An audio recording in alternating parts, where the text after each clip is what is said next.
Chapter 1. East Sea and Unknown Waters. Major Crowley, pirates spotted ahead.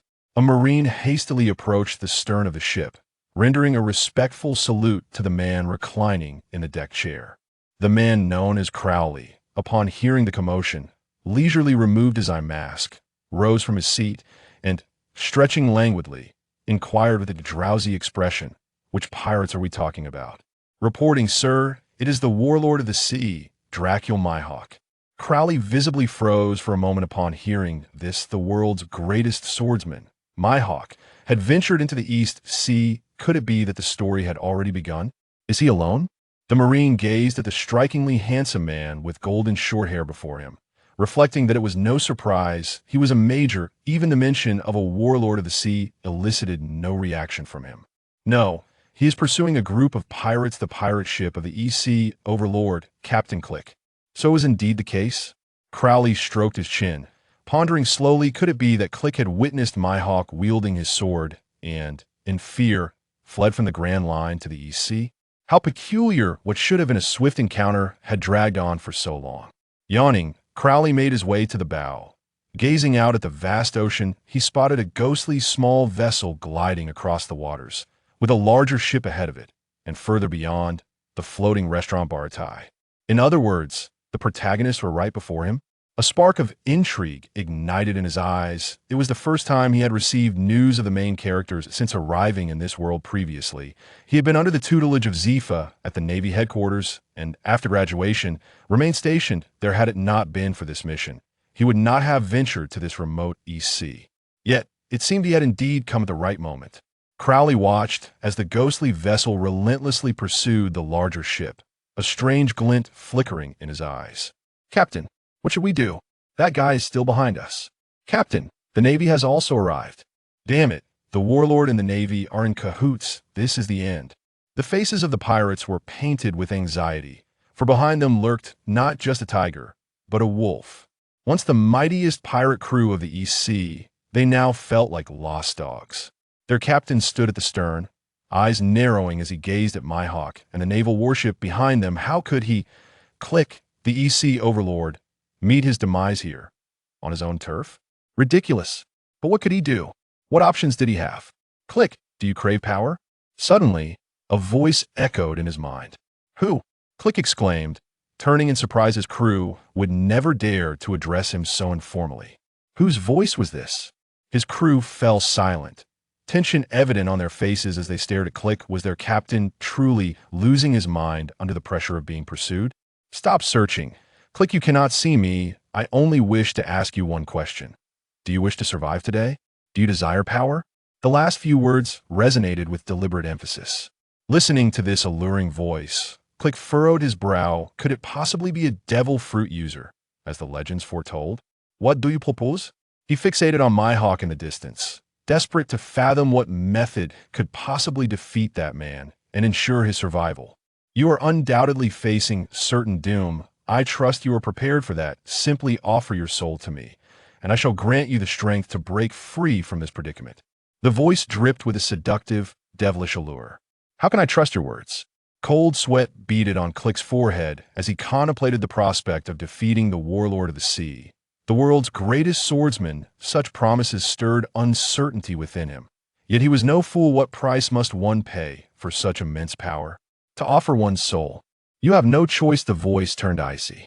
"It's over. The captain has lost his mind." The pirate crew exchanged glances filled with despair. Their second-in-command, Akin, was nowhere to be found, and now their captain seemed to have gone mad. What would they do? Swish! A surge of sword energy shot forth from the ghostly vessel, cleaving through the air toward the pirate ship. Boom! The pirate ship was split in two by the sword energy, floating helplessly upon the waves. Some unfortunate pirates were directly cleaved into pieces. Stay, the dominator of the East Sea, Captain Clicky, has perished.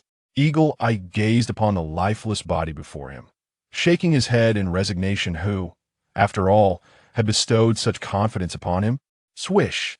From Clicky's corpse emanated a wisp of gray, smoke-like substance. Regrettably, Eagle-Eye lacked the ability to perceive it.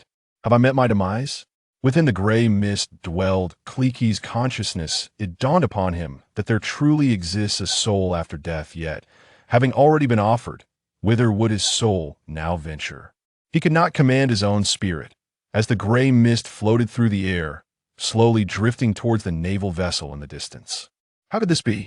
Even Kleeke, in his folly, had grasped the truth that the very target of the soul he had just relinquished resided upon that naval ship.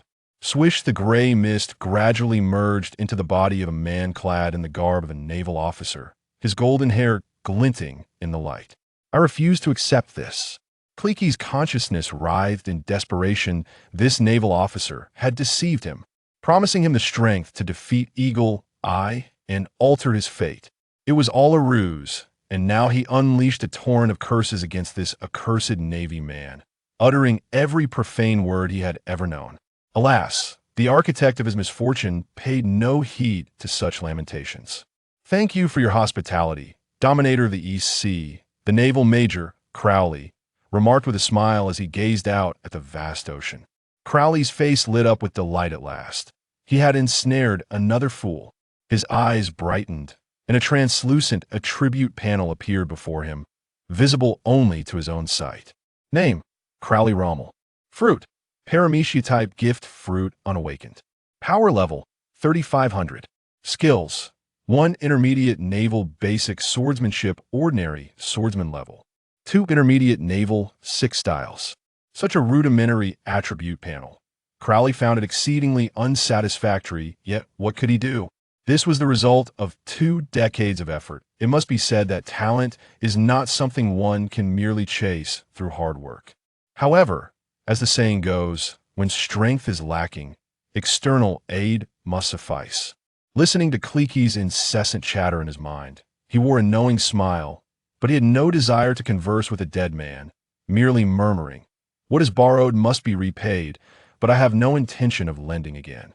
As the voice in his mind faded, Kleeke's soul finally departed from this world. Although he could not ascertain the existence of heaven or hell, Crowley was certain that even if they did exist, Kleeke would find no refuge therein. With the absorption of the soul, the data on his attribute panel began to shift gradually. Name: Crowley Rommel. Fruit: Paramecia-type gift fruit unawakened. Power level: 4000. Skills: 1 intermediate naval basic swordsmanship ordinary swordsman level. 2 intermediate naval 6 styles.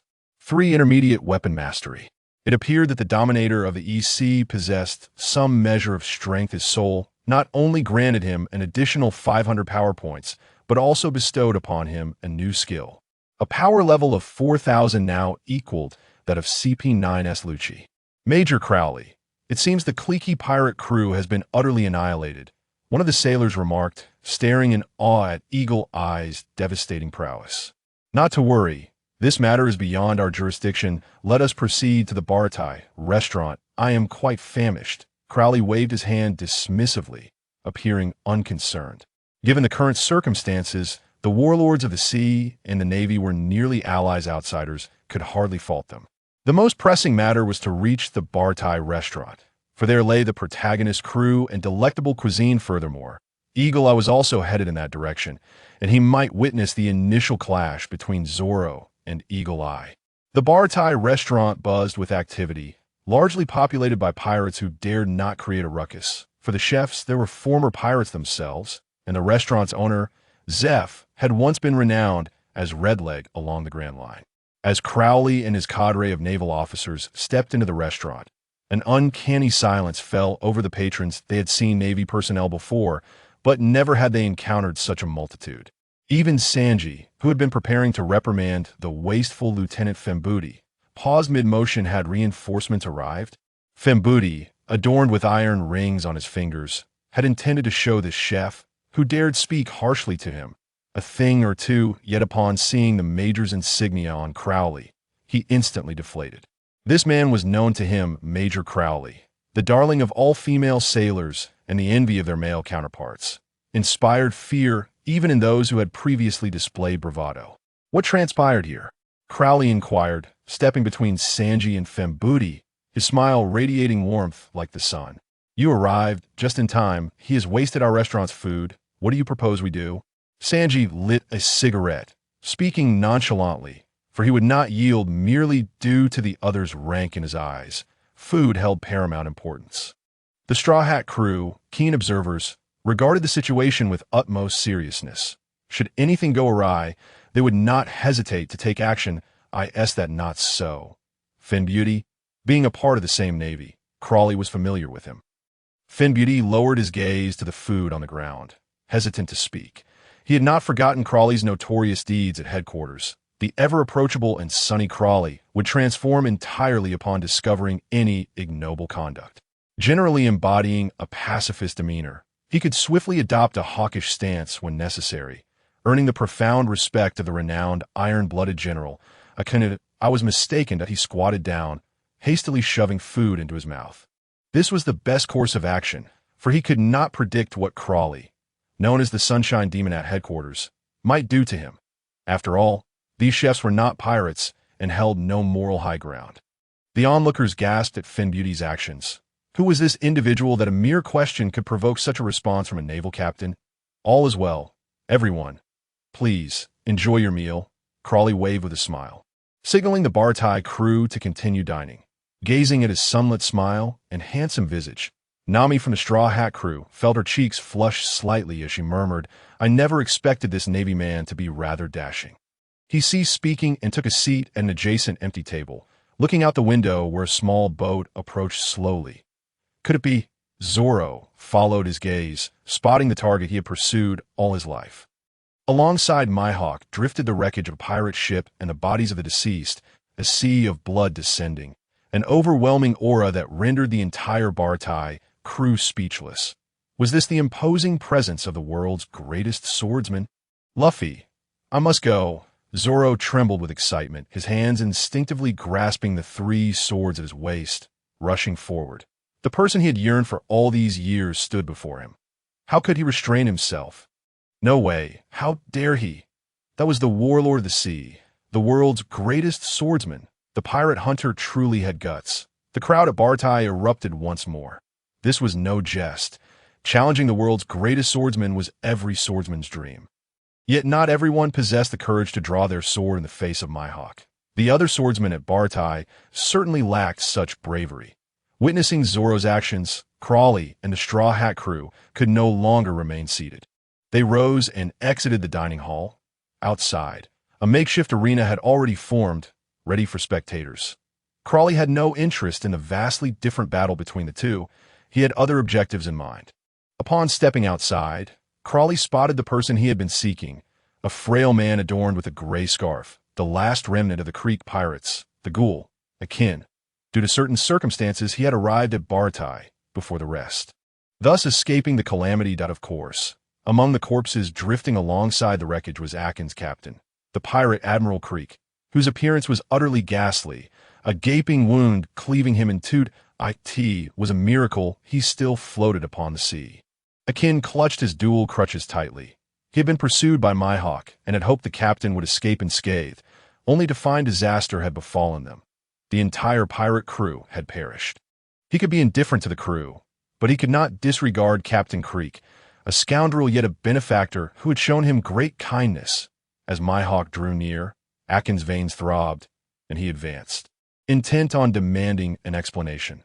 Regardless of Mihawk's status as the world's greatest swordsman, he sought vengeance for his fallen captain. Bang! However, before he could take a step, someone seized his head from behind and slammed him to the ground, rendering him immobile. I am Navy, and I know what you intend to do. Remain quiet and observe. Crawley released his hold, settling his weight upon Akin, pinning him down with his considerable strength. Damn Navy. Release me. You are indeed in league with that man, Captain Creek. Akin struggled, but found himself completely subdued. Be quiet, and witnessed the vast chasm between your strengths. Crawley lit a cigarette, his expression grave as he faced forward. Akin followed his gaze, spotting a green-haired fellow who had removed the dark green scarf from his arm, binding it around his head, drawing his 3 swords and standing atop the wreckage, smiling and conversing with Mihawk. Recognizing the disparity, he pondered silently. Mihawk rose from the small boat, leaping onto the wreckage, exchanging words with the green-haired man before sneering dismissively and removing a pendant from his chest. It was a small knife. Was he relinquishing his great sword for a mere dagger? Such contempt! Likewise, the green-haired man was incensed, launching a tempestuous assault with his 3 swords. Akin conceded that this was the first time he had witnessed such ferocity in swordsmanship in the East Blue. None of the swordsmen he had encountered before could compare.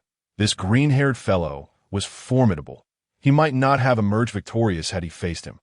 Yet, Mihawk effortlessly blocked all attacks with a single knife. Enduring several exchanges as the green-haired man's techniques grew increasingly aggressive, yet he could not inflict a single scratch upon Mihawk. Mihawk wielded the small knife with the ease of a stroll in the park, effortlessly parrying every strike, as if playing with a child. How could this be? Was the gap so vast? Akin felt a profound sense of defeat swell within him. Observing the 2 combatants, he realized that even the green-haired man surpassed him, let alone Mihawk. If this were the case, charging in earlier would have been tantamount to seeking death. Did this Navy man save me? Akin glanced at the Navy officer still sitting atop him. Crawley, whose expression remained stern, the cigarette burning down to its halfway point. It was worth noting that the feeling of defeat was not exclusive to Akin. Crawley shared it as well, that he understood that Mihawk had nearly reached the pinnacle of strength in this world, while he himself had yet to even glimpse the ceiling. There was still much work to be done. Witnessing Mihawk effortlessly deflect Zoro's ultimate attack, 3,000 worlds, and ultimately drawing the Black Blade Yoru against him. Crawley inhaled deeply before extinguishing the cigarette on the floor. One must enhance their strength. Do you see the gap? Akin remained silent, but the gray hue on his face betrayed his inner turmoil. As you've stated, we are indeed allies with Mihawk. Thus, I cannot permit you to seek retribution against him. Even if you were to do so, it would merely amount to a death wish. I recognize your potential. Join me, and I shall grant you power. Crawley spoke to him with a smile, just as Akin was about to scoff at the absurdity of a pirate being invited to serve in the Navy. He felt an influx of information in his mind, the training methods of the Navy's 6 styles. Crawley fixed his gaze upon Akin, his tone laced with temptation. Only with strength can you exact revenge. Am I not correct? His abilities, the power of the paramecia fruit, allowed not only for the bestowal of strength, but also the transfer of knowledge. The image of his Captain Creek's gruesome demise, paired with the ferocity of the green-haired man's swordsmanship and Mihawk's disdainful smile, drove him to madness, plunging him into despair. All right, where shall we go now? Akin stood upon the deck of the Navy ship, looking at Crawley, who lounged comfortably on a sunbed, basking in the SUND not rush. I must first handle some matters in the East Blue. Then we shall return to headquarters. That time, I will register you, and you shall become a formal Navy officer. Your bounty will also be rescinded. Crawley donned sunglasses, gazing up at the cloud-strewn blue sky. So where are we going? Akin hesitated, having not particularly cared about the structure of the Navy. He merely wished to know their destination. Okoko Village. What for? There's a rogue Navy officer there. At this point, his tone turned icy. The sailors present felt a chill run down their spines. Despite the sun hanging high above, an aura of foreboding enveloped them but a rogue Navy officer. The Sunshine Demon, Crawley, was furious. They recalled the torment inflicted upon certain Navy personnel at headquarters for their misconduct. In light of this, Major General Crowley has frequently appeared before military tribunals, often with the protection of Admiral Akainu. The Marines aboard the warship displayed little reaction upon witnessing their commander escorting a pirate. For Crowley held absolute sway over the vessel, and they dared not voice any dissent. Moreover, Major General Crowley was renowned for his gentleness and affability, provided one did not cross certain lines. The moniker Sunshine Devil was one they preferred not to provoke. Although Cocoa West Village was not far from the floating restaurant bar Thai, the navigators aboard the warship took considerable time to reach their destination due to unfamiliar coordinates, taking a full half-day to arrive. Upon seeing the island adorned with windmills and orange trees, the Marines felt a wave of relaxation. After enduring prolonged depression, it was a rare treat to unwind on such a picturesque island, a testament to Major General Crowley's good nature. However, Recalling Crowley's mention of the scrappy navy on this island, they found the scenery somewhat diminished in appeal. "Did you all see that?" Crowley inquired, addressing the Marines behind him.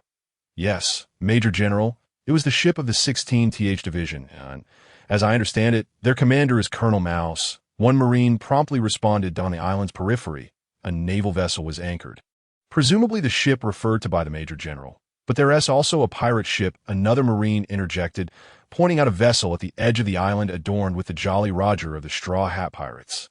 "My only target is the scrappy navy," Crowley declared, gesturing grandly as he led his men into the village in search of Colonel Mouse and his entourage, expressing his disdain for the corrupt and inept navy, a cadre of thieves colluding with pirates.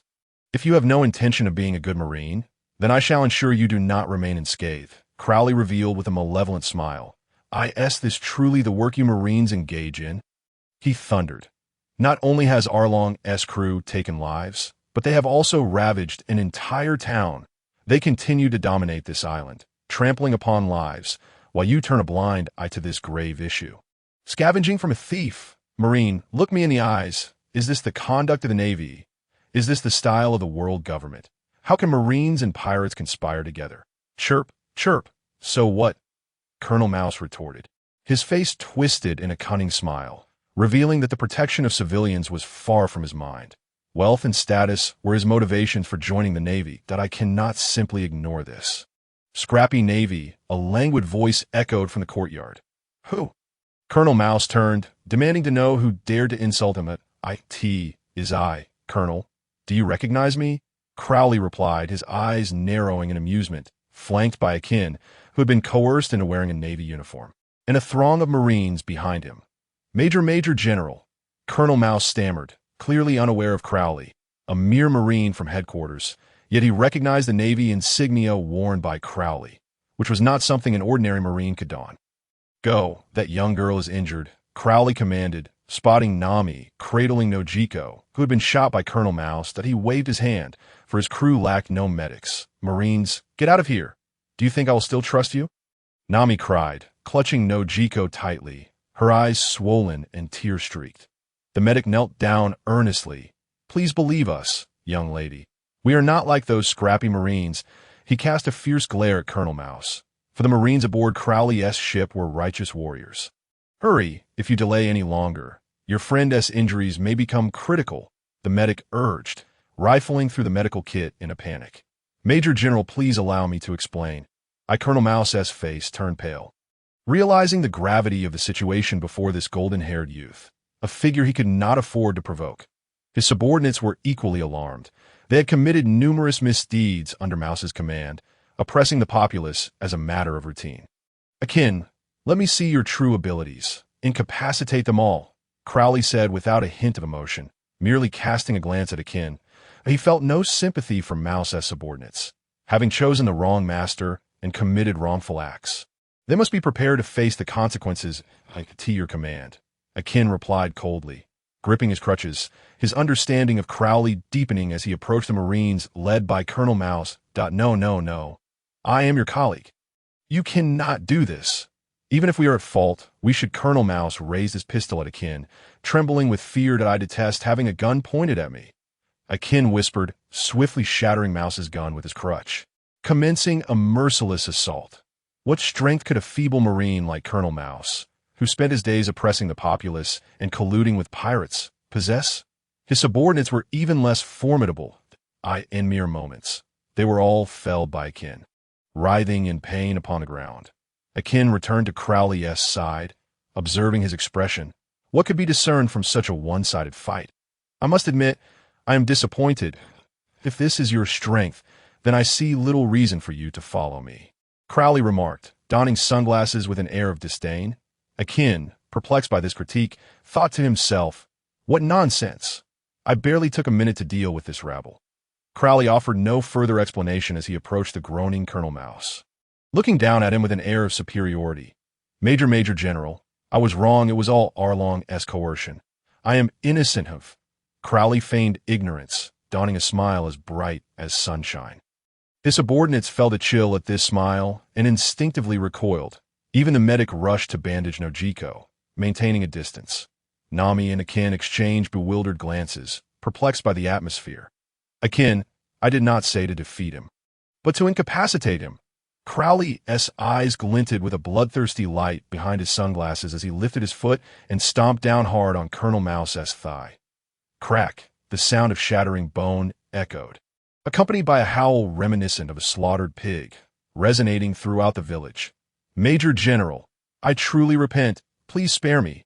If Colonel Mouse had any remnants of hope before, they were extinguished now, as he wept uncontrollably. Akin, listen closely to my instructions, Crowley said, raising his gaze and smiling once more at the astonished Akin, then bringing his foot down onto Mouse's arm. Crack. This time, Colonel Mouse was denied even the opportunity to plead for mercy. Succumbing to unconsciousness from the pain, you understand now. Crowley tilted his head, smiling sweetly at Akin. Akin felt cold sweat trickling down his forehead, staring into Crowley's face. Once warm as sunshine, now appeared devilish. Brother, who among us was ever a pirate? I have seen pirates far less ruthless than you. Nami was equally struck dumb, previously feeling satisfaction at Akin's treatment of the Marines, but the moment this golden-haired Marine shattered Colonel Mouse's leg, she was genuinely shocked. Watching him weep and plead, she wondered if this was too excessive, feeling an unexpected pang of sympathy for the man. Little did she expect this golden-haired Marine was still unsatisfied. Proceeding to break another of his arms, she could no longer discern which side constituted the good Marines and which the bad. Upon witnessing their commander's plight, Mouse's subordinates, disregarding their injuries, scrambled to rise. Intent on fleeing, they could no longer endure. This Major General was no mere man, but a veritable demon. Where do you think you are going? Crowley inquired, a smile gracing his lips. That very voice seemed to freeze them in place. Their feet as if nailed to the ground, paralyzed with fear. Major General, this is all Colonel Mouse's doing. We had no part in it. We are innocent. We were coerced as well. Please, spare us, they pleaded. Desperation in their voices. They dared not flee. Their voices low and pleading, truly terrified of the methods employed by this Major General, which were far more ruthless than those typically displayed by pirates. Even Nami felt a pang of sympathy. These lowly Marines were merely trying to make a living and could not defy the orders of that scoundrel. Mouse, that in this world, one must face the consequences of mistakes and stand at attention when punishment is due. Akin, do not let me down again, Crowley said, each word pronounced with gravity. Those who aid tyrants are indeed guilty of the gravest crimes. Suddenly, Akin realized that transitioning to the Navy was even more challenging than being a pirate. At least in the past, he had not had to endure such torturous tasks. In East Blue, at Cocoa West Village, in Nami's backyard, Orange Grove, lay numerous Marines with severed limbs, their screams akin to the cries of slaughtered pigs, drawing the attention of the entire village. Upon witnessing this scene, the villagers were left utterly stunned. How cruel! Who would dare to inflict such horrors upon Marines? Is there no justice left? No rule of law? At that moment, Crowley removed his sunglasses and reassured the villagers. It's all right that I've dealt with this disgraceful Marine. Rest assured, I will resolve your issues with Arlong and ensure you no longer suffer. Gazing at his sunlit smile, the villagers felt a wave of comfort wash over them. This what justice from the Navy looks like. A profound sense of security enveloped them. However, Nami felt a growing sense of dread at his smile. He was truly a terrifying individual. Indeed, men who grin with squinted eyes are often monstrous. Nami, there you are. We've been searching for you everywhere. Luffy and his crew, drawn by the cries and roars, arrived on the scene.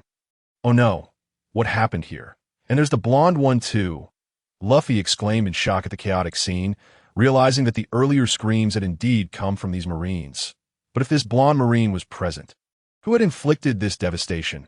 Upon hearing Luffy's call, Crowley furrowed his brow. Straw Hat Pirates Captain, Monkey D. Luffy Nami, are you part of this crew? He inquired deliberately. Of course we are. Luffy proclaimed loudly, unwilling to let go of the navigator he had finally managed to recruit. No, she is clearly allied with Arlong. Crowley raised an eyebrow.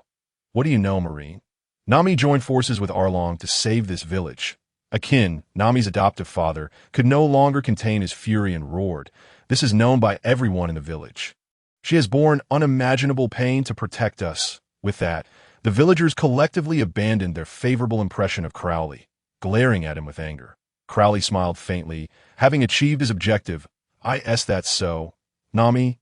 Luffy lowered the brim of his hat. Why didn't you tell us? What would telling you accomplish? Haven't I already sent you away from this island? Nami suppressed her tears. That aren't we partners? Luffy shouted in anguish. Here's the deal. If you defeat Arlong and his crew, I will pretend I never saw your pirate crew. Crowley said slowly, keeping his head down. The Marines behind him wore puzzled expressions. With their Major General strength, dispatching Arlong's crew would be a trivial matter. Why insist on involving this impetuous youth? Leave it to us, Luffy declared, removing his straw hat and placing it on Nami's head. He then led Zoro and the others toward Arlong Park, while Crowley and the villagers watched in anticipation.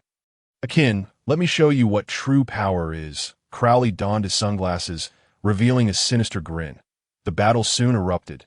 The opulent Arlong Park was quickly reduced to ruins, and the once formidable member of the Sun Pirates, Arlong, found himself overwhelmed by Luffy's relentless assault. It seemed that years of neglect had rendered him utterly vulnerable. With a bounty of 20 million berries in the weakest sea, he brought shame upon the memory of his deceased captain. Fisher Tiger's Luffy continued to pummel Arlong. The latter's robust physique became marred with injuries, and the voice echoed in his mind. What a disgrace, Arlong, to be bested by a mere boy. This taunting voice shattered Arlong's focus, causing him to be struck again by Luffy and sent flying. Look at you now. Do you still dare call yourself a fishman, once a member of the Sun Pirates? What a shameful state you find yourself in. The mocking laughter resonated in Arlong's mind, intensifying his frustration. Who are you? He bellowed, deeply incensed by the insinuation that he was unworthy of his heritage. I am a comrade of Mao's, and soon you'll be defeated by this little brat before you. Are you content with that? Do you desire power? The Navy? Such foolish dreams. Arlong, would never accept the power of a Navy. In a fit of rage, Arlong unleashed a powerful punch at Luffy, venting his inner turmoil. But alas, his fury clouded his judgment. He was already no match for Luffy, and in his disarray, he missed his target. Enduring the onslaught of Luffy's rubber fists, if you lose here, you'll find yourself in the underwater prison again. You wish to be rescued by Jinbei once more? Do you wish to endure that humiliation again? I can grant you power, the power to defeat this brat before you. You will dominate Cocoa West Village, conquer East Blue, and even defeat Jinbei, returning to Fishman Island as a hero. Just surrender your soul to me, and I shall bestow upon you strength. Strength. The seductive whispers echoed in Arlong's mind, reminiscent of Adam and Eve's temptation to taste the forbidden fruit. Gum gum. Battle axe. Luffy elongated his leg, striking down upon Arlong like a massive axe. Arlong's eyes reddened, and through gritted teeth, he declared, Fine, grant me power. The contract was sealed. To give is to lend and repay. Crowley's eyes glimmered with madness beneath his sunglasses. Instinctively, a surge of power erupted from within Arlong, and with a swift movement, he vanished from sight, Luffy's rubber axe striking nothing but air. This is the Navy's six-style shave. The shock was not limited to the Marines behind Crowley. Even Arlong himself was taken aback. Realizing that this so-called power was indeed the Navy's six styles, his face turned as dark as a soot-covered pot.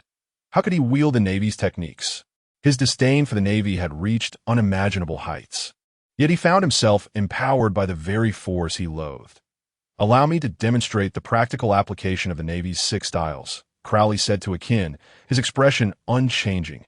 Akin looked up at Crowley's indifferent face, realizing it was this man's machinations that had led to this moment. Was this his way of illustrating what true power meant, to provide a clearer understanding of the Navy's six styles? He had resorted to such tactics? Was this man truly a member of the Navy? It turned out that his abilities could directly bestow strength. Though filled with anger, Arlong had no choice but to accept his fate. He cursed himself for momentarily succumbing to the voice's temptation. But now, his priority was clear. He must defeat this boy before him. Moonwalk. Nose gun. He leapt into the air, extending his neck, his sharp nose gleaming like a spear, aimed directly at Luffy. Observing this, Crowley smirked slightly, He feigned reluctance to utilize the Navy's 6 styles, yet secretly mastered the techniques. What was once a simple finger jab had morphed into a nose gun, executed with surprising finesse. Fortunately, Crowley did not transfer his own formidable strength of 4,000 units. Otherwise, Luffy might truly have struggled to prevail, by only granting him the Navy's 6 styles. He sought to provoke him. Eager to see whether, when faced with life and death, Arlong would choose dignity or survival. It appeared that Arlong valued his life more, which was understandable, yet he could never compare to Luffy's captain, the defiant Fisher Tiger. The disparity was glaring. However, Luffy would not simply succumb due to Arlong's newfound mastery of the mid-tier Navy's 6 styles. They exchanged blows for several rounds. Arlong's performance exceeded Crowley's expectations. He had swiftly combined the Navy's 6 styles with Fishman Karate, even gaining the upper hand against Luffy. This guy's techniques are quite different now, Luffy panted, confused by the rapid changes. The speed of Arlong's attacks was daunting, reminiscent of his previous encounter with Captain Kuro, but even faster. Yet, like Kuro's techniques, there was still a discernible pattern. As enlightenment dawned upon Luffy, he gradually grasped the nuances of the shave technique, enabling him to confront Arlong with increasing confidence and adeptness. Crowley, observing this scene, was taken aback. He had not anticipated that the true beneficiary would be Luffy. It seemed he was inadvertently accelerating Luffy's growth, and one could surmise that Luffy would find it considerably easier to deal with users of the Navy's 6 styles in the future. In a swift motion, Luffy seized the rapidly moving Arlong, once again shattering his reinforced long nose. With a resounding thud, Arlong's head struck the stone ground, embedding itself deeply into the earth. Arlong, you have been defeated. Crowley shook his head. The protagonist's aura was undeniable. Even with mastery of the Navy's 6 styles, Arlong was no match for Luffy. He gestured for his subordinates to drag the vanquished fishmen aboard the Navy warship. Friends, the mountains remain green and the waters flow eternally, Crowley proclaimed from the bow of the ship, clasping his fists in salute to the island's inhabitants. Nami regarded him with a complex expression. Perhaps the situation in Kokoyashi village could be altered, and this Navy officer bore some responsibility for it. He had already informed the 16 divisions in the East Blue to reclaim the disgraced Navy officers who had lost limbs. For corrupt Navy personnel were, in the eyes of the law, no different from pirates. Crowley held zero tolerance for such transgressions. As the distance to Kokoyashi village grew, his gaze turned cold, fixating on Arlong. Bound to the mast. How do you fare, Arlong? You. Arlong, bloodied and battered, struggled to lift his head, recognizing the familiar voice of the Navy officer before him, the very voice that had lured him into this predicament. What nonsense about being comrades. This is all a ruse, Crowley scoffed. How naive you are. Arlong, seething with rage, realized that losing to that brat was no longer a source of shame. Facing this man was the true humiliation. A wave of indignation washed over him as he acknowledged that he had resorted to using the Navy's techniques to survive, only to ultimately be defeated and ridiculed by them. I'd rather die. Just kill me, Navy, he bellowed, his bloodshot eyes wide with despair. Feeling he could no longer face the world, I share your sentiment, Crowley replied, drawing his sword and placing it against Arlong's neck. Do not harm our brother Arlong. Two voices cried out in unison, as Ju and Kurubi shouted in protest. Oh, how intriguing. Why shouldn't I harm your brother Arlong? Crowley tilted his head, glancing at the two fishmen tightly bound by ropes. Silently, they glared at him, their eyes filled with fury. If not for their restraints, they would have relished the opportunity to devour Crowley alive. But what could they do? As prisoners, they were powerless. Do you crave power? The power to save your brother? All it requires is the sacrifice of your souls. The voice echoed in their minds. I am willing. The two lowered their heads, teeth clenched in determination. For Arlong, they would do anything. No. What have you done? Arlong realized, upon hearing their sudden declaration, that Ju and Kurubi had also succumbed to the Navy's insidious temptations. The devil's allure. Crowley chuckled and shook his head. Indeed, when cornered, even the most virtuous would entertain the devil's invitation. Contract established, a loan must be repaid. Since the mid-tier skill of the Navy's 6 styles had been borrowed by Arlong and not returned, he could only divide his 4,000 power points into 2 portions to lend to Ju and Kurubi. His abilities had limitations. The powers of the devil fruit required gradual development. After all, as he had only recently acquired this fruit, with a sudden burst, the two felt their strength surge, breaking free from their bindings, each raising a fist to strike at Crowley. With a thud, Akainu blocked their blows, lifting his head and coldly stating, "Do not act as if I am invisible." Even with their newfound power, Akainu remained unfazed. He had been training in the Navy's 6 style for some time and had a solid grasp of the fundamentals. Thus he was unperturbed by the two fishmen's attempts to overpower him. "You bastard!"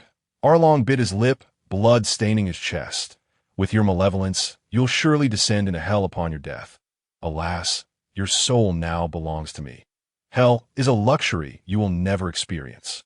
Crowley feigned compassion, yet his subordinates acted without mercy, swiftly beheading Arlong with a mere flick of the sword.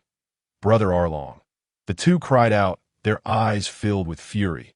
Yet their rage was impotent. They could not breach Akainu's defenses. With a swish, a gray aura emanated from Arlong's lifeless body, merging with Crowley's. Ignoring Arlong's soul's lamentations, he chose to absorb it directly. The attributes displayed before him transformed once more. Name: Crowley Rommel Fruit, Paramecia type Gift Fruit, Awakening Pending, PowerPoints, 6,000 skills. 1.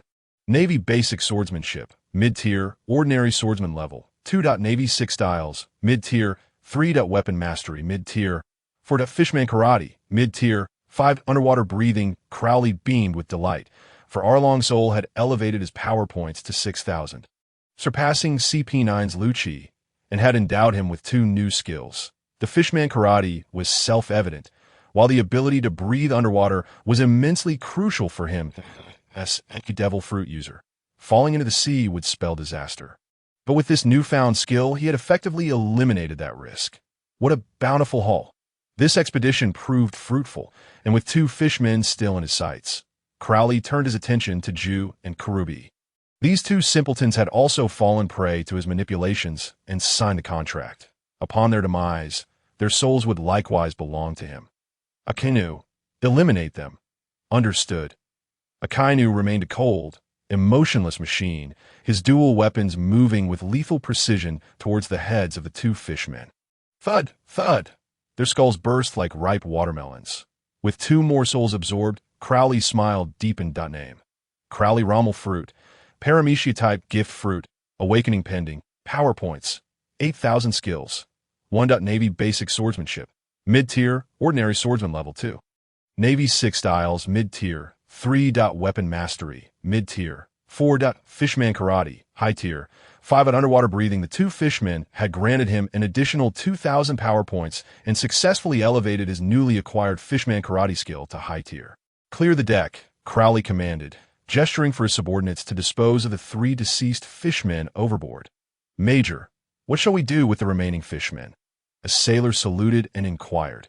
"They are all unsavory characters." "Eliminate them all." Crowley had no intention of leaving any prisoners alive. He was not inclined to send criminals to the underwater prison. The best way to deal with villains was to eradicate them entirely. The sailors had no objections, understanding that their major was indeed a hawkish figure. "Wait, release this one." He cast a glance at the octopus, Chopper, bound in the corner of the tea that moment. The despairing Chopper looked incredulously at Crowley upon hearing the order. "Why are you releasing me? I know you. Your nature is kind. I hope you will not engage in such deeds again." Crowley nodded, replying earnestly, "Indeed."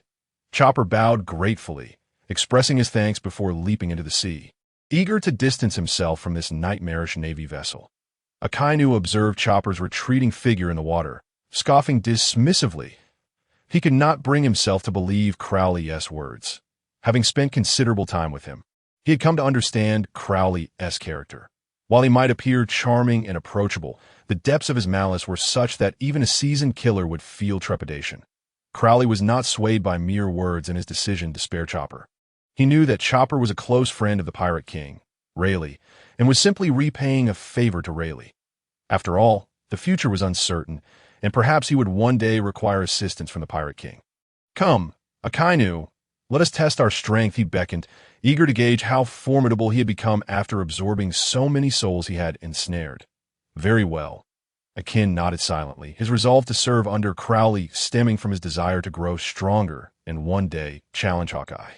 Seeking vengeance for his captain, Click. Little did he know that Click had met his demise due to Crowley's treachery. With a swift motion, he propelled himself forward, striking at Crowley's head with his twin crutches at an odd angle. Crack! Crowley's palms parted slightly. A gentle upward flick rendering Akin's strikes futile, as if an unseen barrier thwarted his effort. Crowley smiled subtly, his hand snapping back to deflect the crutches effortlessly, retracting his fist. He launched a slow yet powerful punch. The Fishman Karate, 3,000 tile. The force surged through the moisture-laden air toward Akin. Though he could have evaded it, Akin chose to absorb the blow, relying on his still awkward mastery of iron block to withstand Crowley's attack. Boom! The seemingly sluggish punch vibrated the moisture in the air, causing an explosive impact that sent Akin hurtling away. With no time to express his astonishment, blood surged from his mouth, and he plummeted from the warship into the sea. When he resurfaced, he found Crowley smiling gently at him. Your strength remains insufficient. What is your opinion on the devil fruits? Crowley inquired. There are many who resist the allure of the devil fruits, reluctant to become helpless in the water. That matters not. I only wish to grow stronger, Akin replied, wiping the blood from the corner of his mouth, a hint of frustration evident in his tone. He had not anticipated the vast chasm separating him from Crowley, which further eroded his confidence. How could he ever challenge Hawkeye and avenge his captain now? Crowley nodded thoughtfully, recognizing the need to find Akin a devil fruit. He could not deny that in the world of pirates, the devil fruits indeed represented the swiftest means of enhancing one's power. Lieutenant, a pirate ship has been sighted ahead. A Marine rushed in, saluting sharply. Have you confirmed their identity? It is the Tiger pirate crew, led by Captain Elvis, with a bounty of 80 million berries. Are there any pirates in the East Blue with such a high bounty? Crowley furrowed his brow, realizing they had not yet left the East Blue. Elvis hailed from the West Blue. It was indeed curious why he would venture into the East. Crowley's eyes sparkled with interest. Is this Elvis a user of a devil fruit? Yes. Elvis possesses the Zoan-type ability, the cat-cat fruit, tiger form. Set chase, he commanded, a bold idea forming his mind. The Tiger pirate crew had already detected the naval vessel. Although they were unaware of the rank of the officers aboard, Captain Elvis was no fool. Having navigated the Grand Line, he possessed a sense of self-awareness, honed by years of evasion. Despite his Zoan-type cat-cat fruit, he was no brute. Now was not the time to engage the Navy. He had more pressing matters to attend to. Elvis, with a serious demeanor, asked his navigator, "How far are we from our destination?" "Captain, we are nearly there, approximately half an hour more." "Good. Maintain maximum speed and be wary of the Navy's attacks. I will devise a plan." Elvis's eyes glinted with intensity, though he was not one to stir trouble. He was not one to shy away from it either. Crowley observed the pirate ship accelerating, snorting softly. Do they think they can escape? Recently acquiring a skill in weapon mastery, he found the perfect opportunity to test it. Taking control of the deck-mounted mortar, his eyes gleamed with determination. With the enhancement of his weapon mastery skill, using the mortar felt as natural as an extension of his own body. Bang! The weapon mastery skill encompassed not merely the knowledge of various weaponry, but also unparalleled precision. Crowley even suspected that upon mastering his weapon skills, he would also attain the advanced observation hockey. The shell hurtled toward the pirate ship with tremendous speed, impossible to evade due to its sharp angle. Even if the helmsman attempted to maneuver, it would be futile. Whoosh! A streak of crimson energy sliced through the air from the deck. Boom! The shell detonated mid-air. Elvis, sword in hand, squinted, realizing that this naval vessel was formidable, housing a sniper of remarkable skill. However, he was no pushover. As a pirate, he bore a grudge, and he was no exception. While the ship's mortar could not match the Navy's range, he had his own formidable weapon. Taking a deep breath, Elvis lifted his sword slightly, his aura surging as a red glow enveloped him. 1,000-pound sword, Tiger Strike. He swung his sword upward, unleashing a heavy torrent of red energy that surged toward the Navy vessel like a fierce tiger, ready to claw at it. With each increment of mastery in his swordsmanship, Elvis's sword energy could transform into a tangible tiger, propelling his strength to new heights. This massive wave of energy descended upon the ship like a grinding wheel. His sword was a heavy blade, and his technique relied on sheer force, which fostered his confidence in that domain. Crowley's expression turned grave. Judging solely by Elvis's swordsmanship, this pirate, boasting an 80 million berry bounty, surpassed him by leagues. He longed to confront the naval officer who had issued the bounty, knowing this pirate strength was undoubtedly in the billions. "Akin with me," Crowley commanded sternly, realizing he could not underestimate the situation. If that overwhelming energy struck them, they would surely find themselves in the depths of the sea. Akin looked up, about to ask a question, but was met with Crowley offering his own sword. Information flashed in Akin's mind, the basics of naval swordsmanship. To borrow, temporarily, Crowley assumed a stance, the sea breeze catching his cloak as he unleashed a powerful punch. Shark! This was his strongest move to date. The force surged through the moisture, layer upon layer, advancing toward the heavy red energy. Beside him, Akin raised a long sword, channeling the strength Crowley had just lent him, and executed a crescent moon sword strike. The punch and sword energy collided, hurtling toward the formidable red wave. Boom! A thunderous sound echoed as massive waves erupted from a sea. Ultimately, both attacks dissipated into nothingness. Elvis sank to the ground, panting heavily. That last strike had taken a toll on his body, requiring all his strength. He could not afford to use it frequently. Otherwise, with such power at his disposal, he would have charged the naval vessel without hesitation, undeterred by the Navy.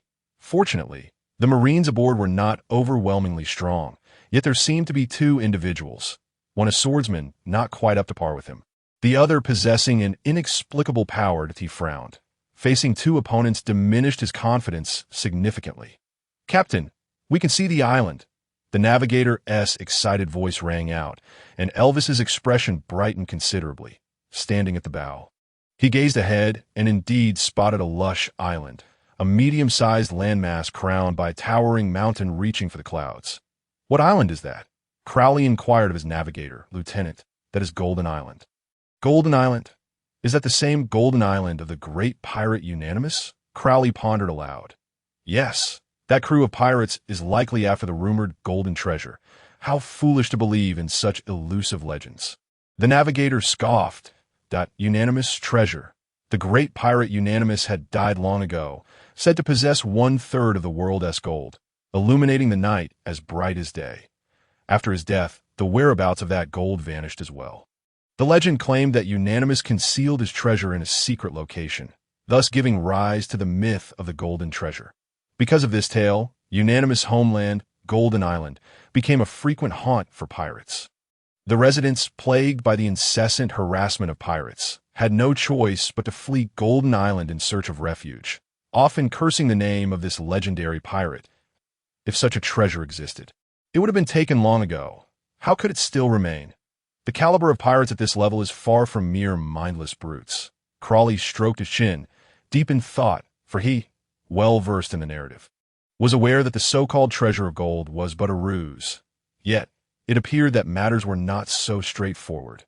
"Captain, the Navy is closing in." The Tiger pirates had anchored near the shore and set foot on Golden Island. But the underlings could still see the Navy ships relentlessly pursuing them. And oh worries, do they think they can just waltz on a Golden Island? Elvis scoffed dismissively. Others might consider Golden Island a mere legend. But it was anything but simple. Had he not possessed certain intelligence, he would never have forsaken entering the new world for the weakest of seas, the East Blue. The pirates here were utterly incapable of withstanding even his single blow, which was profoundly disappointing. "What shall we do about our ship, Captain?" one subordinate inquired. "Let the Navy take it all. They won't be around for long anyway. Once I acquire the treasure, there will be a place for me in the new world." As he spoke, Elvis erupted into a maniacal laughter. "Follow me. Those Navy scoundrels shall not set foot on the island." He stifled his laughter, his gaze turning frigid. Resolutely, he plunged into the thicket.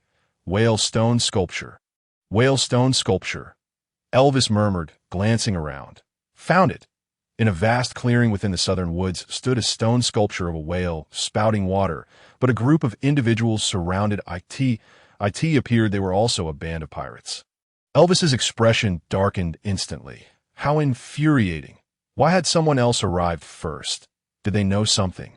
The leading pirate and his crew were banging on the whale sculpture, and upon witnessing this, Elvis's heart sank to his astonishment. This group of pirates seemed to be aware of the secret. He had thought he possessed unique knowledge. The legendary golden pirate, unanimous, was utterly unreliable. Cease this at once. Elvis could no longer contain himself. Striding forward and bellowing, considering his bounty of 80 million berries, he presumed these pirates would show him some respect. After all, pirates are typically mindful of strength, and he felt confident. "Who do you think you are?" came the dismissive retort, as a burly, red-haired pirate, clearly unfamiliar with Elvis's reputation, refused to grant him any deference. Yet, even a clay figurine has some semblance of dignity. Being pursued by the Navy was one thing. But now a stranger dared to speak to him this way. When did the pirates of the East Blue grow such audacity? "Do you think you know who I am?" Elvis drew his massive sword from his back. Having consumed the zoan-type fruit that granted him the form of a tiger, he had long suppressed his fiery temperament. But it was nearing its breaking point that it is well known that a person's character can be influenced by the devil fruit they consume. "Who do you think you are?" Yet the opposing pirate remained unflinching, raising his head defiantly, nostrils flaring and mirroring Elvis's words as the tension escalated towards confrontation. The subordinates of both pirates clustered around their respective captains, whispering about each other's backgrounds. Captain of the Golden Dragon Pirates, Edligo, with a bounty of 75 million berries. Finally, Elvis grasped the identity of his rival. He was not just a local East Blue pirate, but had also emerged from the Grand Line, making them akin in purpose. Now, Elvis was only curious about how much this red-haired savage truly knew about the treasure's secret. Since we are both after the treasure, why not join forces? A cunning glint flickered in Elvis's eyes as he assessed this fool for the extent of his intelligence, contemplating silencing him if necessary. After all, with a bounty of only 75 million berries, he hardly posed a threat. "I have no need to ally with trash." However, Edligo continued to disregard him, convinced that this seemingly weaker individual was no match for him. Pirates do not team up with the weak. It is always a case of the strong devouring the weak. Damn it, how audacious. Unable to restrain his anger any longer, Elvis swung his sword at Edligo. To his astonishment, he was to endure such indignity in the East Blue. Boom! Edligo, donning a pair of golden iron gauntlets, effortlessly caught the heavy sword mid-swing, halting it in mid-air, enraged that his sword was blocked with but a single hand. Elvis thought, is it a contest of strength then? He had trained extensively in the art of wielding a heavy sword. How could he possibly lose in sheer power? His arm muscles swelled as he exerted more force. Pressing the black sword downwards, the two engaged in a fierce struggle, with Edligo refusing to yield, the golden gauntlets gripping the sword tightly, the metallic claws screeching against the blade. Boom! Their feet sank into the ground. And in near unison, their free hands joined the fray, channeling all their strength. Damn, this red-haired savage is stronger than I thought. Elvis roared internally, feeling humiliated to be outmatched in strength, that he could not tolerate this. With a thunderous roar, he unleashed a ferocious tiger-like growl, unwilling to be bested in a test of might. A cracking sound echoed as his bones shifted. Dark yellow fur erupted from his body. A black W pattern formed on his forehead, and his teeth morphed into dagger-like fangs. He expanded in size, transforming into the half-beast form of the tiger fruit. For a zoan-type devil fruit user, losing in strength was tantamount to defeat. With tiger claws gripping the black sword, the once broad blade appeared diminutive in his grasp. With a surge of power, Elvis finally reclaimed his dignity and strength. Gradually overwhelming Edligo, a smirk crept upon his lips. How could he possibly lose in strength? Yet, unbeknownst to him, Edligo's mouth gaped wide, glowing with a radiant blue light, seemingly absorbing some substance from the air. "Ah!" Edligo bellowed, as the blue particles coalesced, forming a beam of light that shot forth directly at Elvis's tiger form. Boom!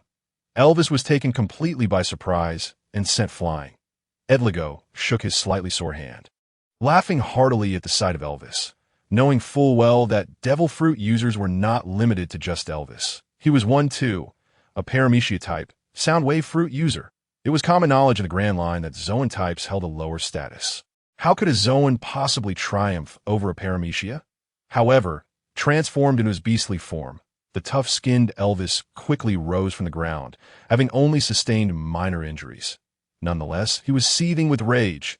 His dignity was shattered. Just as he was catching his breath and preparing to retaliate, a subordinate with a telescope shouted, "The Navy is here!" Upon hearing this, Edligo visibly paused, swiftly organizing his crew for a retreat. Even a brute like him understood that confronting the Navy head-on was unwise. Dispatching one wave would only summon another, and should a commander from the Navy appear among them, it would spell disaster. He was not ready to meet his end just yet. Elvis seized the telescope and peered through it. Spotting Crawley and a throng of Navy personnel disembarking from their ship and stepping onto the beach. "Damn it! The Navy has landed! Clear the way!" He saw Edligo still lingering near the whale sculpture, and his temper flared as he shoved him aside, raising his heavy sword high. Edligo, taken aback by the audacity of this dead tiger pushing him, was momentarily stunned. What was this fellow attempting? That sculpture was meant to indicate the direction of the treasure. According to the map, the treasure lay to the west, at the base of a high mountain. Yet, whether it was hidden in a cave or at the mountain's summit remained uncertain. Furthermore, the durability of this whale sculpture was extraordinary, even harder than iron. Elvis was oblivious to Edligo's thoughts. He possessed his own intelligence that assured him that once the mechanism was triggered, no one would ever set foot on this island again. Ultimate sword, explosive shatter. He maintained the form of a tiger-shaped half-beast, ensuring that his strength could be maximally exerted. Raising his black heavy sword high, a crimson glow enveloped it as he swung it down with great force. The air resonated with a dull thrum, so powerful that one might wonder if the sword's glow would shatter under such might. Boom! The heavy sword strike surprisingly did not shatter the stone whale sculpture. It merely left several cracks upon its surface. Elvis sighed inwardly, acknowledging the prowess of Unanimous. With his muscular arms swelling with effort, he lifted the heavy sword once more and struck down again. 1,000-pound sword, shatter! 1,000-pound sword, shatter! 1,000-pound sword, shatter! After employing the heavy sword technique 3 more times, he finally obliterated the whale stone sculpture, sending fragments flying and leaving Elvis utterly exhausted. Clearing the rubble revealed a stone slab beneath. "What is this?" Adelego's eyes widened. Such a thing was not recorded on the map he possessed. Elvis ignored him, pressing a tiger claw directly onto the stone slab. As his strength dissipated, the slab sank down. Clang! The descending slab crumbled into dust. The ground below emitted the sounds of mechanical gears, and the entire island trembled slightly. What on earth is happening? Adelego's expression twisted into a grimace. He detested the feeling of being uninformed. What had this fellow done? What was transpiring on this island? "I am saving us." Elvis cast a disdainful glance at him and replied nonchalantly. With binoculars in hand, the two observed an ominous change occurring along the coast of Golden Island. "Is there truly treasure on Golden Island?" Akin raised an eyebrow at Crowley. "Perhaps." Crowley furrowed his brow, the mysterious sounds from the island earlier casting a shadow of foreboding in his heart. What exactly was concealed on this island? Clang, clang, clang. Another sound erupted from the beach's edge, louder than before, as the grinding of gears filled the air. Before the naval crew, gravel surged forth from the beach near the woods, and the wind rose, instantly whipping up a storm of sand. Boom, boom, boom. As the sandstorm swelled, the sound morphed into that of stones clattering.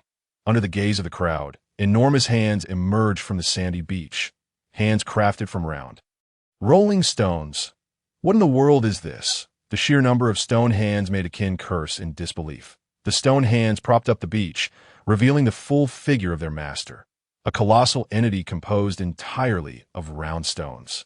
Towering over 3 meters in height, stone giants, numerous stone giants crawled forth from the earth. Along the beach's edge, a stone giant emerged every half-meter, slowly advancing towards the naval crew. Clearly, they were not here to welcome them. Boom! One Navy soldier could not restrain himself and fired a shot, yet it left no mark on the stone giants. This is no ordinary stone. Is this the work of a devil fruit user? Crowley murmured to himself. With a swift motion, Akin swung his dual crutches towards the round stone head of a stone giant. Clang!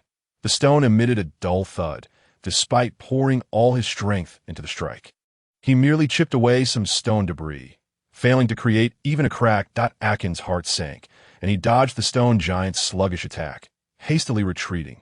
Fortunately, the stone giants attacked at a leisurely pace. Otherwise, escaping would have been a challenge. However, despite their slow speed, the sheer number of stone giants pressed forward in unison towards the naval crew. When they surrounded them, it would spell doom for the entire regiment. Scatter, Crowley commanded. Akin's earlier attack had provided him insight into the stone giant's durability. If he exerted his full strength, he could certainly destroy several, but he feared exhausting himself in the process, which would lead to dire consequences. He needed to experiment first. If these stone giants were indeed the work of a devil fruit user, they must have an aversion to seawater, and the ocean was right behind him. A risk worth taking. Splash! Crowley plunged his hand into the seawater, feeling its chilling coolness against the heat of the day. A wave of weakness coursed through him. His newly acquired skill of underwater breathing allowed him to breathe in the sea, but did not negate the seawater's weakening effects on his devil fruit abilities. Yet, that was merely a minor issue. He crouched down, submerging himself beneath the water's surface, raising his hands to shoulder height, palms slightly cupped, as if grasping the seawater itself. The tidal flow surged, gripping the seawater tightly. He hurled a massive wave from his back. Splash! The tremendous torrent formed a miniature rainbow under the sunlight as it crashed into the stone giants on the beach. Boom! The wave unleashed its full force, toppling two stone giants to the ground. Splash, splash, splash. The remaining seawater cascaded onto the beach, resembling a gentle rain. However, the fallen stone giants quickly regained their footing, continuing their slow advance towards the naval crew. This is not a devil fruit ability at all. Crowley felt a jolt of realization. If this was not the work of a devil fruit user, then it must be the power of technology.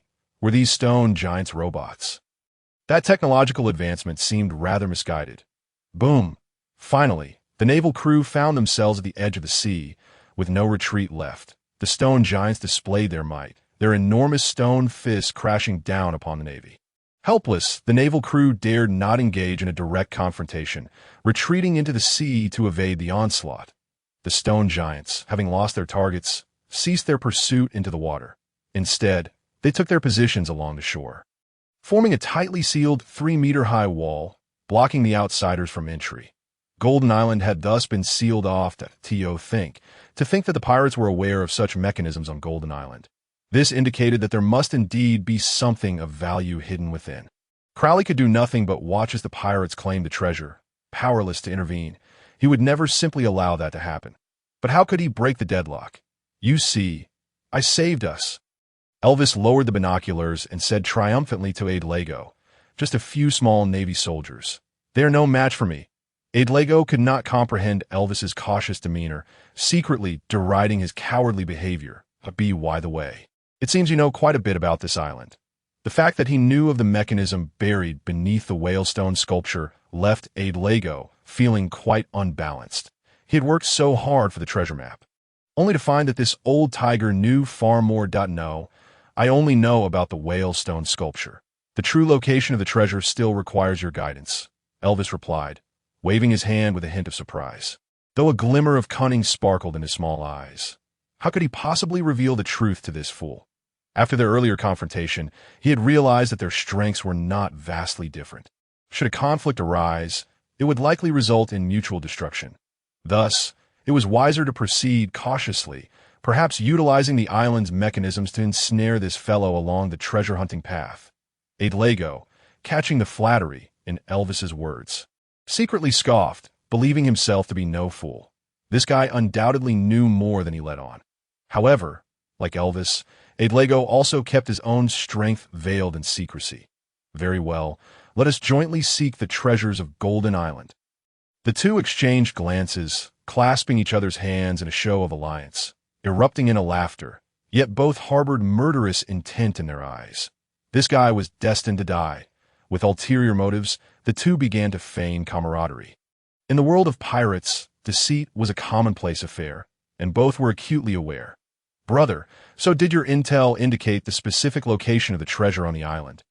Elvis lowered himself, willing to address Lego as brother. Merely due to his ruddy hair and aged appearance, their rivalry was palpable. The whale's tail points towards. The treasure lies in that mountain, Lego replied, comfortably accepting the title as he pointed towards the highest peak in the west. Oh. Elvis paused for a moment, then regained his composure, smiling as he asked, is it within a cave or at the mountain's summit? Pretending. I see right through your act. He proved to be far more astute than Drago had anticipated. However, despite his internal musings, he still managed to wear a smile. We shall soon discover the truth together. That would be most splendid. Thus, the two captains, each harboring their own ulterior motives, set forth with their respective crews toward the lofty mountains in the west. You could inundate the beach with seawater. Their cumbersome bodies would become ensnared in the saturated sand, suggested Akin, who was immersed in the sea, observing the stone figures encircling the island. This was indeed a sound proposal, for it would facilitate their landing on the island. Yet, to arrive later than the pirates, only to be constrained by those well acquainted with the island's layout, was exceedingly irksome if they did not take action. Even if they managed to land, they would still be hindered. How could Crawley tolerate such indignity? With a flash of brilliance in his eyes, Crawley conceived a plan. He would employ a strategy to drive the wolves away and seize the opportunity. He intended to make these pirates gnash their teeth in frustration. Everyone except Akin returned to the warship and await orders, he commanded, turning to address all the sailors. Subordinates who cannot even breach the defenses of the stone figures would be of little use on the island. It is wiser to remain aboard the ship to minimize casualties. Akin, how proficient are you with the moonstep? He inquired further. Fairly well. I can manage to stay airborne for a few minutes at best. Akin replied candidly. Excellent. We shall use the moonstep to ascend the island, Crawley remarked, gazing at the towering stone wall, estimating its height to be around 3 meters. Akin nodded, seemingly grasping his intent. With a series of sharp sounds, the two leapt into the air, surmounting the stone wall and setting foot upon Golden Island once more. However, the inadequately trained Akin soon plummeted to the ground. The stone figures, sensing intruders, sprang into action, swiftly pursuing the two with determined strides. Yet compared to the clumsy movements of the stone figures, the duo moved with remarkable agility. Although they eluded their pursuers, the stone figures remained relentless in their chase.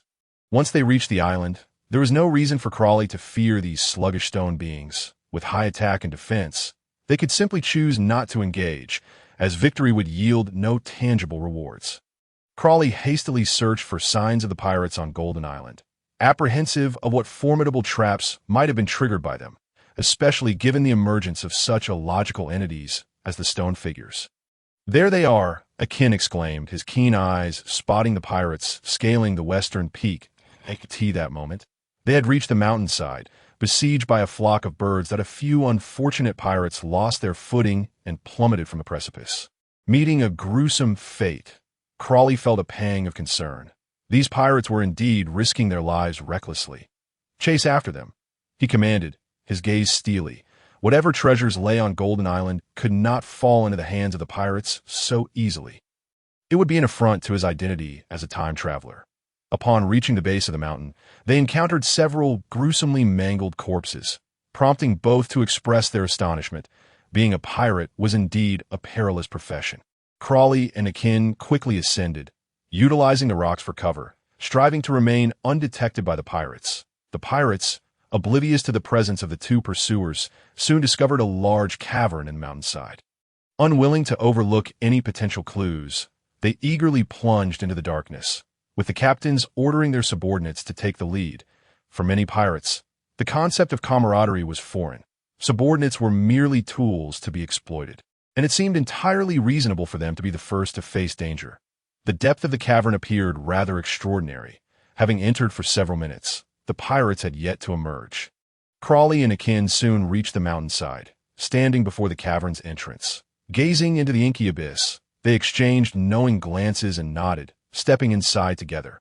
Limited visibility forced them to proceed cautiously, their experience guiding them as they felt the decay of numerous corpses and piles of bones beneath their feet. It was evident that many had perished within this cavern. Given its reputation as a renowned treasure island, Golden Island had certainly been explored by many adventurers, particularly such a suspicious cavern. After a few minutes of cautious advancement, they gradually discerned their surroundings. The pirates ahead had ignited torches, illuminating the path before them. For without light, even treasures would remain hidden. The flickering flames revealed an array of bizarrely deceased bodies, most having fallen victim to traps. And upon closer inspection of the subtle mechanisms etched into the walls, the mystery began to unravel. It appeared that the infamous pirate, Unanimous, had no intention of allowing future generations to easily claim the treasures he had left behind. Having set numerous traps throughout the cavern, just as Crawley wished to press on, a cacophony of commotion erupted from deeper within, accompanied by cries of anguish. Immediately, he exchanged a glance with Akin and retreated into the shadows. Suddenly, a swarm of bats erupted from the cavern, pursuing the pirates with ferocious intent. These were not your ordinary bats. They feasted on human flesh rather than blood. However, the bats recoiled from the sunlight, ceasing their pursuit as the pirates fled the cavern, emitting shrill cries as if to issue a warning. Upon observing the pirates' ranks, it became evident that they had suffered significant losses. Edrago's expression darkened, for even if he regarded his subordinates as expendable, such casualties were undeniably detrimental. He could scarcely believe the myriad of traps that plagued Golden Island. He struck the mountainside with a clenched fist, venting his frustration. They had yet to uncover anything, and already half his crew had perished. Beside him, Elvis remained silent, yet his eyes sparkled with keen insight. Unlike Edrago, he maintained a steadier demeanor, having anticipated such obstacles, and thus had mentally prepared himself. Flesh-eating bats in the cavern, and the undead lurking beneath. There are surely more surprises in store, he mused inwardly. Onward, Edrago commanded, unwilling to concede after such losses. Retreating now would be illogical, and they could only press forward in search of treasures. Crawley and Akin revealed themselves from their hiding spot. Observing the ascending pirates, I hadn't anticipated the presence of another pirate crew. Crawley murmured. Akin squinted at the figure clad in golden armor, his red-haired visage unmistakably marking him as Edrago. That fellow is Edrago, the Golden Dragon. I encountered him once alongside Captain Cleek on the Grand Line. He is quite formidable. The Golden Dragon, a pirate whom Akin deems powerful, Crawley mused, narrowing his eyes. Evidently, one could not perceive this world through the lens of his previous life, as he distinctly recalled that this individual had been rather inept. At long last, the pirates reached the summit, where a seemingly steep peak revealed itself to be a flat-topped mountain, entirely devoid of vegetation, suitable for revelry without fear of falling. The summit offered a panoramic view, concealing nothing. However, it bore no treasures, not even a blade of grass, save for a solitary stone house standing resolutely at its center. The pirates, in accordance with their nature, should have demolished such a suspicious structure. Yet Crawley and Akin, hidden in the shadows, understood immediately that the stone house was composed of the same material as the stone figures, remarkably resilient. It was likely that previous pirates had been disinclined to expend great effort dismantling such a formidable edifice. Edrago cast a glance at the composed Elvis beside him before boldly entering the stone house, determined to uncover what danger could possibly lurk within a mere shack. Following suit, Elvis and his crew entered as well, providing Crawley and Akin the opportunity to take refuge behind the stone house, their mission now to lie in wait like a mantis stalking its prey. However, scarcely had they settled in, when Crawley felt something writhing beneath his foot. Looking down, he beheld a skeletal claw probing at him. Alarmed, he swiftly kicked it away and retreated. Crack. Once more, he stepped upon something inexplicable, glancing down to find yet another ghastly white claw, surveying their surroundings. He was met with a horrifying spectacle. The flat summit was teeming with skeletal appendages, writhing and swaying like a forest of bones. The undead had emerged, though they intended to be the cunning hunters. Crawley and his companions found themselves besieged by the undead before the mantis even emerged. What on earth is this? Crawley couldn't help but curse. Is this truly the world of pirates? It defies all reason. How could there be such things as the undead? This appears not to be bone, but stone, Akin remarked, frowning as he spoke. From the summit, skeletal claws emerged one by one, pressing against the ground as entire skeletal forms burrowed from below, revealing a host of skeletal frames. Their hollow eye sockets lacked any semblance of a soul's flame. Crawley observed intently. Indeed, this was not bone but stone, much like the stone giants, the only distinction being that these stone skeletons were white.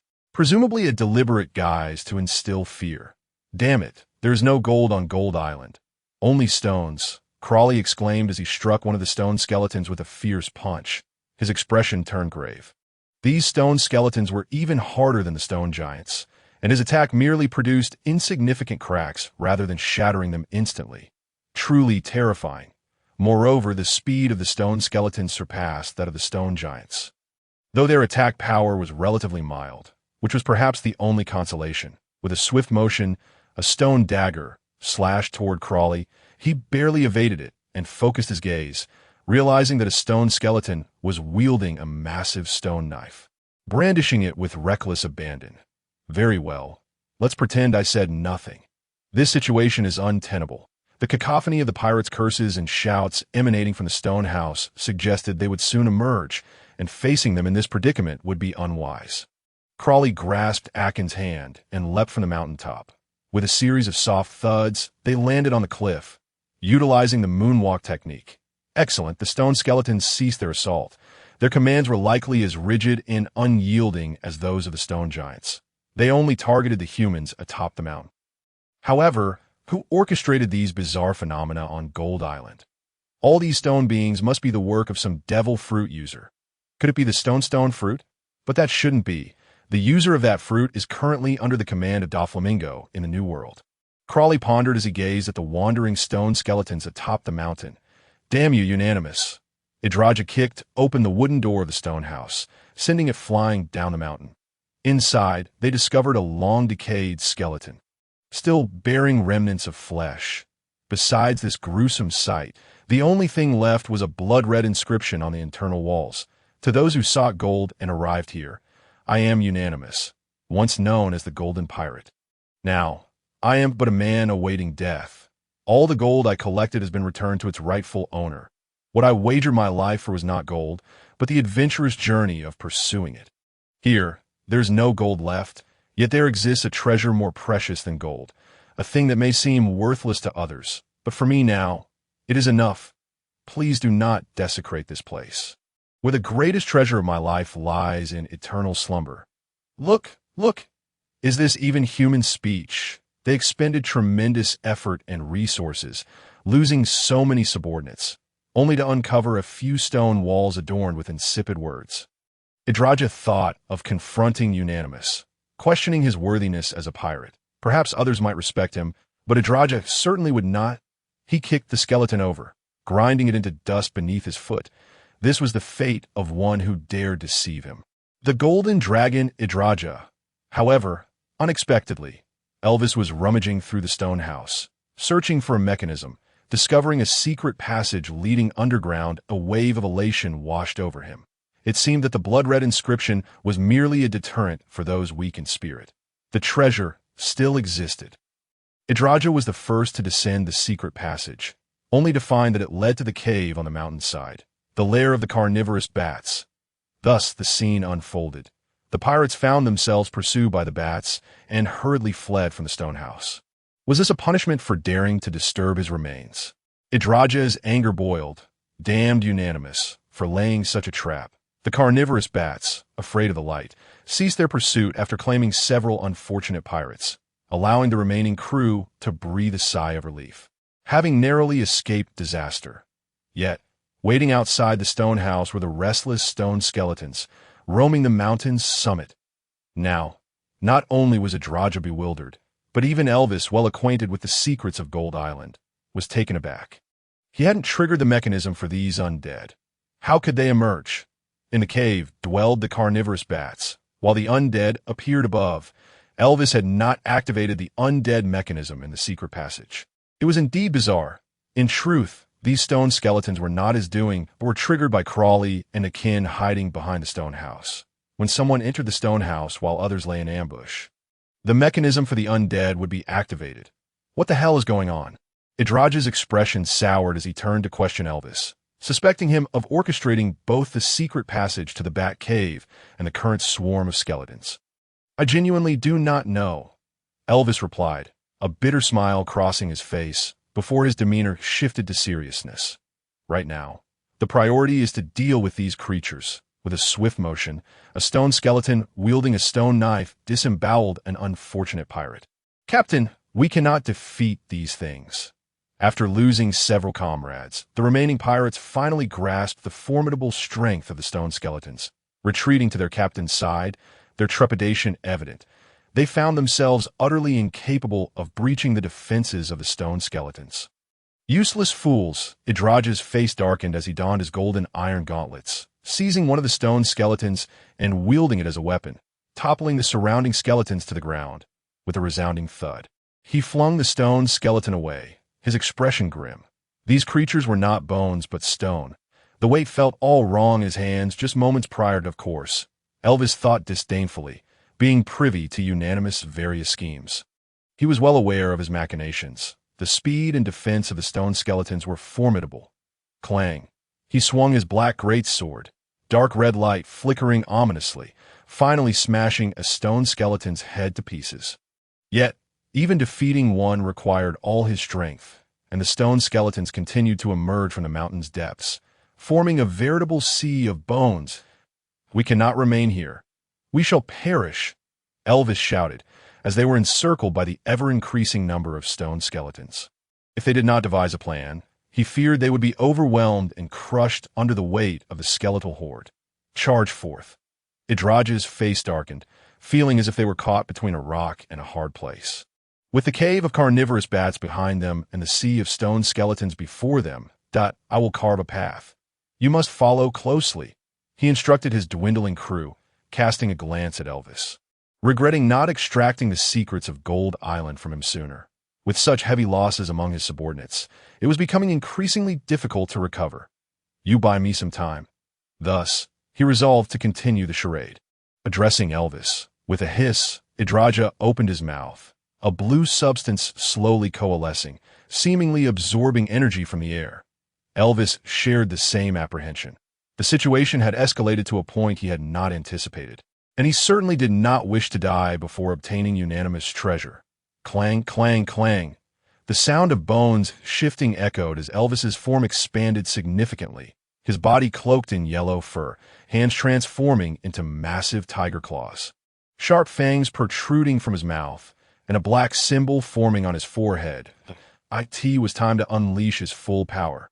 With his tiger-like eyes radiating ferocity, he gripped his black greatsword, a crimson aura surging around him. 1,000-pound sword. Circle slash. He swung the greatsword in a circular motion before him, sending all surrounding stone skeletons flying, several of them shattering into shards. With a roar, he plunged into the sea of skeletons, relentlessly swinging his greatsword as the stone skeletons fell and rose again, unyielding. Clang. Amidst the swirling debris, stones splintered and scattered. He dared not pause, for these stone skeletons were oblivious to the concept of fatigue. Should they seize an opportunity, they would swarm and engulf Elvis in an instant. Yet, even he, wielding a heavy sword, would eventually tire. As his movement slowed, several skeletal claws pierced through his pelt, leaving behind a trail of crimson. "Elvis, step aside. Our captain is ready," bellowed one of Edlargo's subordinates. Elvis's gaze sharpened, and he quickly retreated. Boom! The blue energy material within Edlargo's mouth coalesced, erupting forth like a laser cannon. A robust beam of azure energy surged from his maw. The horde of stone skeletons before him was instantly cleaved apart, sent tumbling down the mountainside, shattering into fragments.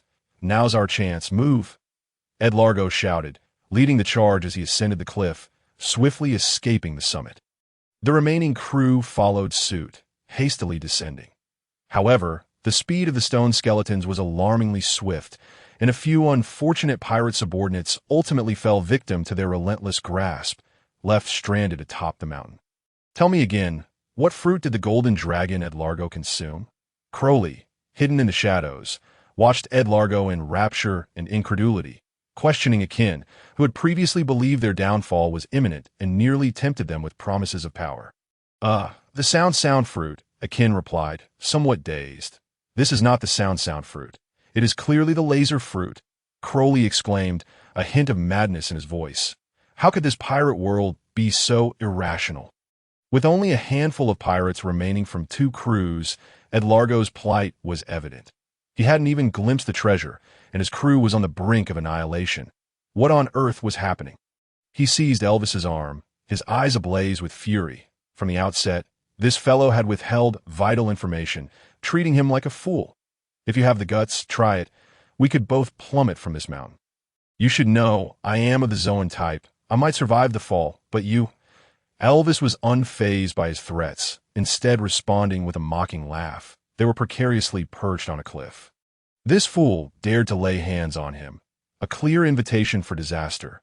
Gazing downward, the mountain loomed at a staggering height of 1,000 meters.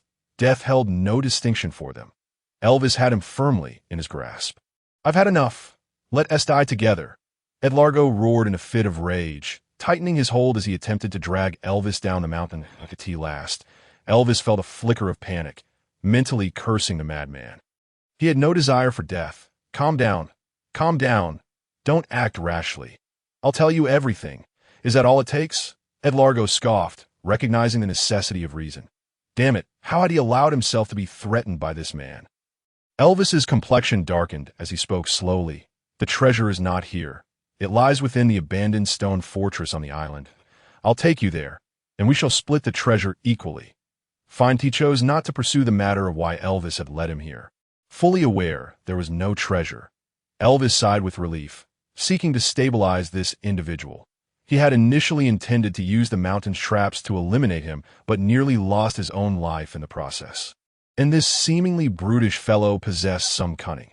The two reached a verbal agreement and began their descent, while Crowley and Akin remained hidden in the shadows, patiently awaiting their opportunity as the proverbial yellow bird and fisherman. Yet, truth be told, Crowley regretted climbing the mountain. Would it not have been more comfortable to wait below? Little did they know, the mountain was a trap designed for ensnaring, having ensnared not only Edlargo, but them as well. As time passed, the pirates finally descended the mountain, escaping the nightmarish realm, all exhaling in relief, liberated from their torment. However, Crowley and Akin did not descend, remaining concealed in the mountain's shadows. Bang! Bang! Bang! The sounds erupted, dust and stones flying as the ground trembled. The faces of the pirates changed dramatically.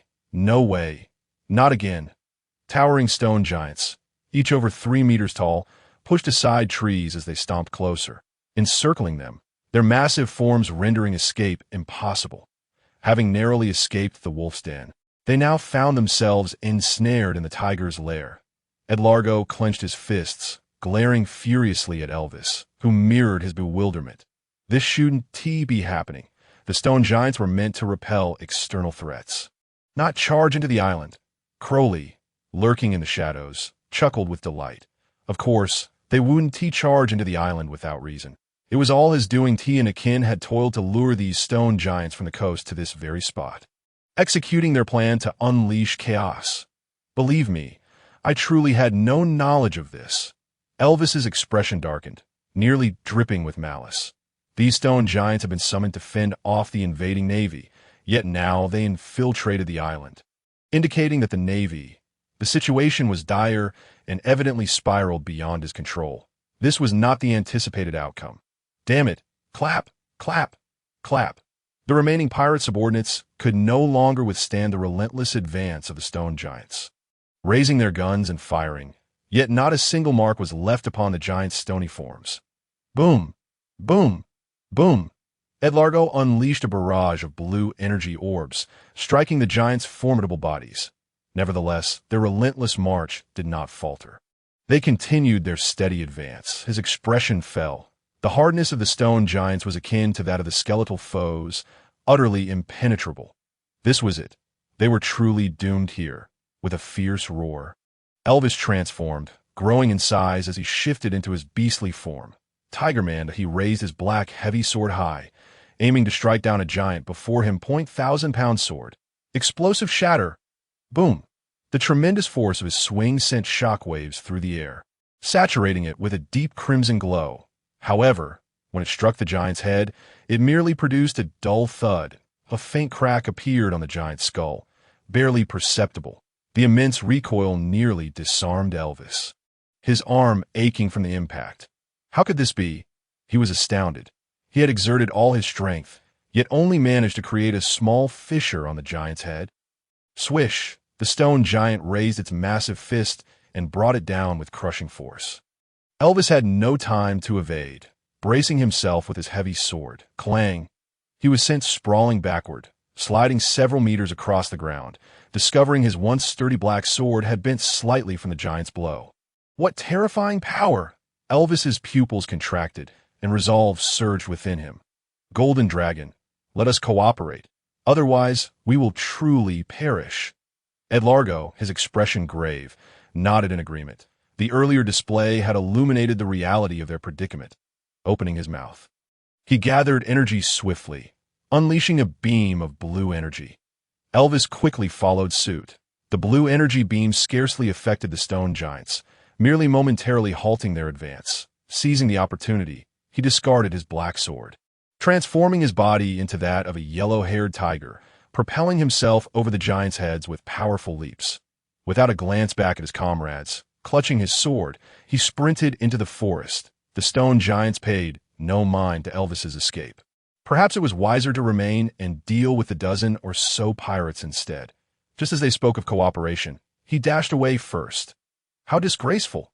His subordinates, the remaining members of the fierce tiger pirate crew, looked on in despair as their captain unhesitatingly abandoned them. How could this be? Was the enemy truly so formidable that their captain felt no confidence? Damn it, that scoundrel! Ed Largo cursed, yearning to escape the battlefield like Elvis. But his massive form rendered him incapable of leaping over 3 meters. Turning to face his pirate subordinates, who struggled against the skeletal foes, he realized they stood no chance against the stone giants. They were all destined to perish here. Ed Largo had lost all hope for them.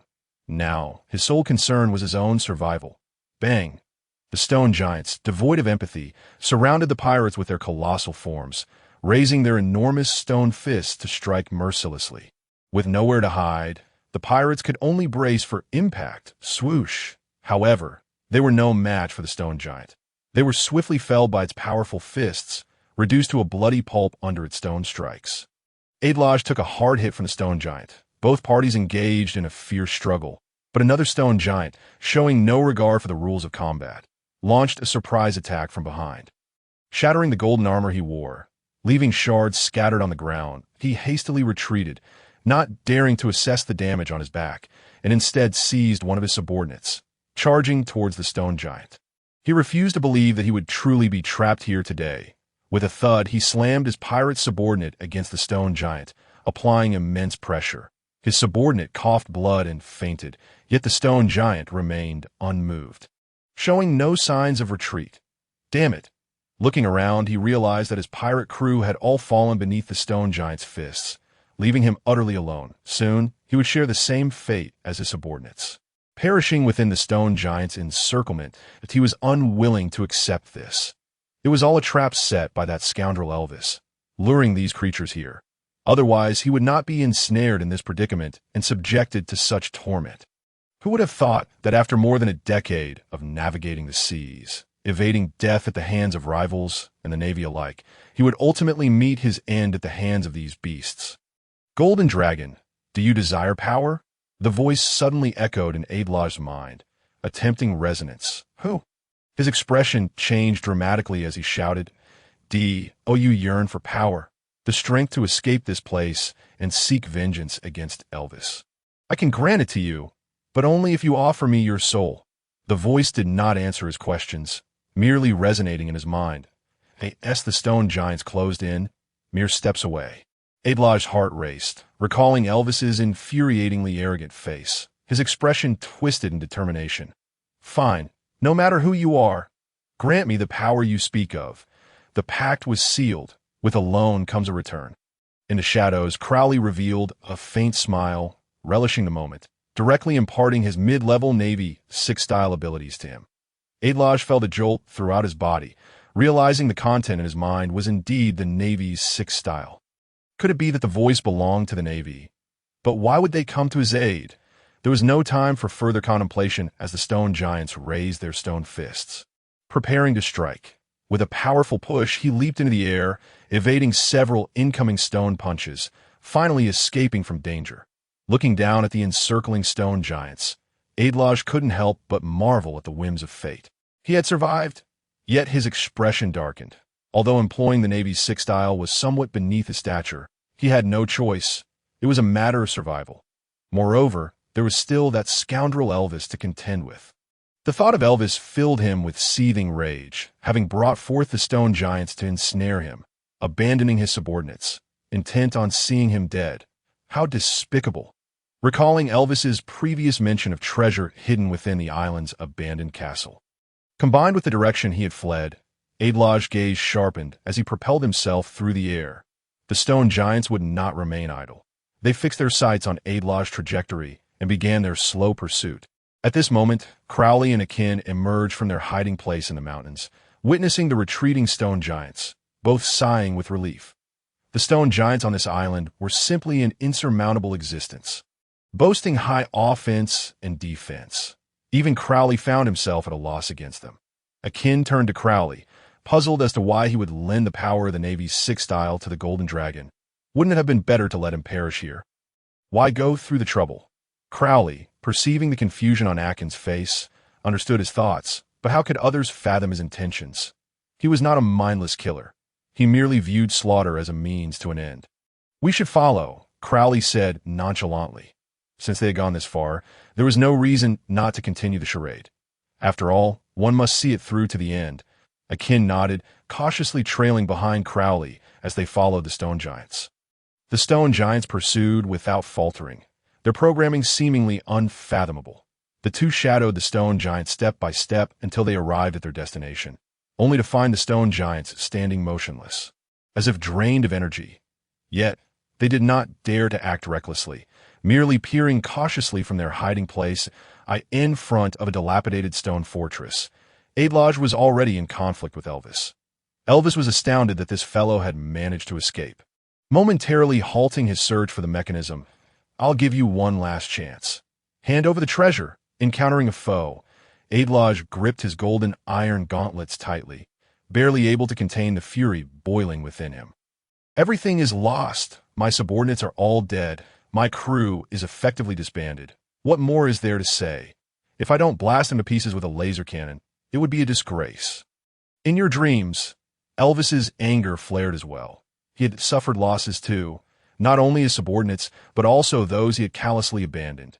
Did Adlaj even comprehend the pain he felt? 1,000-pound sword. With no desire for further dialogue, Elvis brandished his black, heavy sword, radiating a crimson glow, and swung it towards Adlaj. Adlaj's eyes were fierce as he opened his mouth wide, unleashing a piercing roar. Roar! It was a primal roar, sending massive sound waves rampaging through the air, causing tremors that even Crowley and Akin, hidden in the shadows, could not help but clutch their ears tightly. Elvis, who bore the brunt of this sonic assault, was rendered momentarily stunned, his heavy sword slipping from his grasp as he clutched his ears in agony, blood seeping from them. His eardrums had burst. This is the true application of the sound wave fruit. As the sound subsided, Adlaj gazed down at Elvis, who knelt on the ground, his expression contorted in pain as he clutched his ears, revealing a malevolent, mocking smile. "Shave!" In an instant, Adlaj appeared before him, seizing his neck and lifting him off the ground. "Tell me now." Adlaj's expression was grotesque, teetering on the brink of hysteria. Cough, cough. Elvis, choked by Adlaj's grip, felt blood rush to his head. He managed to smile through gritted teeth, spitting a mix of blood and saliva onto Adlaj's face. "Don't you dare dream." Boom! As Elvis began to swell in size while being held aloft, his skin turned rough and resilient, yellow fur sprouting all over his body, a black forming slowly on his forehead. Adlaj intended to strangle him to death, but found he could not. Elvis smirked disdainfully, now transformed into a tiger human form. His physical attributes surged dramatically, and his wounds began to heal rapidly, Such was the unreasonable nature of Zoan fruits. He grasped Adlaj's hand, gradually prying it away, his smile growing sinister as he realized that this fellow's previously executed swift move was indeed a technique from the Navy's six-style shave. If Adlaj were to escape, it would complicate matters. However, could it be that he had escaped the stone giants due to the Navy's six-style? The moonwalk technique could allow one to fly. Could this red-haired wild man truly be a member of the Navy? Elvis pondered, a suspicion forming in his mind. Boom! Without further ado, since the mask had been torn off, they would engage in combat. Adlaj roared, unleashing a tremendous sound wave while swinging his fist toward Elvis. Even with enhanced defenses as a tiger human, the terrifying sound wave still affected him, knocking him back several steps. No problem, he reassured himself. His true strength lay in his swordsmanship. He retrieved the black, heavy sword from the ground, feeling invigorated, positioning it behind him in an odd stance. 1,000-pound sword, fierce tiger. The dark red sword energy coalesced, embodying the fierce roar of an enraged tiger, surging forth toward Adlaj with incredible speed. Adlaj had prepared for this moment. A blue energy beam erupted from his mouth. Sonic Piercer! Ah! Boom! The azure energy pillar collided with the dimly manifested crimson sword aura of the fierce tiger, unleashing a violent surge of energy that stirred the air into a tempest, sending sand and stones swirling. Ultimately, Elvis's sword aura proved superior, and Adragos was acutely aware of the disparity between them. Prepared for the confrontation, he swiftly utilized Shave to evade the incoming sword strike. Yet his trajectory led him directly towards Elvis. Golden finger gun. He extended his straightened index finger, its golden nail glinting with a sharp, cold light. With a swift motion, the nail, combined with the formidable force of a bullet-like finger gun, pierced through Elvis's waist, plunging deep within. Damn it! Elvis's eyes blazed with madness as he gritted his teeth against the pain, spun around, and swung his black heavy sword in a vicious arc towards him. Adragos once more evaded using Shave, exposing a mocking grin. Let us die together! Elvis laughed maniacally, charging into the abandoned castle behind him. The sound of mechanisms whirring echoed from within. Rather than fall to the hands of the red-haired savage, he resolved to drag him down with him, to perish together. Elvis's face was a mask of tragic determination. Clang, clang, clang. As the sounds of machinery filled the dilapidated stone fortress, the entire Golden Island began to tremble. The grinding of gears resonating through the earth, startling all the birds into flight. With an alarming rapidity, the vegetation on Golden Island began to topple. Even several towering mountains succumbed, crashing down with tremendous noise. Wind and sand surged, protruding layers of rock from the ground, transforming Golden Island into a stony realm. Crowley and Akin had nowhere to hide, revealing themselves, staring in shock at the unfolding chaos. What in the world is this island? The stones on the rocky isle began to rise, morphing into the shapes of flying insects and beasts. The stone creatures surged forth, trampling everything in their path. The mountain housing the cave of carnivorous bats crumbled, morphing into a stone dragon that spiraled through the air. Crowley's face turned ashen. He finally comprehended why the stone folk dared not approach the abandoned fortress. The mechanisms there controlled the very safety of the island.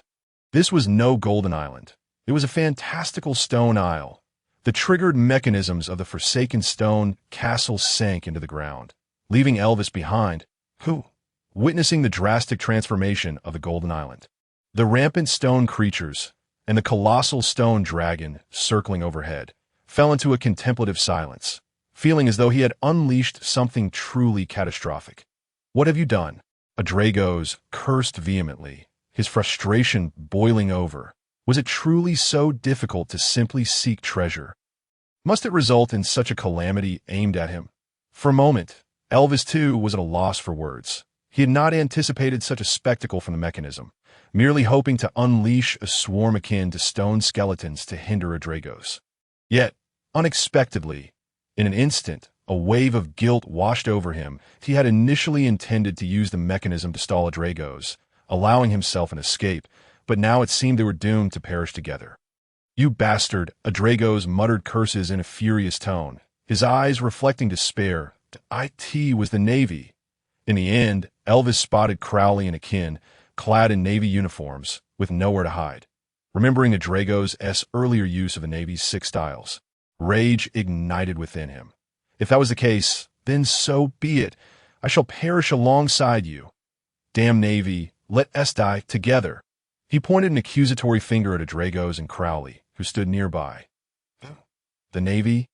Adragos queried, bewildered, following Elvis's finger to behold 2 Navy officers standing in the desolate terrain.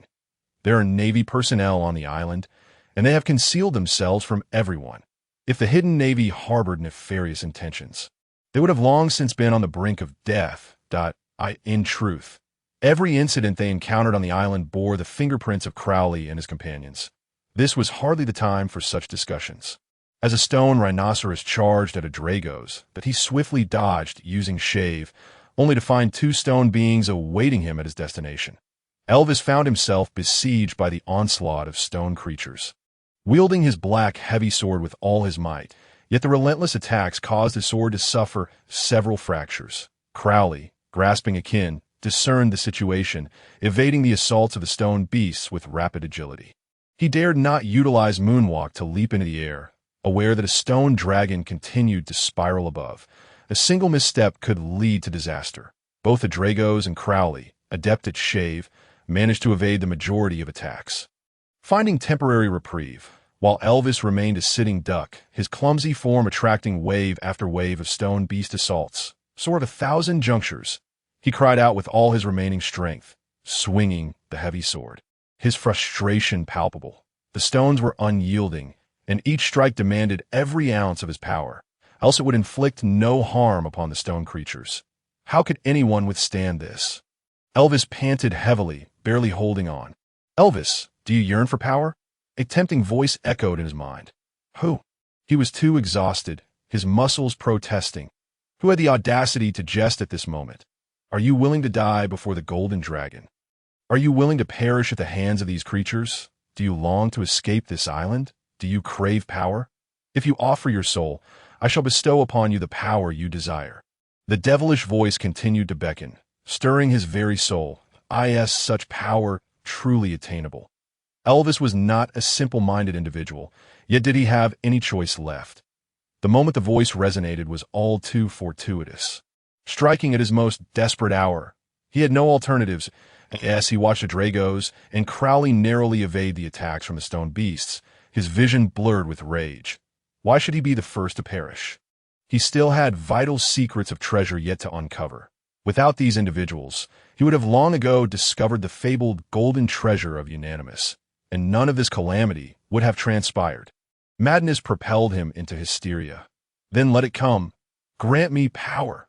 He growled fiercely, bracing against the arms of the stone bear that swung toward him, gritting his teeth. The contract is established. Power granted, to be borrowed and returned.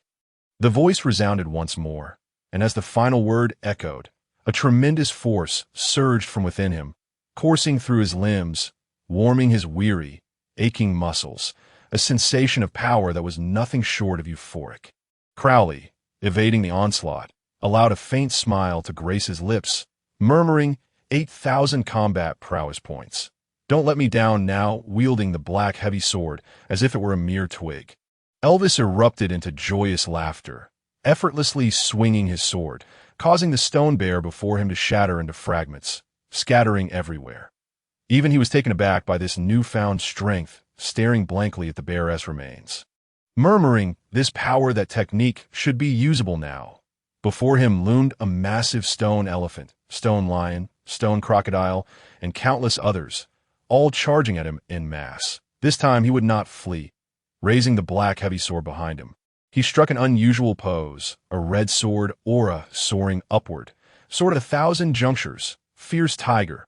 The black heavy sword arced from below, gathering a dark red sword aura, the roar of a tiger reverberating through the skies. The dark red sword aura coalesced into a magnificent tiger, its jaws agape, unleashing a ferocious roar as it lunged forward, akin to a tiger descending from the mountains, charging towards the throngs of stone beasts. Boom! Stone shattered, fragments flying, the explosive sword aura scattered wildly, elevating Elvis's figure to an imposing stature, embodying the Lord of Tigers. A sight to behold. In that moment, the surrounding stone creatures faltered, hesitating to advance. What the hell happened to him? Adragos, witnessing Elvis's newfound prowess, was momentarily stunned. The man who had previously been subdued now seemed to possess an unearthly power, unsettling him. Moo. Crowley, observing Elvis's elevated swordsmanship, couldn't he help but express his admiration. The stronger Elvis became, the more pleased he felt. After all, the soul belonged to him, and he had no doubt this fellow would not escape death. Elvis appeared to enter a berserk state, wielding the black heavy sword with abandon. Leaving a trail of shattered stones in his wake, as he slashed, he erupted in raucous laughter. Yes, this is power. This is the world of martial arts, a realm of swift vengeance. No longer did he fear the stone creatures. They were merely targets. He had not forgotten the purpose behind his soul's offering, to gain power and slay the golden dragon. His gaze shifted towards Adragos. That scoundrel must die. Adelago beheld the frenzied gaze directed at him, as if the other were poised to consume him whole. Initially unperturbed, he felt a tightening in his chest upon witnessing Elvis's display of formidable prowess.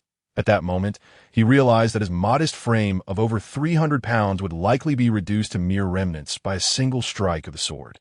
Elvis brandished his blade and charged towards him with haste, but fate was unkind, for several stone golems obstructed his path. Yet, he remained undeterred, although these golems were slightly less resilient than their stony counterparts. They were inconsequential under his overwhelming strength. With his power surging, his confidence swelled as well as 1,000 Gene sword. Tiger tail, he hurled the black heavy sword into the air, allowing the tail of a tiger to entwine around it, demonstrating his audacity to wield the sword with a tail instead of hands. The tiger tail swung fiercely as he leapt into the air, pivoting to carve a semicircle with the heavy sword, unleashing a torrent of sword energy that cleaved through the stone golems with ease. Boom! Undoubtedly, with his augmented strength, Elvis could reduce the golems to mere fragments even with the tiger tail as his sword. Debris scattered, but what remained revealed a different treasure that Adelago's eyes sparkled upon seeing the glimmering gold. Lustrous, radiant gold, the very object of his deepest desire. Who among mortals does not know that the golden dragon Adelago has an insatiable preference for gold? Even this expedition in search of the legendary treasure of the great pirate, Unanimous, was driven by his yearning for the vast riches he was said to possess. The treasure was hidden within these very golems. Elvis regarded the gold with an expression devoid of emotion. Although he was surprised to discover it concealed within the bodies of the golems, his true objective had never been the gold itself, but rather something else left behind by Unanimous. Want it? Come and take it, he observed Adelago's covetous face, glistening with greed, and disdainfully placed his foot upon the gold, beckoning him with a mere curl of his finger. Seeing this, Adelago's expression quickly shifted to one of concern. The allure of gold was now overshadowed by the pressing danger to his life. Suddenly, to the astonishment of all present, the stone dragon circling above came to life. It raised its head towards Elvis, its massive body generating a gale as it opened its maw and lunged forward. Yet he showed no fear. Instead, a look of delight illuminated his face as he bellowed against the tempest. Come forth. Today, I shall slay the dragon. His muscles bulged as he summoned a fierce sword aura. Unyielding even in the face of the raging winds, he gripped the heavy black sword tightly, its blade suffused with a dark crimson glow. 1,000 Gene sword, tiger devouring dragon. He unleashed an unprecedented wave of sword energy, transforming into a roaring giant tiger that issued fierce roars at the stone dragon above. Today, this ferocious tiger would claim the dragon's head. Boom! The tiger ascended to the heavens, aiming to bite down upon the dragon's skull, seemingly intent on severing it in one decisive bite. Alas, the tiger's sword energy did not disappoint Elvis. It shattered one of the dragon's teeth. Yet that was where the triumph ended. How could this be? He stood amidst the tempest, a hollow figure.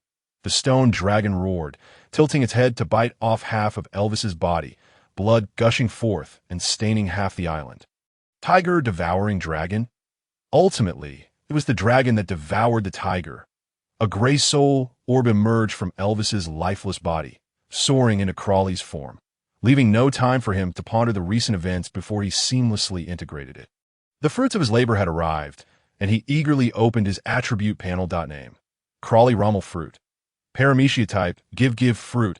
Awakening pending. Combat power: 12,000 skills. 1. Intermediate Marine Basic Swordsmanship. Ordinary Swordsman level 2. Intermediate Marine 6 styles. 3. Intermediate Weapon Mastery 4. Advanced Fishman Karate 5. Underwater Breathing 6. Transformation into Tiger Man. Cat Fruit. Tiger Form. Non-upgradable. 7. Advanced Thousand Gene Sword Technique. Intermediate Swordsman level. Crawley couldn't help but grin at the sight of his attribute panel, which finally appeared respectable. He gazed up at the stone dragon still circling overhead, his brow furrowed in concentration. Even after absorbing Elvis's soul, he surmised he was still ill-equipped to contend with this dragon.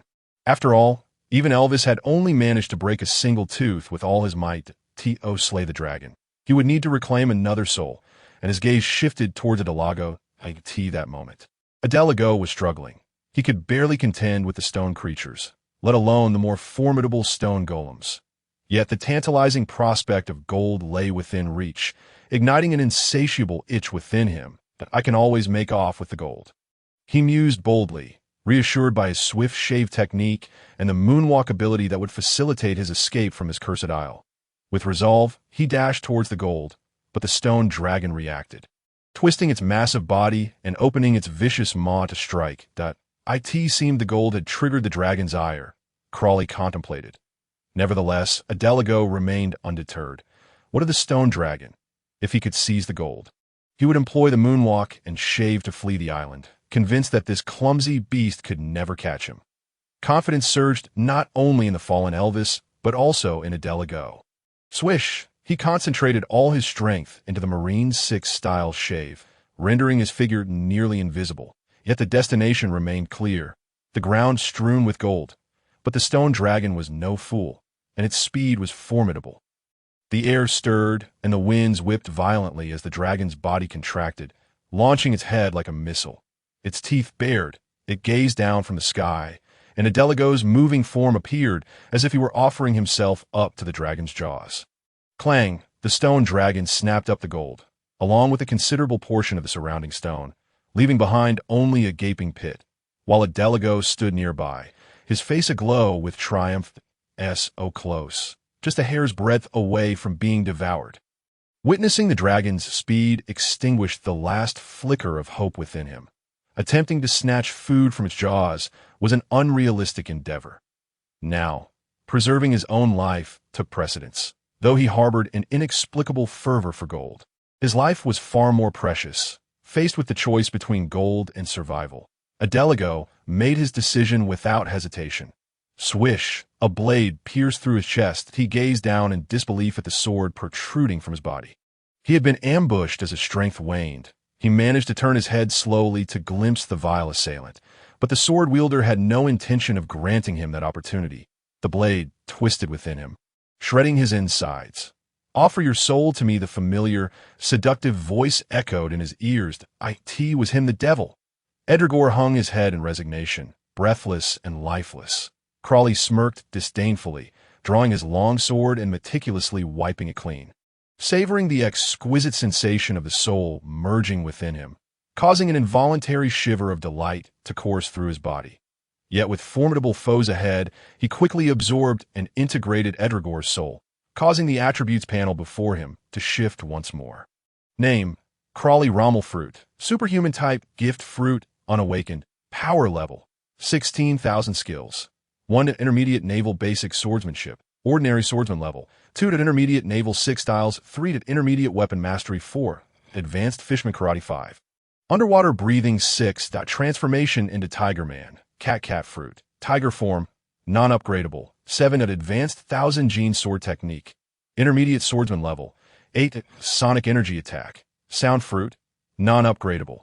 Crawley gazed at the doubling of his power level after absorbing the souls of the two, marveling at the fact that his current power was 4 times that of CP9's most prodigious talent, Lucci. He had previously surmised that Lucci's strength was comparable to that of an ordinary rear admiral. With elite rear admirals hovering around a power level of approximately 8,000. As for the admirals, their levels were difficult to gauge, yet he felt confident that his own power was on par with theirs. However, he noticed that the colors of skills 6 and 8 on his attributes panel differed from the others. These two skills were the devil fruit abilities of the two individuals he had absorbed. What could this mean? Crawley focused intently, and a prompt appeared before him. Would you like to fuse skills? Curiously, he pondered whether skill fusion was exclusive to devil fruit abilities, deciding to test it. Crawley selected yes, and the attributes panel transformed once again. Name: Crawley Rommel Fruit. Superhuman type, gift fruit, unawakened. Power level, 16,000 skills. 1 to intermediate naval basic swordsmanship, ordinary swordsman level. 2 to intermediate naval 6 styles 3. Intermediate weapon mastery 4. Advanced fisherman karate 5. Underwater breathing 6. Advanced thousand gene sword technique. Intermediate swordsman level 7. Transformation into tiger demon with sonic attack. In an instant, the two skills fused into one, elevating the transformation into tiger demon, significantly enhancing its prestige. However, the exact effects of the new skill remained to be tested by Crawley himself. Akin stood beside him, observing the changes in his expression. Although unaware of the specifics, he sensed it was a positive development. Crawley picked up Elvis's black heavy sword, which bore numerous cracks yet remained functional. He was eager to test the might of the so-called advanced thousand gene sword technique. Knowing that with a power level of 16,000, Elvis could not possibly compare. Positioning the heavy sword behind him, he assumed a peculiar stance and swung it upward from beneath, unleashing a crimson sword aura that soared skyward. The resounding roar of a mighty tiger startled even him. The sword aura coalesced into a massive red tiger, which raised its head and emitted an earth-shattering roar, in contrast to the sword aura tiger conjured by Elvis. Crawley's was a mere cub. With an air of superiority, the red sword tiger disdainfully regarded the stone creatures on the island before letting out another ferocious roar, baring its fangs as it charged towards them. Boom! Like a dimensional strike, nearly a third of the island's stone creatures disintegrated under the assault, leaving no fragments to scatter. They were utterly obliterated into a powdery substance, carried away by the wind. Akin watched in astonishment, his eyes nearly popping out as he initially wondered why Crawley was using Elvis's sword technique. However, once the sword aura was unleashed, he immediately dismissed his earlier thoughts. Though the sword moves were identical, the power was worlds apart. This was not merely a single technique. It was an entirely different realm. Crawley glanced up at the circling stone dragon, which remained unresponsive, shaking his head in frustration. This dragon truly was a miser, indifferent to anything that didn't involve gold. With no other option, he resolved to test his dragon-slaying skills. If the stone dragon lacked combat awareness, the challenge would be diminished. Spotting a stone creature, Crawley raised the black heavy sword. Letting the red sword energy surge, he realized he had developed a fondness for the thousand gene sword technique, a pure, violent swordsmanship that shattered all obstacles with raw power, embodying the allure of strength. With a thunderous crash, he swung the black heavy sword down like a battering ram, striking the stone creature on its massive head. Bang! Stones flew, yet amidst the debris, shards of black iron also scattered. The heavy sword, previously wielded by Elvis to cleave through tough stone creatures, had succumbed to the strain. Crawley stared blankly at the broken sword in his hand, rendered speechless. Was it merely due to exerting a bit too much force? The black heavy sword, already marred by cracks from previous use, had finally given in under the strain of his assault. Golden coins cascaded to the ground at Crawley's feet, shimmering in the light and painfully dazzling his eyes. At last, the stone dragon overhead reacted, opening its jaws to reveal its sharp teeth, emitting a silent roar of fury. Golden thief! How detestable! The massive tail of the stone dragon, infused with rage, swung toward Crawley, who dared not confront it head-on. Though his power level was sufficient, he lacked the ability to use haki. As a mere mortal, he would undoubtedly sustain injuries if he attempted to withstand such a blow. He recalled the unfortunate fate of others who had tried to confront iron blocks. Adopting a swift evasive maneuver, Crawley cast a sorrowful glance at the broken heavy sword in his hand, lamenting the loss of his dragon-slaying fantasy. Resolving to attempt a dragon disarming instead, he shouted, "Transform into tiger demon." With a crackling sound, his body erupted with the sounds of bones shifting, his stature exceeding 3 meters.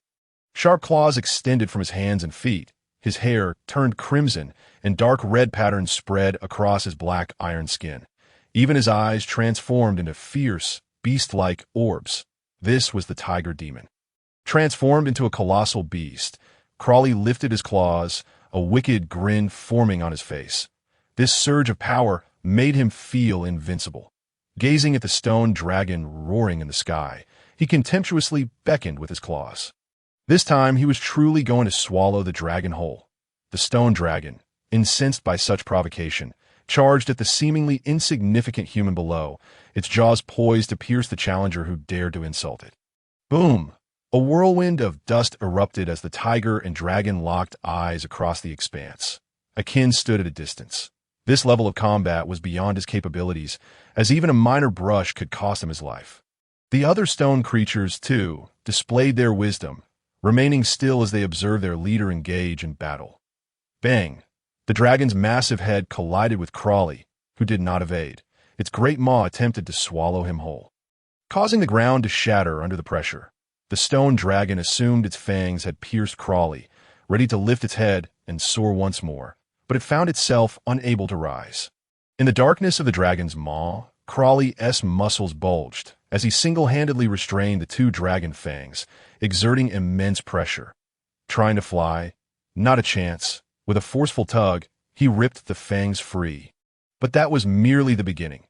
He had no intention of allowing the stone dragon to ascend again.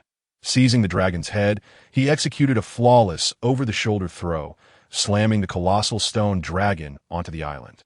The dragon's size was equivalent to 1/3 of the island's area, crashing down and likely crushing countless of its companions beneath it. Seizing the moment, Crawley leaped atop the stone dragon, raising his tiger claws high. Tiger demon claws. In a flash of lightning, his claws penetrated the stone dragon's body. Though the dragon could not feel pain, it was acutely aware that the audacious human had dared to mount its back. Even as a foe dragon, it held its own dignity. One must not treat a stone dragon as if it were no dragon at all. It began to thrash wildly, the stone dragon writhing incessantly in an attempt to dislodge the wretch clinging to its back. Yet, all efforts were in vain. Instead, Crawley relentlessly clawed at its scaly form, showering fragments of stone like dust in the air. This stone dragon possessed an unyielding solidity, surpassing even the stone golem and skeletal adversaries previously encountered. It felt as though all its stony essence had been compressed into an impenetrable mass, devoid of any fissures, perfectly sealed, and remarkably resilient. Crawley, armed with the sharpened claws enhanced by the Navy's 6 styles, found it a formidable challenge to excavate even a fragment. Boom! The stone dragon rolled on the ground, determined to rid itself of the accursed rider, indifferent to the fate of its fellow stone beasts, which were crushed beneath its immense bulk, reduced to mere rubble. Such needless casualties. The transformation into the tiger demon had wrought no damage, and Crawley could not help but click his tongue in disapproval. After obliterating half of the stone creatures on the magical stone island, the stone dragon finally came to its senses, flicking its tail and soaring high into the sky. It darted through the clouds above the island, seemingly intent on shaking off Crawley. However, as a user of the moonwalk technique, Crawley had long since developed immunity to heights. While he continued to excavate the dragon's body, he made an intriguing discovery. This stone dragon could only fly within the confines of the island. No matter its maneuvers, it remained tethered to the land, relying on the island's magnetic force for flight. The architect of this mechanism must be a true monstrosity. If this was indeed the power of Unanimous Devil Fruit, one could hardly fathom how Unanimous dared to claim the title of Pirate King. Bang! At long last, Crawley's claws glowed crimson as they struck downwards with force.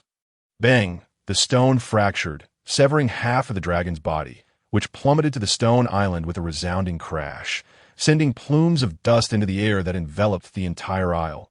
Without his greatsword, Crawley resorted to dismantling the dragon through excavation. Well, it could not be termed dragon slaying. Rather, it was a process of disassembly. Yet this left akin, standing humbly on the island, choking on dust and gazing up at the titanic battle of dragons and tigers in disbelief. What devilry was this? How could a mere insignificant figure like him bear witness to such a grand confrontation? Had it been a peaceful affair, it would have sufficed, but even the residual chaos had left him battered and bruised. A victim of collateral damage, Crawley wore a satisfied grin, which Akin perceived as the smile of a fiend. Observing the stone dragon, now reduced to a mere half, still thrashing in midair, he shook his head. This could not continue. With a swift movement, he detached himself from the dragon's body, suspended in the air, and locked eyes with the incomplete stone beast. Given that it was now halved, its weight was presumably diminished by half as well, rendering it a trivial task for him, with over 10,000 units of spiritual energy, to charge directly at it. Bang! He pressed down forcefully against the air, generating explosive sounds, retracting his claws, and forming a fist. This was the fist of the tiger demon. Larger than a cooking pot, building upon the foundation of the moonwalk and the shave, he had, unbeknownst to him, ascended to a higher echelon of the Navy's 6 styles. Crawley could lend his strength to others, who would then amplify his power, ensuring a profitable exchange. With blinding speed, he transformed into a projectile, teleporting towards the dragon's head, raising his fist high, radiant with crimson light, akin to a shooting star. Clang! His glowing fist struck fiercely into the dragon's eye. The stone shattered, his fist embedding deeply within. The dragon felt no pain, only humiliation, as it opened its maw wide, attempting to swallow Crawley, who had dared to intrude upon its eye, seeking to crush him within its jaws. Alas, Crawley's agility rendered him untouchable as he danced just out of reach, the dragon's massive fangs failing to grasp him, provoking an internal curse from the creature if it had the capacity for thought. Clang! Crawley glided through the air, his beastly form weaving between the dragon's fangs like a fish in water, delivering another powerful punch into the dragon's remaining eye. The eyes, once mere ornaments, now bore the brunt of his assault, and he relished the sensation, feeling akin to Neza. Experiencing sheer delight, he perceived the dragon as a tragic creature, its serpentine body rendered ineffective by its short claws. Without its tail, its only means of offense was its bite, a truly pitiful plight. Moreover, this stone dragon lacked fire-breathing or cloud manipulation abilities, rendering it a mere target for his onslaught. Yet, in the next moment, Crawley reconsidered. The stone dragon shifted its body, evading his assault, and opened its maw wide, unleashing a barrage of stone spikes. The spikes, sharp as arrows, rained down upon him with blinding speed. Each spike was as massive as a cannonball. Initially, Crawley could evade them with his keen eyesight, but as the onslaught intensified, he found himself resorting to passive defense using iron blocks. Transformed into the tiger demon, his muscles, imbued with reddish-black stripes, swelled with power, enhanced by the iron block skill, glimmering with an unyielding metallic sheen. Closing his vulnerable eyes, he felt the stone spikes pelled against him like a gentle drizzle, inflicting no pain. This was absurd. The stone dragon, being a creature of stone, had no reason to possess such unreasonable abilities as spitting stone spikes. Having endured the onslaught, Crawley slowly opened his eyes and was taken aback to find that the dragon's body, which he had previously severed, had shrunk further, now reduced to a mere third of its original size. It dawned on him that the creature was fighting with its very life. A wave of emotions washed over Crawley as he resolved to grant the stone dragon a swift end, thus preserving its dignity. However, he was also drawn to the sight of a ship approaching in the distance. With a firm step, Crawley extended his tiger claw, slicing through the stone dragon's 2 horns. As the horn shattered, the dragon roared in fury, unleashing a torrent of stone spikes, its body rapidly diminishing until only its head remained suspended in the air. Strangely, the remaining head instilled in Crawley an unprecedented sense of threat. Perhaps it was the innate foresight bestowed by his tiger demon transformation that alerted him to the dragon's impending desperate final strike. Boom! The golden island, transformed into the magical stone island, trembled once more, resonating with the sound of thunder akin to an earthquake as all stones began to levitate. Stone beasts, golems, skeletal figures, and the severed half of the stone dragon floated into the air, accelerating rapidly toward Crawley. The stone dragon could manipulate the island's magnetism, Yet, it could not break free from the island. How peculiar! Not only had the dragon commandeered the magnetic force of all stones on the island, but Crawley also found himself restrained by this magnetic pull, momentarily unable to move. As he struggled to break free, the accumulated weight of the stones pressed upon him. Layer upon layer, they encased him, forming a spherical prison. The immense pressure made it difficult for Crawley to breathe, his body aching from the constriction in that moment. He found himself at a loss for words regarding the stone dragon, questioning why it had not unleashed its ultimate move sooner. This was the true essence of the pirate world. The earth-shattering star, the stone dragon, now reduced to a mere head, opened its mouth wide toward the stone sphere. Its eyes, now punctured, appeared dreadfully disheveled. Back on the island, Akin furrowed his brow, gazing up at the massive stone sphere, wondering if his recently acquired captain had been sealed away. Crack! A crimson light flickered within the enormous stone sphere, illuminating the clouds above in a fiery hue, reminiscent of a burning sunset.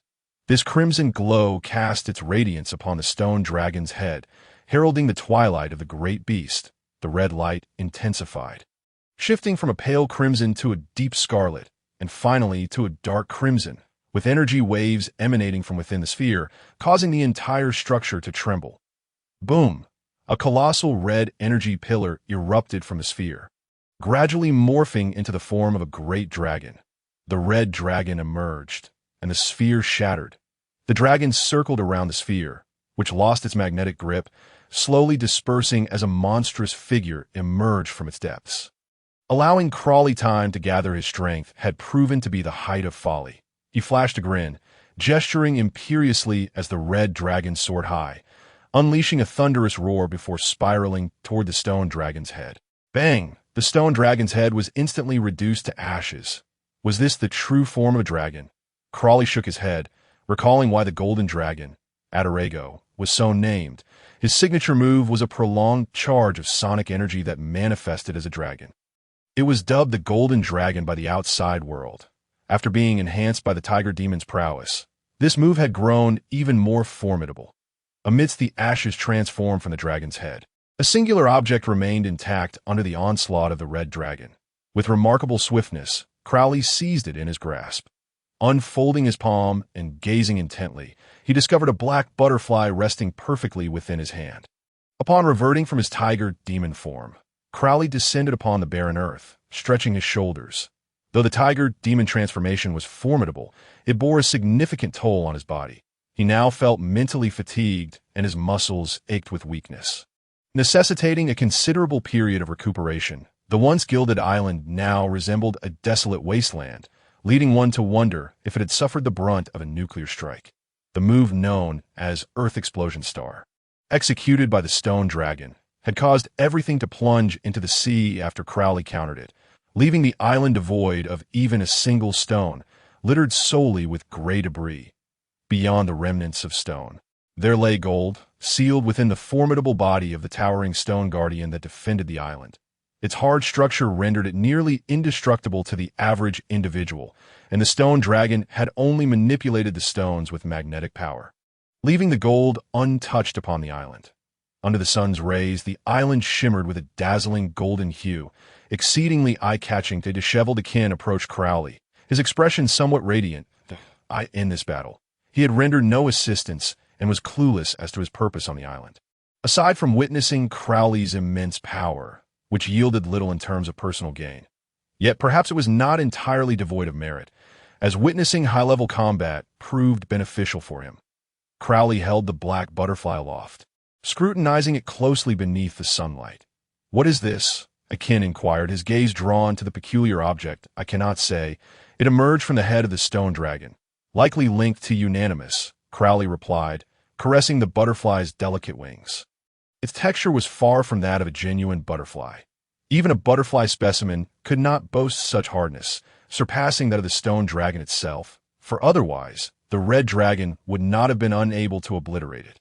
This may very well be what Elvis sought, the true treasure of Unanimous, unlike Edrica, who covets gold for its own sake.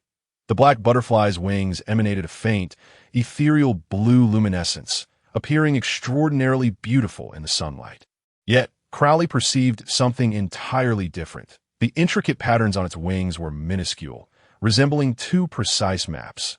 If these were indeed maps, then the locations inscribed upon them would signify the genuine legacy of Unanimous.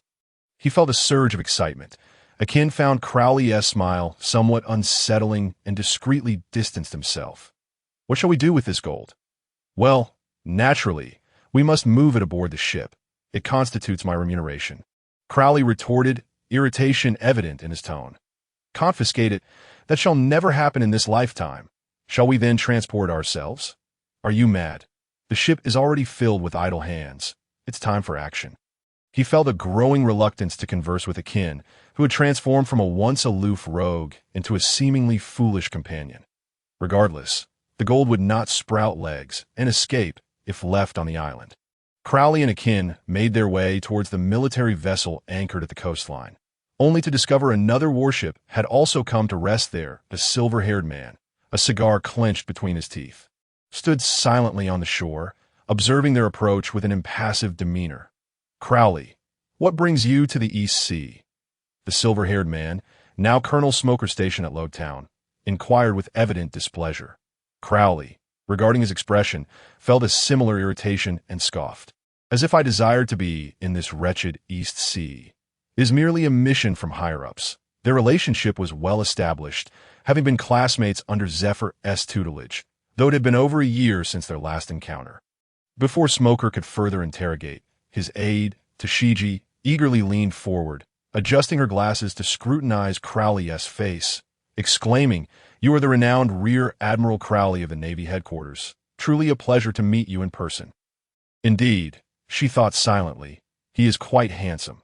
She had long heard of Crowley's reputation among the female soldiers of the Navy and had always wished to ascertain what charm this Rear Admiral possessed to garner such admiration. Of course, the moniker Sunshine Demon had been bestowed upon him by the male sailors. Tashiji, Smoker's diligent aide. "The pleasure is mine." Crowley responded with a gentle smile, extending his hand, the perfect smile accentuating his handsome features. Clean-cut yet undeniably masculine, he embodied the essence of the Navy's sunshine. "It is a pleasure to meet you," Tashiji replied, blushing as she shook his hand. "Now then, what mission brings you to the East Sea?" Smoker exhaled a puff of smoke, observing the two's insincere pleasantries with annoyance. "Regarding you, the headquarters wishes for you to return." Crowley raised an eyebrow at him. Smoker had been sent to the weakest East Sea due to his rebellious nature and refusal to adhere to authority. And now they regretted their decision, recognizing his potential as a formidable natural-type user. Smoker scoffed disdainfully. The bureaucrats at headquarters believed they could summon him at will, treating him as if he were without temper. "I shall leave when the time comes," he retorted, glancing again at the barren Golden Island, frowning. "What brings you to this island?" "I recall it was not in such a state before." Golden Island, a frequent gathering place for EC pirates, had been a site of many fruitful visits for him. Now, it appeared utterly devoid of life. Even the prominent peaks were absent, as though it had suffered a cataclysm. "Searching for treasure," Crowley replied nonchalantly. "Have you found it?" Smoker scrutinized him skeptically, sensing that the events transpiring on this island were undoubtedly linked to Crowley. Yet he could not fathom how one could possess the strength to transform the island in such a manner after a mere year apart. Of course, Crowley, perceiving the incredulity on Smoker's face, grew irritable and promptly signaled to the sailors aboard his ship to disembark, instructing them to venture into the island's center and retrieve the gold. Not only Smoker, but even the sailors who overheard Crowley were filled with skepticism. They were aware that their superior had merely engaged in a skirmish with a few pirates on the island. And due to the deliberate obscurity of the stone debris, they had not witnessed his transformation into the Tiger Demon and the ensuing battle. They had observed the transformation of Golden Island clearly, but they remained doubtful of the existence of gold. Nevertheless, orders from their superior were to be followed, and they proceeded towards the island's center in groups. Upon their return, each group bore large chunks of gold. Totaling dozens of pieces, their color and quality remarkably pure, worth a fortune. Upon seeing the gold in their hands, both Smoker and Tashiji were taken aback. They had initially thought Crowley was jesting, only to discover the reality of the situation. These hefty gold pieces could easily amount to billions of berries. How did you acquire this? Smoker removed his cigar, feeling his lips parched. Such wealth, it was unlikely Crowley would surrender it. He had come to the East Sea merely to notify Smoker and had amassed such riches in the process. This was his territory, and he felt a twinge of imbalance within himself. Golden Island, the treasure of unanimous. While you may falter, I shall succeed, Crowley declared with unyielding confidence. Very well. Smoker averted his gaze, revealing his lack of interest in wealth, and slowly inquired, but isn't it rather excessive to come all this way simply to inform me of this? The headquarters felt our relationship warranted a personal visit to persuade you. However, I do have another mission, though I cannot disclose that information, Crowley said with a mysterious smile. Seeing Smoker's frustration, Crowley felt a sense of satisfaction. After all, during their time at the Navy Academy, Smoker had often bullied him with his natural abilities. And now he relished this small act of retribution. Wait, I don't care about your mission, but what about him? Smoker pointed at Akin, who stood beside Crowley as a trusted subordinate of the EC's overlord. The infamous Akin was well known to Smoker, and even in the Navy uniform, he recognized him immediately. Formerly a pirate, now my subordinate. Is that not acceptable? I will inform the headquarters, so there's no need for you to concern yourself. Crowley replied, a pirate remains a pirate.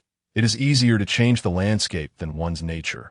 Akin remained unfazed, merely shrugging resignedly at Crowley, for he had never intended to join the Navy.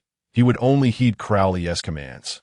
As Crowley had promised him the power for vengeance, Crowley shook his head in exasperation, chuckling, you really have not changed in the world of pirates. Discontented youth internally vented his frustrations. Let us proceed to Logtown first. Having finally arrived in the East Blue, how could one not visit the birthplace of the Pirate King? He patted Smoker on the shoulder and, accompanied by Akin, boarded his warship. Upon returning to the vessel, the first order of business for Crowley was to slice a large piece of gold into several portions, distributing them among his subordinates. After all, it was only fair to reward his own men. Otherwise, who would continue to follow him in the future? The sailors gazed at the hefty chunks of gold in their hands, their hearts a mix of emotions as they realized that, despite their minimal effort, just transporting the gold, they had received such generous compensation. Their commanding officer truly lived up to the title of the Navy's son, radiating warmth. In that moment, they felt a wave of gratitude, resolving in their hearts to follow Rear Admiral Crowley for the rest of their lives. Seeing this, Smoker and Tashigi also boarded the warship. Their mission was prompted by a tip-off that the Golden Dragon, Idarego, and his crew had been spotted at Golden Island, so they had come specifically to investigate. However, upon reaching Golden Island, everything had changed, and the Golden Dragon pirates were nowhere to be seen. Yet with Crowley present, it was presumed that all would be well. Smoker held a deep confidence in his colleague. Among their cohort trained by Zephyr, aside from himself, who maintained his position at the top due to the advantages of a Logia fruit, Crowley was the perennial runner-up, excelling in martial arts and frequently receiving praise from their mentor. Zephyr. Logtown was not far, and thanks to the speed of the Navy warship, they arrived at their destination within a few short hours. As soon as they disembarked, one of Smoker's subordinates hurried over to report the latest developments in Logtown. Colonel, the bamboo sword pirates have arrived in Logtown. Before Smoker could respond, Tashigi exclaimed, is the captain the one wielding the famed sword? Yatu? As a fervent enthusiast of renowned blades, she could not tolerate the thought of such a sword falling into the hands of a villain. That would be a desecration of a legendary weapon. Crowley smirked, for he happened to be in need of a sword. Upon hearing his subordinate's words, Smoker's expression turned serious, since he had been stationed in Logtown. The influx of pirates into the Grand Line had significantly decreased, and he absolutely could not allow this notorious pirate crew, armed with a famous sword, to escape into the Grand Line. After clarifying their direction, he and Tashigi hastily made their way, while Crowley, having given instructions to his men, also pursued Akin, for one could not miss an opportunity to seize a valuable find. Upon locating the bamboo sword pirates, they found them boisterously drinking in a tavern. Their captain, Moriyatu, brandished his sword, Yatu, and boasted loudly, likely under the influence of alcohol. What of that mad dog Smoker from the Navy? I fear him not. Let him come. I shall cleave him in two. Smoker, overhearing this from outside, awkwardly tugged at the corners of his mouth. Being called the Navy's Mad Dog was not a new label for him. Yet he felt a tinge of embarrassment in front of his friends, just as he was about to draw his 10 hands and kick open the door to teach the brazen pirate a lesson. Crowley intervened, smiling. Let my newly recruited subordinate give it a try first. You can also see my discernment. With a wave of his hand, Akin, wearing a cold expression, pushed open the door and stepped inside. Having not had a chance to showcase his abilities since joining Crowley, he was itching for action. After all, he had once been known as the Demon Man, feared for his violent disposition. It was time to let off some steam. Upon seeing the cold figure of Akin enter the tavern, the atmosphere abruptly froze, plunging into silence. Compared to the relatively obscure bounty of Moriyato, the name of the Demon Man Akin carried far more weight, as he had once been the foremost enforcer under the notorious East Blue overlord, Cliquey. Moreover, what astonished them even more than Akin's arrival was the Navy uniform he wore. The Demon Man Akin had become a member of the Navy after Cliquey's demise. Akin, gripping his cane, paid no heed to the astonished gazes of the patrons, slowly approaching Moriyato, and coldly stated, "Repeat what you just said." Mori, still seemingly intoxicated, raised his head to glance at him. "Are you sent by that mad dog?" Without further ado, Akin's right hand moved, twisting the cane, the iron ball at its end crashing down toward Mori's head. Having witnessed the ferocious power of the 1,000-pound sword technique used by both Elvis and Crowley, its impact on him was profound. Clang, a long sword adorned with green and bamboo-like patterns, intercepted the blow. Moriyato smirked. "Do not mistake me for an ordinary pirate. After all, a common pirate would never dare to drink openly in a tavern in Logtown. Do you think I'm just a turncoat, a traitor to the Navy? Watch me wield my sword." Yet before he could finish his thoughts, Mori sensed an increase in power from his opponent. Impossible! Such strength! Thud! Overwhelmed, he was swiftly knocked to the ground by Akin. One cane pressed against his neck, while the other was raised high, poised to strike down upon Mori's head, leaving onlookers to envision a gruesome scene. However, just then, a languid voice drifted in from outside the tavern. "Akin, come out and fight. Don't break the boss's belongings." The crowd initially scoffed, wondering who dared to instruct the brutal Demon Man Akin. But to their surprise, upon hearing that voice, Akin withdrew his attack, looking down at Moriyato coldly, and remarked, "Let us step outside to fight." With that, he turned and exited the tavern without a backward glance. "Seems this fellow listens to you quite well," Smoker remarked, watching Akin's actions with a hint of admiration. "Indeed, one need only consider whose subordinate he is," Crowley replied, pride swelling in his chest, inside the tavern. The patrons erupted in an uproar, and the crew of the bamboo sword pirates hurried to help their captain to his feet, their faces pale. "Captain, perhaps we should sneak away?" Just a single move had resulted in their captain's defeat. Had it not been for the voice from outside, Mori would already be a headless corpse. Mori shrugged off his subordinate's hands, fully sober now, and hearing the discussions within the tavern, his face flushed with alternating shades of red and white. He clenched his teeth and bellowed at his crew. "What nonsense are you spouting? Do you think I cannot handle him? I was merely careless. Watch as I go out and sever his head." With that, he unsheathed the famed sword Yadu and kicked open the tavern door. Upon exiting, he found 3 individuals clad in Navy uniforms standing nearby, one of whom, a blond officer, regarded him with a faint smile, presumably the voice that had just spoken. The white-haired figure was none other than the infamous Navy Mad Dog, and once he dealt with this pirate traitor, he would take his life. Mori gestured to him with a motion across his throat. Crowley chuckled at Mori's gesture, turning to Smoker with a knowing smile. Turns out he's just a young pup. Mori, appearing mature, was nothing more than an ambitious youth recently come of age. "You are the disgrace of pirates." "I was merely careless. Now your time is up."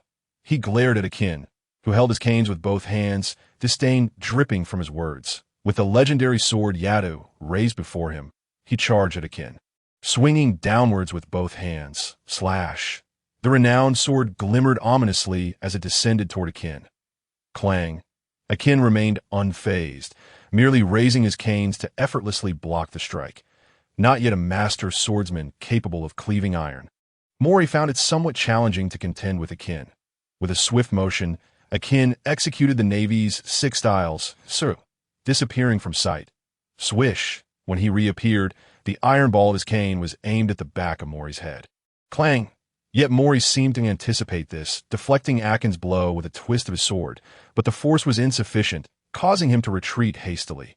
Seeing Akin's failed attack, Mori laughed softly, slowly articulating Tian Xin, the name of the sword technique he had just employed. You have taught that fellow the Navy's 6 styles.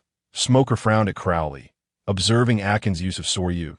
In his heart, he remained skeptical of the pirates' loyalty, even if they had momentarily aligned themselves with the Navy. Come on, how many people out there don't know the Navy's 6 styles? Crowley retorted dismissively. The so-called secret of the Navy's 6 styles has been known for years.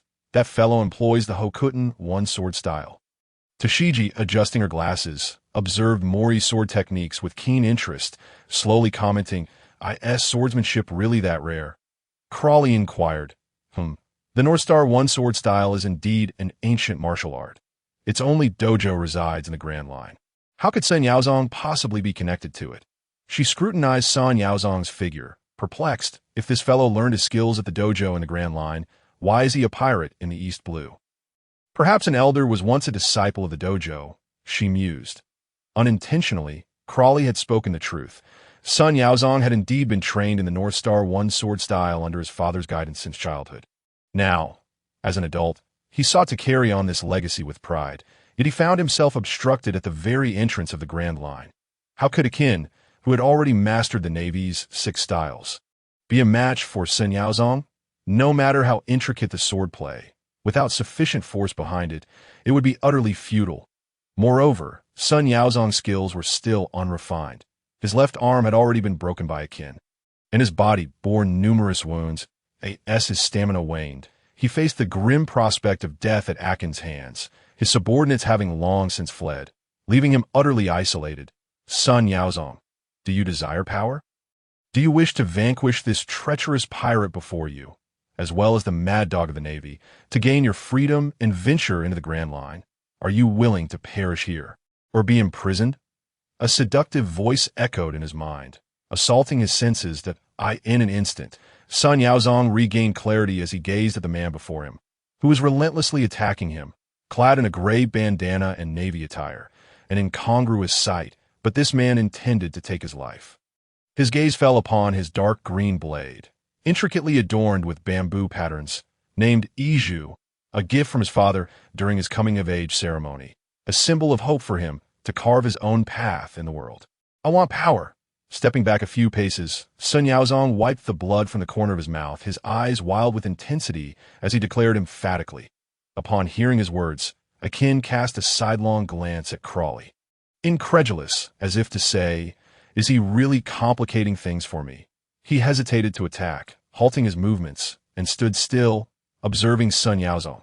Crowley maintained a faint smile, yet his mind was in motion. The contract was established. Bestowal, with return guaranteed. The sheer volume of power was too much for Sun Yaozong's physical constitution to bear. Were he to lend him all his energy, it would surely result in an explosive end for the young man. Considering Sun Yaozong's age, Crowley decided to lend him a moderate sum, granting him 3,000 units of energy.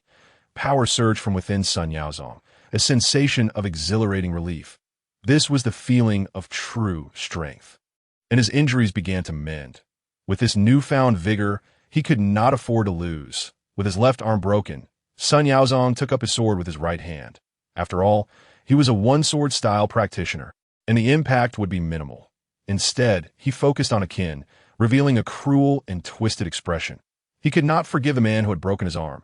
Today, he would use his power to reduce this foe to mere pulp. With a flourish of his long sword, he advanced toward Akin, leaping high into the air, his blade Iju gleaming with a chilling light, the momentum building for a strike. Frost descend. Akin did not retreat. Propelling himself backward, positioning his dual staves before him, and leaped forward to meet Sun Yaozong head-on. Let me see how much power you have gained. The clash of their weapons erupted in a violent shockwave. Sparks flying at Akin's expression shifted dramatically. He was forcefully pushed back. Seizing the opportunity, Sun Yaozong pressed his attack, and the true might of the North Star one-sword style began to unfold, each swing a work of art. leaving Akin bewildered as he struggled to discern the direction of the strikes. Yet he dared not confront them head-on, for each of Sun Yaozong's blades was razor-sharp. What is happening?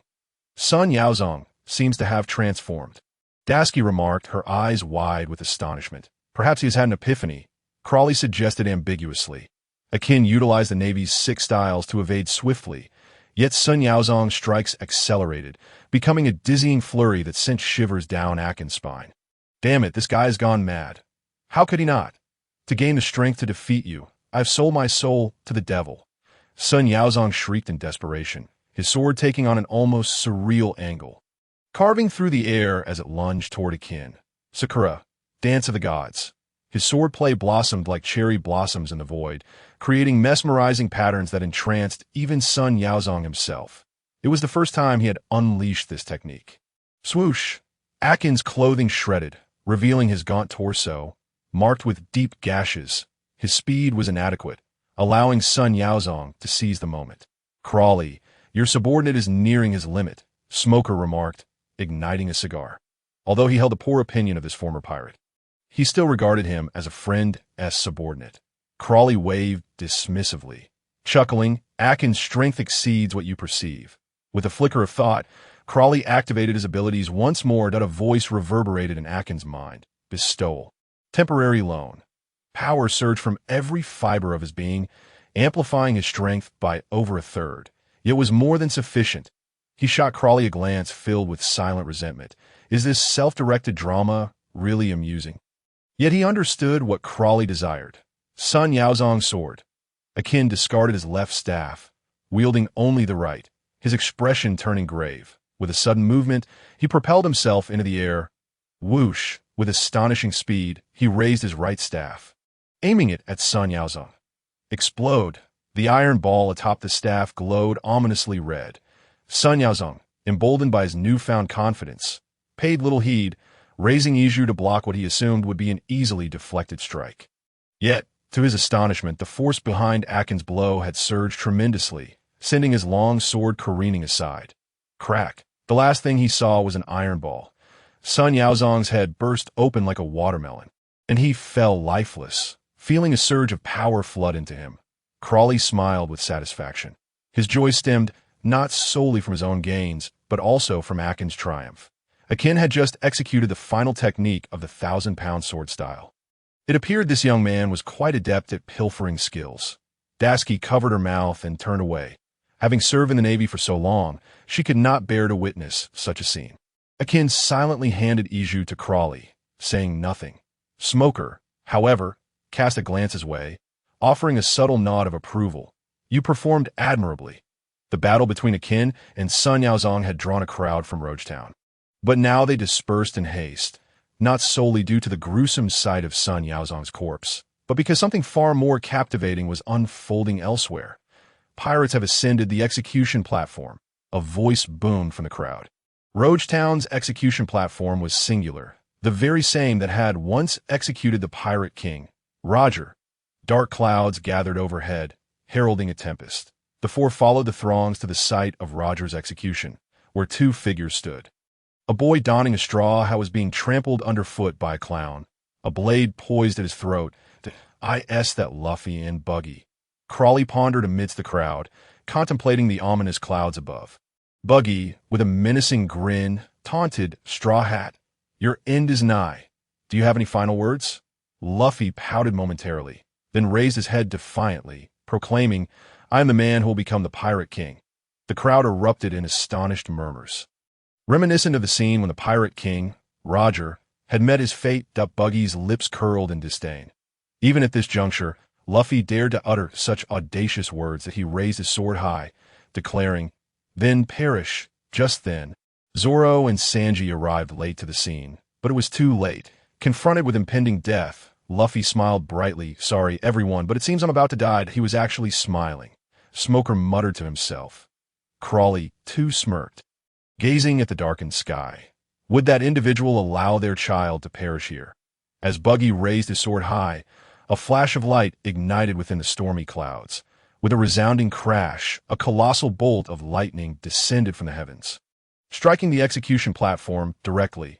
Buggy was instantly charred black, and flames erupted, causing the platform to collapse. The very execution platform that had once sentenced the Pirate King, Roger, had fallen, as Luffy, having narrowly escaped death, pressed his straw hat firmly onto his head. He erupted into a hearty laugh, reveling in his luck.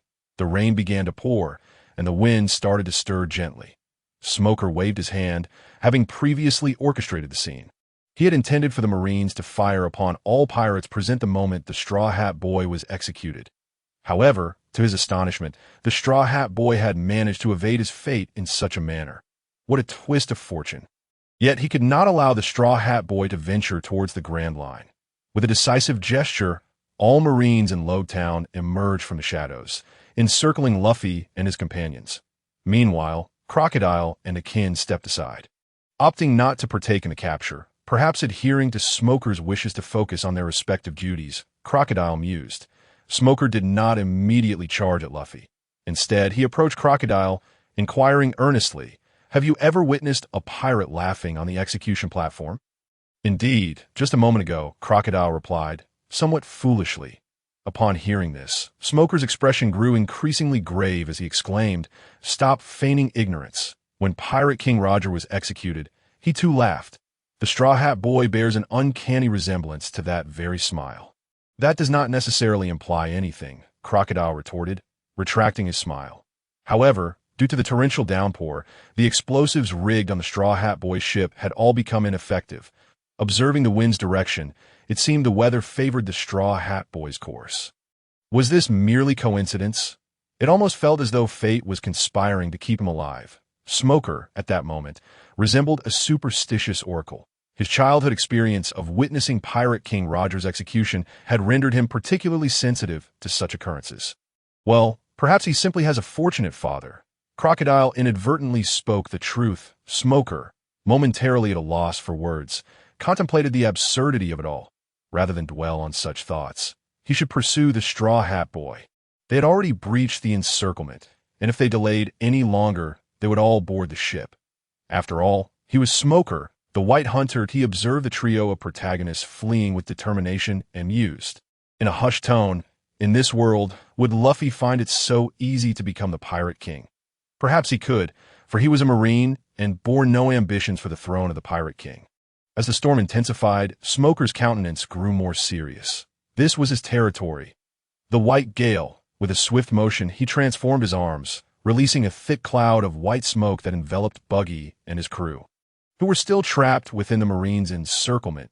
"I have no time for you scoundrels," Smoker declared, mounting his smoke-powered motorcycle and racing towards the direction of the fleeing Straw Hat crew. Dead on the way, Daz Bones intercepted Zoro, engaging him in a duel of dignity.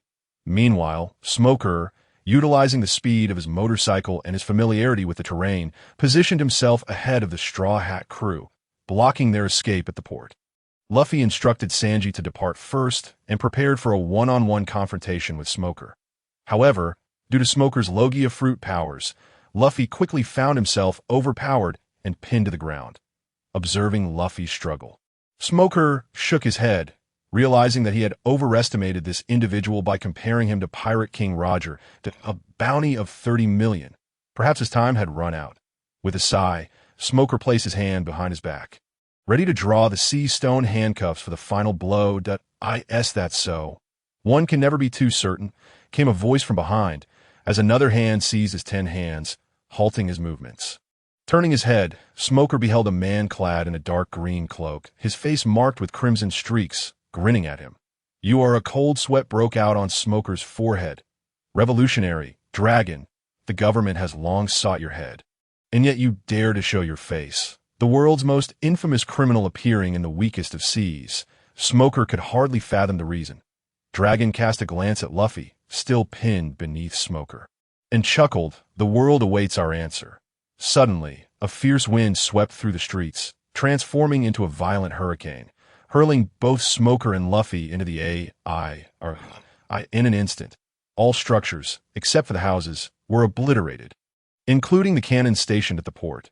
Seizing this opportunity, Luffy utilized his abilities to return to the ship with his crew, narrowly escaping. Why help that man?" Smoker growled through clenched teeth, fixing a menacing stare on Dragon. What reason could possibly prevent a man from setting sail? Dragon responded, gazing at the retreating silhouette of the Going Merry, a smile playing on his lips. What reason could hinder a marine from capturing a pirate? Crocodile emerged from another street, looking up at Dragon, who stood high above. Dragon, he is your son, isn't he? The implication struck Smoker like a bolt of lightning. The meaning behind having a fortunate father became clear. Dragon had indeed rescued the Straw Hat Boy from the execution platform. Smoker's expression darkened. Dragon's smile faded. This marine was aware of the connection. Now that your son has escaped, you shall take his place. Crocodile's grin gradually vanished, rain cascading down his face, illuminated by lightning, rendering his expression somewhat terrifying. The marine's present felt a chill. Major Crocodile was declaring war on the leader of the Revolutionary Army, the world's most wanted criminal. In Lowtown, such madness. Smoker was equally startled. After a year apart, Crocodile had become astonishingly fierce. He could not conjure a more fitting descriptor. Initially, he had intended to ignore Dragon, for the world government had pursued him fruitlessly for years. To confront him now would be tantamount to seeking death. Yet Crocodile had boldly declared war. Evacuate the civilians. However, with his comrades already issuing orders, he could not dissuade them. They were Marines, after all. Dragon's expression was enigmatic. Did these two Marine leaders truly wish to confront him? It had been years since anyone dared to strike against him. Had the Marines grown so bold? Enough of his chatter, Crocodile exclaimed, brandishing the newly acquired blade, Yado, and employing his moonwalk technique to strike at Dragon. Frostfall. A chilling sword energy erupted. Crocodile was indeed a formidable swordsman, and his North Star one sword style was not to be trifled with. The raindrops froze in the icy sword's presence as Dragon deftly maneuvered, causing Crocodile to sever a corner of his dark green cloak. Dragon's hand transformed into a claw, lunging towards Crocodile. Clang! The rapid speed of Crocodile's sword met Dragon's arm, which was enveloped in a dark hue of hockey. Dragon intended to overpower him, but was taken aback by the strength of his opponent. How could this be? How could someone so young possess such power? Raising his sword, the blade of Yado glowed with a crimson light as he shifted his sword technique, unleashing a devastating force. Shatter. The tremendous energy coursed through the sword, impacting Dragon, who had no choice but to grasp the blade with both hands in a desperate attempt to resist. This kid possesses an abnormal strength. Could he be a Zoan fruit user? Dragon pondered, swinging his arm to dislodge the sword. Yet from behind him, a cloud of white smoke enveloped him, constricting his body to it was Smoker. Smoker could not allow his friend to face the world's most notorious criminal alone. Though it felt somewhat dishonorable, they had to join forces against Dragon. With a swift motion, the 10 hands glimmered with the sheen of sea stone, thrusting towards Dragon with intent to strike, based on the earlier hurricane. There was no doubt that Dragon was also a devil fruit user. However, Dragon swiftly broke free from the smoke's grip, one clawed hand emerging to counter Smoker's attack. That Dragon's claw punch, clang in an instant. Dragon's claw shattered Smoker's 10 hands, including the sea stone affixed to them. Damn it, hockey! Smoker's expression shifted dramatically as he beheld Dragon's pitch-black hand, able to disregard the sea stone's weakening effect, causing him to exclaim in disbelief. Although armament hockey was common in the New World, he had never mastered it. Otherwise, he would not have relied on the sea stone for his weaponry. Dragon's hand lunged towards Smoker's head. Smoker instantly transformed into smoke, hoping to evade the attack. But to his shock, Dragon's other hand, dark as night, seized his arm, preventing his escape. As Smoker faced imminent demise at the hands of the Dragon. The formidable aura emanating from Crocodile behind him surged dramatically. Raising his longsword high, Crocodile cleaved towards the Dragon. The Dragon's expression shifted, abandoning its assault on Smoker to evade, a premonition whispering that had it dared to slay Smoker, the sword behind would surely bring about its own demise. Yet it seemed impossible. Being a Logia type, the Navy officer should not have wielded hockey, or so it was thought. Boom! A colossal crimson sword energy shattered the very building beneath the Dragon. The ground erupted into a vast crater. Smoker transformed into white smoke, retreating to the side, watching Crocodile's onslaught, cold sweat beading on his forehead. What had this friend endured over the past year? Dragon, why do you evade? Crocodile smiled faintly at the dragon, raindrops cascading from his drenched hair. The Navy officers hidden in the shadows shared a singular thought. The smile of a demon. So, he is the man hailed as the Navy's son. The dragon gazed at Crocodile's fair visage, astonished, realizing that this newspaper-celebrated beauty was indeed a master. The rank of Rear Admiral hardly reflected his prowess. This fellow's strength nearly rivaled that of an admiral. The dragon's heart raced with shock. The Navy had birthed yet another formidable figure, increasing the pressure on their revolutionary army. It wasn't merely strength that instilled dread in the dragon, but rather Crocodile's alarming youth. Such power at such a tender age posed a grave threat to the revolutionaries in the future in that moment. The dragon contemplated the necessity of eliminating Crocodile to stifle his growth. "Do you wish to kill me?" Crocodile's expression remained unchanged, as if he had discerned the dragon's thoughts. Smoker retreated, gazing upwards at the standoff between the two, understanding that this battle was beyond his participation. His withdrawal was the greatest assistance he could offer his friend. Yet on the other hand, he clenched his fists tightly, a surge of unwillingness rising from within. Why? Why was Crocodile, a fellow graduate, already at this level? While he languished idly in the East Blue, indeed, it seemed he could no longer remain in the East Blue. Perhaps it was time to test his limits. The dragon's demeanor grew cold, arms spread wide as a fierce gale swept through Logtown, scattering debris and lifting buildings into the air, forming a tempest, the storm intensifying. Boom! The violent whirlwind surged towards Crocodile, yet he stood resolute, motionless, merely raising his long sword behind him, his body lowered into a half-crouch. A crimson aura began to rise, his famed sword, Shichibukai, trembling violently, as if unable to bear the weight of his immense powered, 1,000-pound sword. "Tiger Demon." As the swirling vortex drew near, the words seemed to escape Crocodile's lips, the ferocious force causing his own body to quiver. Boom! He swung his sword, the sound transcending mere blade, cutting through air, transforming into a tiger's roar, with an understanding born from his transformation into the Tiger Demon. Crocodile had elevated the 1,000-pound sword technique to a new echelon. The dark red sword energy shot skyward, coalescing into a colossal crimson tiger demon, its muscles bulging, claws sharp as blades, and eyes that struck terror into the heart. The sword energy materialized as the tiger demon, roaring thunderously toward Logtown. The dragon furrowed his brows at the sight.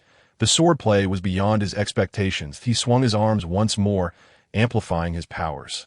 As the furious whirlwind spiraled, conjuring green, razor-sharp wind blades that spun rapidly like tangible jade, the air hissing as they sliced through. The tiger demon raised its massive, pointed claws, unleashing a torrent of sword energy directly at the whirlwind of wind blades. Boom! The clash of their techniques reverberated, even drowning out the thunder above, causing raindrops to halt in midair. A massive wave of energy erupted, air bursting forth, buildings collapsing. Fortunately, Smoker had foreseen the chaos and evacuated the populace, or countless lives would have been lost. The Navy officers observing from the shadows, under Smoker's command, swiftly fled the area of turbulence. This was no ordinary battle for mere mortals to witness. The fierce winds billowed Crocodile's navy cloak, and he had anticipated the cancellation of their techniques. As the leader of the Revolutionary Army, the dragon was not easily dealt with, that a mere shift of his foot propelled him forward, almost akin to instant teleportation. As he bore Shichibukai right before the dragon, his swordplay fluid. This time, it was a light sword, Sakura, Dance of the Divine. The most powerful sword technique, concealed within the depths of his mastery, was unleashed with effortless grace. The sword energy materialized into pink cherry blossoms, swirling beautifully in the rain. The swift swordplay unleashed hundreds of sword energies in an instant, each blossom embodying a condensed blade, fluttering elegantly in the winds. The dragon's gaze sharpened. Though Crocodile's swordplay was stunning, it was riddled with flaws before the eyes of one possessing observation haki. With hands clawed like a dragon's talons, he plucked the cherry blossom sword energies one by one, crushing them in the air as if performing a delicate dance. Dragon Claw. After evading the last few cherry blossoms, he retaliated, his claw aiming for Crocodile's chin. Thud! The attack was thwarted. The dragon's hand halted mere centimeters from Crocodile's palm, as if an invisible force obstructed his dragon claw. Upon closer inspection, Crocodile's hand was raised, the dragon claw unable to penetrate an unseen barrier. Fishman karate. The dragon's expression stiffened. He was all too familiar with the instructor of Fishman karate within the Revolutionary Army. That invisible barrier was the moisture in the air, obscured from view. In this tempestuous weather, employing Fishman karate was far from simple arithmetic. Hence, is my ability still of assistance to him? The dragon pondered, recognizing that the tempest was entirely of his own making. Clang! A massive water sphere coalesced in Crocodile's hand, instantly launching towards the dragon. Great water strike! Boom!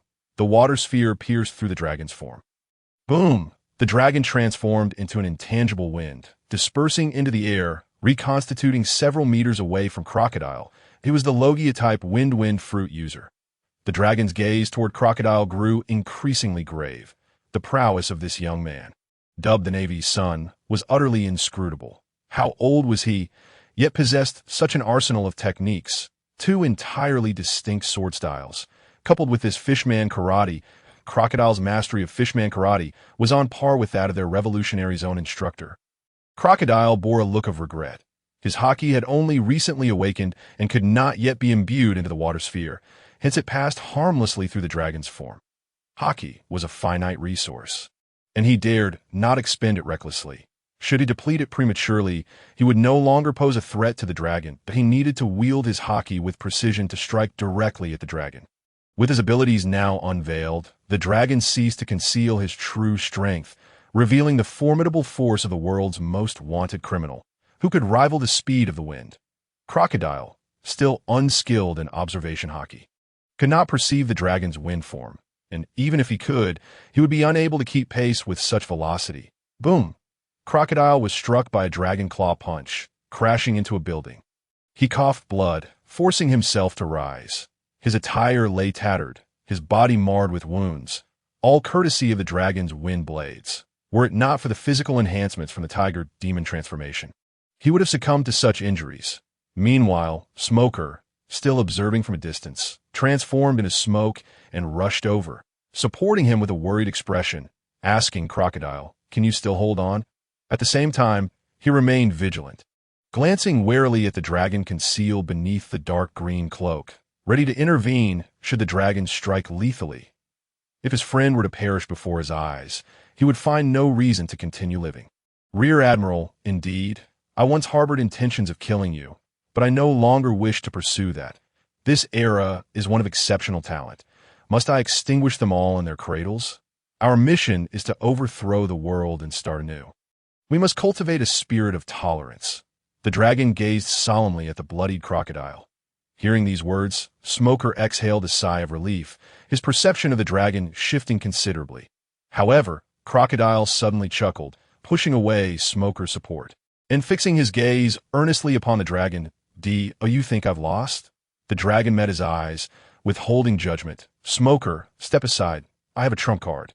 Crawley wiped the blood from the corner of his mouth and discarded the sword he held, for he knew that his greatest strength did not lie in swordsmanship. Smoker, who originally intended to stop Crawley, quietly stepped aside upon witnessing the seriousness in his friend's eyes. That it seemed that Crawley was not merely sulking, but indeed had more tricks up his sleeve. What other cards did he possess that he was only now revealing?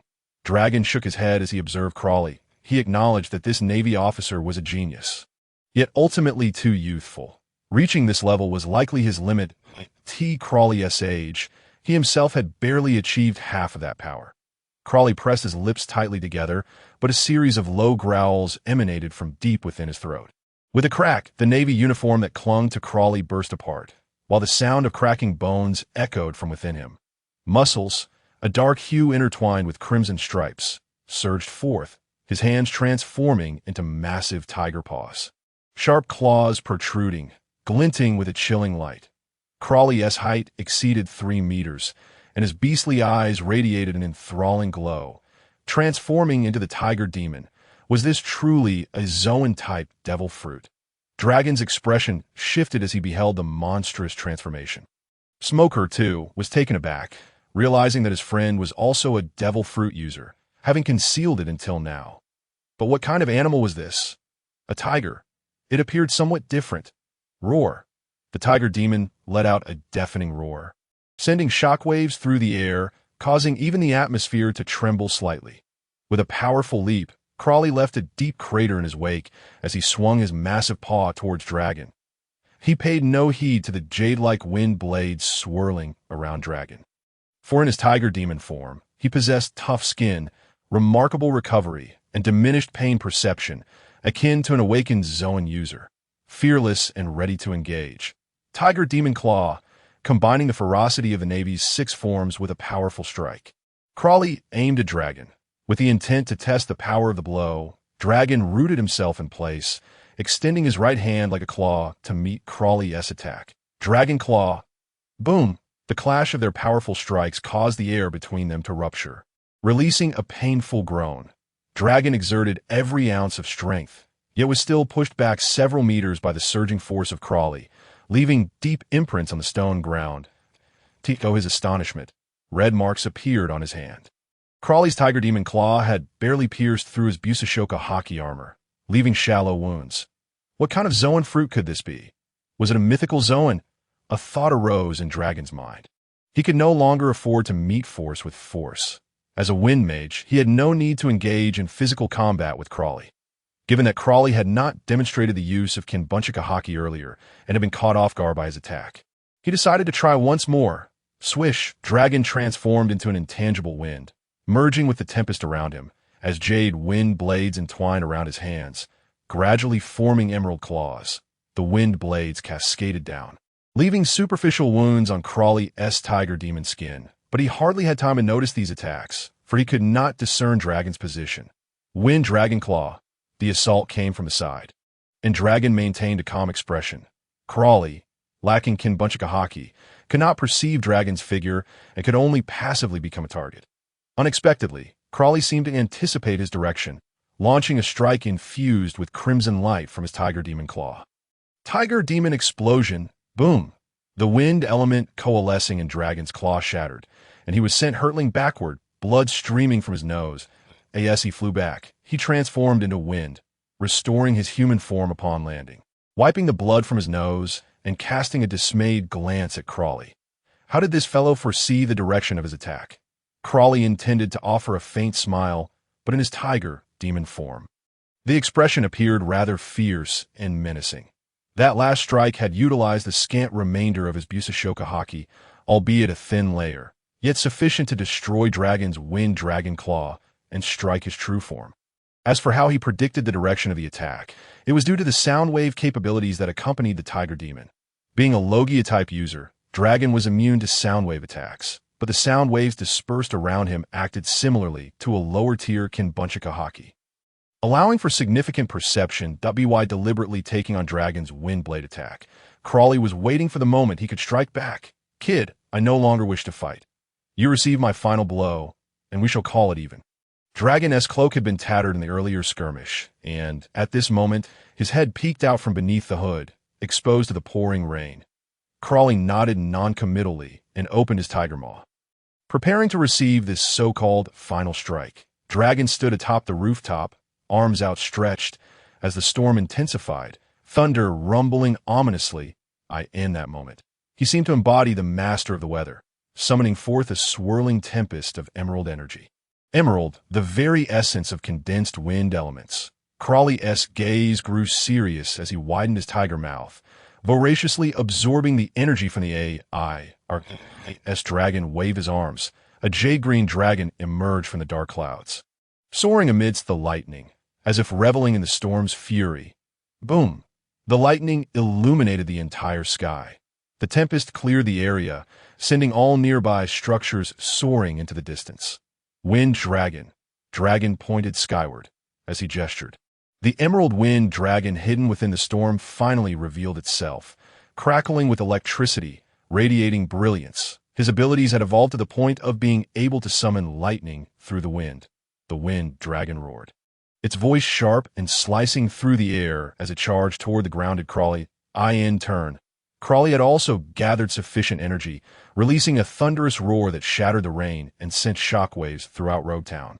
Shattering every window in sight, a crimson light erupted from his mouth, taking the form of a dragon, yet distinctly different from before. This red dragon appeared more solid, its most notable transformation being its four claws resembling those of the tiger demon. Sound explosion, dragon's roar. The red dragon unleashed a thunderous roar toward the heavens, silencing the thunder above, as if the world had suddenly grown quiet. The wind dragon and the red dragon extended their fierce fangs, engaging in a ferocious aerial battle. Wind blades ravaged the skies, and the sound explosions echoed like thunder. Smoker, who had been observing the spectacle, quietly regretted not bringing more of his subordinates, realizing that even he, a Logia user, might not be qualified to witness such a confrontation. Any stray collateral could spell disaster for someone of his caliber. Boom! In the aftermath of the tremendous explosion, the dark clouds parted. The downpour ceased, the thunder faded, and sunlight began to filter through. This time, it was a draw, Dragon sighed, tearing off his dripping cloak and tossing it to the ground as he gazed at Crawley, who still retained his monstrous form, and said helplessly, "Major, as you wished, you have not lost." Whoosh! He transformed into a gentle breeze and departed Road Town. Crawley watched his retreating figure, a smile returning to his face. He understood that his opponent had held back, yet felt a profound sense of accomplishment, for he had squared off against the leader of the Revolutionary Army, a figure standing atop the world's hierarchy. He still had room to grow, and in the future, he would not be defeated. Smoker approached, his expression one of astonishment, and as he watched Crawley gradually revert to his normal form, he could not help but pat him on the shoulder, laughingly remarking, "Well done, kid."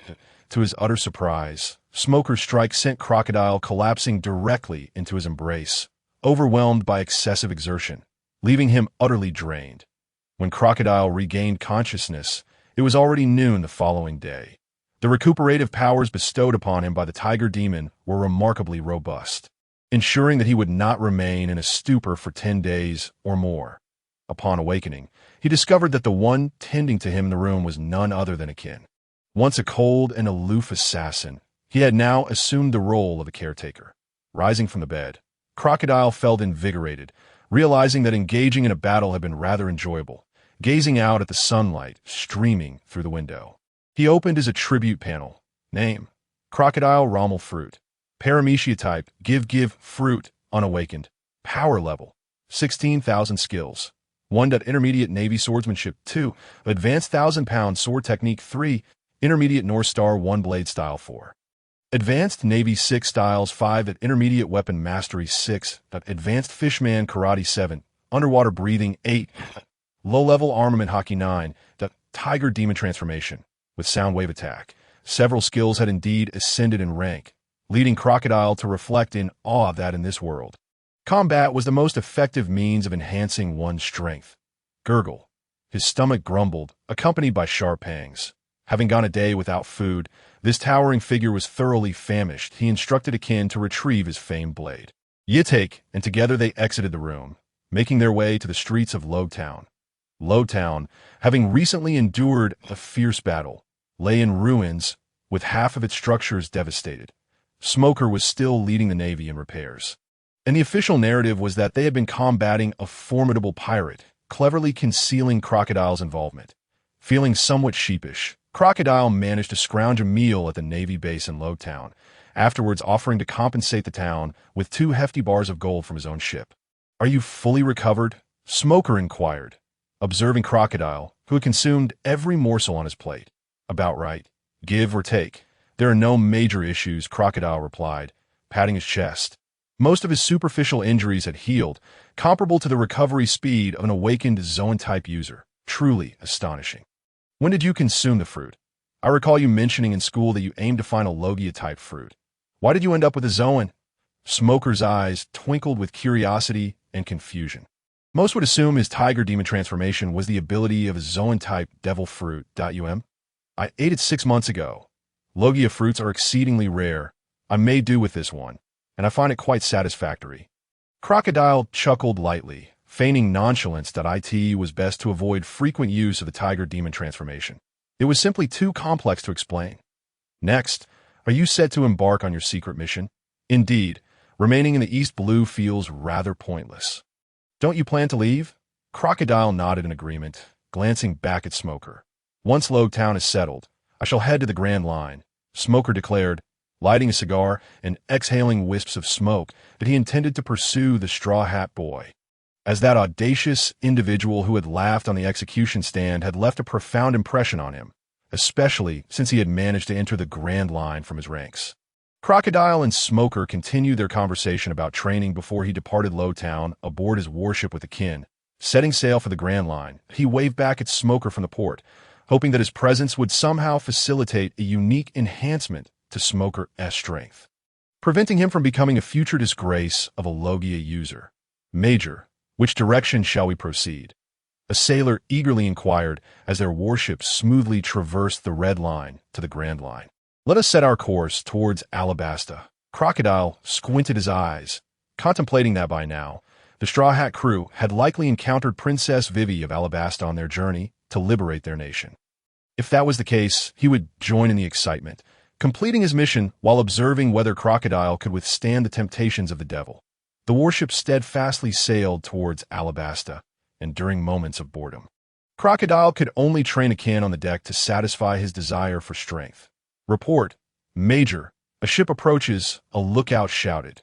Crocodile paused his explanation of the 1,000-pound sword technique, peering toward the horizon, where a ship with a comically large hippopotamus figurehead slowly approached their warship. Is it a pirate ship? Akin also halted his training to gaze in the same direction. Crocodile silently nodded. Indeed, it bore the flag of a pirate crew, yet he found it perplexing.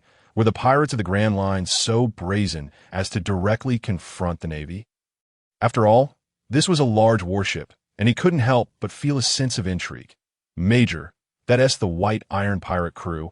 A nearby sailor identified the pirate flag. The White Iron Pirate crew? Who is their captain? The name tugged at his memory, yet he struggled to recall the details. Reporting, Major. The White Iron Pirate crew has no bounties listed, the sailor replied after a moment of silence. His tone tinged with awkwardness. A pirate crew without a bounty, surviving in the Grand Line, is indeed a rarity. Noticing that the pirate ship showed no signs of aggression, Crocodile halted his subordinates from using the loudspeaker to inquire. Eager to see what trickery the other party was up to, as the ship drew closer. The figure standing at the bow enthusiastically waved, and upon recognizing him, Crocodile finally remembered who it was. Standing at the ship's head was a corpulent man of exceedingly unattractive visage, characterized by a broad mouth and an iron chin. It was none other than the former king of Drum Kingdom. Wapple. However, Crocodile remained puzzled as to why he, now a pirate, would dare approach the Navy. Navy, please save us. I'm the former king of Drum Kingdom, now forced to become a pirate. Please believe me, Wapple implored, tears welling in his eyes as he gauged their reactions. His voice choked with emotion. This was not the first time he had sought aid from the Navy, yet due to his previous misdeeds in Drum Kingdom, no Navy personnel were willing to assist him in reclaiming his throne.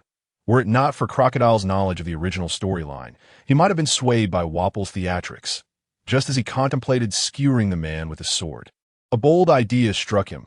Thus, with a warm smile, Crocodile inquired, "Are you truly a king? If so, I can assist you." Both parties silently rejoiced within. "Are you saying your kingdom was attacked by pirates?" Crocodile feigned ignorance. "Yes, a powerful pirate named Blackbeard assaulted Drum Kingdom, and why people are suffering greatly, awaiting my rescue. But some rebels are obstructing me. They covet my throne," Wapple declared, dabbing at his tears with a righteous facade. "Very well. We, the Navy, are the harbingers of justice, and shall assist you in reclaiming your kingdom." Crocodile responded with apparent sincerity, as though moved by Wapple's words. "Major," a sailor beside him hesitated, wanting to voice his concerns. He was somewhat familiar with Drum Kingdom's history, knowing that Wapple had abandoned his people, which was why they refused to allow him to reclaim his throne. Furthermore, Wapple's statements seemed excessively disingenuous. However, before he could articulate his thoughts, he was silenced by a fierce glare from Crocodile. "Is that so? Navy, you are truly a good person.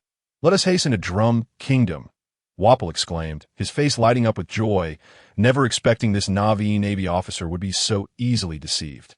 With the Navy's backing, his return to Drum Kingdom would be assured, and the foolish citizens would dare not oppose him. Crocodile nodded with a smile, instructing the helmsman to follow Wapol's ship towards Drum Kingdom. The sailors and his crew exchanged puzzled glances, all perceiving that Wapol was a master of deceit, his performance woefully lacking. Did the Major truly fail to see through it? Meanwhile, Akin, observing Crocodile's smiling face, felt a chill run down his spine. This man was undoubtedly up to something sinister. Only Crowley knows what he is thinking. Under the guidance of Walbo, Crowley's naval vessel soon arrived at Magnetic Drum Kingdom, located on Magnetic Drum Island.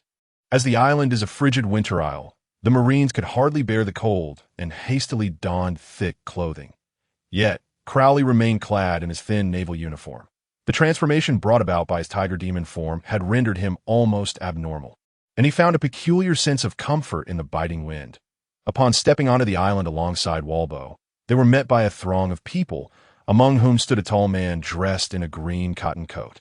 The moment the tall man laid eyes on Walbo, his expression shifted dramatically, revealing an unmistakable disdain. "Walbo, what brings you back?" he asked in a low, gravelly voice. Walbo, digging at his nose, responded with a dismissive smirk. "I wondered who it was. Dalton, it's only been a short while, and you dare to speak to me like that. I am the rightful heir of Magnetic Drum Kingdom. This is my realm, and I am the king. Why should I not return?" The people behind him shared in his contemptuous laughter. Dalton, captain of the Magnetic Drum Kingdom's guard, glared at him with bulging veins on his forehead. "This kingdom does not have a king who abandons his subjects. Ah, the naval lord has consented to my continued reign as king. What right do you have to speak to me in such a manner?" Walbo's demeanor grew cold, taken aback by the depth of disdain the commoners of Magnetic Drum Kingdom harbored against him. Dalton's gaze shifted to the group of Marines beside Walbo, led by a fair-haired man. This was the head of the Navy.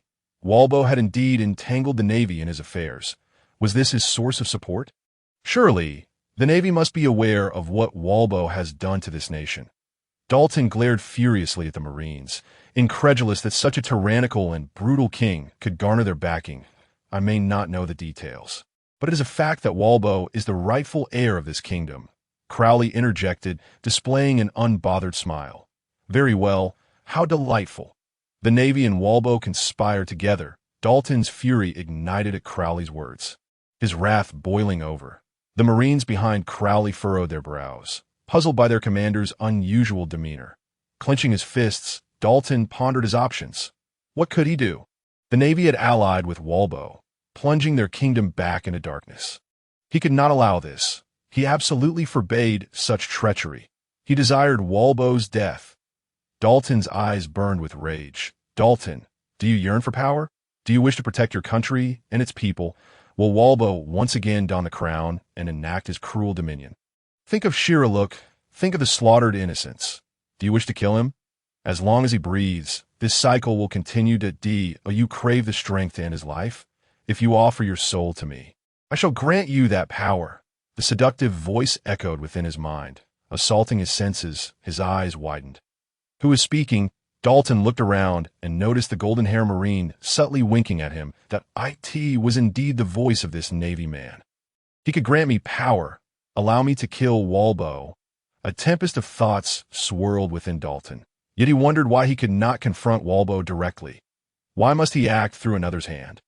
His doubts dissipated as he realized that while Walbo had turned pirate, he remained unawarded and was still the rightful heir of the kingdom. The Navy could not act recklessly. Thus, this task fell to him alone. He turned to the villagers behind him, armed and resolute.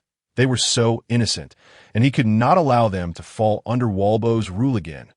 "I promise you, grant me power," Dalton silently vowed, gesturing for the villagers to withdraw. He was uncertain of the extent of the power he might receive, but he knew that combat would endanger them. Crowley observed in astonishment. This was the first time he had encountered someone with such composure amidst temptation. Dalton had refrained from crying out, defying his expectations. "The contract is sealed. To give is to borrow and repay." Considering Dalton's capabilities as a Zoan-type user, he directly bestowed upon him 2,000 points of strength and advanced skills from the Navy's 6 forms, all while donning his signature smile and stepping back. The Marines behind him mirrored his retreat and action, keenly aware, observed Dalton's expression, recognizing the gravity of the moment. Walbo, watching Crowley's actions, intended to question his retreat. Unexpectedly, Dalton's form swelled as he activated his powers, transforming into a bull-headed beast covered in black fur. With a powerful leap, his colossal fist came crashing down upon his own head. Boom! The punch met his grotesque visage with a resounding impact, sending Walbo hurtling backward, blood gushing forth. Even his iron chin contorted from the blow. Damn it, Dalton! How dare you! Dalton, you have rebelled! Ah, Dalton, perish! Walbo's subordinates, witnessing their leader's assault, ignited with fury. The previously timid and submissive Dalton dared to defy him. Unforgivable. In an instant, they raised their weapons and unleashed a hail of gunfire. Bang! Bang! Bang! Bullets whizzed through the air, scattering the falling snowflakes. Yet, Dalton moved with swiftness, utilizing the Navy's 6 forms to evade the barrage. Drawing forth his massive iron shovel to strike down a former member of the Royal Guard turned pirate, splat. Blood sprayed forth as the head tumbled to the ground. Dalton has lost his mind. The thought surged through their minds as terror painted their faces, retreating in horror. The once honest man now slaughtered with such brutality. How dare he? How could he? Dalton wiped the blood from his face, his gaze devoid of warmth. Although uncertain of what it meant to surrender his soul, he sensed it was precisely what that man desired. This old bull was not without his moments of fury. The iron shovel swung again, and several more heads fell, transforming him into the executioner of a grim arena. Swift and merciless, Walbo's followers, witnessing Dalton's demonic transformation, faltered, the snow stained crimson. Even they could not endure such a scene. Naval forces, save us! One of Walbo's men, terror-stricken, rushed toward Crowley. Crowley's expression remained cold as he turned to the Marines beside him, declaring, "Those who dare approach shall be met with no mercy." At his command, the Marines raised their weapons, transforming the man into a sieve. Their expressions eased as they realized their commander had not conspired with Walbo. Otherwise, they too would have been ensnared. Clang. A strange sound resonated, akin to something consuming its meal. The crowd turned to the source, discovering Walbo, previously sent flying by Dalton's punch, had returned to his ship, ravenously devouring it. Deck, cannon, mast, within moments, he had consumed half of his vessel.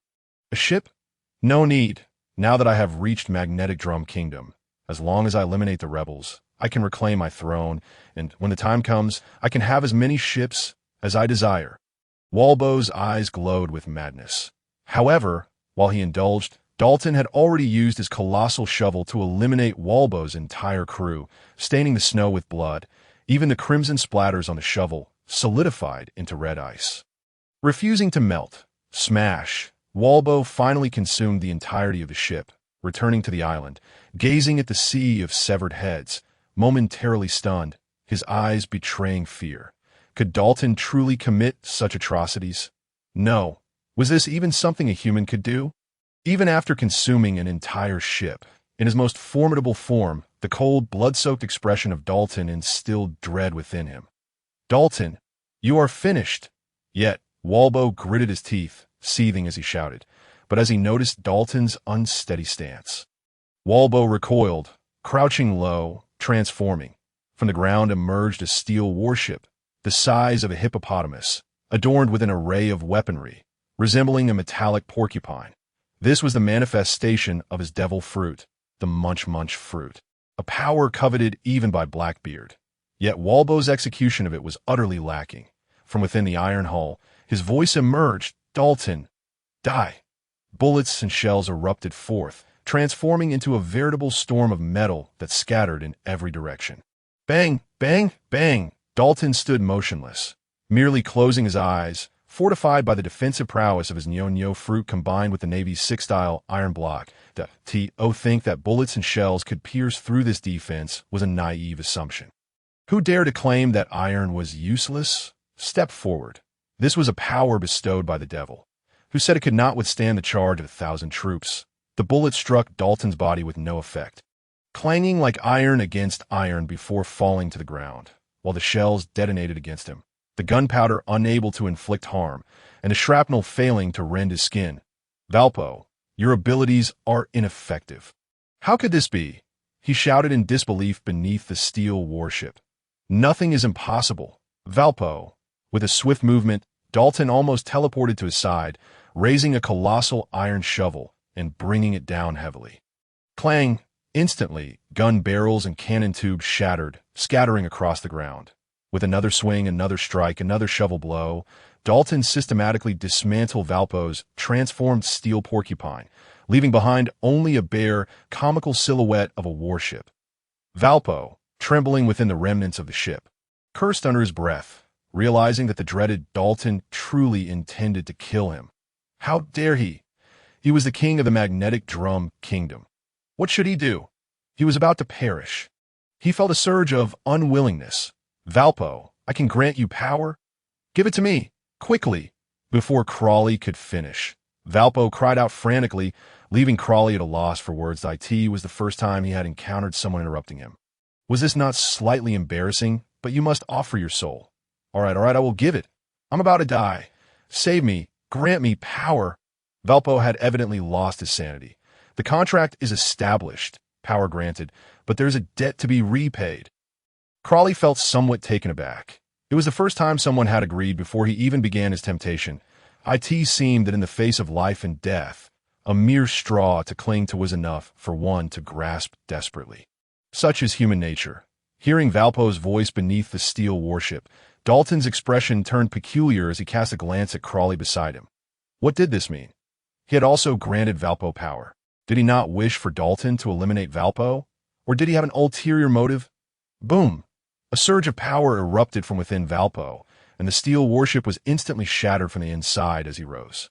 Still retaining his squat, unattractive form, yet radiating arrogance and an imposing aura, indicating that he had acquired formidable strength, Valpo roared madly, his fists bristling with iron spikes as he charged at him. Dalton reacted swiftly, meeting the assault with his iron shovel. Bang! Dalton's expression shifted in shock. Valpo's strength exceeded his own. As the iron shovel was pierced through by the spikes on Valpo's fist, the overwhelming force shattering his massive iron implement. Just as the spiked fist was about to strike him, Dalton sidestepped the attack. "What on earth are you doing, brother?" Dalton chuckled helplessly, pondering whether this navy would allow him to finish Valpo. "Dalton, come over here." Valpo, emboldened, extended his short arms in a frenzied provocation, his body enveloped in a layer of iron, brimming with defensive strength. As long as Dalton dared to approach, he would be torn to shreds by Valpo's overwhelming power. Hearing Valpo's taunt, Dalton, steeling himself, advanced using the shave technique, his fingers, cloaked in black fur, glinting coldly. He refused to believe that as a Zoan-type user, he could be outmatched in strength by Valpo. Black Bull finger gun. His thick fingers punctured through the iron armor enveloping Valpo, embedding themselves in his flesh and leaving gaping wounds. Yet Valpo retaliated, muscles swelling in his arm as he swung at Dalton, despite having deployed the iron block for defense. Dalton was still sent flying by Valpo's punch, coughing up blood. Crawley raised an eyebrow.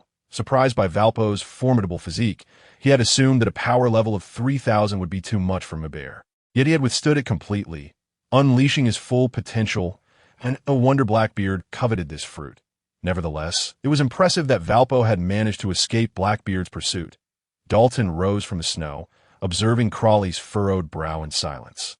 Gradually comprehending his intentions, he was not incapable of striking Valpo, having bestowed them with power, desiring their mutual destruction. This was what he wished to witness, that devil. Both he and Valpo were mere pawns in the Navy's game, his playthings, and Crawley was surely reveling in their life and death struggle. Dalton, seemingly clumsy, possessed a keen mind, having seen through Crawley's design. Among those present, Akin, who stood beside Crawley, was also aware of the truth, knowing even more than Dalton. The reason for Crawley's orchestrated drama was his greed for their abilities. However, Crawley maintained a subtle smile, watching their battle. Even if he knew the truth, so what? A pawn is a pawn, and the moment they agreed to accept power and surrender their souls, they would forever remain his chess pieces. Dalton evidently understood this truth as well, realizing that he could not survive today. Trading his life for Valpo's was worth it. Dalton, you are merely a lowly guard, daring to defy your station and attempt to kill me. The king, how utterly foolish. Valpo reveled in his newfound power, feeling as though the world lay at his feet. Once he vanquished Dalton, he would reclaim his title as the king of the Magnetic Drum Kingdom. Dalton looked at him with pity, unaware of his status as a pawn. What a fool! But what could he do? Now casting a final glance at Crawley, he resolved that if it must be so, he would grant the devil his wish. Boom! Dalton's form swelled once more, his limbs transforming into the iron hooves of a bull, glinting with metallic luster. His gaze was filled with a tragic heroism. Farewell, people of the Magnetic Drum Kingdom. With a single movement of his iron hooves, he unleashed his full power, charging toward Valpo, crushing the iron protection that adorned him, but a pair of bull horns deeply penetrated Valpo's corpulent body.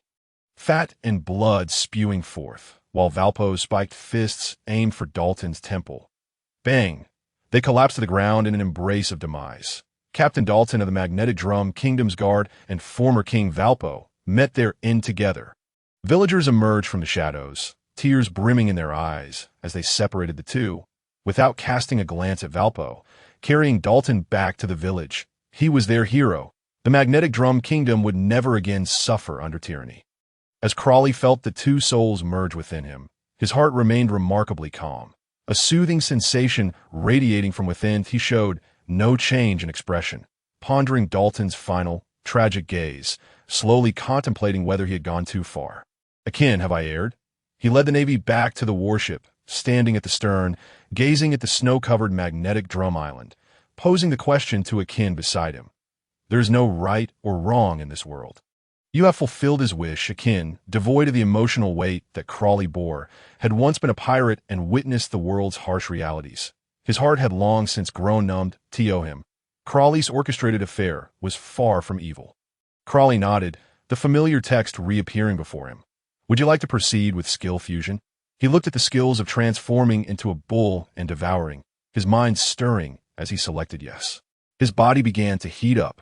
Even though he was not far from the icy magnetic drum island, Crawley felt as if he were sweating profusely, sensing his body transforming like a furnace, continuously forging and refining.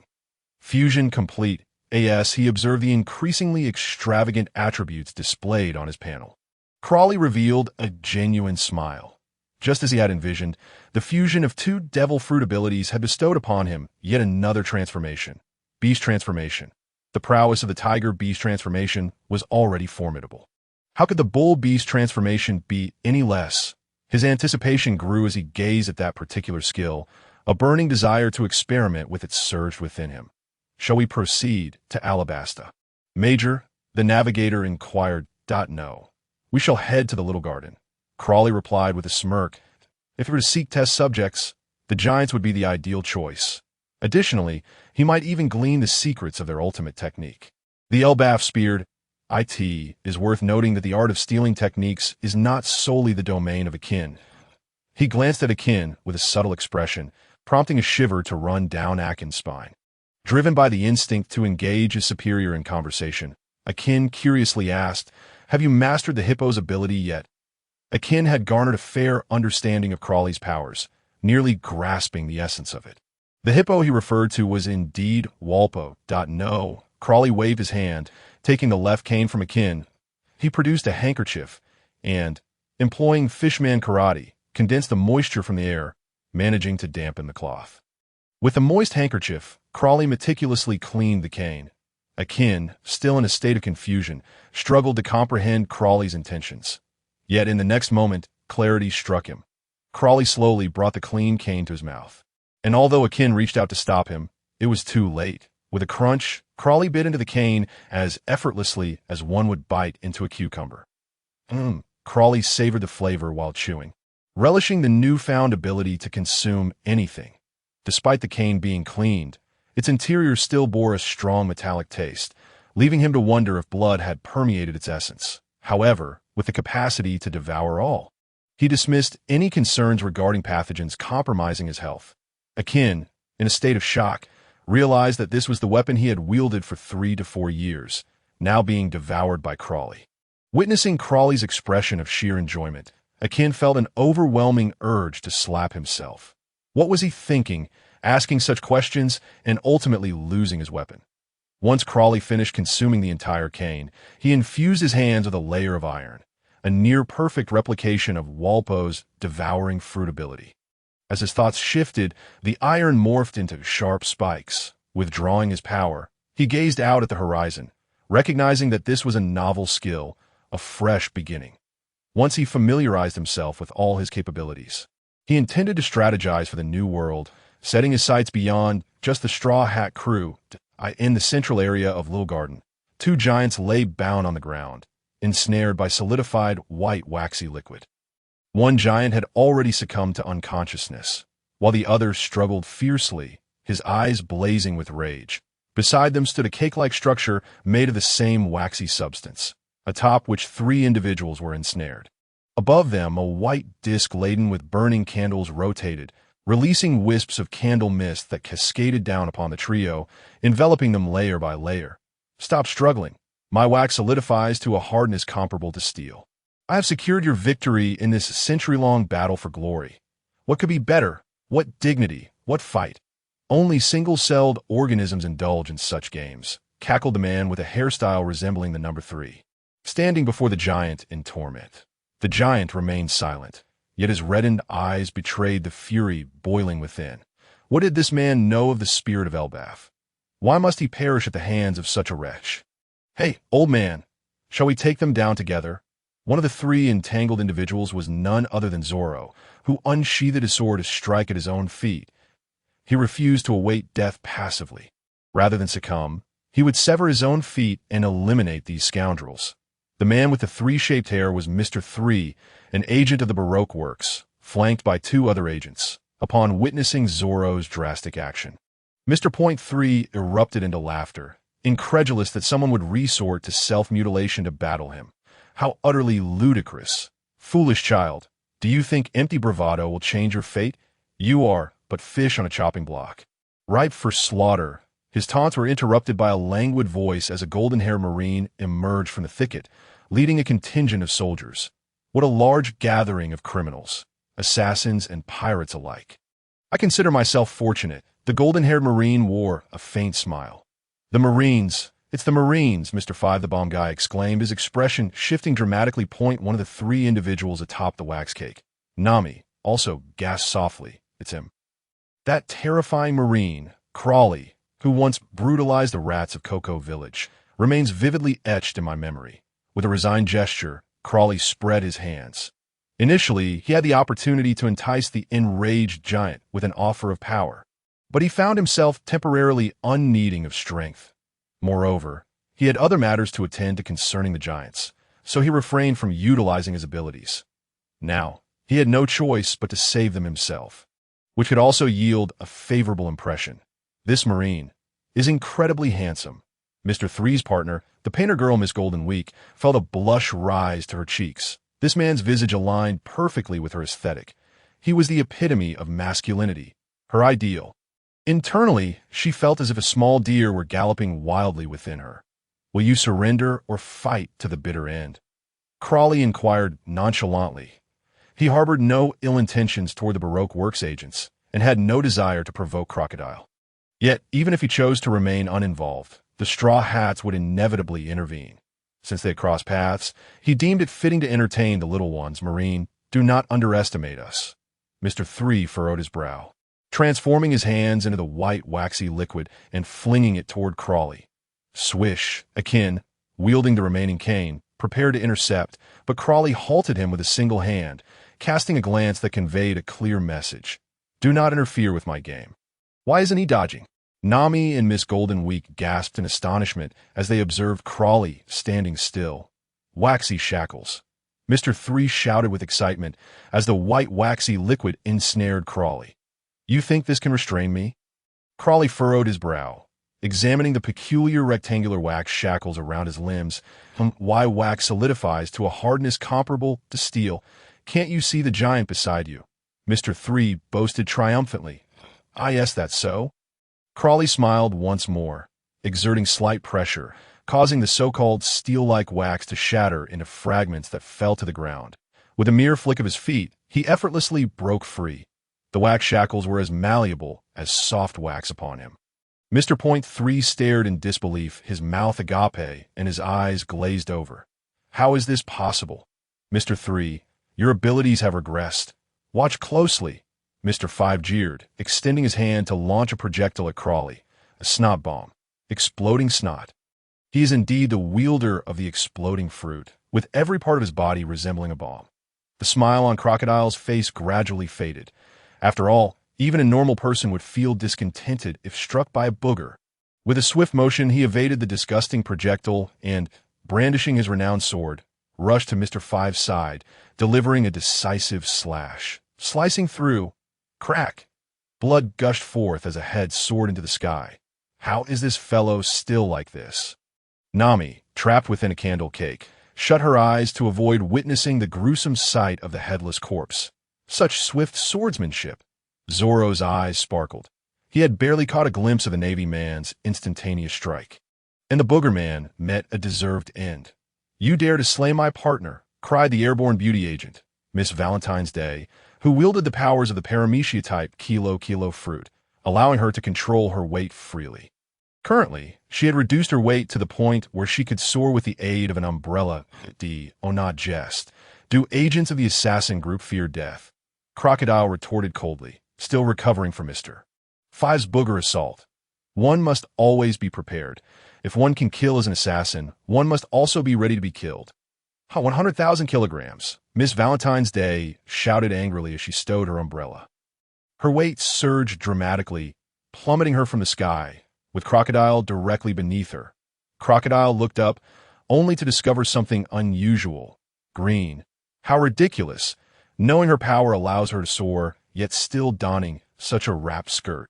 However, a mere 100,000 kilograms? He scoffed and raised his hands skyward. Seeing his action, Miss Valentine's Day revealed a cruel smile. She wondered how many had arrogantly believed they could withstand 100,000 kilograms, only to be crushed into pulp. Slap. Crocodile's expression remained calm at first, but soon transformed. What was this? His hands had encountered two soft objects. Pervert, rang out a high-pitched female voice from above. He glanced up to find his hands resting on Miss Valentine's Day's posterior. To maintain her soft form while bearing a weight of 100,000 kilograms is quite impressive. As her shriek echoed, Crocodile appeared somewhat flustered. His grip faltered, causing Miss Valentine's Day to slide directly into his embrace. And embodying the spirit of a gentleman, he instinctively executed a princess carry. Clang. Time seemed to freeze as a romantic atmosphere enveloped them. Akin lamented, realizing his perspective was still too narrow. The look in the boss's eyes moments ago didn't suggest he wanted to crush foes, but rather to court ladies by slaying the beautiful agent's partner, igniting her fury, and then drawing her into his arms with strength. Truly, the boss has finesse. Akin's expression grew peculiar. Unmatched. The Marines exchanged knowing glances, their expressions filled with intrigue. So, has the Rear Admiral's wife been secured? Why won't you release me? Miss Valentine's Day, embraced by Crocodile, flushed visibly, initially intending to slap him, but upon gazing at his princely visage, she found herself unable to strike. After all, this was her first experience being princess carried. Oh dear! Crocodile appeared somewhat embarrassed. Loosening his grip and gently setting her down, he genuinely wished to clarify that it was unintentional. Suppressed laughter erupted as the Marines stifled their mirth. They had never witnessed the Rear Admiral in such a light. Who was their commander? The ruthless and formidable Crocodile, the sunlight demon, who struck fear into enemies with his malevolent demeanor. Crocodile scratched the back of his head, realizing he might have truly ruined his established image. Leading these soldiers would not be easy henceforth. Miss Valentine's Day passed by Mr. 3, coldly declaring, "I'm done." With that, she departed without a backward glance. However, Miss Goldenweek, standing behind Mr. 3, clenched her fists, puffed out her cheeks, and watched her leave, exclaiming in disbelief that the man had actually embraced her, embraced her, embraced her. Wretched, Mr. 3, do we continue? Crocodile inquired slowly, feeling a twinge of reluctance to proceed after such an incident. Of course, Mr. 3 adjusted his glasses, glancing at the headless corpse of Mr. 5, still harboring thoughts of avenging his fallen comrade. Moreover, returning without a fight could lead to uncertain consequences from the Baroque Works president. Whoosh! A surge of white candle wax enveloped him, forming a towering candle robot. Candle Champion Cup. He gazed confidently at Crocodile. Miss Golden Week, color me. Not doing it. Miss Golden Week huffed, staring blankly at Crocodile, unwilling to assist against this man. Mr. 3 was momentarily stunned. What was happening? Miss Golden Week was refusing to color him. They were partners, artists who usually collaborated closely and harmoniously. How could she abandon him at such a critical juncture? Failing to support him now would be akin to betraying their team. But when he glanced back, he saw Miss Golden Week packing her art supplies in her small backpack, seated with her lips pouted in defiance while munching on rice crackers. She was completely indifferent to his plight. Mr. 3 realized that no matter what he said now, she would not assist him. Her stubborn nature was known to my dear lady. Why are you sulking at such a moment? Mr. 3's temper flared. Without Miss Golden Week's coloring, the power of his move would be significantly diminished. Given the Navy man's swordsmanship that had just dispatched Mr. 5, he truly doubted his chances of victory. As he regarded the man before him, who still wore a faint smile, Mr. 3's heart sank, suspecting that he might not even need to consider the possibility of winning. Crocodile raised an eyebrow in surprise at the apparent discord between the two and asked, "Are we still fighting? Still fighting? Still fighting? Still fighting?" A light-hearted remark belittled Mr. 3's abilities, making him feel as though he were worthless without Miss Golden Week's support. Such arrogance was intolerable. As an artist, Mr. 3 could not bear this affront. To be insulted by his enemy was a denial of his very character. Had Crocodile known the thoughts swirling within him, he would have quietly asserted that it was not his intention at all. Gritting his teeth, Mr. 3 shouted defiantly, "Let us fight." With that, he commanded the candle robot to leap forward, launching a massive fist towards Crocodile. The strike was formidable, yet to Crocodile, it appeared riddled with flaws in an instant. He contemplated dozens of countermeasures, but this very abundance of options left him in a state of confusion, unsure of how to respond. As the fist drew within a meter of him, Crocodile remained motionless, a frown upon his brow, seemingly lost in thought. Mr. 3's face lit up. This was not a sneak attack. He was simply failing to dodge. He was not someone who disregarded martial ethics. Yet as the wind from the approaching fist tousled Crocodile's long hair, he still had not formulated a response. Alas, possessing too many skills can sometimes be a curse. Shaking his head in resignation, he raised his long sword, his wrist spinning gracefully.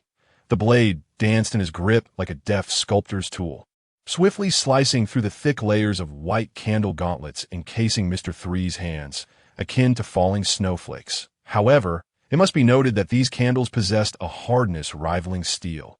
Ultimately, the sword successfully severed the waxen gauntlets, revealing Mr. 3's true hands.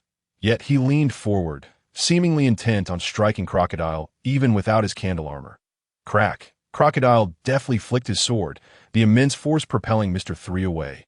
Zoro observed this scene, furrowing his brow. Was this truly the prowess of a swordsman capable of slicing through iron? He had just tested the hardness of the solidified wax with his own sword, and indeed, it was comparable to steel. The ease with which Crocodile sliced through it revealed the unfathomable might of this Navy officer. Mr. 3 struggled to rise from the ground, his once pristine wax armor now soiled with dirt, appearing quite unkempt. As an artist, he could hardly bear to see his masterpiece tainted. Yet at this moment, such thoughts were far from his mind.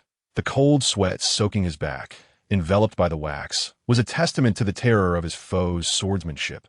Moments ago, he had distinctly felt Crocodile glide past his fist with remarkable precision, effortlessly severing the boxing glove while leaving his hand unscathed. This was a deliberate act. It was as if Crocodile were testing the finesse of his technique. He could have easily severed Mr. 3's arm, yet chose to merely toss him aside. Was he merely a whetstone in Crocodile's eyes? How dare he look down upon me? Mr. Three's face flushed with anger, a mixture of blue and red. For although he was an artist, he was still a man. With a roar, he extended his hands, unleashing a torrent of white wax that flowed to the ground, encircling Crocodile in a grand circle. The matches ignited, flames roaring to life, and forming a colossal ring of fire. Art transcended. The circus leapt through the fiery hoop. Mr. Three's hands transformed once more, crafting various animals from white wax, one after another. As they surged through the flames toward Crocodile, the waxen creatures ignited, flames licking at their forms, sizzling as they dripped molten wax. Crocodile, unable to comprehend the artist's intent, merely found it gaudy, his famed sword. Yatu gleamed coldly in his grasp. The heat was palpable, but what concerned him more was the incessant hissing of the wax. If it were to touch him, it would surely be loathsome. Crocodile's gaze sharpened. The long blade positioned before him, and with a gentle sweep, he struck. Frostfall. The condensed sword energy erupted, carrying a chilling wind that extinguished the flames engulfing the waxen creatures, revealing the amalgamated wax beneath. As the sword energy approached, the already lightweight molten wax was sent flying backward. Slap. It splattered all over the face of its creator. Da-da. Mr. Three shrieked, clutching his face, his frantic movements comically exaggerated. The molten wax, having been heated by the flames, burned away patches of his skin. Meanwhile, the waxen fire ring he had conjured was extinguished by Crocodile's icy sword energy. No matter how extravagant the display, it was all rendered futile before him. This single strike could pierce the heavens, plunge into the seas, vanquish demons. Well, perhaps I have wandered into the wrong scene. Crocodile mused, momentarily lost in admiration for his blade. The disparity in their strengths was insurmountable.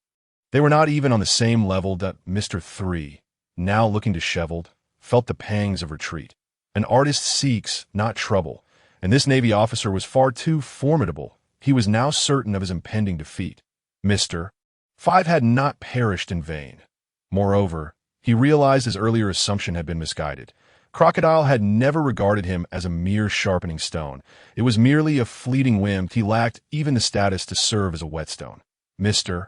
Three's heart was laden with bitterness, for he was nothing more than a mere experiment. Slap. But as Mr. Three sought to flee, Crocodile would not permit it. Shifting his stance, the sword swiftly appeared before Mr. Three, moving in an extraordinary arc, far too fast for him to perceive the blade's shadow. Cherry blossom. The dance of the divine. Hundreds of sword energy blossoms erupted, swirling gracefully in the air, a sight both beautiful and romantic. Who knew swordsmanship could possess such elegance? Nami and Miss Golden Week were enraptured. The exquisite cherry blossoms, paired with Crocodile's handsome visage, rendered them utterly captivated. Yet the cherry blossom sword energy was not merely a visual delight. Its inherent sharpness sent a shiver down Mr. Three's spine, causing wax to ooze forth, enveloping him in layers, turning him into a massive ball. Any notion of an artist's dignity evaporated in an instant. All he wished for now was to survive. Swoosh! The beautiful cherry blossom sword energy sliced through the waxen sphere as if it were mere parchment, piercing into Mr. Three's body, wreaking havoc within. Blood spilled from his lips, a wave of weakness washing over him. He lacked the strength to even wield his abilities. These sword energies, they were breathtaking. This was true art. Mr. Three lay on the ground, gazing skyward at the flurry of cherry blossoms. A foolish smile gracing his lips as he collapsed. The powers of the devil fruit he wielded dissipated instantly. The waxen shackles binding the two giants vanished into nothingness, and the peculiar wax cake that had ensnared Zoro and the others also disappeared without a trace. The waxen imprints upon the ground slowly faded, as if they had never existed at all. Meanwhile, Crocodile contemplated the vanishing wax. If the abilities of a devil fruit user ceased upon their death, then what of the Golden Island, which transformed into a fantastical stone island? That island was undoubtedly the work of Unanimous. If all went as expected, it was the manifestation of a devil fruit's power. But Unanimous hailed from a bygone era, perhaps once a member of the notorious Pirate Rock's crew. Such a figure was long thought dead. Yet if he had indeed perished, how could the powers of the devil fruit continue to operate? Even an awakened devil fruit user could not accomplish such a feat. Could it be that he had not truly died? A sudden thought sparked within Crocodile. Meanwhile, as Zoro freed himself from his bindings, he recalled the cherry blossom sword energy Crocodile had unleashed, standing frozen in place. So this was the extent to which sword energy could solidify. Compared to Mr. 3, who fancied himself an artist, Crocodile's swordsmanship was the genuine embodiment of art. This Navy officer's swordsmanship was unparalleled, second only to Mihawk, the strongest swordsman he had ever encountered. A formidable swordsman. Zoro felt a surge of excitement, for if he could conquer him, perhaps he too could attain the ability to cut steel. After Crocodile felled Mr. 3, Luffy and the others finally arrived, their concerns alleviated upon seeing their companion unharmed. Realizing that Crocodile had vanquished the enemy, Luffy joyfully clasped his shoulder, oblivious to the implications of his actions. This fellow had no inkling of what Crocodile's navy attire signified. The nearby Marines were utterly astonished. How dare this pirate lay hands on their lieutenant, and to embrace him at that? What audacity! They wondered if their lieutenant would retaliate by severing the Straw Hat Kid's head. Yet before Crocodile could extricate himself from Luffy's grasp, Zoro approached, pushing Luffy aside with a serious expression, his eyes glinting with fierce determination as he spoke deliberately. "Your swordsmanship is impressive. Would you like to learn?" "I don't want to learn your swordsmanship. Let us have a duel instead." Zoro removed the dark green bandana from his arm and tied it around his head, slowly drawing his sword from his waist, his eyes alight with a murderous glint. Zoro, Usopp, witnessing the dire state of Mr. 3 and Mr. 5, felt compelled to voice his concerns. "Zoro, go for it." Luffy's expression turned solemn as he pumped his fists, seemingly cheering him on. Nami remained silent, yet her anxious demeanor betrayed her thoughts. That fellow, he wouldn't actually kill Zoro, would he? Crocodile shook his head, observing Zoro's eager anticipation, yet sheathed Yado once more. "You are not my match." He had no desire to engage in conflict with the main crew, for they were far too weak at this moment.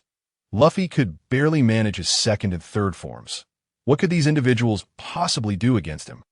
However, despite Crocodile's seemingly arrogant dismissal, Zoro displayed no adverse reaction.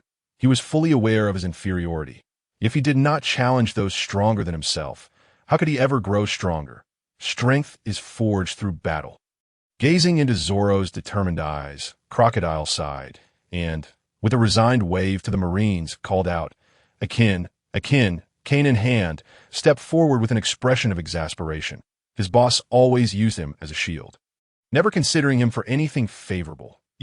How could you?" The Straw Hat crew, familiar with Akin's identity, stood in stunned silence. This fellow had once been a pirate. "I am now a Navy officer." Akin offered a subtle explanation, mentioning that he still owed a meal to a certain individual in the pirate crew, promising that he would repay the debt when the opportunity arose. "Defeat Akin, and then I will fight you," Crowley declared, turning on his heel and departing. However, Akin noticed him wink, conveying a message of reassurance. "Fear not, brother, I've got your back." Even if he were unable to win, Crowley would lend him strength. The prospect of defeat was unfathomable, illustrating just how reluctant Crowley was to engage Zoro in battle. Nonetheless, Akin was not inclined to rely on Crowley's power. If defeating the green-haired adversary required Crowley's assistance, it would imply that he had made no progress during this time. Reflecting on Zoro's fierce swordsmanship when he challenged Dracula Mihawk at the Baratai, a surge of fighting spirit ignited within him, for his own aspiration was to challenge Mihawk as well. If he could not best Zoro, how could he ever dare to confront Mihawk? Akin was not one for excessive words. In an instant, he vanished from sight, having mastered the 6 powers of the Navy to an extraordinary degree. The technique known as Soru propelled him at remarkable speed, his cane spinning in his right hand, giving the impression that he wielded a metallic disc. Zoro, lacking experience against users of the Navy's 6 powers, found himself momentarily overwhelmed, sustaining several heavy blows. Akin held nothing back. The essence of a demon dictates that even if the enemy falls, one must ensure their demise. Zoro, still grappling to comprehend the rhythm of Soru, merely managed to guard his head with his 3 swords, enduring Akin's relentless assault, He could sense that he was on the brink of grasping the elusive footwork. A crushing blow. Akin's iron ball glinted with a dark red hue as it aimed for Zoro's chest. If it connected, it would shatter his sternum. But this time, Zoro had discerned Akin's movements. The three swords locked onto Akin's iron cane, preventing him from advancing further. However, the force behind Akin's cane astonished Zoro, revealing that its power surpassed his own. Zoro struggled against the overwhelming pressure, his feet carving deep grooves into the ground as he retreated several meters before Akin withdrew his cane and vanished once more with Zoro. Crowley observed this exchange with a smile, knowing that while Zoro trained diligently, Akin was also a fervent practitioner, honing his strength aboard the warship, and with Crowley as a sparring partner, Akin's progress would undoubtedly surpass Zoro's solitary efforts. How despicable! Leaping about without revealing his position, Usopp exclaimed, his face contorted with indignation as he watched Akin move like a specter. Quiet down. This is the enemy's ability. There is no such thing as despicability. Luffy retorted, wide-eyed and frowning. I've spotted you, Zoro muttered, his three swords adopting a unique stance as he charged at Akin. .3 sword style. Bull Demon. Fierce Claw. The three blades cut off Akin's escape, forcing him to confront Zoro's ferocious assault. Since you have seen through so, let us test your wild swordsmanship, Akin proclaimed, a fierce aura emanating from him as he raised his cane, which pulsed with crimson energy, launching a powerful strike forward. Crushing blow. Demon Strike. This was Akin's unique technique, born from his study of the crushing sword style. The cane collided with Zoro's three swords with a stunning force, the clash reverberating throughout the forest. Both the iron cane and the swords trembled violently, their faces flushed with exertion. Zoro's arms swelled with muscle. Yet despite this, Akin remained unyielding, showcasing that even a slender frame could unleash such potent force. Boom! Boom! Boom! The two seemed to be locked in a contest of strength, neither flinching as they swung their weapons against one another, akin to a blacksmith hammering iron. Akin, do you desire power? A voice resonated within Akin's mind. Crowley thought it prudent to inquire first, given Akin's fervent battle intent. He felt it wise to tread carefully, lest he inadvertently become embroiled in the fray himself. No, Akin replied, drenched in sweat, taken aback by the formidable strength of this green-haired adversary. Rejected? How disheartening, Crowley mused, his demeanor slightly miffed. As a strategist, nothing was more vexing than being sidelined, rendering his abilities useless. Observing the intense battle, Crowley felt a sense of boredom. Watching Ant spar was hardly exhilarating as he glanced at Zoro, equally drenched in sweat, and couldn't help but smirk. Roronoa Zoro, do you yearn for power? Crowley inquired. Get lost, Zoro bellowed, his three swords swinging with renewed vigor. What is it with this incessant buzzing during a fight? It's unbearable. He had the audacity to snap at Crowley. The notion of such a dismissal was almost too much for Crowley to fathom. He was accustomed to being sought after for his power. This is an affront to the devil, Crowley lamented. He turned his head, noticing a young girl, the artist Miss Golden Week, seated on a picnic blanket, still present despite the demise of her two companions at Crowley's hand. So naive and fearless, he thought, prompting Crowley to contemplate engaging her and inquire about her experience with the loss of her partners. Since Mr. Three's death, Miss Golden Week had maintained a stoic expression, merely pulling out her sketchpad to draw as she observed Akin and Zoro's skirmish. Crowley speculated whether she was attempting to capture their battle in art. It seemed rather dull. As he approached her, she noticed him, her eyes locking onto him, a faint blush rising to her cheeks. Oblivious to her shyness, Crowley plopped down beside her. Miss Golden Week shielded her sketchpad, obscuring its contents, prompting him to express genuine curiosity. What are you drawing? Upon hearing this, her face deepened in hue as she thrust the sketchpad into his hands. Upon inspection, Crowley discovered a portrait of himself, captured mid-strike during the Sakura dance of the gods technique, surrounded by delicate cherry blossoms that accentuated his features. I must admit, I look rather dashing, he mused, stroking his chin as he admired the likeness. Realization dawned upon him. This young girl had been sketching him all along. Her companions had fallen to his blade, yet she still found the heart to immortalize her enemy on paper. Her spirit was commendable. Observing her blushing visage, Crowley recognized her as one of his little admirers. What offense had she committed? Merely for being enamored with his looks. He gently ruffled her hair, smiling as he complimented, "Quite the artwork." Miss Golden Week blushed even deeper at his praise. "What is your name?" "Navy officer." She mustered the courage to ask, her voice sweet and endearing, that "I am Crowley." "And you?" "I am known as Miss Golden Week in the Baroque works." "My former name is no longer necessary. You can simply call me Golden Week," she replied with a radiant smile, her joy palpable. "I see. But what of your companions? Won't you face the wrath of the president for their demise?" Crowley recalled that the leader of Baroque works was Crocodile, known for his volatile temperament. Losing two high-ranking agents might provoke his ire. "I do not intend to return.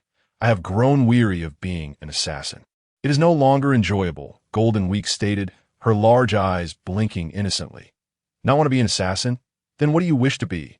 Crowley asked, charmed by her smile, which was undeniably infectious. "That I wish to be a Navy officer." She replied earnestly, locking eyes with him. "A Navy officer? That comes as a surprise. But I must inform you that they do not recruit children as young as you. That I do not care. Let Crowley take me in. When I grow up, I shall officially join the Navy," she declared, her determination shining through. "But that is not feasible. Being a Navy officer is hardly a game." Listening to the implications in Crowley's words, it was evident that he intended to reject her. In an instant, the Golden Week's eyes brimmed with tears as she grasped his hand and sobbed pitifully. "See, Crowley, brother, I am orphaned and have nowhere to go. With my companions gone, if you do not take me in, Golden Week will truly be left with nowhere to turn." "Ooh." Crowley, unable to withstand the sight of a child in tears, especially a little girl, became flustered and at a loss for what to do. All he could manage was to gently stroke her head, offering a feeble comfort. All right. I promise I will take you in." "Crowley, brother, you said it. So now I am yours," Golden Week exclaimed with a mischievous smile. The battle between Akin and Zoro ultimately ended in a draw, leaving Crowley quite astonished. He had presumed that Akin, having trained so long under him, would prevail over Zoro, yet they had reached an impasse. Indeed, the protagonist group possesses an undeniable aura about them. Akin lay on the ground, covered in wounds, looking up at Crowley with a disgruntled expression. "I am missing one of my crutches." Crowley scratched his head awkwardly. Avoiding Akin's gaze, Akin was adept with dual crutches, and missing one significantly impacted him. Initially, the medic intended to attend to Akin's injuries, but Golden Week bounced over, confidently snatching the medical kit and volunteering to bandage him up. Upon noticing that a little girl was tending to his wounds, Akin had little reaction. It mattered not who assisted him.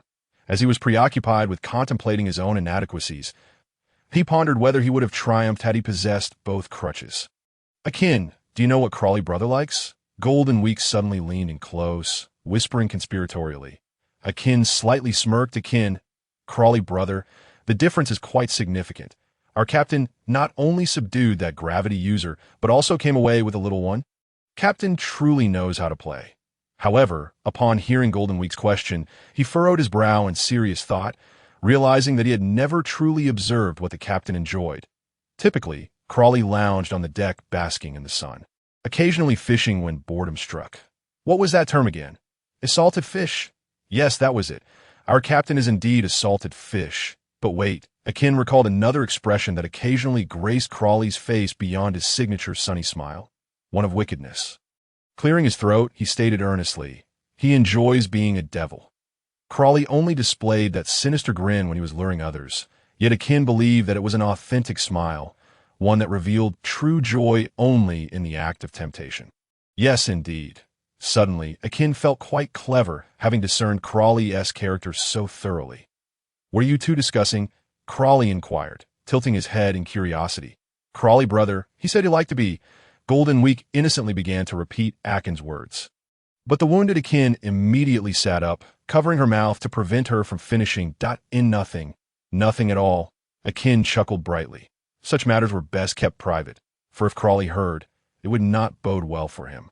To repay the kindness of Crowley and the Straw Hat crew, the two colossal giants decided to host a feast, swiftly hunting down numerous prehistoric creatures from the island, including dinosaurs and saber-toothed tigers. In order to prepare a sumptuous barbecue for their benefactors, the atmosphere was jovial, as the Marines enjoyed their first pleasant meal with pirates.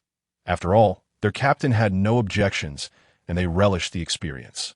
However, it was indeed troublesome that the island's magnetic force required a full year to stabilize.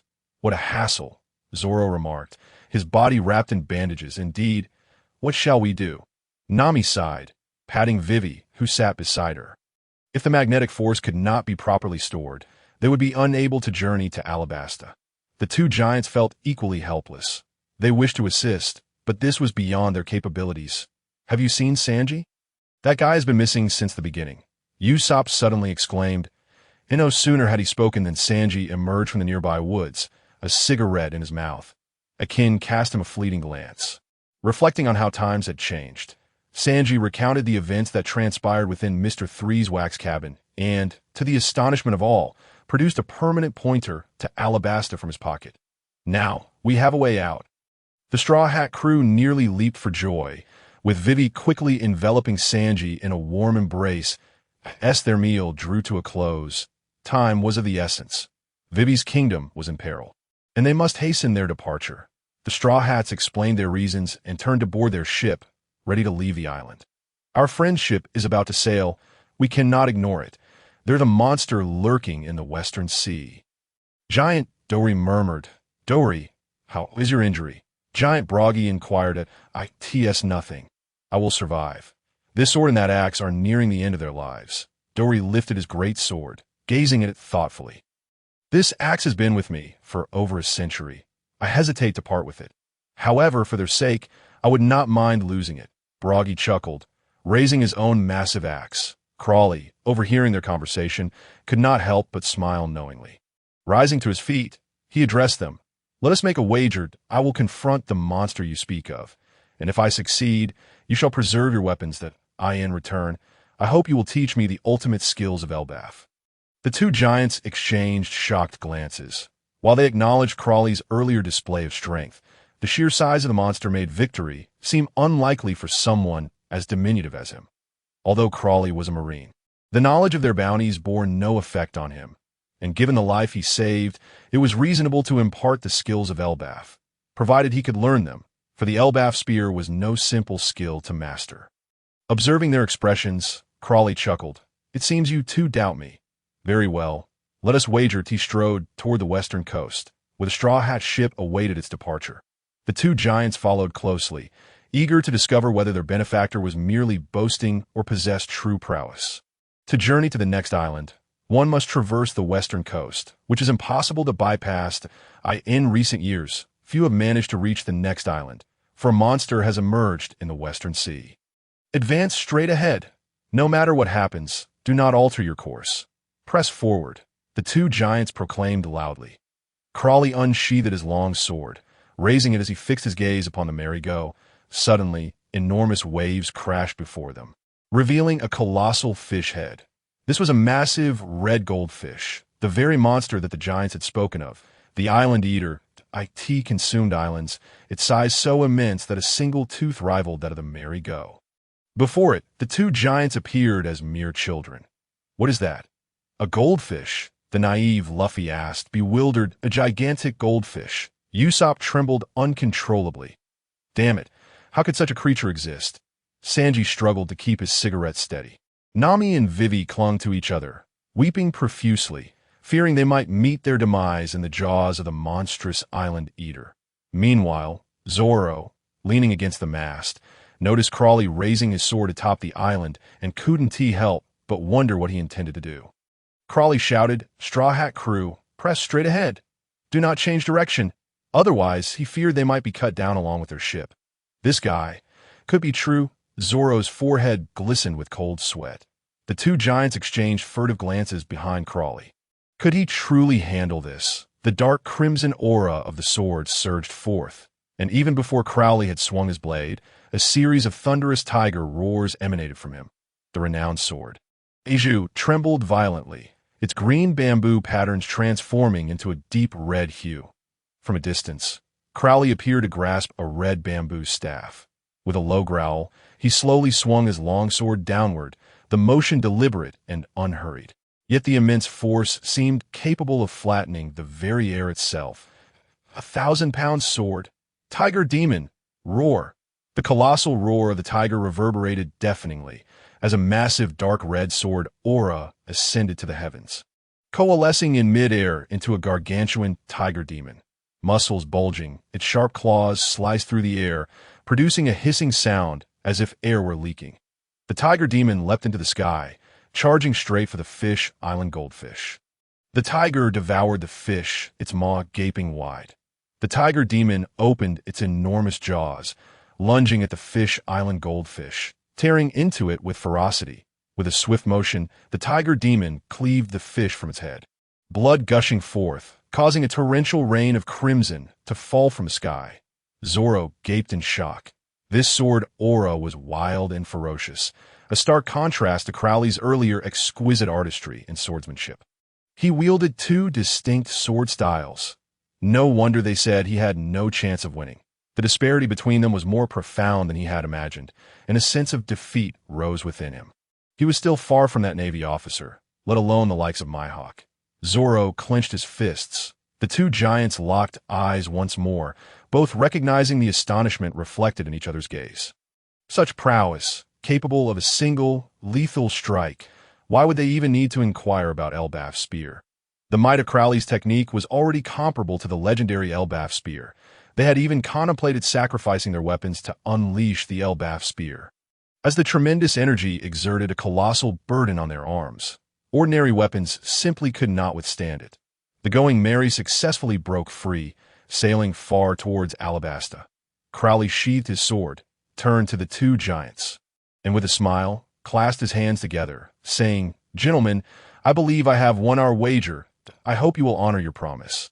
The two giants stared in a daze at the diminutive human before them. Speechless, only able to nod foolishly. Was it truly this small being who had unleashed such overwhelming power?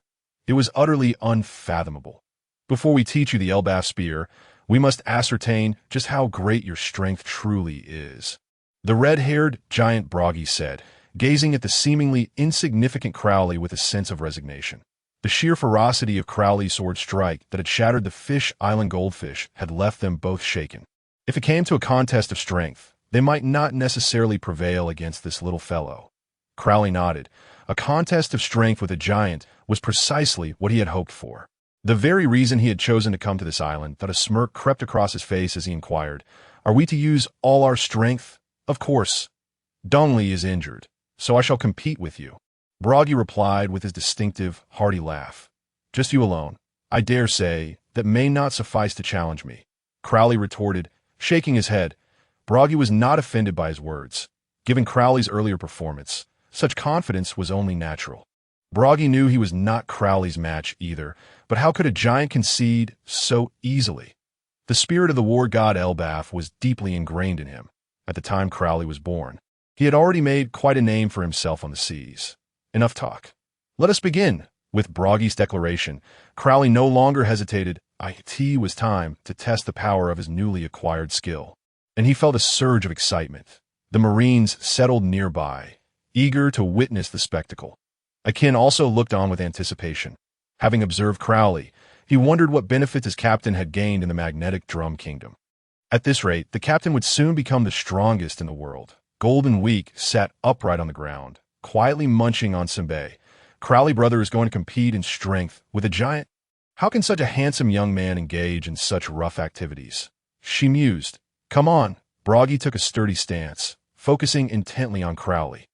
Crowley removed Iju from its sheath, shedding his outer garment and tossing it aside to the distant Marines. A deep, resonant growl emanated from his throat, reverberating throughout the forest. Then came the sound of fabric tearing, as his navy uniform strained against his swelling muscles. Golden Week widened her eyes at the sight. Was Crowley brother revealing his true power? With a ripping sound, his clothes burst apart, revealing muscles as solid as iron. Crowley's height surged to 5 meters, his feet transforming into gleaming iron hooves, while his golden hair morphed into a wild dark mane point. 2 curved horns sprouted from either side of his head, adorned with spiral patterns. Ox demon transformation. Crowley's colossal form now towered to Broggy's waist. That moment, he understood why he had previously made such bold declarations. This seemingly insignificant human was indeed a wielder of devil fruit powers, specifically of the Zoan type. Upon transformation, his size had multiplied threefold, and an overwhelming aura emanated from him, suffocating in its potency. With a menacing grin, the ox demon Crowley let out a voice like thunder. "Come on!" He extended his massive hands towards Broggy. Broggy swallowed hard, nodding in a daze as he extended his own hand to clasp Crowley's. The disparity between Crowley's hand and the giant's was still evident, but it had diminished significantly. The strength of the ox demon far surpassed that of the tiger demon. The ox demon excelled in defense and power, while the tiger demon was adept in attack and speed. Crowley felt a revelation dawn upon him. Yet as he gripped Broggy's hands, his demeanor remained calm. He possessed over 10,000 units of combat power. And with the enhancement from the ox demon transformation, he could hardly fathom the extent of his abilities. Broggy, noticing Crowley's lack of response, understood that he was awaiting the giant's full effort. With a low shout, he summoned all his strength and pushed forward. Boom! The air crackled as the sound of bones creaking filled the space, a show of utmost respect for his opponent. Broggy unleashed his full might. Yet, Crowley remained utterly unmoved, his gaze fixed intently on Broggy, as if to say, "Why aren't you exerting yourself?"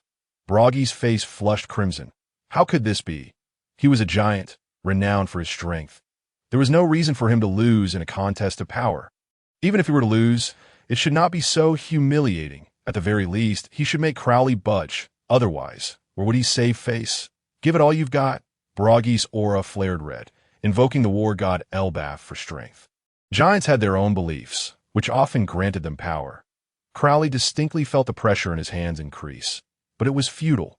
The force he felt from Broggy was akin to that of a child. "How about we invite Uncle Donley to join in?" he suggested cheerily. It was absurd that just Broggy had failed to make him exert any effort. The green-haired giant Donley rose with a serious expression. He realized that his old friend was indeed using every ounce of his strength, yet still could not contend with this transformed little human. What kind of fruit had this fellow consumed? A mythical Zoan, perhaps? Thus, Broggy seized one of Crowley's hands while Donley grasped the other, and the contest of strength resumed, albeit now against two giants. Boom! The two giants radiated red and green auras, hence their nicknames. The tremendous force they exerted caused the ground beneath them to sink as they poured every ounce of strength into pushing against Crowley. Yet even so, Crowley remained as immovable as a mountain, allowing them to exert themselves. Akin, who had been attempting to snatch Sunbei from Golden Week, stood frozen in disbelief. Was the captain truly a monster? These were two giant warriors, former captains of the giant warrior pirate crew. Golden Week gazed at Crowley, whose black hair was crowned with two towering horns, his muscles inflating powerfully. He was the epitome of a model for wildness. She had never imagined that a man could be so strikingly handsome when embracing his primal nature. Crowley, brother, is truly the perfect blend of sweetness and saltiness. Oh my, a man bestowed by the heavens. She immediately took out her drawing board, gazing at Crowley as she began to sketch. Crowley, observing the two giants straining with all their might, felt a twinge of reluctance to mock them, and instead pushed them away with force. Broggy and Dolly were met with an overwhelming surge of power. They realized that if they attempted to withstand it with their utmost strength, their arms would surely break. The thought of injuring themselves in what was merely a nominal contest seemed unnecessary, and both men shared the same sentiment. Consequently, their resistance faltered, and their bodies were propelled backward, flattening a vast expanse of forest. Crowley clenched his black fist, a profound sense of confidence swelling within him. Was this the sensation of wielding power? He wondered if those fools he had lured into his web felt similarly when they first gained their strength. The sailors watched in awe as their rear admiral effortlessly wrestled with two giant warriors and ultimately triumphed, erupting into cheers of excitement. With a swift motion, Crowley shrank in size, reverting from his bull-like transformation to his original form. The two giants rose to their feet, their faces flushed as they regarded Crowley. Initially skeptical of his ability to master the Elbaf spear, they were taken aback to find themselves no match for him in this contest of strength. They felt utterly humiliated. "You have won." The two giants conceded willingly. "We shall teach you the Elbaf spear." They believed that in the capable hands of Crowley, The legendary technique of Elbaf would shine brilliantly, causing the world to tremble before it. Though they mused he was still a member of the Navy. Crowley nodded, having anticipated this outcome. The giants, being straightforward and rugged men, were not the type to renege on their word. Learning the Elbaf spear would require time. But fortunately, he had already applied to headquarters for that mission. Until its completion, he would not be summoned by the Navy, granting him ample time to indulge in his training. That he turned to his subordinates, the sailors, to relay instructions. It was time to enhance the capabilities of his crew. In this ancient island, within the Giant's Garden, it was indeed the perfect training ground. Golden Week covered her mouth with her drawing board, staring at Crowley in shock. How me? What's wrong? Crowley scratched his head, puzzled by her expression. The sailors nearby, having stifled their laughter since earlier, found even the usually stoic assassin, Akin, wearing a rather peculiar look. Golden Week extended her finger, pointing downwards toward herself. Only then did Crowley feel a cool breeze brush past him. What a pleasant wind! That he slowly looked down, only to realize that after transforming, his clothes had been completely torn apart, and he had been standing there bare, hands on hips, as if surveying a kingdom. Golden Week couldn't help but giggle as she hurriedly covered Crowley's modesty with her clothing. "Crowley, you have such an adorable side," she exclaimed, though she couldn't help but note how impressively built he was. "All right, did you remember everything I just said? Train diligently on this island. Especially you, Akin. It's truly shameful that you can't even defeat a pirate," Crowley declared, donning his naval uniform once more, standing before the sailors with a commanding voice. Kane was eaten by someone. Akin grumbled, aware that Crowley was teasing him about drawing even with Roranoa. Despite his efforts, he felt it was unfair to compare him to someone with such exceptional abilities. Then, as if recalling something, he turned to Crowley and asked, "By the way, can I learn that giant's technique too?" Upon hearing this, Crowley gave him a sidelong glance and replied nonchalantly, "Sure, as long as you can overpower them in strength." Akin was momentarily at a loss for words. Surpassing the giants in strength was no small feat for an ordinary person. "Are you ready?" The two giants peered forward, inquiring. "Absolutely," Crowley nodded without hesitation. "But we discussed it earlier. Before we teach you the Elbaf spear, you must first experience its power," Brokey said with a smile, though Crowley sensed something ominous lurking behind that grin.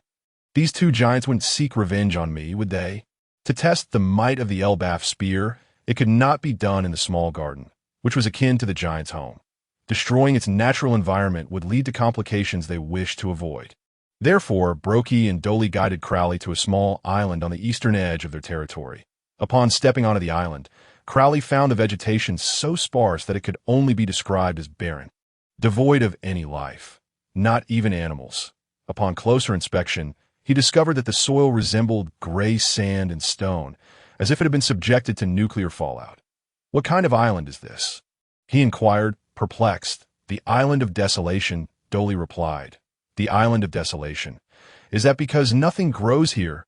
Such a peculiar island," Crowley mused. "Actually, it can't truly be considered an island. The land here is not of natural origin." Dolly frowned. "Not of natural origin. Then where did it come from?" "You've already encountered the island's creator, the island-eating goldfish you killed. This island is merely its excrement." Crowley was momentarily speechless, casting a disgusted glance at the ground beneath him. Just moments ago, he had intended to study the peculiar gray soil. All right. That's why we dare to come here to use the Elbaf spear. We won't feel remorse if it gets ruined," Dolly said, wielding his giant sword. "Indeed, it seems that these two weapons have not been summoned to protect the Straw Hat crew, but rather to teach you, and they seem destined to meet their demise here. However, it's a case of making the best use of them," Brokey declared, raising his massive axe, adopting a look that seemed to say, "Bring destruction. I'm tired." Crowley nodded and positioned himself opposite them. "Let us see just how powerful the Elbaf spear truly is." He drew his renowned sword, the Yitake, readying himself for the challenge. Who would prevail, the thousand-sword technique or the Elbaf spear? "Are you prepared?" The two giants lifted their weapons and bellowed. "Ready," Crowley affirmed, his gaze steely. He too raised his long sword, the dark red aura of his technique swelling around him, the sound of a tiger's roar faintly resonating.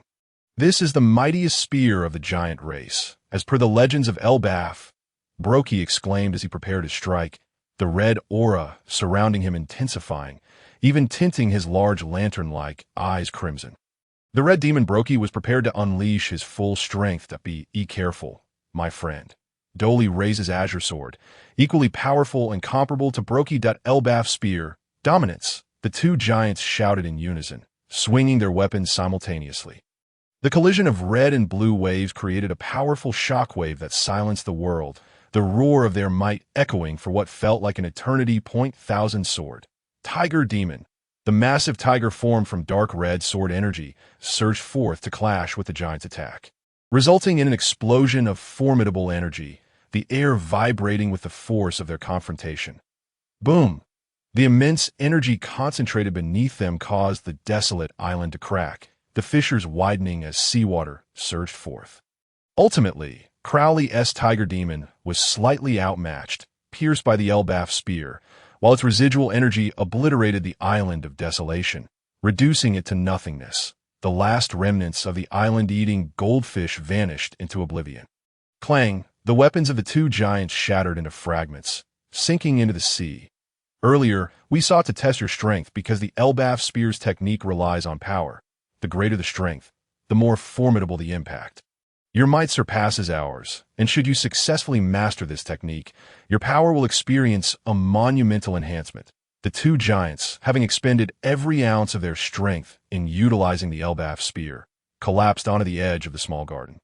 Explaining to Crawley, who was hovering in the air with a moonwalk, they admitted that their recent use of the technique was driven by personal motives. Feeling overwhelmed by Crawley's power, they sought to reclaim some dignity. Thus, the Elbaf Spear, which they usually wielded with ease, was unleashed with all their might. Ultimately, they succeeded in regaining their desired respect, as that strike of the Elbaf Spear had indeed shattered Crawley's Tiger Demon. "Did you catch a glimpse of the Elbaf Spear just now?" Brokey inquired. Crawley nodded. In that fleeting moment, he genuinely felt the essence of pure power, which represented the true application of strength. The swordsmanship of 1,000 tons, created by Elvis, fell significantly short in this regard, considering that the Elbaf Spear had been refined and enhanced by generations of giant warriors. He could already envision that mastering the Elbaf Spear would lead to a fundamental breakthrough in his own swordsmanship. "I understand that you do not revere the war god Elbaf, and we shall not compel you to do so, but you must comprehend the spirit and glory of Elbaf," Dongley stated solemnly. Crawley obediently nodded in understanding. Subsequently, the two giants began to elucidate the key points of using the Elbaf Spear, urging him in his training. "What are you following me for?" Akin remarked, visibly displeased as he glared at the golden week trailing behind him. "Brother Crawley has gone to train, and I am here to assist you in your training. After all, you are my brother's subordinate, and if you are strong, it will reflect well on him," Golden Week replied earnestly. Carrying a small backpack, Akin scoffed, casting a disdainful glance her way. "What can you possibly assist me with?" "Hey, do you look down on me?" Golden Week puffed out her cheeks, retrieving a color palette and paintbrush from her backpack to mix colors. Akin, seeing her quiet down, ceased his complaints and began to scan the surroundings, hoping to find a suitable sparring partner. He mused about the ancient beasts of the ancient island, wondering why he had yet to encounter a single one. Swish! With a flick of her brush, Golden Week flung yellow paint onto Akin's back, forming a peculiar pattern. Mixing colors, the laughter of yellow. "Hey, what did you say? Wah!" Akin intended to turn and inquire what the girl was mumbling about. But before he could fully rotate, he found himself uncontrollably bursting into laughter. His expression betrayed him, breaking into an exaggerated grin, and laughter erupted from his lips. What on earth was happening? Akin, typically a stoic and aloof assassin, now succumbed to unrestrained laughter. Observing his joyful face, Golden Week displayed a mischievous smile. What a delightful expression. Should I capture it? She pondered seriously while gripping her paintbrush. Swish! Although his expression was beyond his control, Akin could still manage his movements in a foul mood. He realized he had been outwitted by a mere child and reached out to grab Golden Week. However, she had anticipated his move, dodging skillfully while continuing her painting. With another swift motion, she hurled green paint at Akin's back. Mixing colors, the tranquility of green, The strange design created by the green paint enveloped the yellow pattern, and Akin's laughter instantly faded, his expression turning serene. No longer reaching for Golden Week, he plopped down on the ground. Idle. What shall we do now? Akin said, staring blankly. Would you like a cup of green tea? Golden Week offered, pulling out a teapot and teacup from her small backpack. Sure, he replied with a slight smile, accepting the teapot and cup, appearing genuinely prepared for tea. Just as Golden Week was about to sit down and share tea with him, a voice rang out. Golden Week, stop that. Release Akin. Crawley, with a sunny smile, looked at her. Since Brother Crawley has said so, very well, Golden Week replied, sticking out her tiny pink tongue as she used a handkerchief to wipe the paint from Akin's back. As the paint vanished, Akin sprang up in shock, staring incredulously at Golden Week. Her abilities were far too uncanny. Akin, you must not bully Golden Week, Crawley said with a gentle smile, having witnessed the playful scene. It was undeniable that Golden Week, without consuming any fruit, could manipulate someone merely through psychological suggestion. Truly a bug in the pirate world. Upon hearing Crawley defend her, Golden Week proudly lifted her chin and obediently stepped behind him. Aren't you training in the techniques of the giant race? Akin inquired, puzzled. Techniques require understanding. You see, they have explained the basics to me. Whether I can master them depends on fortune, Crawley replied with a hint of exasperation. Observing Akin's expression, he asked, Are you seeking a sparring partner? Akin nodded. The ancient island should have many large beasts. Why haven't I encountered a single one? Then what are you doing in the giant's residential area? Are you foolish? Crawley retorted, giving Akin a light thump on the head. This area has been the giant's home for a century. The island's wildlife has grown accustomed, and thus dares not approach. Is that so? Akin pondered, stroking his chin as he finally grasped the situation. Crawley led Akin and Golden Week out of the giant zone, emerging into a pristine forest where they immediately spotted a gorilla battling several dinosaurs. A rather impressive scene. Despite being outnumbered, the dinosaurs were no match for the agile gorilla. Akin, that gorilla possesses great strength. It could serve as your sparring partner, Crawley remarked, observing the gorilla's nimble movements. Gorilla, isn't that just a monkey? Akin asked, bewildered. Crawley, suspecting that Akin might have been inadvertently affected by some of Golden Week's mind-numbing paint, kicked him away.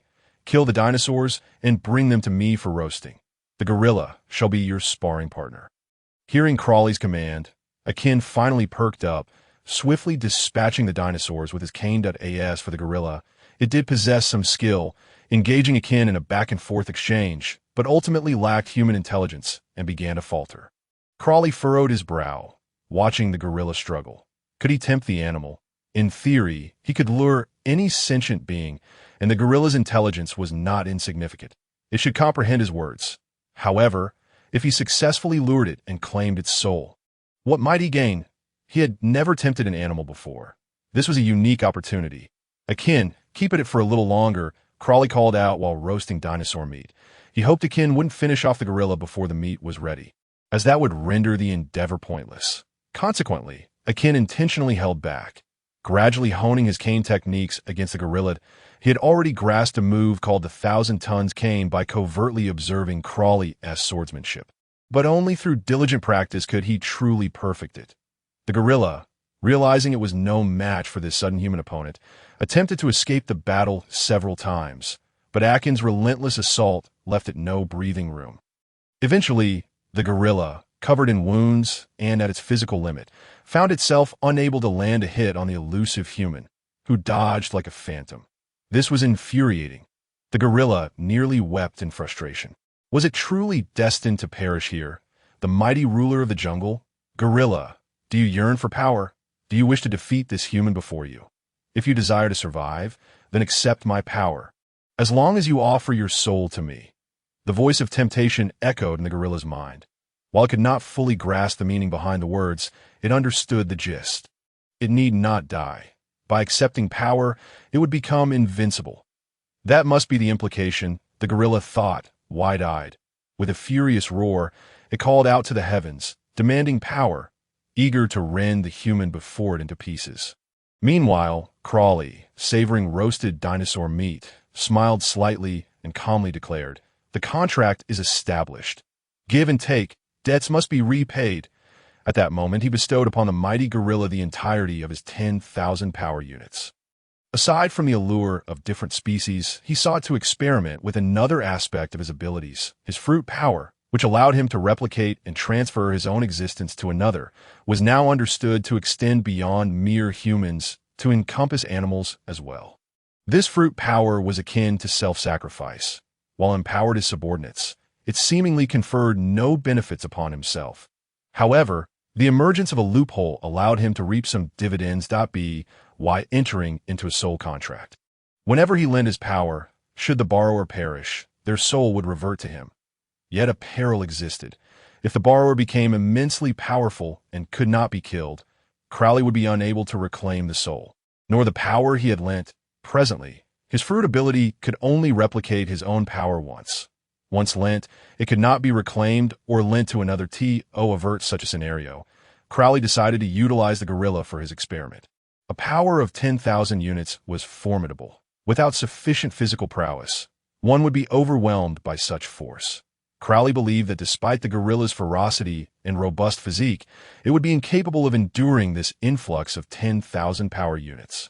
The gorilla roared, already feeling the surge of power coursing through its body. What tremendous strength! This was the might of the king of the jungle. In an instant, its black eyes transformed into a crimson hue. Struggling to contain the overwhelming force, a king watched the rampaging gorilla, his head filled with dark lines. Once again, his leader was causing him trouble. Each time he was about to engage in battle, Crowley would enhance his enemy. As if fearing he might prevail, the gorilla swung its massive arms, launching a fist toward him, the sheer force producing a sonic boom. A king's heart raced. Should he be struck by that punch, he would undoubtedly be reduced to mere fragments. With a swift motion, he activated the Navy 6 style shave and hastily retreated. Previously, he had entertained the notion of testing his strength against the gorilla, but now that thought was firmly quelled. With a tremendous thud, the gorilla's fist crashed into the ground, creating a deep crater and causing the earth to tremble. The gorilla roared, frustrated that, despite its newfound power, it could not land a blow on this diminutive creature. Humans were truly despicable. It yearned to break its legs. A king dared not confront it head-on, nor could he initiate an attack, for a single misstep could lead to his demise. He lacked the gorilla's tough hide. He could not afford to take that gamble. Thus, he resorted to guerrilla tactics, as man and beast engaged in a wild chase. Meanwhile, Crowley and Golden Week sat leisurely on a picnic blanket, enjoying roasted meat and sipping green tea while observing the clash. Yet as time passed, Crowley furrowed his brow. Something was amiss. According to his expectations, the gorilla's physique should not be able to withstand 10,000 power units for this long. Brother Crowley, is something wrong? Golden Week, perceptive as ever, inquired upon noticing his furrowed brow. The gorilla's physical constitution is remarkably strong, he remarked, watching as a king expended all his strength in a futile effort to strike the gorilla. The gorilla seemed unaffected. As if nothing had occurred, a king felt a pang of regret. He had foolishly believed in Crowley's wickedness, knowing full well his malevolent tendencies, yet still heeding his advice, initially allowing him some leeway. But now it seemed the tables were turning. He cast several glances at Crowley, hoping for assistance, only to find him engrossed in his meal, completely oblivious to a king's plight. Truly, he had chosen poorly. A king's stamina began to wane, his speed and shave noticeably diminishing. Soon, if the gorilla caught him, he would be bidding farewell to this world. Just as despair loomed, the gorilla caught sight of him and launched a powerful punch. There was no escaping. A king's pupils dilated. It was over. In that moment of hopelessness, Crowley interjected, bestow, temporarily lend. The power was not bestowed upon a king, but rather upon the gorilla. He once again lent power to the gorilla, though this time without a soul contract, merely employing his own abilities. After lending the initial 10,000 power units, an additional 3,000 surged into the gorilla's body. The gorilla's already blood-red eyes grew even more crimson, as if blood were surging to its head. The king of the jungle. It lost all sense of reason, the immense power clouding its judgment. The punch aimed at a king halted, the gorilla standing frozen in place. Or rather, unable to move, its body began to swell, not in a muscular manner, but like a balloon, expanding uncontrollably. It could no longer contain the colossal power within. With a deafening explosion, the gorilla burst apart like a balloon. Blood sprang forth. Crowley and Golden Week were well prepared, yet a king, closest to the gorilla, was splattered with the remnants of flesh and blood. Moreover, the explosion carried a significant impact, sending a king tumbling several meters away. Feeling the gorilla's soul enter his body, Crowley donned an evil grin.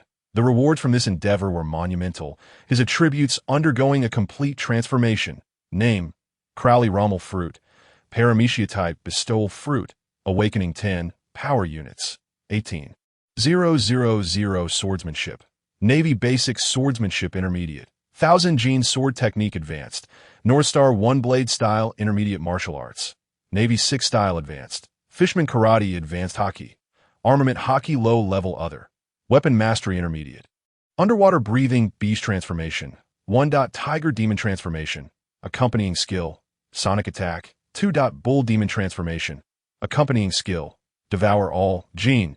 Gorilla Advanced Gene, as Crowley gazed upon his newly transformed attribute panel. Doubts crept into his mind. Successfully tempting an animal, developing his fruit ability, and awakening it to 10 made sense, but what was this gene? He had never acquired such a thing before, yet this experiment had led him to a newfound killing ability. In future encounters, he could simply utilize his ability to temporarily lend all his power to an adversary. Those with insufficient physical prowess would instantly become human bombs. What are you grinning about? A king, rising from the ground and wiping the remnants of gorilla entrails and filthy blood from his body, glared at Crowley, who was still grinning foolishly. The earlier explosion had nearly been his undoing, and now seeing Crowley so carefree only added to his frustration. Crowley kicked at him. What are you babbling about? Gather the Marines. I have something to discuss. With his abilities now developed, it was imperative to harness their true potential.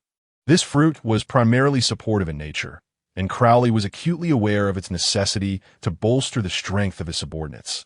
The Marines were diligently training on the island. Although progress was limited, they were still improving.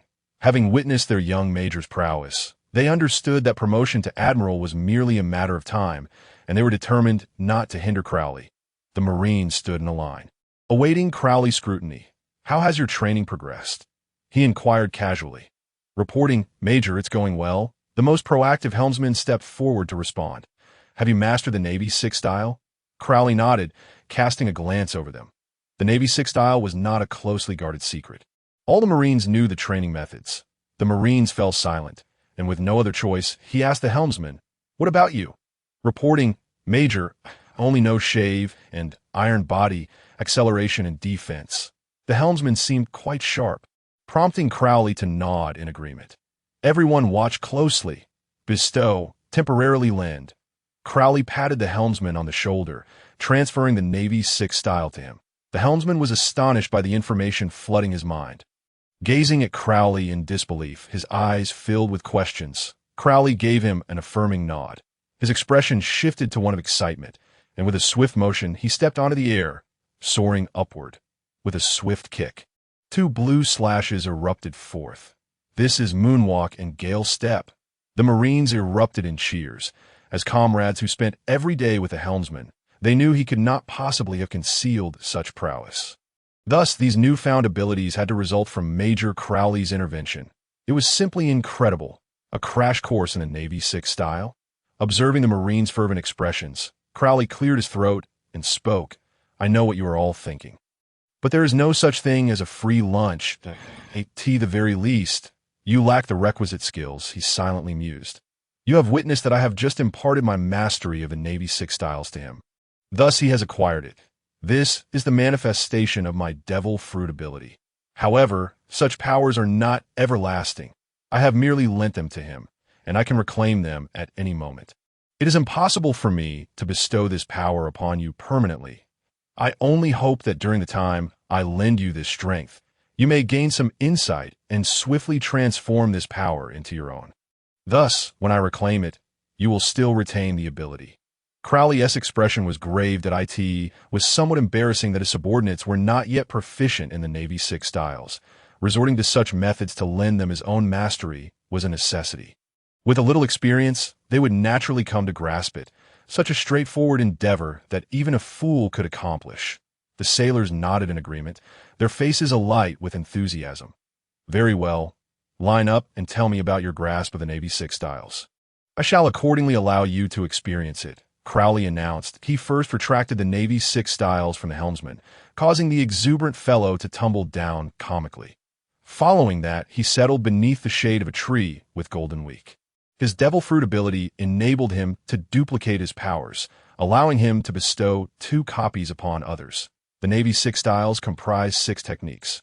Thus, duplicating them results in 12 techniques, which can be shared among 12 individuals for their experience.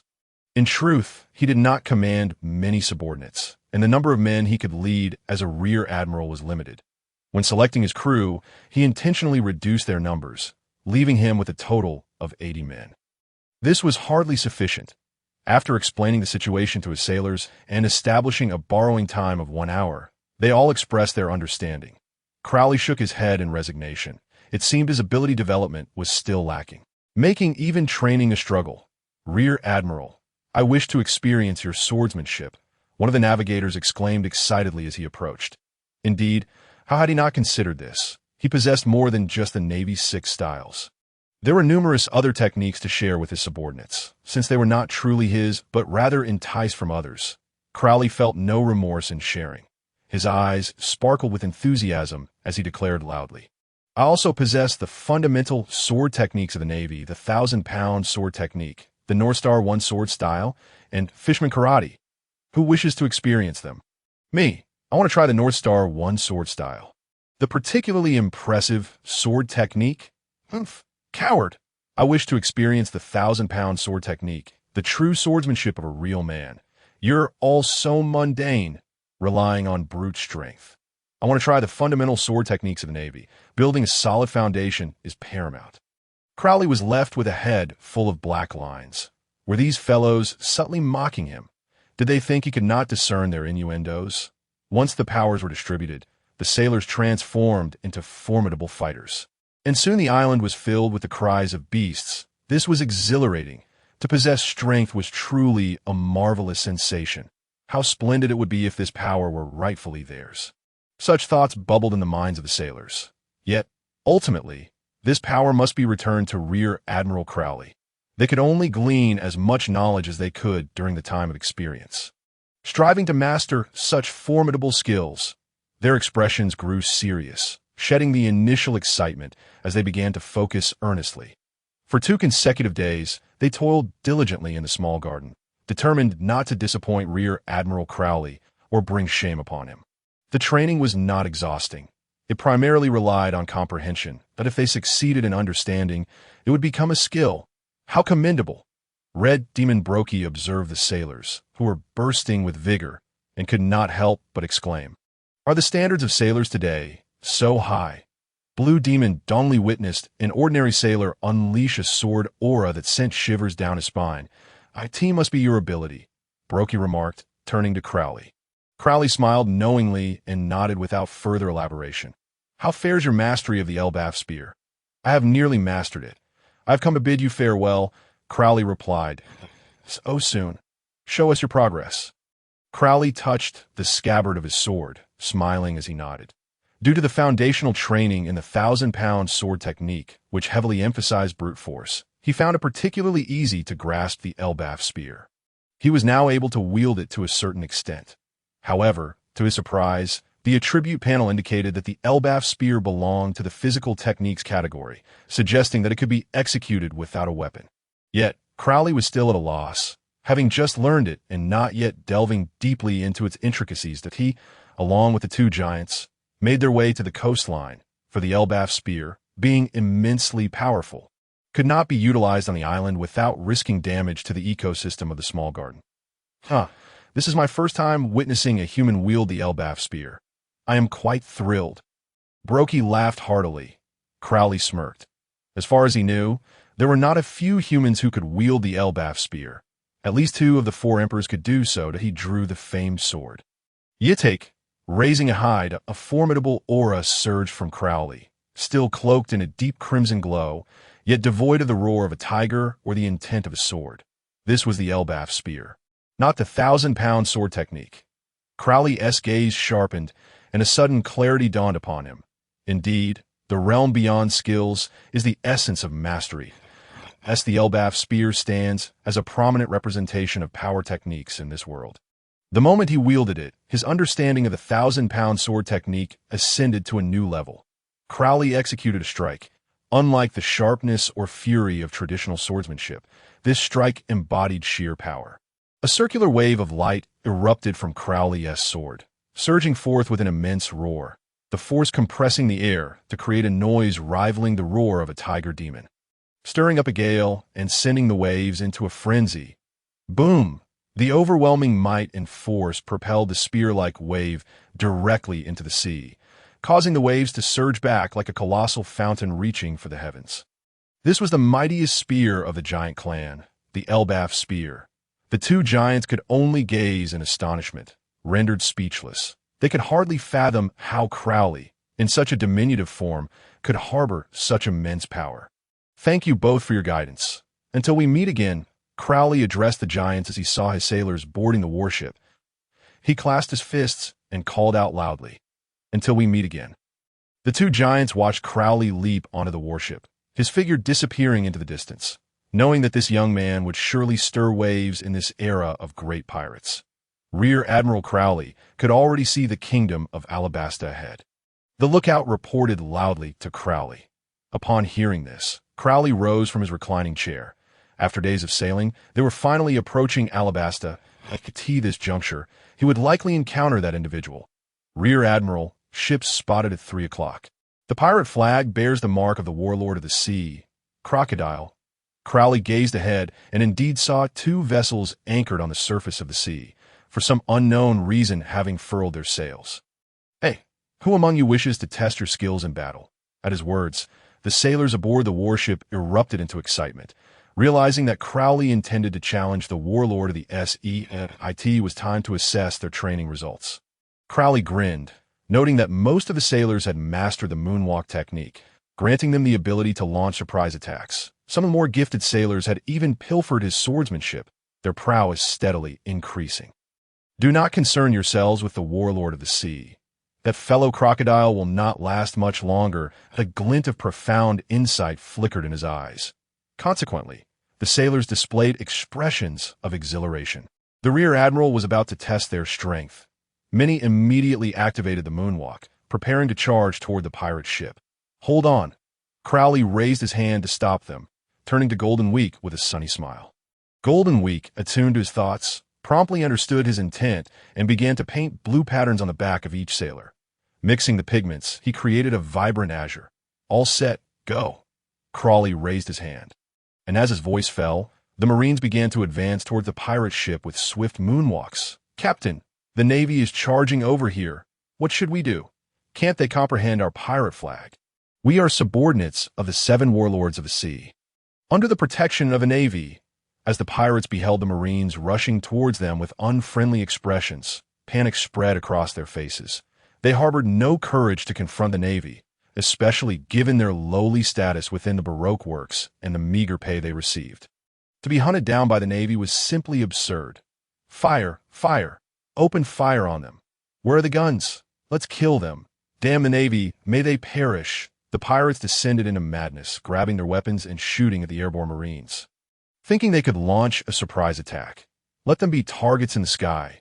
Crowley, witnessing this scene, couldn't help but chuckle as he affectionately patted the small head of Golden Week beside him, who reveled in his touch, displaying a demeanor as docile as a kitten. The Marines, still mastering the Navy's 6 forms, were incapable of executing rapid movements or strong defenses in the air. It was precisely to avoid becoming targets that Crowley had allowed Golden Week to color them.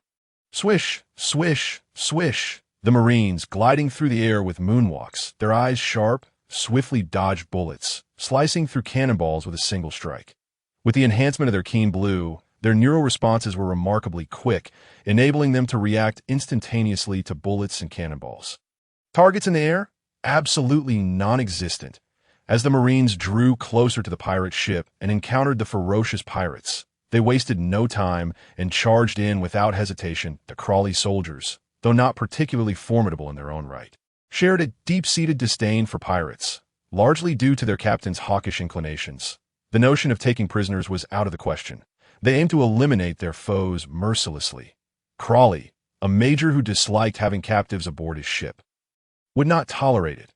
"Marine, we surrender."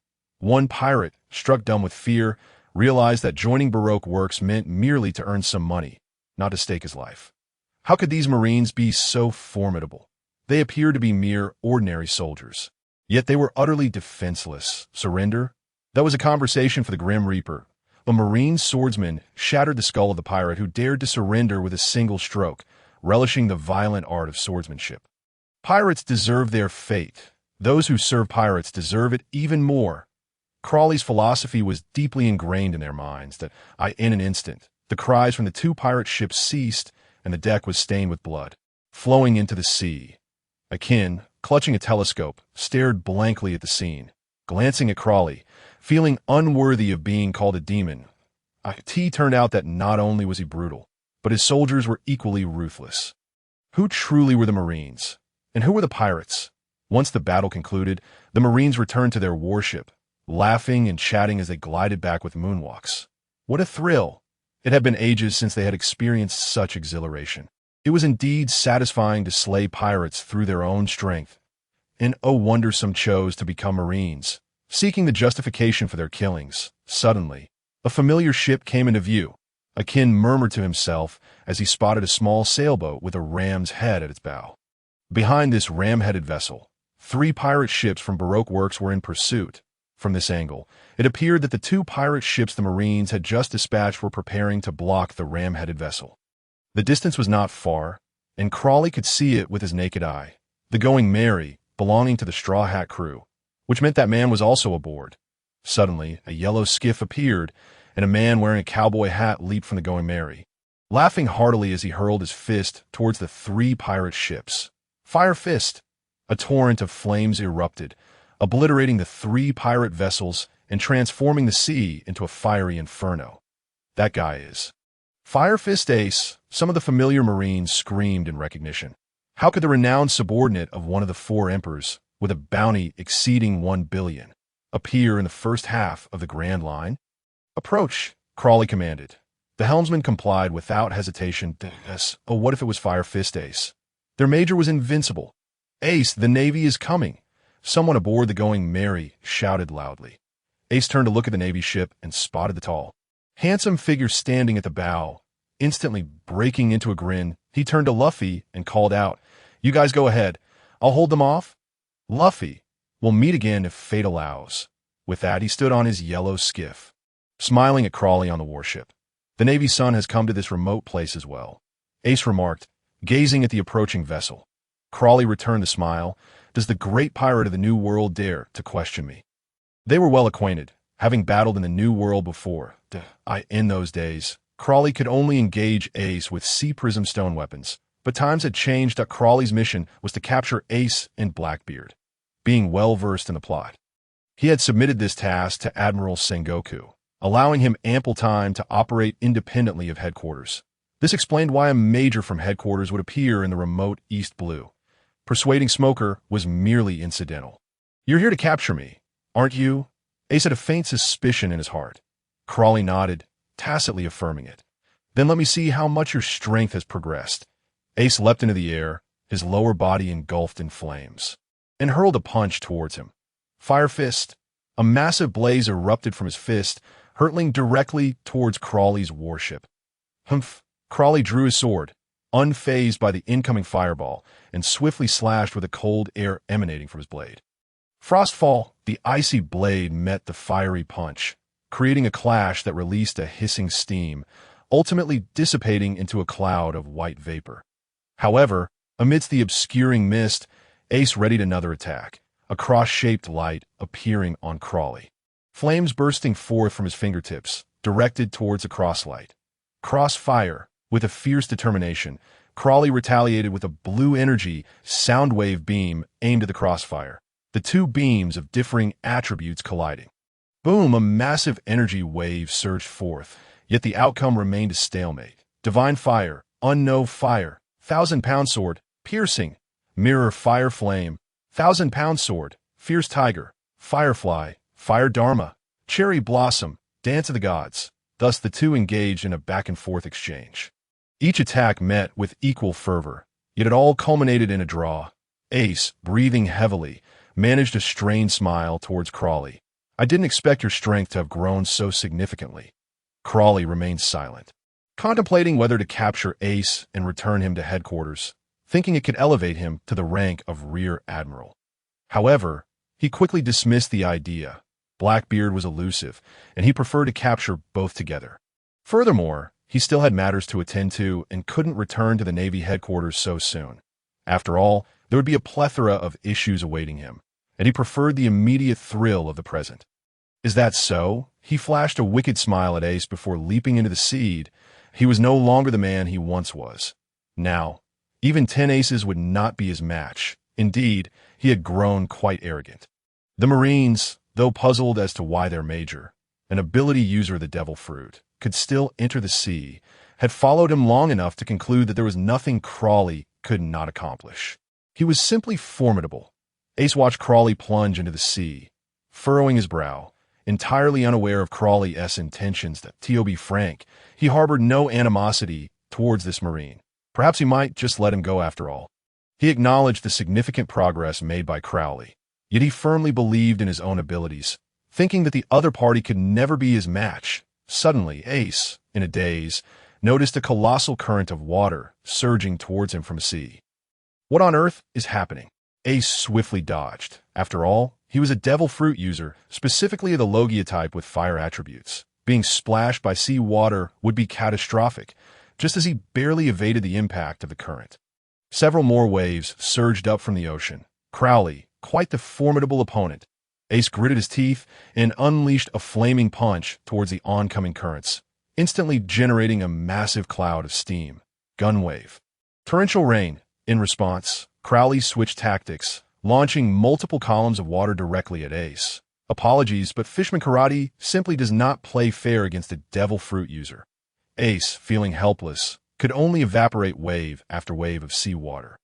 Knowing that Crawley was hidden beneath the surface, and he certainly could not dive in to drag him out. It was the first time he realized the drawbacks of the devil fruit.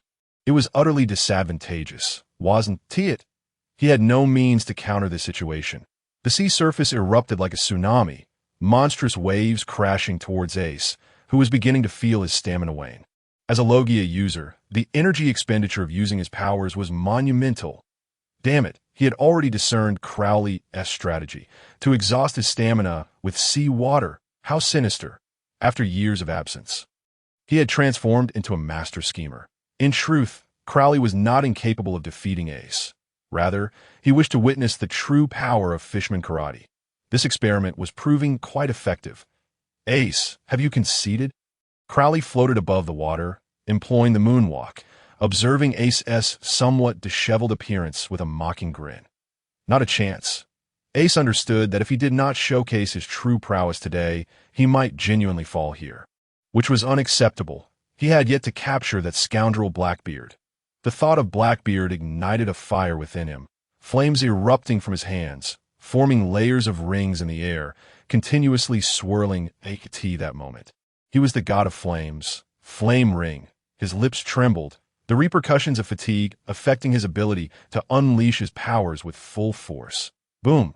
The spiraling flames formed a massive fireball in his hands, gradually resembling a miniature sun. Crawley, brace yourself. Flame Emperor. Ace unleashed his fiery assault, his expression one of defiance, as the colossal fireball hurtled towards him. Crawley's expression remained unchanged, for he was confident of victory. Thus there was nothing unexpected. Suddenly, his muscles bulged, his form towering to 5 meters, resembling a muscular tower that radiated explosive strength, with a pair of spiraling horns erupting from his disheveled black hair. The bull demon transformation. This fellow has also consumed a devil fruit. Or perhaps a zoan type. No, wait. How was he able to enter the sea after consuming a devil fruit? Ace's complexion shifted dramatically, the massive fireball in his hands becoming sluggish. Regardless, no matter how he transformed, Ace was not the type to concede easily. Here it comes, Crowley. The massive fireball, akin to a miniature sun, was launched towards Crowley's face. Crowley displayed a ghastly grin, widening his mouth, and, like a whale gulping water, began to inhale the surrounding air with reckless abandon. Devour all. His enormous maw resembled a gaping abyss, directly sucking in Ace's flames. The speed was astonishing. Before the enormous fireball could reach him, it was entirely consumed. Crowley's expression remained calm as he symbolically burped, flashing a smile at Ace. Not bad in taste, he extended his palm. Flames beginning to surge from his hand, growing increasingly massive, transforming from sparks into pillars of fire, and once again morphing into a colossal fireball. The transformed Crowley held a massive fireball, resembling the sun, illuminating his visage and casting him in a divine light. No, rather than a deity, he resembled a demon. Ace watched in disbelief as his own technique was replicated by the opponent, feeling a mix of emotions. He had never anticipated that Crowley possessed such a capability. Ace, Flame Emperor, Crowley bellowed with laughter, hurling the gigantic fireball towards him. A perfect replication. Ace swallowed hard, realizing the significance behind Crowley deliberately uttering the name of his technique. As a Logia user of the Flame fruit, using fire against him was undoubtedly the most foolish choice, yet he had no intention of continuing the fight. So utterly restrained. With a wave of his hand, he absorbed the massive fireball into his body. His stamina was already depleted, and seeing Crowley's demeanor, he could tell he was still full of energy. He could hardly imagine what would happen if Crowley had yet to unleash his conqueror's haki, which countered Logia types. Crowley, you won't be able to bask in your triumph for long. Ace placed his cowboy hat atop his head, begrudgingly stating it had been years since he had faced a setback. He never expected to stumble today at the hands of an adversary he had previously fought. Carrying the mission of capturing Blackbeard, he could not afford to engage in a life-and-death struggle with Crowley at this moment. And he also understood that if he chose to flee, Crowley would undoubtedly be unable to pursue him. Thus, he hopped onto his small yellow boat, activated his powers, and sailed away. Crowley reverted to his original form, donned his clothing, and stood at the bow of the ship, gazing expressionlessly in the direction Ace had departed. Why not pursue? You could have captured him. Akin questioned in confusion. Crowley merely smiled without a word. Ace was a crucial piece in the shifting tides of this era, and now was not the time to move. He envisioned capturing both Ace and Blackbeard together in the future, eager to witness Whitebeard's expression upon seeing his two sons on the execution platform. One, his beloved son, and the other, a traitor. The thought alone was amusing. Crowley tossed a map to the navigator, then reclined in a lounge chair, closing his eyes to rest. Akati wouldn't be long now. The age of great pirates would undoubtedly draw to a close with his emergence. The navigator examined the map and discovered it was positioned towards the later half of the Grand Line, just a few steps from reaching the Sabeti archipelago and entering the New World. Moreover, it appeared to be a relatively insignificant island, at least one he had no recollection of. After several days, thanks to the speed of the naval warship, they were finally approaching the location marked on Crowley's map. Golden Week peered through the telescope at the island's shape, munching on sunbae, and couldn't help but exclaim, "Brother Crowley, this island resembles a butterfly. Indeed, little girl, this island is aptly named Butterfly Island.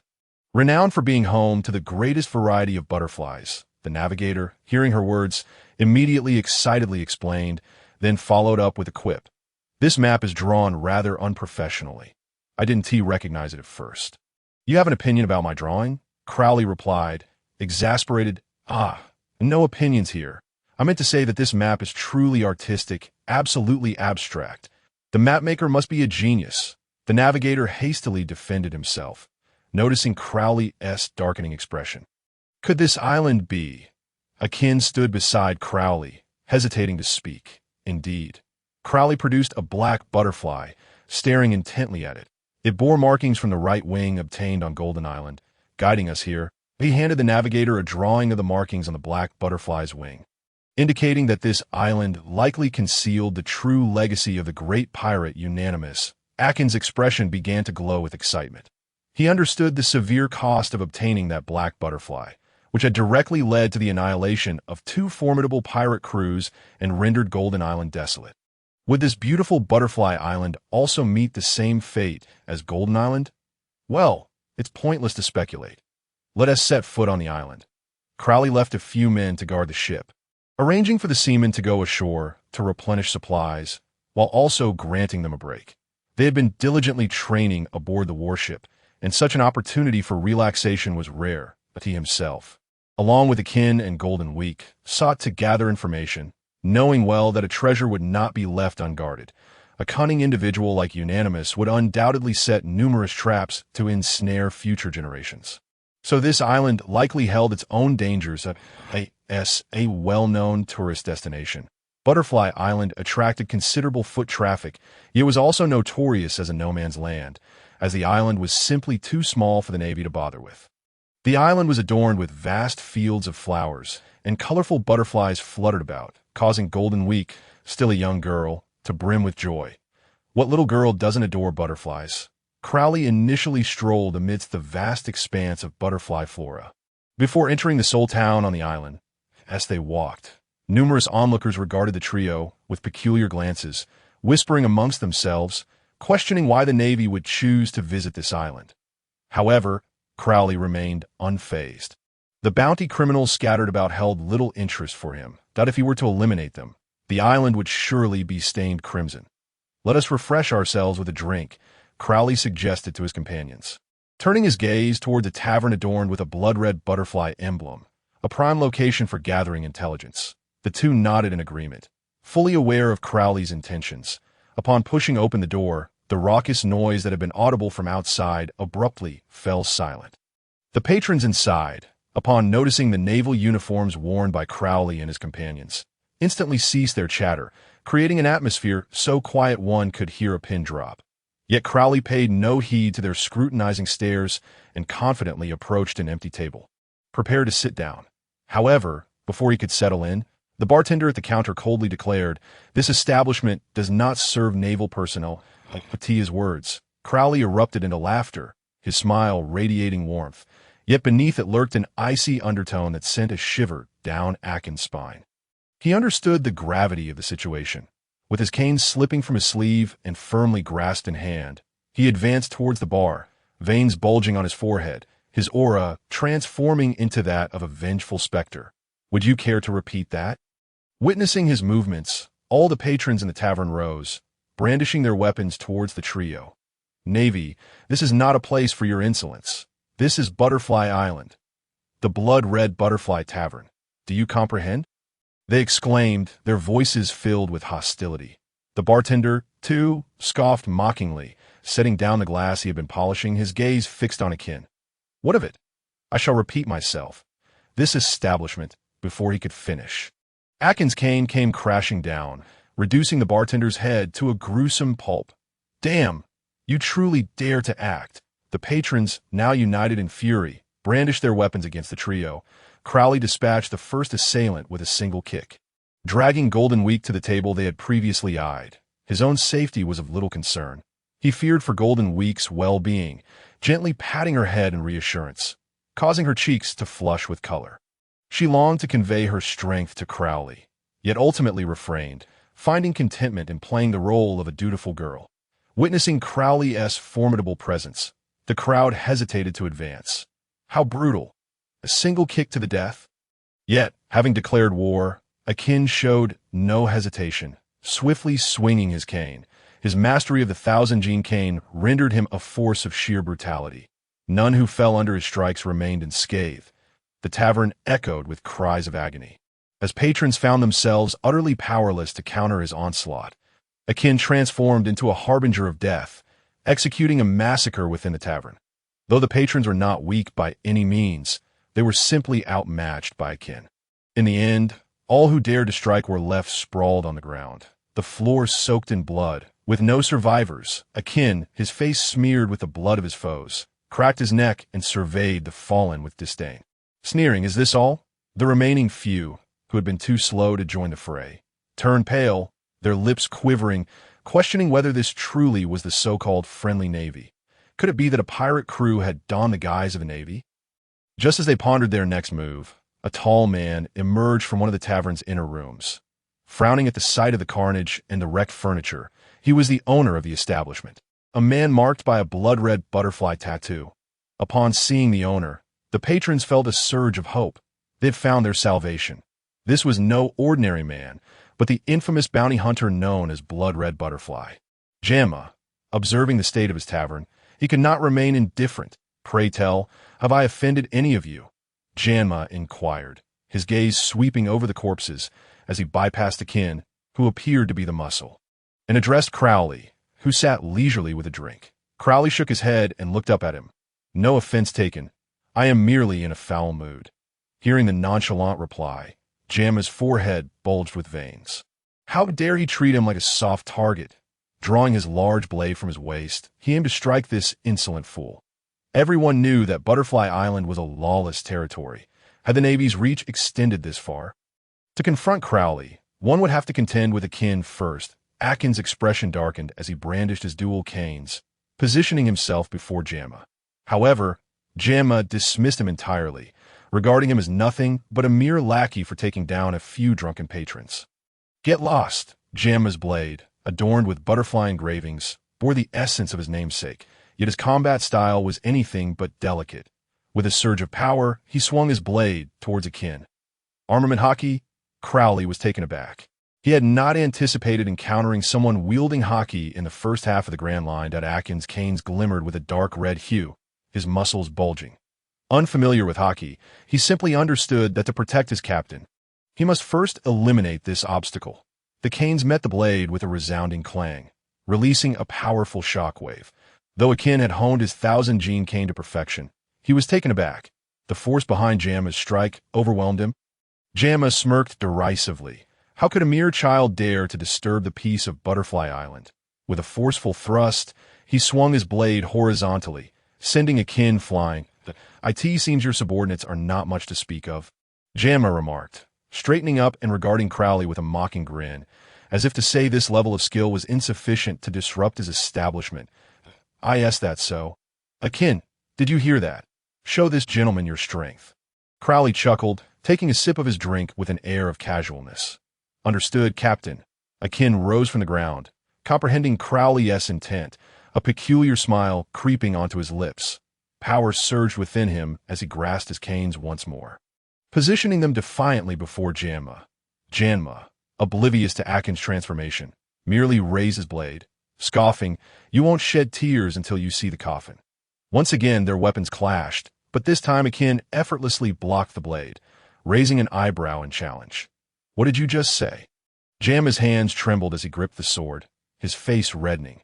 What was happening? How could this boy's strength have surged so dramatically? It was as if he had transformed entirely. "What do you think of me?" Akin taunted, retracting his right hand, while keeping the cane his left steady against the blade. His expression relaxed, laced with mockery towards Jamma. "Blood-red butterfly. A mere insect. What gives you the right to act so grand?" Akin bellowed, his face contorting into a fierce grimace as he unleashed a powerful strike, sending Jamma's blade flying, while his right hand cane swung mercilessly towards Jamma's head. Jamma barely managed to evade, yet was still struck, his right shoulder mangled, the bone shattered within. The excruciating pain drained the color from his face, cold sweat pouring down his brow. Damn, he had underestimated the situation. He couldn't afford to linger here any longer.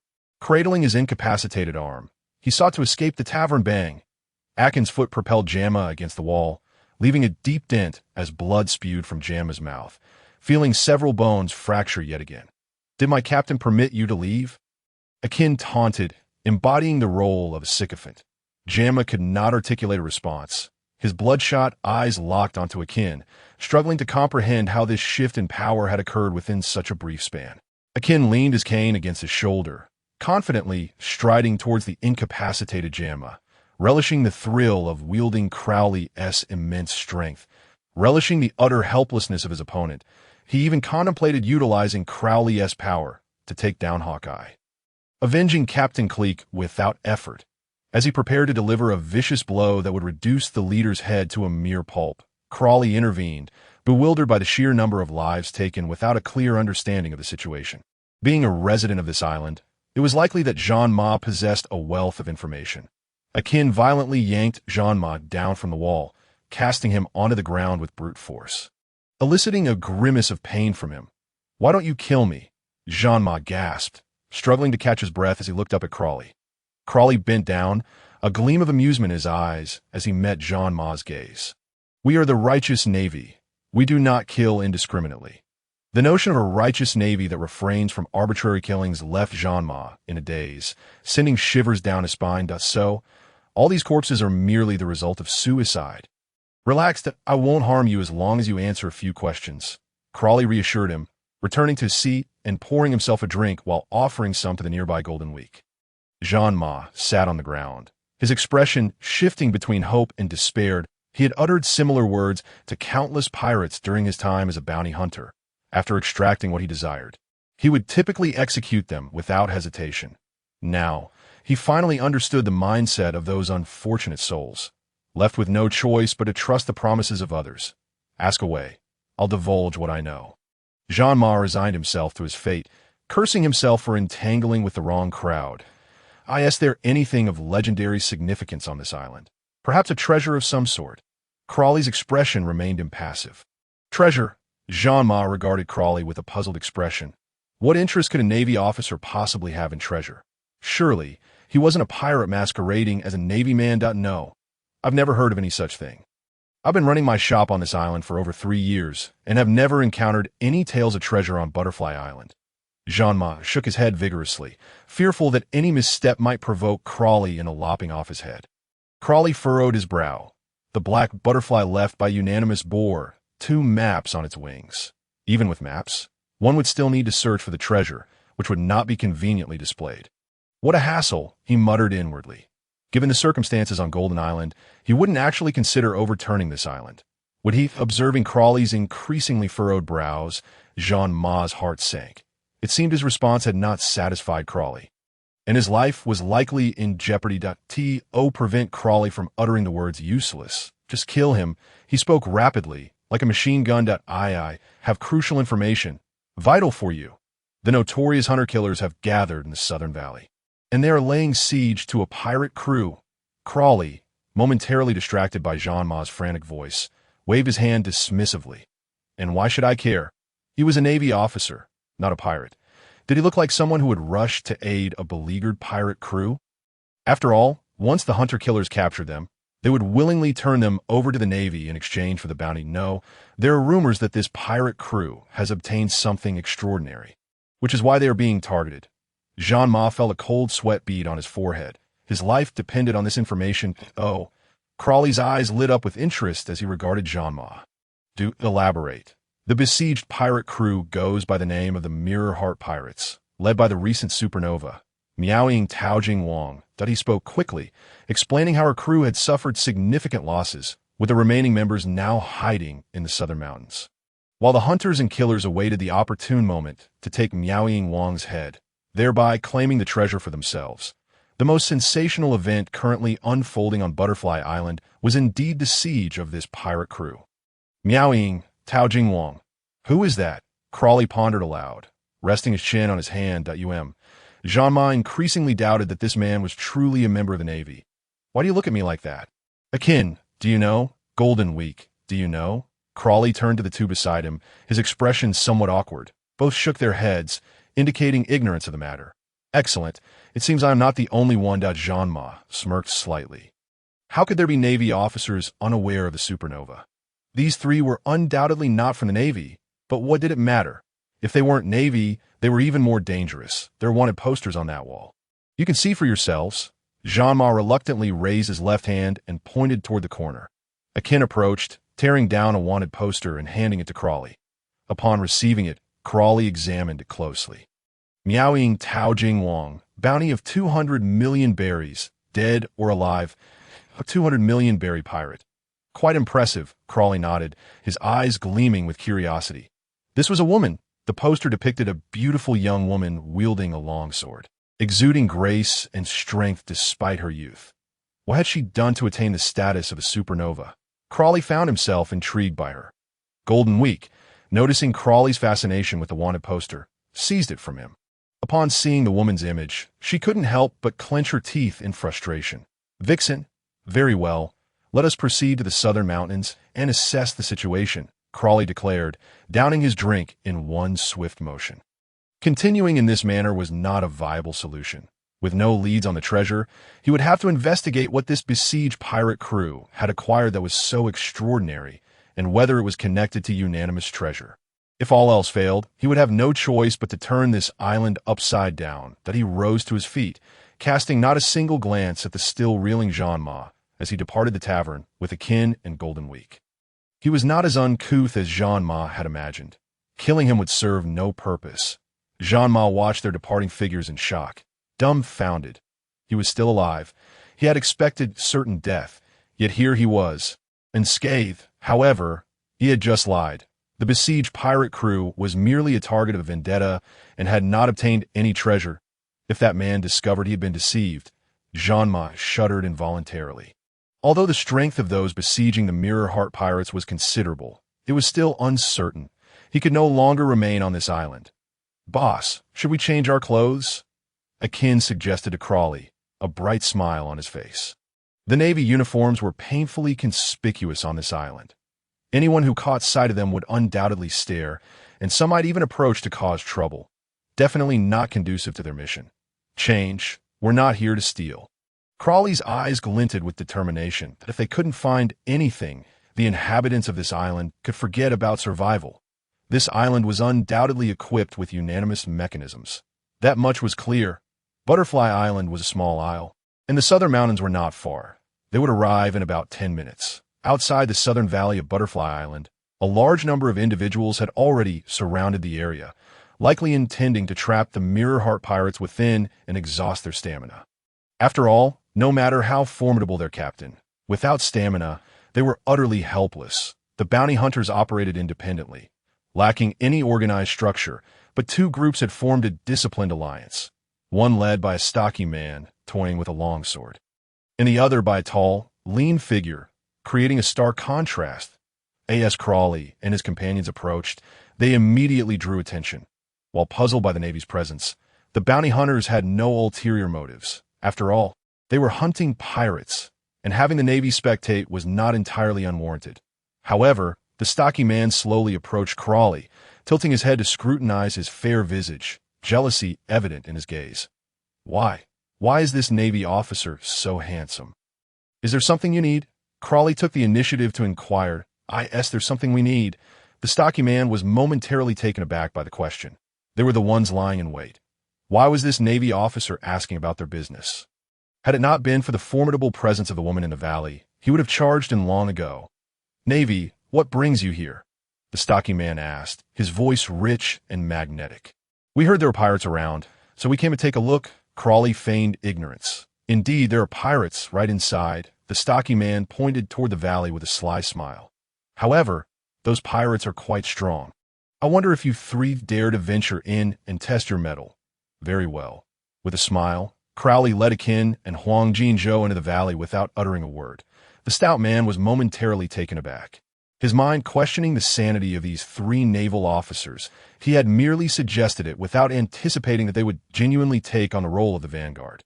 Any rational person would hesitate to enter the valley and test their fate upon hearing his words. "Rongu, are we really just letting them go in?" the tall, lean man inquired darkly, casting a grim look at the trio entering the valley. "Don't worry. That woman, Tao Jing Wang, is not so easy to deal with. Let them probe the waters first.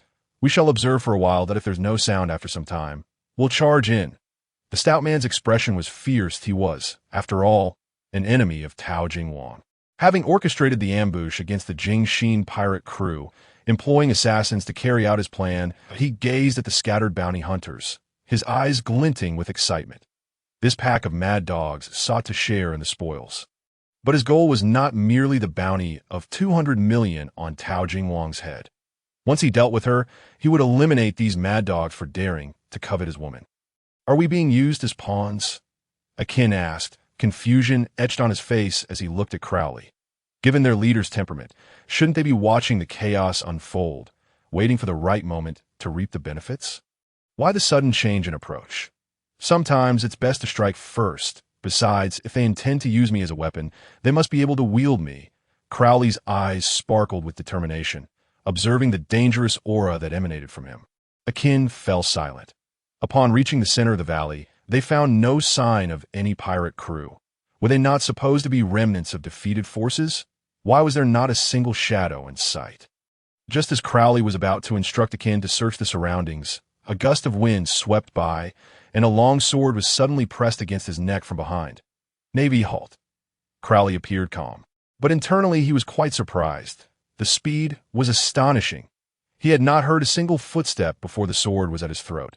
Akin and Huang Jin Zhou quickly turned upon hearing the voice, their expressions shifting to alarm as they realized Crowley had been seized in an instant. The swordsman was none other than the woman featured on the bounty notice they had seen at the Blood Butterfly Tavern. Mysterious shadow. Tao Jing Wang. Release my captain. Akin's face darkened. This woman was troublesome. Even Crowley had failed to notice how she had approached him, and now he was at her mercy. Huang Jinzhou, while equally troubled, exhibited a different emotion.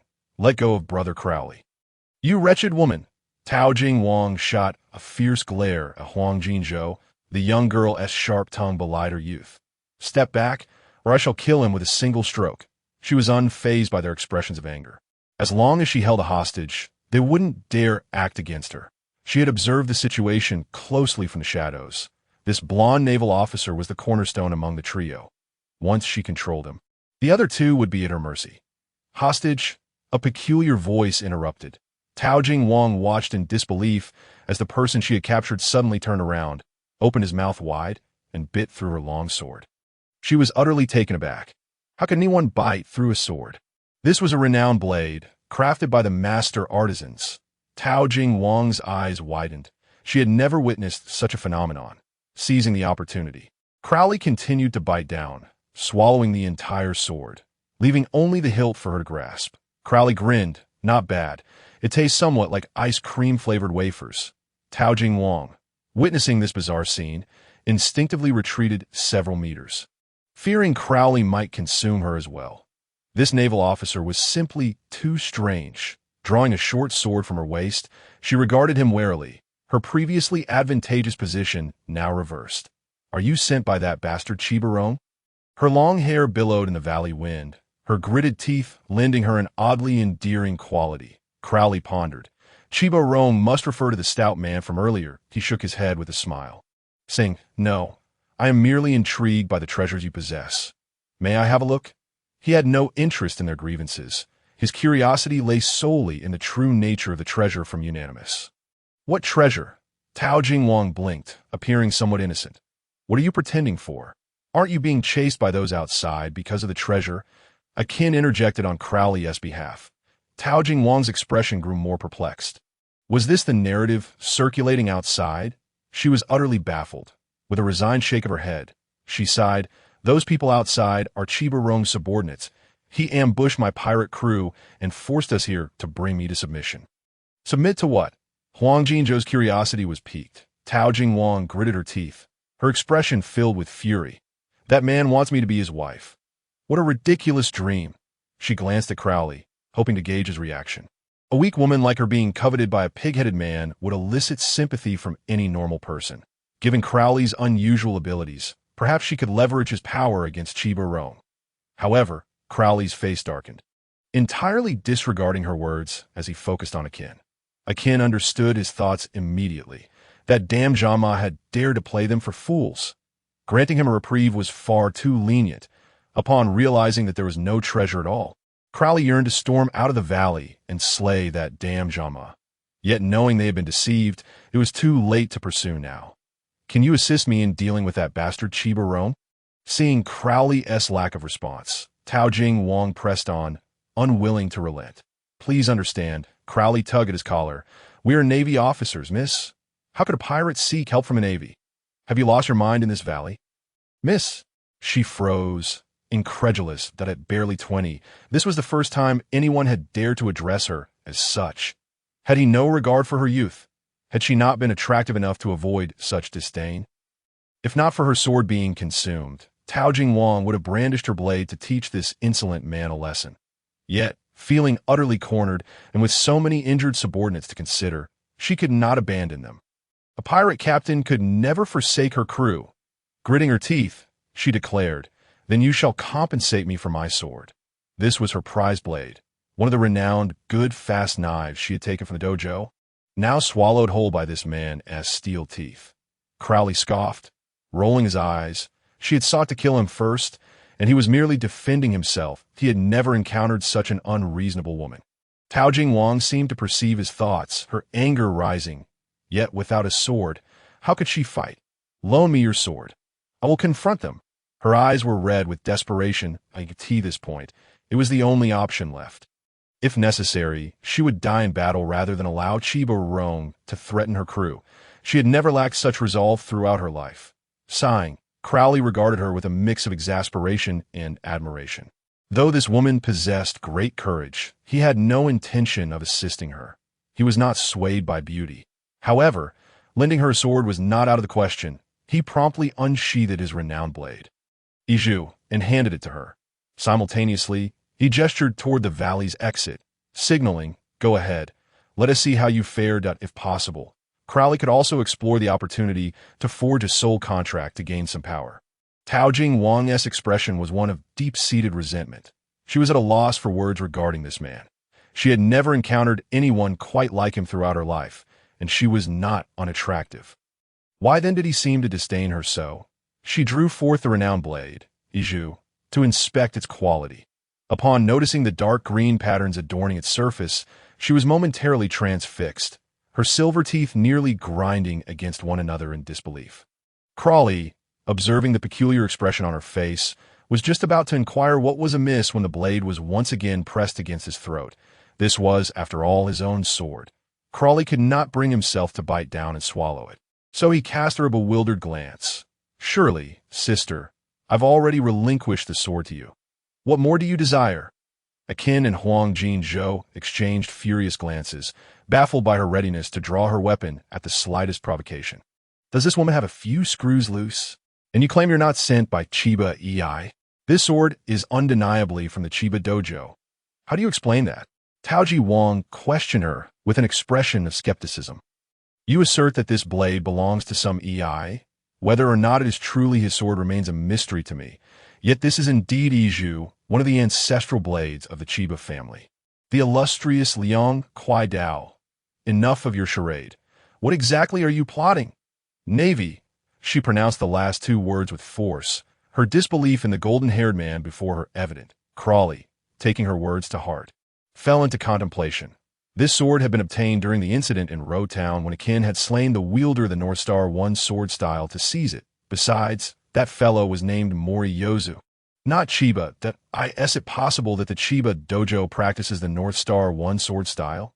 Crowley pondered, furrowing his brow at the unexpected complications arising from a mere sword. Indeed, Tao Jingwang felt a flicker of uncertainty. This man posed some rather probing questions. Thus, Crowley began to formulate a vague hypothesis. Moriyozu was a pirate originating from the East Sea and could not possibly be a disciple of the Chiba dojo on the Grand Line. However, his ancestors might very well have been. Perhaps, many years ago, one of Moriyozu's forebears had been a disciple of the Chiba dojo, stealing the dojo's ancestral blade and fleeing to the East Sea. Hence, the famed blade Iju had come into Moriyozu's possession and eventually into Crowley's hands. Crowley smirked. That squat, stocky man outside the valley must be a practitioner of the North Star One sword style. Just as he was contemplating how to elevate his mastery of this sword style, it seemed fortune had come knocking. "Very well, I have now resolved to assist you," he declared to the ever-fluctuating expression of Tao Jingwang. Yet, Tao Jingwang remained shrouded in skepticism. What trickery was this man up to? "Hey," Crowley, having declared his intent to help, urged her to lower the sword without delay. Huang Jinzhou glared at her unfavorably. How infuriating it was that such a beautiful pirate posed such a significant threat. Upon hearing Huang Jinzhou's words, Tao Jingwang, although still doubtful, slowly lowered the sword, sensing that something was amiss. "Huang Jinzhou, you should remain here and wait for us. There are too many people outside, and it would be unfortunate for you to get hurt." Crawley gently patted her head. He had considered lending his power to Huang Jinzhou. Yet she was still a child, her physical constitution unable to endure excessive power. Humph. Huang Jinzhou pouted in displeasure, feeling left out as Crawley chose to assist this woman instead. What if they developed feelings for one another during their battle? All right, you go and hide with Taoji Wang's crew in the valley. Crawley crouched down, affectionately ruffling her small face as though she were his own daughter. Huang Jinzhou's cheeks flushed a bright red as she scampered over to Taoji Wang, urging her to hurry. Crawley truly treated her like a child, but she was already 16. It was just that she hadn't grown any taller. Taoji Wang returned the blade Iju to Crawley. As wielding the Chiba family sword was beyond her capabilities, she might as well use one of her crew's swords since they were also hiding in the valley, and there was no need for weapons if there would be no battle. Wait. Huang Jinzhou suddenly had an idea. She rummaged through her backpack, retrieving a drawing board, and began mixing colors with her brushes, softly saying, "Crawley, please crouch down." Crawley smiled gently at her and obediently complied. Mixing colors, spirit silver. She painted a peculiar silver pattern on Crawley's back, stating, "Crawley, there are many people outside, and I don't want you tired too much. This will help you feel more energized." Huang Jinzhou spoke earnestly. "This is the only thing I can do for you, Crawley." As the silver pattern took shape, Crawley felt a cool sensation radiating from his temples, immensely refreshing, akin to having consumed a mint candy. This paint must have the effect of alleviating fatigue. He wiped away the paint that had accidentally smudged on Huang Jinzhou's face, smiling as he said, "What you've done is already marvelous." This made Huang Jinzhou's face flush even more. She approached Akin, playfully kicking his calf and unceremoniously declaring, "Stinky Akin, consider yourself lucky. I'll paint one for you too." Akin was taken aback, feeling a bit perplexed. Was this truly a world where appearances dictated treatment? Given the number of people outside, he reluctantly crouched down. Mixing colors, keen blue to blue, peculiar patterns slowly materialized on Akin's back, and finally, Huang Jinzhou quietly advised him, "Stinky Akin, you must protect Crawley well. Does the captain still need protection?" Akin thought it absurd. By the time their captain needed protection, it would likely be a battle he could not participate in. Taoji Wang looked at the young artist's actions in confusion. What did this mean? An impromptu doodle before departing. Huang Jinzhou glanced at her, contemplating whether to paint for this threatening woman. Ultimately deciding against it, it would be best if such a woman were to perish. Taoji Wang settled Huang Jinzhou in a hiding spot among her injured crew before returning to Crawley's side. Looking up to ask, "What should we do now?" "Just go out." Crawley shrugged, and as soon as he finished speaking, he headed toward the valley's exit, with Akin promptly following. "Hey, shouldn't we devise a battle strategy or something?" Taoji Wang hurriedly chased after him, watching his confident yet reckless demeanor. Could this man truly be relied upon? Among the assorted individuals outside, there were those with peculiar abilities. "We don't need that sort of thing," Akin coldly replied. Formulating a battle plan was an affront to their captain. Who was their captain? That was the man who had overpowered the 2nd Division commander of the Whitebeard pirates, Fire Fist Ace, and fought against the Revolutionary Army's leader, the world's most wanted criminal, Dragon, without faltering. Such trivial matters were mere trifles. Taoji Wang gripped the long sword at her waist tightly, her anxiety mounting as the confident strides of the two men heightened her concern. This Navy man, named Crawley, possessed a Chiba family sword. Perhaps they intended to lure her out, and that little girl was meant to deal with her injured subordinates left behind in the valley. She desperately wanted to expose the lies of the two Navy men ahead, yet she felt utterly outmatched, that Crawley could consume swords. No, if she truly was no match for them, then why didn't they simply capture her? The mind of a woman is as unfathomable as the depths of the sea. Within a short span, Taoji Wang considered every possible scenario, yet remained perplexed, having initially sought assistance, but now doubted their intentions. Finally, as she relinquished her thoughts, they reached the mouth of the valley, where she could see Chiba-ei's squat figure and that repulsive face. The crowd outside, upon seeing the two male Navy officers emerge with their target in tow, began to murmur among themselves, particularly the bounty hunters, who had been waiting so long for their target only to have the Navy swoop in and take her away. They stood to gain nothing. Having wasted their time and resources, Chiba-ei's expression morphed into one of shock. How could the Navy have captured Taoji Wang so easily? He was well aware of her formidable strength. And since she bore no visible injuries, it was clear that no battle had occurred. Navy, what is the meaning of this? His face twisted into a grotesque grimace. Quite simple. Her life is in our hands. But it must be exchanged for yours, Crawley smirked. He was now highly intrigued by this man who wielded the North Star One sword style. He was curious to discover what heights his own mastery of the North Star One sword would reach after absorbing this man's soul. You dare to repeat that? Chiba-ei's face darkened considerably, utterly astonished that the Navy would aid a pirate like Taoji Wang. Was there some sort of illicit affair afoot? Watching the dashing Crawley standing alongside the beautiful Taoji, Wang ignited a fire of jealousy within him, gnawing at his insides like a swarm of ants, threatening to drive him to madness. Akin sensed something strange upon hearing Chiba-ei's words. It felt oddly familiar.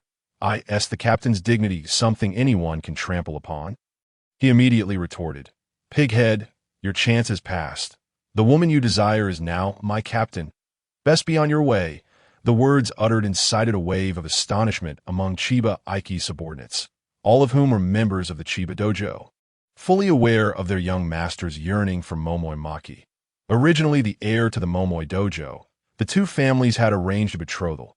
However, she rejected him outright, citing his lack of physical appeal, and chose instead to venture into piracy. It is noteworthy that both the Chiba dojo and the Momoi dojo are among the three great dojos of the ancient sword style. Momoi Maki shot a glare at Akin, then turned her gaze toward Crowley, exclaiming in disbelief at his reckless words, What do you mean I am his woman?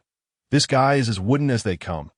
Chiba-ei's expression twisted in rage as he gritted his teeth, commanding, Kill those two Navy men and bring that wretched woman to me. Yes, replied a tall, slender man behind him, a smirk curling at his lips as he led his assassins toward Crowley. Boy, it is an honor for you to die by the blades of our blood rose. The tall man, Matsunari, brandished his large sword with a sinister smile, lunging directly at Akin. Akin's gaze hardened as he felt the power that Crowley had transmitted within him. A grin crept across his face as he raised his dual canes to meet the attack. Bloodrose, are you acquainted with Blood Butterfly? He inquired, raising an eyebrow. Ditto. You know that guy Jama too? Matsunari sensed Akin's strength was not to be underestimated and grew serious. Indeed, if that fellow dares to show his face again, I will ensure he meets a grim fate. Akin chuckled, revealing his silver teeth. That scoundrel had deceived them, and it was certain he would not live long. With his muscles bulging, Akin charged forward, his canes glowing crimson as he propelled Matsunari back. Damn it, I didn't expect this Navy brat to be so formidable. He and Jama shared an extraordinary bond. Both had once been bounty hunters and were known as the Hunter Twins. However, they had since become estranged.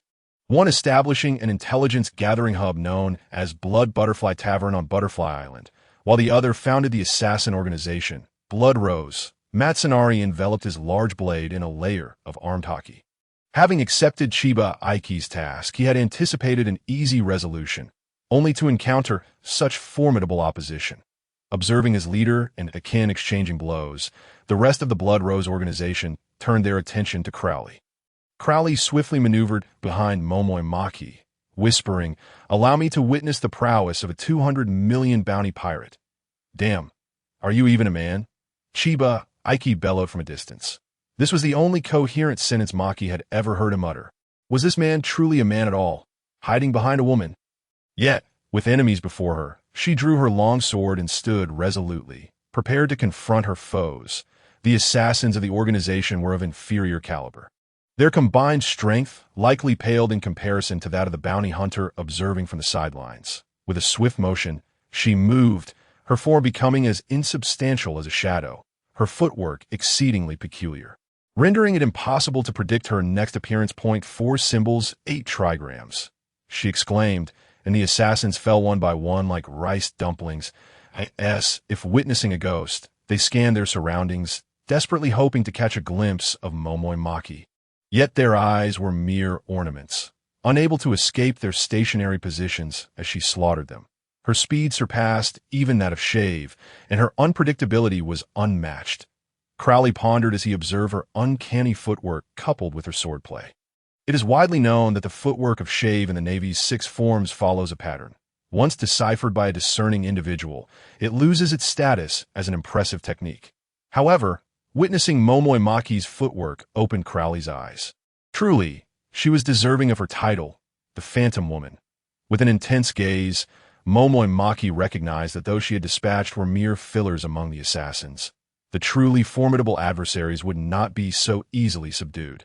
Even if they could not discern her footwork, she practiced the Kenjutsu of the Kaishin Meiji style, which emphasizes positional advantage in combat. Renowned for its elusive footwork and unpredictable swordsmanship, strength was not Maki's forte. Hence she avoided direct confrontation whenever possible. Clang.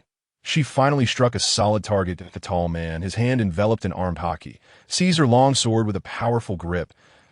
It is essential to note that the Blood Rose organization also comprised individuals from the New World, and haki was not uncommon among them. Maki's expression shifted as she attempted to withdraw her sword, only to have it brutally snapped in two by her opponent's grip. Damn it, this wretched sword is of poor quality. She cursed inwardly, swiftly drawing a short sword from her waist. Azure sword intent surged forth, and the short sword lunged toward the man who had broken her longsword. Inverse spiral blade. The azure, spiral-shaped sword energy burst forth from her short sword like a stream of water. The speed was astonishing.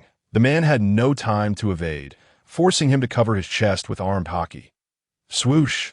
Unfortunately, his haki was inadequately trained, and the sword energy pierced through, blood gushing forth as he collapsed to the ground. After defeating the man, Momoi Maki hastily retrieved another long sword from the ground, stowing her short sword back in its sheath. In such chaotic combat, the short sword was simply at a disadvantage. Die Navy, someone emerged from behind Crowley, swinging a large blade toward his head. Watch out, Momoi Maki called out urgently, witnessing the imminent danger but realizing she would not reach him in time. Was this man destined to perish? Crowley, however, remained unfazed. He leaned slightly, drawing his long sword in a swift motion.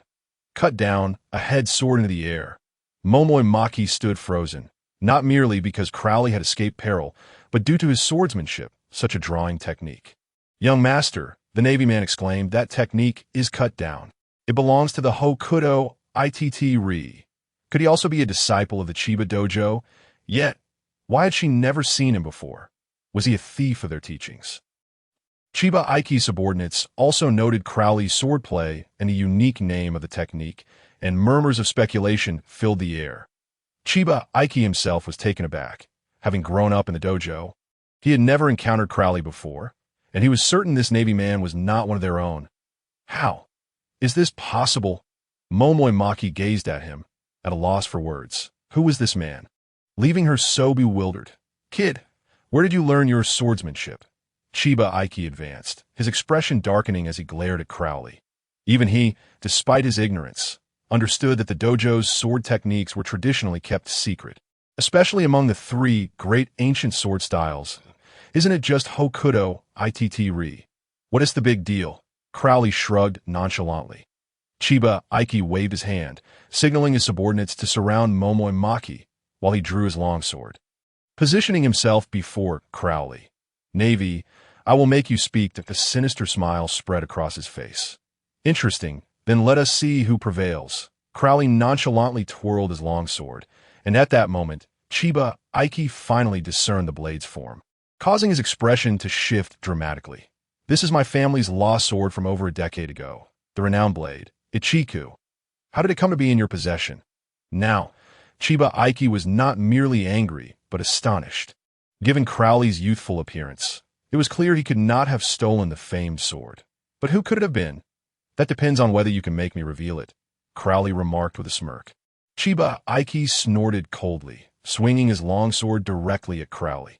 Despite his squat stature, he possessed significant talent in swordsmanship. As the heir to the Chiba Hokuto Itt-Ri, his blade technique was undoubtedly of the highest caliber. Frostfall!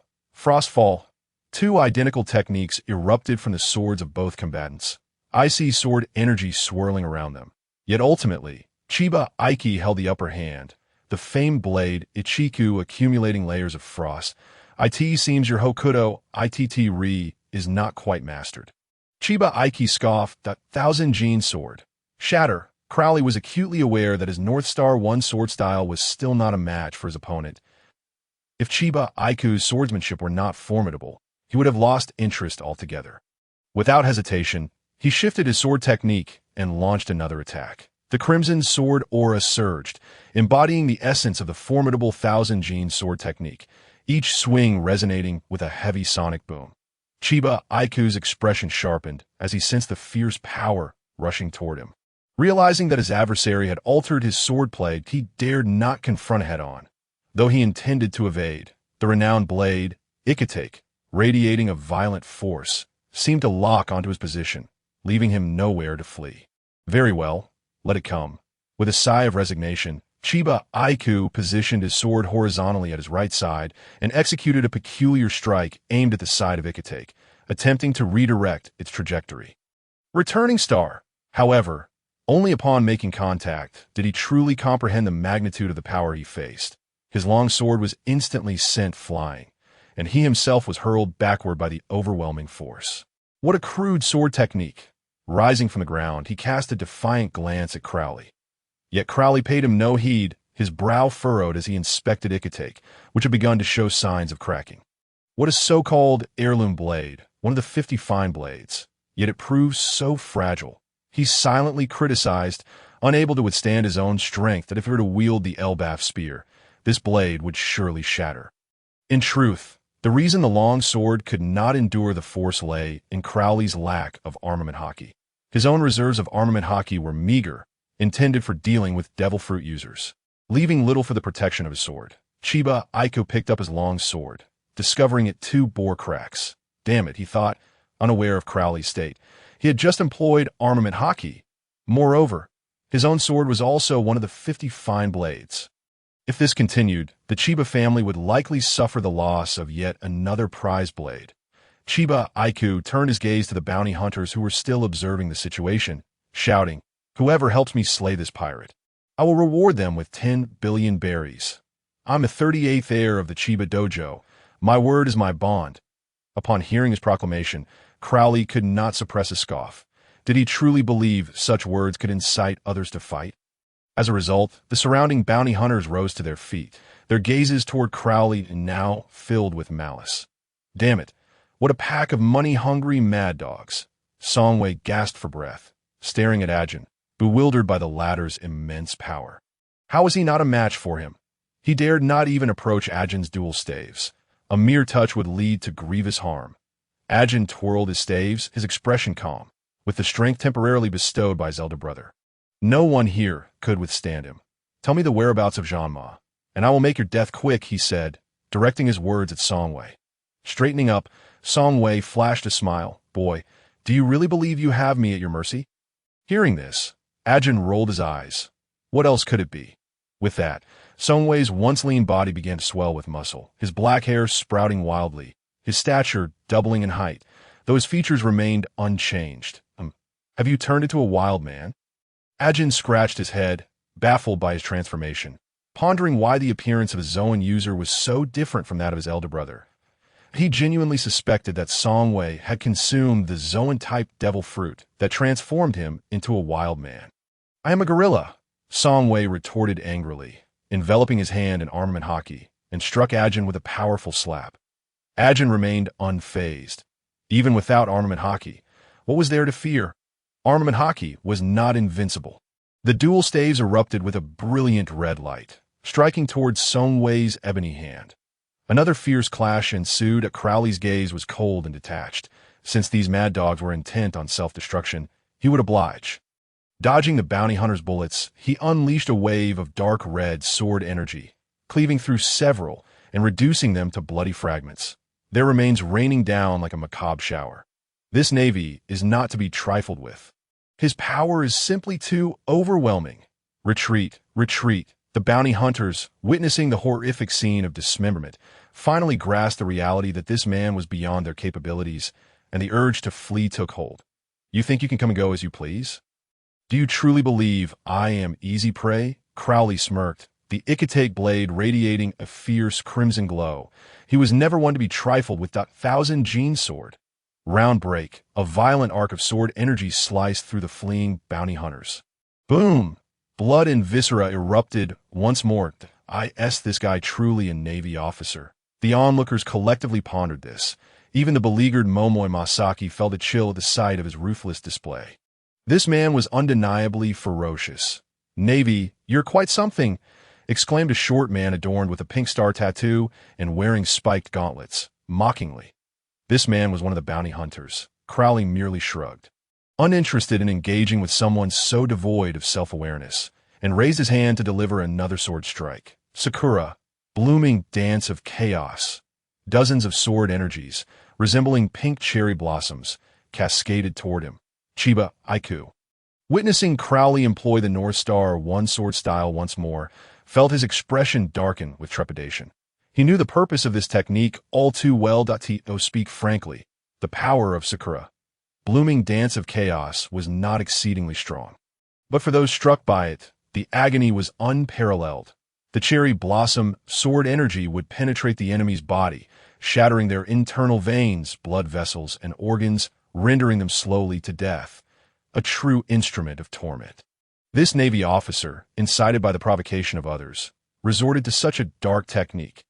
Chiba, I can now realize that not only was he unlikely to take Momoi Masaki away today, but he might very well lose his own life. Meanwhile, the short man who had spoken so boldly now wore a peculiar smile as a tall man in sunglasses surged forward, positioning himself in front of him, seemingly prepared to absorb the impact of the cherry blossom sword energy. Is this self-sacrifice? Crowley pondered, perplexed. The cherry blossom sword energy suddenly erupted against the tall man's body, merely tearing through his expanded suit without inflicting any harm. Crowley's pupils widened. This man had not employed armament hockey, but had instead withstood the blow with sheer physicality. How could this be? Even if the power of his sword energy was not particularly great, it was not something anyone could easily withstand. Gazing upon this man's physique, he suddenly thought of someone, the Empress of the Sea. Big Mom, the iron balloon, was this fellow endowed with a similar constitution. The Vanka brothers had arrived. How had he not noticed them before? Vanka brothers, dispose of the Navy. The crowd's morale surged. If someone could stand against that monstrous Navy officer, then they had hope. The leader of the Vanka brothers, Kelly Vanku, was the very short man who had spoken so provocatively, while his brother, Bobby Vanku, was the tall man shielding him from the sword energy. Navy, your arrogance will not last long. Let the Vanko brothers claim your head. Kelly reveled in the cheers from the crowd, feeling immensely gratified. Crowley remained silent, curious to see how they intended to claim his head. "Bobby, let us go," Kelly instructed, tilting his head toward his brother.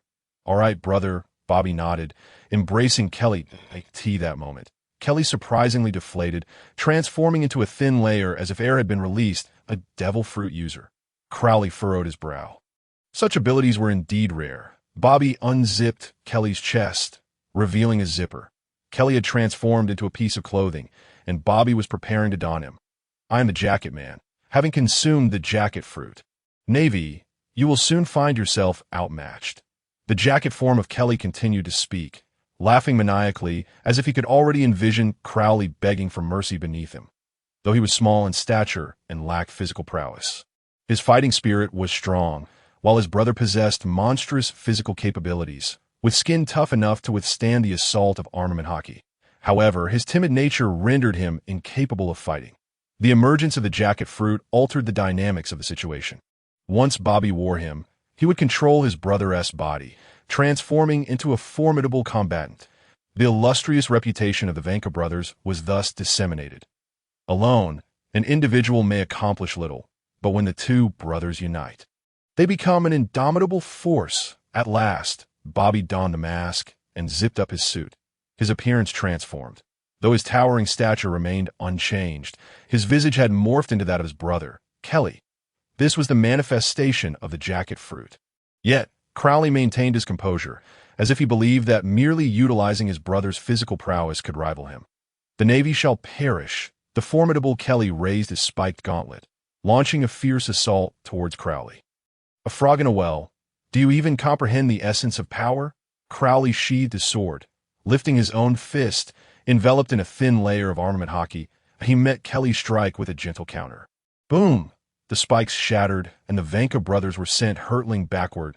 My apologies, brother, but my martial prowess is equally formidable. The onlookers gaped in disbelief, their mouths agape, for this Navy officer was an authentic monstrosity. They were on entirely different levels. Crowley approached the fallen Vanka brothers, plunging a blade into one of their arms. So your skin can withstand armament hockey. Clang, the sound of metal echoed. Crowley's sword could not penetrate. Truly, a physique reminiscent of a steel balloon. A gleam flickered in Crowley's eyes. He stepped upon Kelly, rendering him immobile. I shall see how long you can endure it. A sinister smile curled upon his lips. Navy, no, what do you intend to do? The Vanka brothers writhed beneath him, and upon seeing the smile on his face, Kelly felt a chill grip his heart. What did this fiend plan to do to them? The thought was too dreadful to contemplate. The 1,000-pound sword, explosive shatter. Crowley raised his long sword, the dark crimson aura swirling ominously. Boom! The heavy blade crashed down upon the left arm of the Vanka brothers. A sickening sound reverberating as blood gushed forth, and an arm was severed. Kelly, controlling his body, felt his eyes bulge with rage as he let out a pained howl. Crowley's strike had severed both of their arms. Yet, Crowley showed no sign of halting his assault. Instead, his smile deepened as he pointed his sword at Kelly's body, tauntingly contemplating which part to strike next. The bounty hunters, witnessing the malevolent grin on Crowley's face, felt as though they were plunged into a bleak winter, hastily retreating from the South Mountain. Encountering such a monstrous being was akin to courting death. Noticing their retreat, Crowley showed no reaction. He had found his plaything, and those others could flee as they pleased. Kelly's expression twisted in fury. Were the Vanka brothers truly destined to meet their end here today? Kelly Vanko, do you yearn for power? Do you long for the strength to conquer this Navy officer? To crush him beneath your feet? You are about to perish. Do you accept this fate? If you refuse to accept it and desire power, then offer your soul to me, and I shall grant you the strength you seek. The seductive voice resonated within Kelly's mind, lingering unrelentingly till Kelly's face contorted in shock. What was this voice? What did it mean to offer one's soul? Just the other arm would suffice. It must be symmetrical for aesthetic appeal.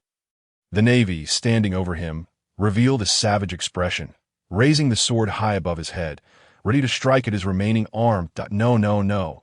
I am willing. Grant me power. Kelly howled in madness, having slipped into a state of hysteria. He could not endure the torment inflicted by this fiend any longer, regardless of the cost. The pact was formed. To give is to borrow and repay. The voice echoed, and Kelly felt an overwhelming surge of power erupting from within him. Meanwhile, Crowley's sword continued its relentless descent toward his arm. Clang! Kelly staggered, breaking free from Crowley's grip, his right arm shooting forth to seize Crowley's sword. Navy, your demise is imminent. Gripping the blade, Kelly slowly rose from the ground. He had surrendered his soul to that mysterious voice, and now power surged within him. He would return the torment he had suffered at this man's hands. Kelly's face twisted in rage, but Crowley observed as the muscles in his face began to swell. This is bad. In an instant, Crowley discarded his sword, vanishing from sight. Kelly, dazed, could not fathom what trickery the Navy was up to, abandoning even his weapon. What is happening? He suddenly screamed, as Kelly's skin began to swell. Not as muscle, but like a sponge absorbing water. IT expanded and expanded and expanded. Boom! Kelly exploded. Crowley sighed, rubbing his forehead. How could he have forgotten that this fellow's constitution was so feeble? Transmitting too much power had caused him to burst. Even though he was utilizing his brother's robust body, the strength still originated from himself, and the transmission was conducted through his own body. With his original diminutive physique, he simply could not endure the power Crowley had anticipated. Alas, he had overestimated him. Only Chiba Aiko and her blood-red rose assassins remained at the scene of the South Mountain. While the other bounty hunters had long since fled, they had no desire to linger and await death. Chiba Aiko was engaged in a fierce battle with a kin, transforming into a gorilla, trading blows in a heated exchange, while the rest of her companions surrounded the lone figure of Motoi Masaki. Chiba Aiko, observing the bizarre demise of Kelly, furrowed her brow. How had that individual met his end? With Kelly's explosion. His brother was liberated from control, and upon seeing his bloodied form in the unscathed Crowley, he felt a surge of panic. "Where is my brother?" "No."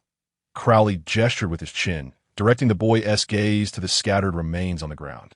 Bobby followed his gaze, and, amidst the flowing blood and steaming remains, he bore witness to a patch of skin adorned with a star-shaped tattoo. His body freezing in place, he finally comprehended that the fresh remains scattered about were those of his brother. In an instant his expression hardened, his eyes bloodshot. Though he abhorred violence, his brother Kelly had never forced him, always fighting on his own behalf. Regardless of circumstances, Kelly had always been the kindest person in the world to him. Why? Why must his brother be slain by the Navy? Bobby's lips trembled, longing to kill the Navy officer before him in retribution for his brother. But he could not fight, apart from his formidable physique. He was utterly inept. This damned Navy officer roamed free, while his brother lay in pieces. He desired vengeance. Vengeance. Vengeance. Bobby, do you yearn for power? Do you wish to possess the strength to avenge your brother? To slay that Navy officer? For this purpose, would you forsake even your soul? If you offer your soul to me, I shall bestow upon you sufficient power. The alluring voice echoed within Bobby's mind. Filled with hatred, overwhelming his senses, as if a demonic melody was reverberating in his skull, that I beg you, grant me the power to kill him. Bobby's crimson eyes fixed fiercely upon Crowley, gritting his teeth as he spoke. What is he saying? Shichibukai, who had been observing, felt a flicker of doubt. Was he praying? Moreover, the deceased individual had uttered some nonsensical words before his demise. The pact was formed. To give is to borrow and repay. As the words fell, a smirk crept across Crowley's lips. Let us see just how much power Bobby's so-called monstrous constitution can withstand. He directly transmitted all his energy to him. Alongside pure strength techniques, the Elbaf spear, Crowley was eager to witness just how far Bobby could push his borrowed body.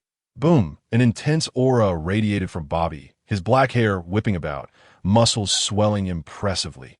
His height increasing by 1/2 meter, his eyes completely bloodshot, transforming into a crimson hue. He now resembled a ferocious beast in human form.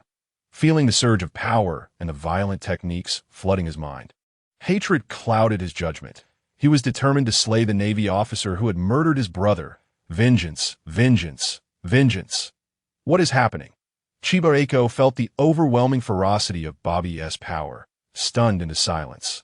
He felt no inclination to resist against such might. What had caused this sudden transformation? What had transpired within him? At that moment, his gaze shifted towards Crowley, pondering how the Navy could possibly fight in such a dire situation.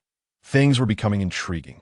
Navy, prepare to pay with your lives? Bobby clenched his fists, a crimson aura surging around him, coiling around his fists, as waves of red energy surged forth towards Crowley's Elbaf spear. Crowley remained unfazed. Bobby's monstrous physique had indeed absorbed all the power, allowing him to unleash such a formidable assault. Truly a freakish constitution. However, his speed was far too sluggish. With a swift motion, Crowley evaded Bobby's frenzied attack as the Elbaf spear struck the southern mountain directly. Boom! The mountain trembled, stones cascaded down, and the southern mountain was violently cleaved in half by the assault. My comrades! Takemi gasped, her sword erupting with energy as she charged through the encirclement of assassins, racing towards the valley where her injured allies lay hidden. But the shattered rocks obstructed her path into the mountain. She was utterly barred from entry. Her comrades were gone. How could this be? How could this be? Takemi turned, tears welling in her eyes, fixating on Bobby, the one responsible for her companion's demise. This fiend had to pay with his life. The blood-red rose assassins and disciples of the Chiba dojo paid no heed to her sorrow. Their leader commanded them to deal with this woman, and they could not allow her to escape. They advanced once more, warily eyeing her, for this woman had already slain many of their own. Step aside. Takemi ground her silver teeth, for she had no time to engage with these individuals. They, of course, would not yield, as their employer and leader were watching from behind. Very well. Wiping her tears away, Takemi gripped her long sword tightly in her right hand, while her left grasped a short sword at her waist point, 2 blades, one long and one short. Could it be? The observing Chiba-Ray was taken aback. Takemi, wielding both swords, transformed her sorrowful visage into one of calm determination. A true swordsman must not allow excessive emotional fluctuations during combat. She positioned the two swords in an unusual stance, gazing at the encircling assassins and disciples. With a swift movement, she vanished like a specter, leaving behind only her cold, emotionless words. Nitten ichi-ri, in an instant, the assassins and disciples surrounding her fell like a row of dominoes, blood gushing forth. It was the long-lost Nitten ichi-ri, a technique thought to have been forgotten for centuries. Impossible! Chiba-Rei's expression twisted into one of rage. The swordsmanship of Nitten ichi-ri surpassed even the three ancient sword schools. How could Takemi know it? Could it be that the Takemi dojo had been secretly harboring this technique? As the circle of living beings transformed into a circle of corpses, Takemi felt little emotional upheaval. Her focus was solely on Bobby, the one who had taken her comrades' lives. With her current stamina, wielding the Nitten ichi-ri was somewhat taxing, yet Takemi was resolute. She must kill Bobby. Panting heavily, she gripped both swords tightly and charged towards Bobby. Observing this unfamiliar woman rushing at him with two swords, Bobby regained a modicum of rationality and spoke, "I do not wish to kill you." His vendetta lay solely with Crowley. He harbored no desire to harm anyone else. But for Takemi, Bobby was her enemy. Words were futile. "Prepare to pay with your life." Takemi raised her sword, aiming to cleave Bobby down. Celestial fire.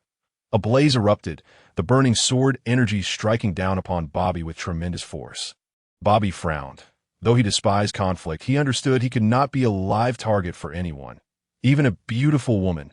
His right fist, enveloped in red energy, unleashed a wave of power. Was there anything more potent than Elbaf's spear? Bobby was beginning to feel the allure of battle. The fiery sword energy collided with the force of Elbaf's spear, resulting in a violent explosion of energy. Boom! Flames erupted. The fiery sword energy was almost instantly extinguished, and the Elbaf spear surged towards Takemi. Whoosh! She had already despairingly closed her eyes. Her injured comrades were dead, and what meaning did her own life hold? She was no match for that man, unable to exact revenge. Thus, she resigned herself to death. Just then, Takemi felt a hand encircle her waist, a gentle breeze whisking her away from the spot. Boom! Elbaf's spear struck the southern mountain again. This time, the rocks were pulverized into dust, the entire mountain collapsing. The southern mountain was no more. "Why did you save me?" Takemi wriggled out of Crowley's embrace, her face filled with indignation. "They may not be dead," Crowley replied calmly. After all, Golden Week had once been an operative assassin, and he did not believe they had perished beneath the southern mountain. Her companions alongside Golden Week would surely be safe. With the southern mountain's collapse, only Crowley, Takemi, Chiba-Ray, Akin, Matsue, and Bobby remained on the scene. Crowley's expression was serene, while Chiba-Ray glared intently at Takemi, and Takemi fixed her gaze on Bobby, who was looking at Crowley with a glint of hatred in his eyes. Akin and Matsue were still engaged in combat. For Akin, Matsue's transformation into a gorilla provided an excellent training opportunity. With the southern mountain's fall, the entirety of Butterfly Island began to tremble, the butterflies in the floral fields taking to the skies in panic. Akin finally ceased his movements, exchanging glances with Crowley. This was identical to that time on Golden Island. Surely not. Boom! The ground of Butterfly Island shook violently, the mechanisms beneath the earth began to rumble, and the floral fields began to collapse. The lawless town crumbling as well. The townsfolk were thrown into chaos. What was happening? An earthquake. The winds began to whip up, and from the collapsed southern mountain, rocks began to protrude, the soil beneath the surface receding. The island's cataclysm claimed the lives of countless butterflies, their corpses littering the stony ground. As everyone found themselves in a state of uncertainty, small stone-like entities began to emerge from the ground. Were those stone butterflies? Crowley watched in dismay as more and more stone butterflies squeezed out from the stone slabs, wondering if yearn could exhibit a shred of originality. The stone butterflies danced gracefully in the air, their wings serrated like blades, accompanied by long, needle-like proboscises. Individually, they posed no terror, but when swarming together like a calamity, they struck fear into the hearts of many. Crowley patted Takami's shoulder and pointed in a direction. The collapsed southern mountain was no more, and the shattered stones had sunk into the earth, revealing Golden Week and her injured subordinates. They were all unharmed. Before the mountain's collapse, Golden Week had led them to safety on open ground. Escaping disaster, Golden Week rushed towards Crowley, her eyes red and swollen. "Brother Crowley, I thought I would never see you again." Crowley gently ruffled her hair, comforting her. "How could that be? I'm glad you're safe." The swarm of stone butterflies launched their offensive from the original butterfly town. Their serrated wings and sharp proboscises became the most terrifying nightmare for the populace. The hordes of stone butterflies slaughtered the assassins, pirates, and hunters in the town, akin to a locust plague, leaving behind only heaps of bones in their wake. The bodies of the stone butterflies were impervious. Ordinary attacks were futile against them. Even if townsfolk could fend off one or two, facing 1,000 or more would only lead to their demise. This is a butterfly disaster. The stone butterflies became stained with the blood of the slain, turning a deep crimson, the stench of blood permeating the entire island. Akin felt cold sweat bead on his forehead. He could never forget the horrifying scene on Golden Island. Had it not been for Crowley's valiant efforts, he too would have perished in that catastrophe of stone. What in the world was happening? Shichibukai gazed at the throngs of butterflies fluttering above him, unable to suppress a curse. Although these stone butterflies had yet to attack, the gruesome sight of the former townsfolk, now mere heaps of bones, lingered in his mind, while the blood-red tangible butterflies began to converge toward their direction. Their intentions were unmistakable. They awaited the gathering of all the stone butterflies on the island to exact vengeance upon those who had shattered Nanshan. Tao Mu Wang, concerned for her injured subordinates, cast a worried glance at the butterfly swarm. Even though they had narrowly escaped the collapse of Nanshan, what could they possibly do about this butterfly calamity? Boom! Bobby, unfazed by the chaos, charged directly at Crowley, swinging his rapidly swelling fist in an attempt to deliver a crushing blow. No matter the circumstances, he was determined to bury the one who had slain his brother.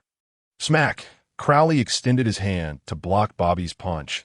To think that a recipient of his favor would naively believe they could triumph over him solely through their own power, with his other hand enveloped in armpaki.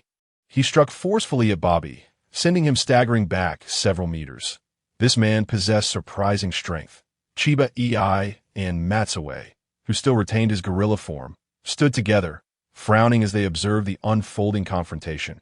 The true strength of this Navy officer remained an enigma. Boom! Crowley delivered a kick to Bobby's midsection, propelling him away yet again. "The only reason I refrained from striking you earlier was due to my good temper, but now you're pushing your luck." Swish! The butterfly swarm above had finally assembled, their wings trembling in unison as they launched an assault toward the group. "Agent, protect Golden Week," Crowley shouted, hastening back to Golden Week's side. The sheer number of stone butterflies was terrifying. A moment's negligence could jeopardize even his ability to shield her. Tens of thousands of stone butterflies flapped their wings in unison, producing a cacophony that unsettled the hearts of all present. The butterfly calamity had arrived.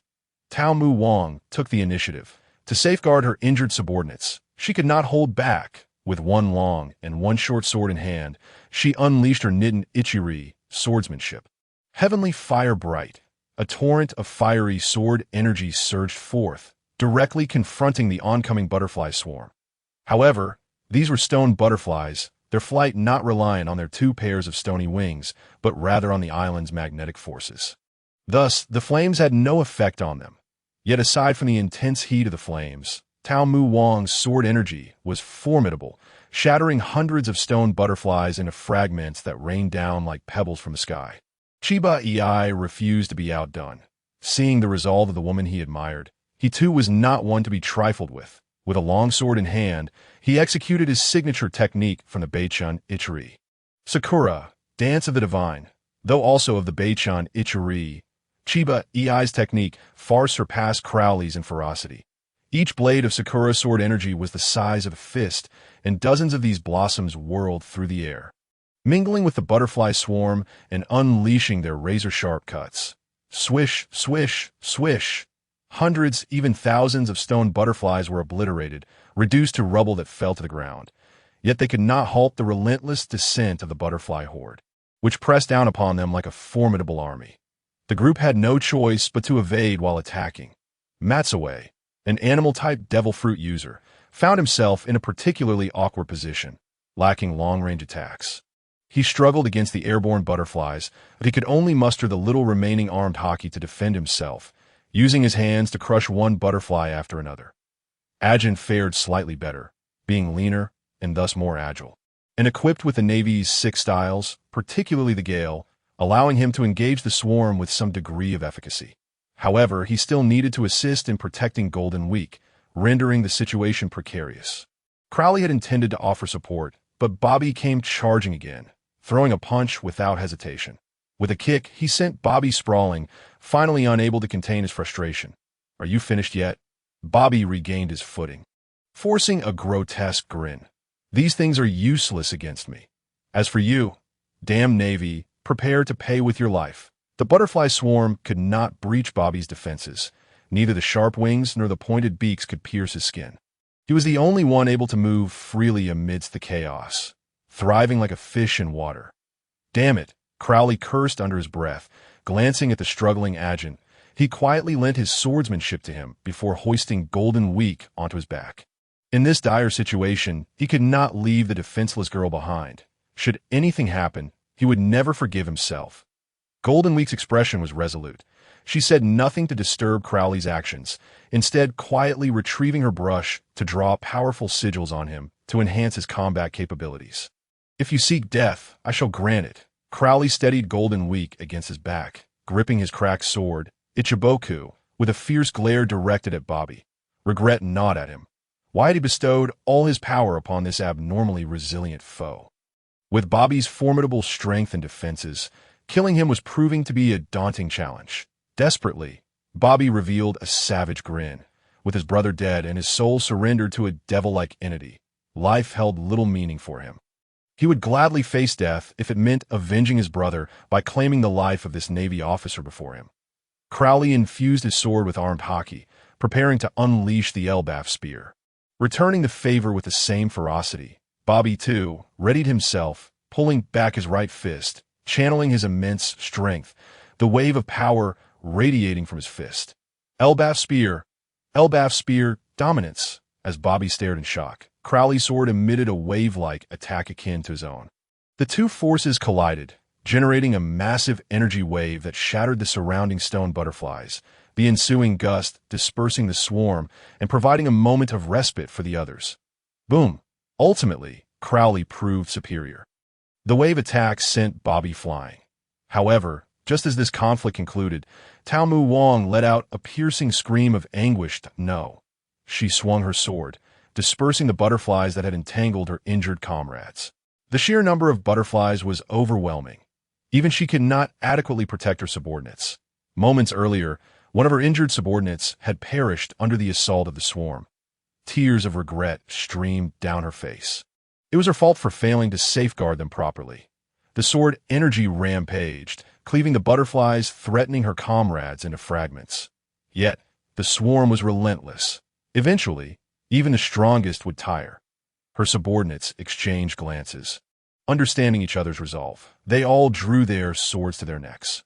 Only through their sacrifices could their captain hope to survive. "Captain, live well. Tao Mu Wong. I love you.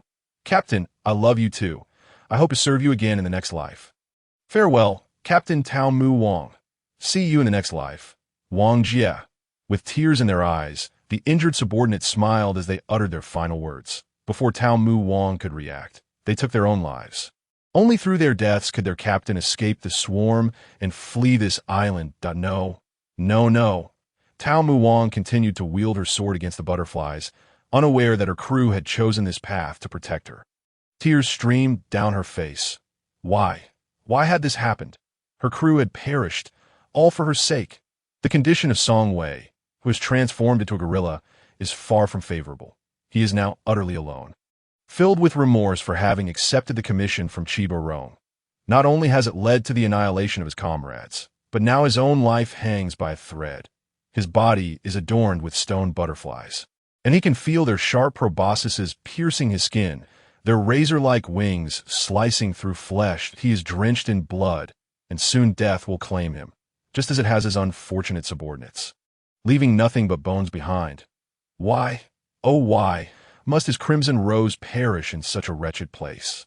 Songwei, do you yearn for power? Do you desire the strength to survive? If you offer your soul, you may continue to live. Are you willing to strike this bargain and accept the power? I pledge to you, grant me strength. Songwei's voice is laced with bitterness, his body impaled by tangible butterflies. His energy waning, and with death looming, he is desperate to cling to life, regardless of the terms. The contract is sealed. There's a debt to be paid. Crowley, engaged in battle with Bobby, smirks with satisfaction. This upheaval has yielded him great rewards. Initially, he intended to grant Songwei only a modest amount of spiritual energy, but to his surprise, the diamond gene he acquired in the small garden permitted a full transfer.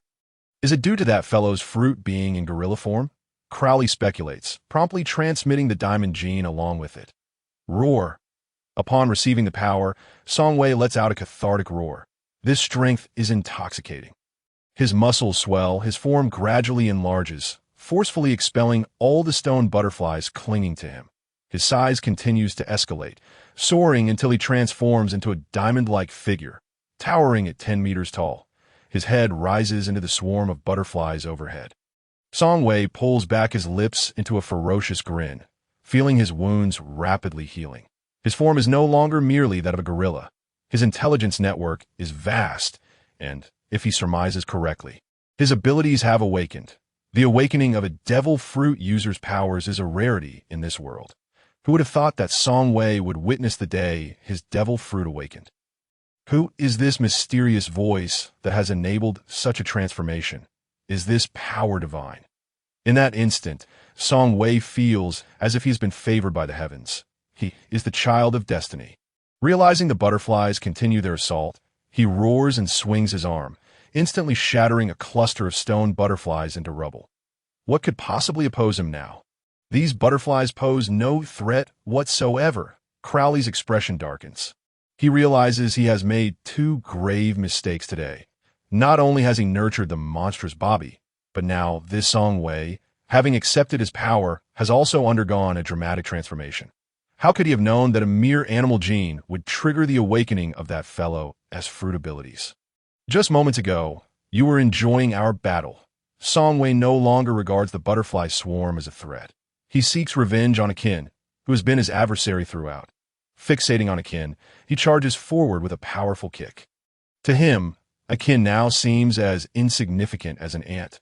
Akin, his face pale, realizes that this towering behemoth is a creation of his boss, and it seems that he is always the one to bear the brunt of the damage. As he steps back, he employs the Marine 6 powers to evade Songwei's colossal foot. What now? How does one combat such a massive beast? The gorilla he faced in the small garden was not nearly this large.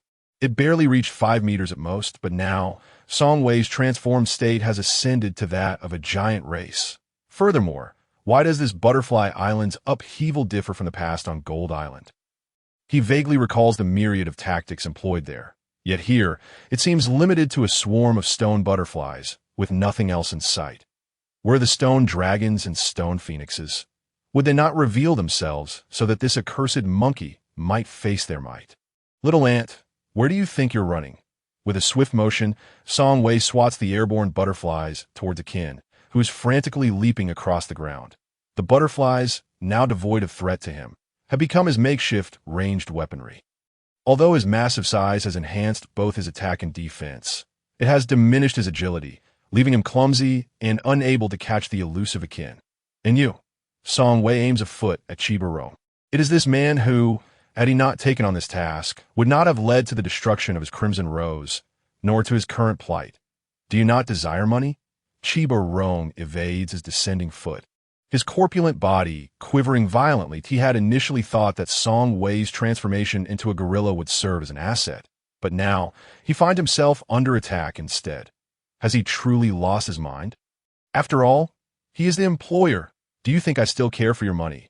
With the power I possess now, I could have as much as I wanted. Songwei's voice booms like thunder. his eyes gleaming with disdain as he prepares to stomp down upon Chiba Roan once more. The one truly perplexed by the situation is Chiba Roan, who still fancies himself the employer. Song Wei's strength is sufficient to venture into the new world, perhaps even joining the ranks of Kaido, the beast, rather than remaining in this dire situation. Damn it! Chiba Roan narrowly dodges the attack, his brow furrowed in confusion. How has he become the one at a disadvantage? Song Wei relentlessly pursues Akin and Chiba Roan. Viewing both as doomed, he has grown wiser. Since Akin can evade him with the Marine 6 powers, he will first capture Chiba Roan. This stout fellow, with a bit of excess flesh, cannot be too fast. With the butterflies overhead as his throwing weapons, Chiba Roan cannot hold out for long. Chiba Roan, realizing his predicament, decides to stop fleeing. He braces himself against Song Wei's towering form, gritting his teeth. You have forced my hand. Since escape is impossible, he must fight with all he has.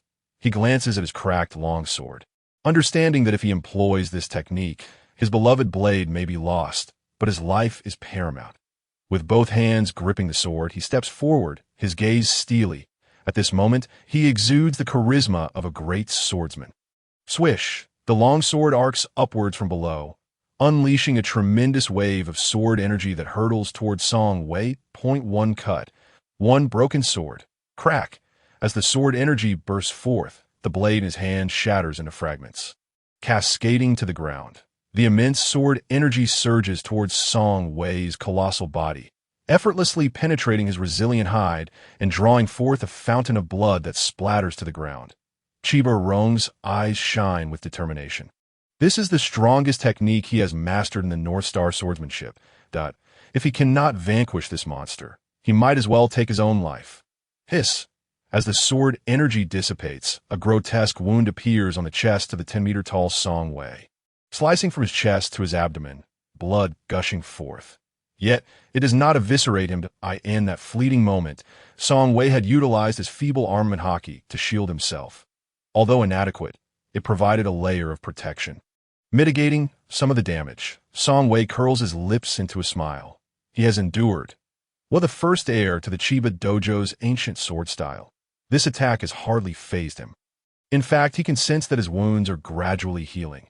This awakened Zoan fruit is indeed extraordinary. Chiba Roan's face pales, realizing his defeat. He has resigned himself to fate.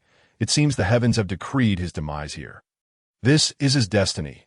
Just then, peculiar sounds emanate from the stone slabs beneath. From the island's edge, stone spikes begin to rise from the ground, each 1 meter long, their sharp tips glistening ominously. What on earth is this?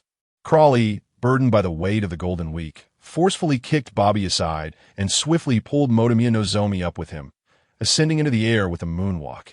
Akin followed suit, and from their elevated vantage point, they could observe the chaos unfolding across the island. Countless spikes began to emerge from the ground, resembling premeditated traps. Without any means of suspension in the air, one would be mercilessly impaled by these protruding stone spikes. On Butterfly Island, 3 individuals found themselves unable to remain airborne. Chiba Aiki watched in despair as the deadly spikes ascended, each one towering over him. Should he be struck, the spikes would pierce through his body, leaving him with no hope of survival. Bobby glared at the airborne Crawley with rage, indifferent to the impending spikes, and unleashed a barrage of Elbaf fist strikes towards his adversary.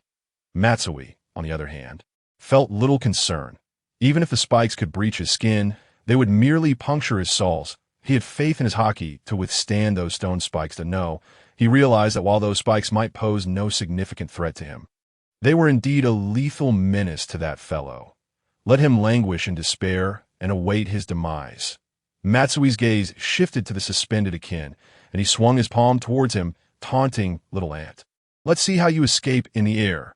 Akin ducked behind Crawley, exchanging a glance with him that conveyed, "Boss, you've got your own troubles to bear." Crawley sighed, his eyes widening at the approaching fist, and called out, "Golden Week, hold on tight," for he was not just supporting Golden Week. His right hand also grasped Motomiya Nozomi. Initially, he had hoped Akin would assist him, but that stubborn fellow had vehemently refused. The reason for Akin's refusal was evident in the unwillingness he discerned in the eyes of the 2 women. Golden Week quickly wrapped her arms around his neck, while Crawley's left hand was freed, emanating a faint crimson hue as a layer of haki enveloped it. Even if Matsui transformed into a colossal being, his combat prowess would still not surpass Crawley's. A mere monkey dared to strike him. Haki of the dominant nation. A wave of dark red energy surged forth as their fists collided, Crawley's hand sinking into Matsui's flesh, breaking one of his finger bones as the energy rippled outward, shattering his entire fist. Matsui howled in agony, his body recoiling, but the ground beneath him had already sprouted spikes. Blood gushed forth as he realized, to his horror, that the hardness of these spikes rivaled that of fine iron, penetrating his very being. The fatal blow came from several spikes behind his head, piercing through his skull and skewering one of his eyes upon their tips. Akin glared at his wretched corpse and spat in disgust. "Serves you right for chasing me." Shichibukai, frantic with urgency, watched as the spikes began to rise from the island's edge, finally manifesting around him. The cursed blood-red rose. Matsui was finally dead, and he foresaw a similarly grim fate awaiting himself. No, he refused to meet such a tragic end. Crawley felt Matsui's soul enter him, exhaling a satisfying breath as he observed Shibukai's helplessness on the ground, a wicked grin spreading across his face. "Shichibukai, do you yearn for power? Do you wish to perish like this? Impaled by spikes? How disgraceful! If you desire to live, offer me your soul, and I shall grant you the power of suspension." Shichibukai swallowed hard, his lips parched as he gazed at the encroaching spikes, and could only utter, "I am willing." He could not bear the thought of dying like this. It was the first time he longed for flight. Crawley deftly evaded Bobby's assault, his smirk deepening as another fool fell into his trap. The contract was sealed. "Lend me your strength, and it shall be repaid." The voice echoed in Shibukai's mind. And suddenly, a surge of unfamiliar information flooded his brain. The Marine's 6 styles moonwalk. The means of suspension were akin to those of the Marines. He was exhilarated, unaware that he had received the most meager power from Crawley. Aside from Marine's 6 styles moonwalk, he had nothing else. Shibukai's heart raced with hope. This was his chance for survival. As if he had practiced countless times, he stepped into the air, ascending higher. The moment his stout body took flight, countless spikes erupted from his original position. What a close call! He had narrowly escaped. Shichibukai gazed down at the sharp stone spikes, his heart sinking. To be pierced by such things would be a cruel fate. Now, only Bobby remained on Butterfly Island, the spikes proving utterly incapable of breaching his skin. His armored skin was impervious to the spikes. With a few swift kicks, he cleared the area around him of spikes, ensuring he had ample space to maneuver. "Marines, return my brother's life." Bobby roared, standing amidst the forest of spikes, appearing desolate. Crawley was at a loss for words. He could not comprehend this so-called brotherly pain. Having never experienced it himself, enough of this nonsense. He had grown weary of Bobby's incessant chatter.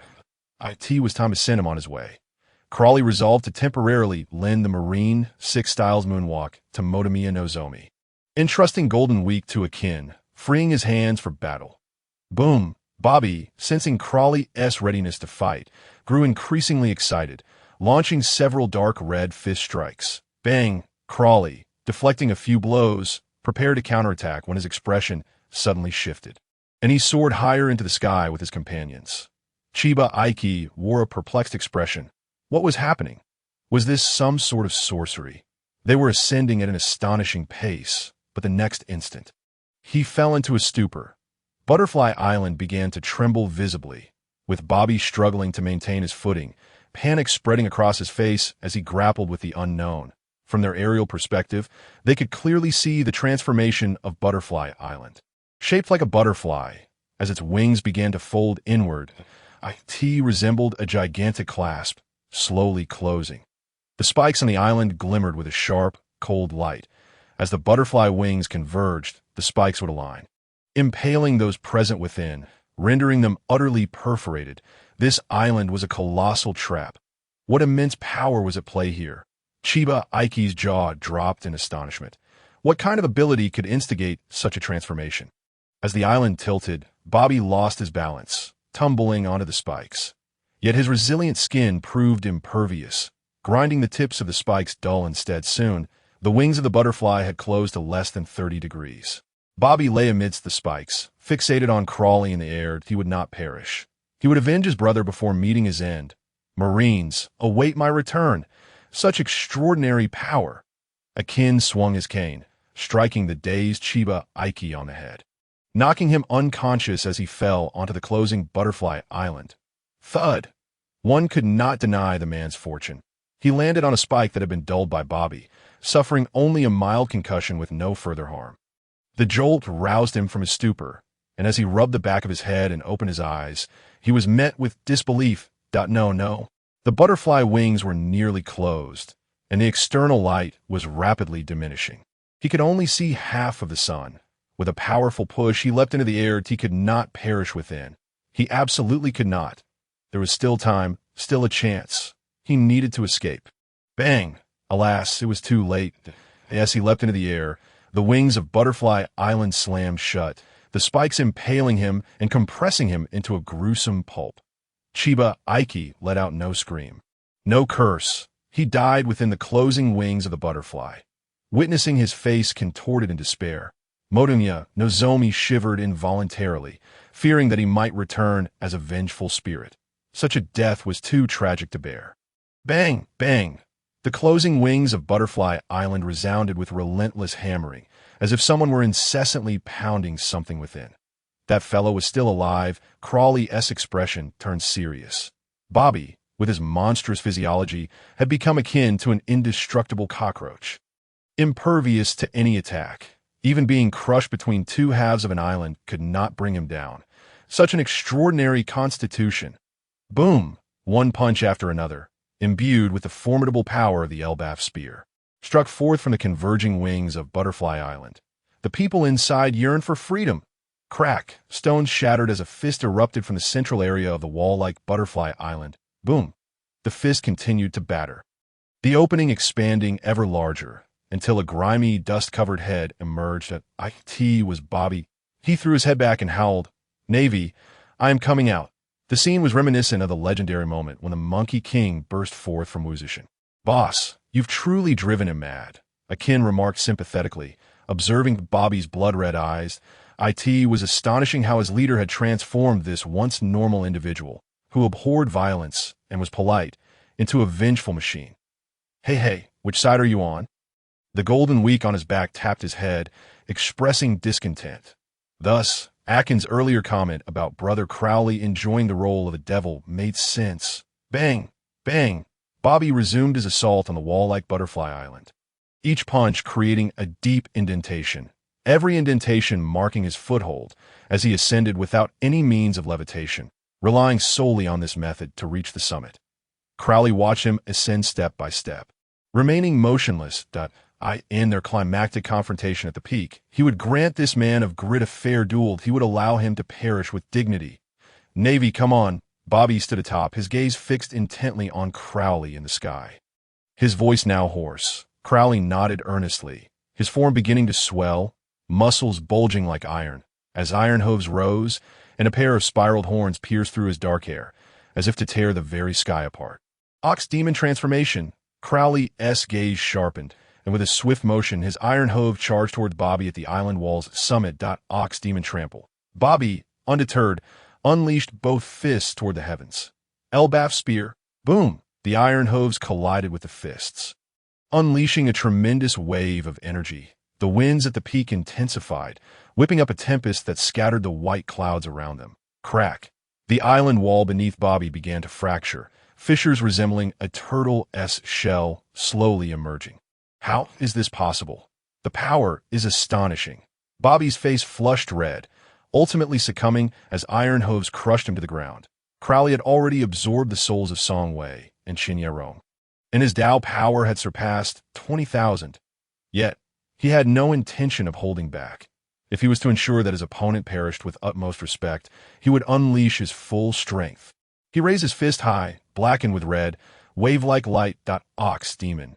Dominate the nation. Boom! The fist descended directly upon Bobby's chest as he lay prone. Crack! Bones shattered as Bobby's chest caved in, his pupils dilating, consciousness gradually fading. And before him stood not the transformed Crowley, but his beloved brother. The island wall beneath him crumbled. Not merely a common wall, but one formed by the folding of Butterfly Island. Its collapse signified the island's ruin. Rumble! Stones began to tumble, plummeting into the sea, along with Bobby's lifeless body. Crowley reverted to his original form, preparing to ascend back into the air and don the attire he had entrusted to the Golden Week. His gaze caught sight of something peculiar amidst the falling debris, an incongruous object among the stones. Surely, that must be the treasure of Unanimous, the very item that the map on the black butterfly wings had led him to this island for. Unanimous true legacy. A glimmer sparkled in Crowley's eyes as he stepped forward, retrieving the object in his hand. A fruit, a devil fruit. As the stones fell into the sea, the heavier ones sank, while a layer of lighter fragments floated upon the surface. The soil of Butterfly Island had been submerged since the island's turmoil began. Crowley stood atop the rubble, clutching the devil fruit, deep in contemplation. If Unanimous' first legacy was a devil fruit, what power could this one hold? A natural type, perhaps. After all, it was left by a notorious pirate from the bygone era, and such fruits were unlikely to be of inferior quality. Yet natural types were rare, not mere cabbages by the roadside, and it could very well be a powerful paramecia type. What are you staring at? Crowley, you pervert! Put your clothes on! Golden Week exclaimed as she descended from Akin's back, first sneering at Momotai, then promptly handing Crowley his attire to cover himself. That wretched woman had been ogling her naked brother since earlier. How could she have forgotten? Crowley awkwardly donned his clothing, just as his warship approached. The Marines who had been procuring supplies on Butterfly Island swiftly returned to their ship, displaying remarkable agility as the island crumbled. The soil and rubble beneath them could not withstand much longer, and Crowley and his companions soon boarded the warship. Boss, is it a devil fruit? Akin gazed hungrily at the item in Crowley's hand. Having heard much about it from him, but never having had the chance to see one. Yes, this should be one of Unanimous' significant legacies, but I have no idea what kind of fruit it is, Crowley replied, furrowing his brow. Akin's throat bobbed, hesitating to speak. He dearly desired the devil fruit, yet there was another person present. This little girl was clearly preferred by the boss. Hey, Akin, what are you implying by looking at me like that? Golden Week shot a glare at him, dismissively stating, I have no interest in consuming some dubious fruit. I've always thought the only fruit I might ever eat in this lifetime would be a painting fruit. Anything else is out of the question. Hearing her words, Akin broke into a bright smile, feeling a sense of reassurance. Crowley tossed the devil fruit to him, reasoning that he could never eat two fruits anyway. So it would be beneficial for Akin to gain some strength. Otherwise, what was the point of lending him power during every fight? Boss! Akin gazed at the spiral-patterned black fruit in his hand. His voice slightly choked. This was a devil fruit. The boss had given it to him. He was deeply touched. Enough chatter. Eat it quickly. Akin bowed deeply while clutching the devil fruit, earnestly declaring, Boss, I won't let you down. With that, he brought the devil fruit to his mouth and began to swallow it in large bites. As the first morsel slid down his throat, his face turned ashen. He had long heard that the taste of devil fruits was worse than excrement. And today, he found that the rumors were true. Gritting his teeth against the rising nausea, he thought, it's just a disgusting food, right? What kind of scene hasn't a demon endured? Why be afraid of this? Akin mustered all his strength to shove the entire devil fruit into his mouth. Crowley frowned as he watched Akin's grotesque expression, contemplating whether to tell him that just a single bite would suffice. Ultimately, he refrained, as by the time Akin realized it, he had already crammed the entire fruit into his mouth, as if someone were competing with him for it. Akin patted his chest vigorously, finally managing to swallow the entire pulp. His complexion improving considerably. Akin, what ability do you have? Golden Week asked, her eyes sparkling with curiosity. Just as Akin was about to respond, an inexplicable force constricted his throat, rendering him voiceless. Thud! Akin collapsed at, Crowley, are you sure Akin ate a devil fruit and not a poison fruit? Golden Week inquired, observing Akin's sudden collapse. The ship's medic rushed over with a medical kit, poised to crouch down and examine him. No, don't touch him. Crowley barked, his brow furrowing. The medic froze in place. Looking down at Akin, who was gradually engulfed in a black glow, a dark aura emanated from beneath his skin, growing brighter until Akin was entirely enveloped, resembling a human-shaped cocoon of black light. Don't team move him. This should be the effect of his devil fruit. Let him awaken naturally. Crowley gazed at the black luminescent cocoon on the ground and spoke slowly. After all, it belonged to the notorious pirate Unanimous. And it was understandable that there would be some peculiarities, as this could reveal that the fruit consumed by Akin was indeed extraordinary. The others nodded in agreement and dispersed, no longer surrounding the black cocoon. Now it was time to examine my gains, Crowley thought to himself. Just as he intended to open his attribute panel, an option for skill fusion popped up before his eyes. Should he proceed with the skill fusion? He contemplated the two newly acquired skills, the transformation into a gorilla and the golden cicada shedding its shell. One was obtained from the monkey fruit ability of Songwei, while the other was, of course, derived from the jacket fruit ability of his brother, Kelly. Is it thus? The fusion of an animal-type ability with a superhuman-type ability results in a transformation into a magical beast. What would happen if a natural-type ability were to be mixed in the future? Crowley's mind stirred, and he chose yes, subsequently opening his attribute panel. Name: Crowley Rommel Fruit. Superhuman-type gift fruit, awakened 20, combat power, 27,000 swordsmanship, intermediate navy swordsmanship, essence of the 1,000 gene sword technique. Essence of the North Star 1 sword style martial arts. Advanced Navy 6 styles. Advanced Fishman Karate. Elbaf Spear Hockey. Intermediate Armament Hockey Physique. Steel Balloon Others. Advanced Weapon Mastery. Underwater Breathing Beast Transformation. 1. Tiger Beast Transformation. Accompanied skill. Sonic Attack. 2. Ox Beast Transformation. Accompanied skill. Devour All. 3. Gorilla Beast Transformation. Accompanied skill. Golden Cicada. Shedding Shell. Beholding his increasingly formidable attribute panel, Crowley revealed a knowing smile.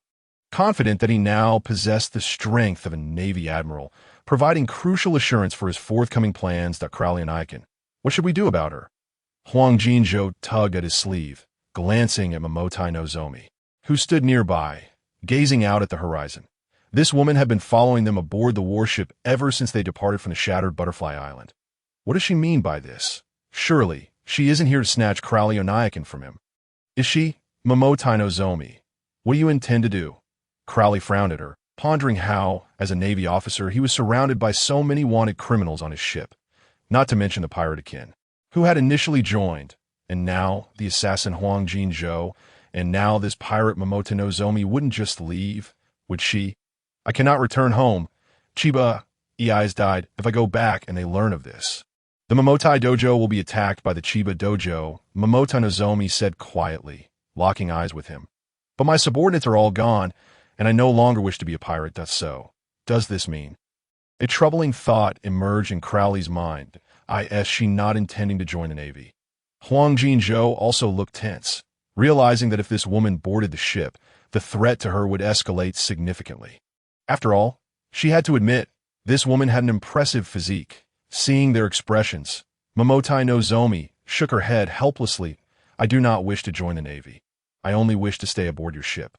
If possible, please take me to Wano country, where I have a safe haven. Wano country. Crowley frowned. Wasn't that place occupied by Kaido of the Beasts? How could there still be a safe haven for this woman there? Is Kaido a relative of hers? Are we fools? Wano country is in the New World, and it is the territory of the 4 emperors. Are we Navy officers supposed to march to our deaths there? Huang Jinzhou was the first to react, casting a wary look at her. This woman surely harbored ill intentions. Momotai Nozomi wanted to say more, but Crowley calmly raised his hand, saying, I understand. You may stay here. After all, with his current strength, he had nothing to fear from the 4 emperors. If he couldn't defeat them, he could always flee, and he might not even be outmatched. Thank you very much.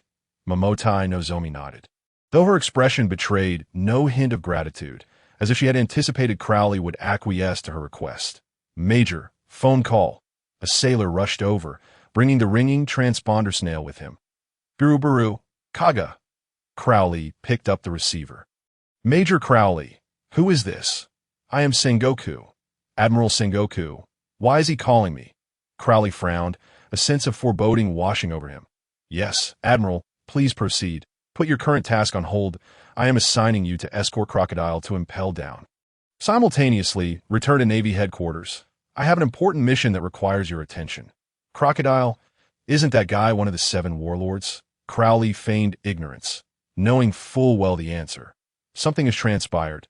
You needn't inquire further. Hurry to Alabasta to rendezvous with Smoker. Quickly escort Crocodile and his subordinates to Impel Down. Depart immediately. There must be no errors. Understood, Kaga. The call ended abruptly. Crowley scratched his head in frustration. What now? His plans for a leisurely assignment had been dashed. Now Sengoku wanted him to return to Navy headquarters for a new task, which could very well be some bizarre mission intended to keep him on edge that it's so difficult to let me develop peacefully. Crowley rubbed his temples, realizing his plans for survival had crumbled. He could only comply with Sengoku's orders. He gestured for his navigator to set sail for Alabasta. Crowley was genuinely curious to see the expression of the former warlord, who had been defeated by a newly emerged pirate. I could see that moment. Akin, who lay on the deck ensconced within the black cocoon, slowly awakened. The black aura still lingered, clinging to his body as he stood up. Akin! Crowley called out to him. What happened? Did you eat a fruit and turn into a black luminary? Black light fruit. Boss, I feel a bit strange. Akin, enveloped by the black light, spoke slowly, but the voice that emerged was not his own. It was a crisp, deep tone. Boss, why has my voice changed? Crowley retorted impatiently. How would I know? Hurry up and tear off that outer layer.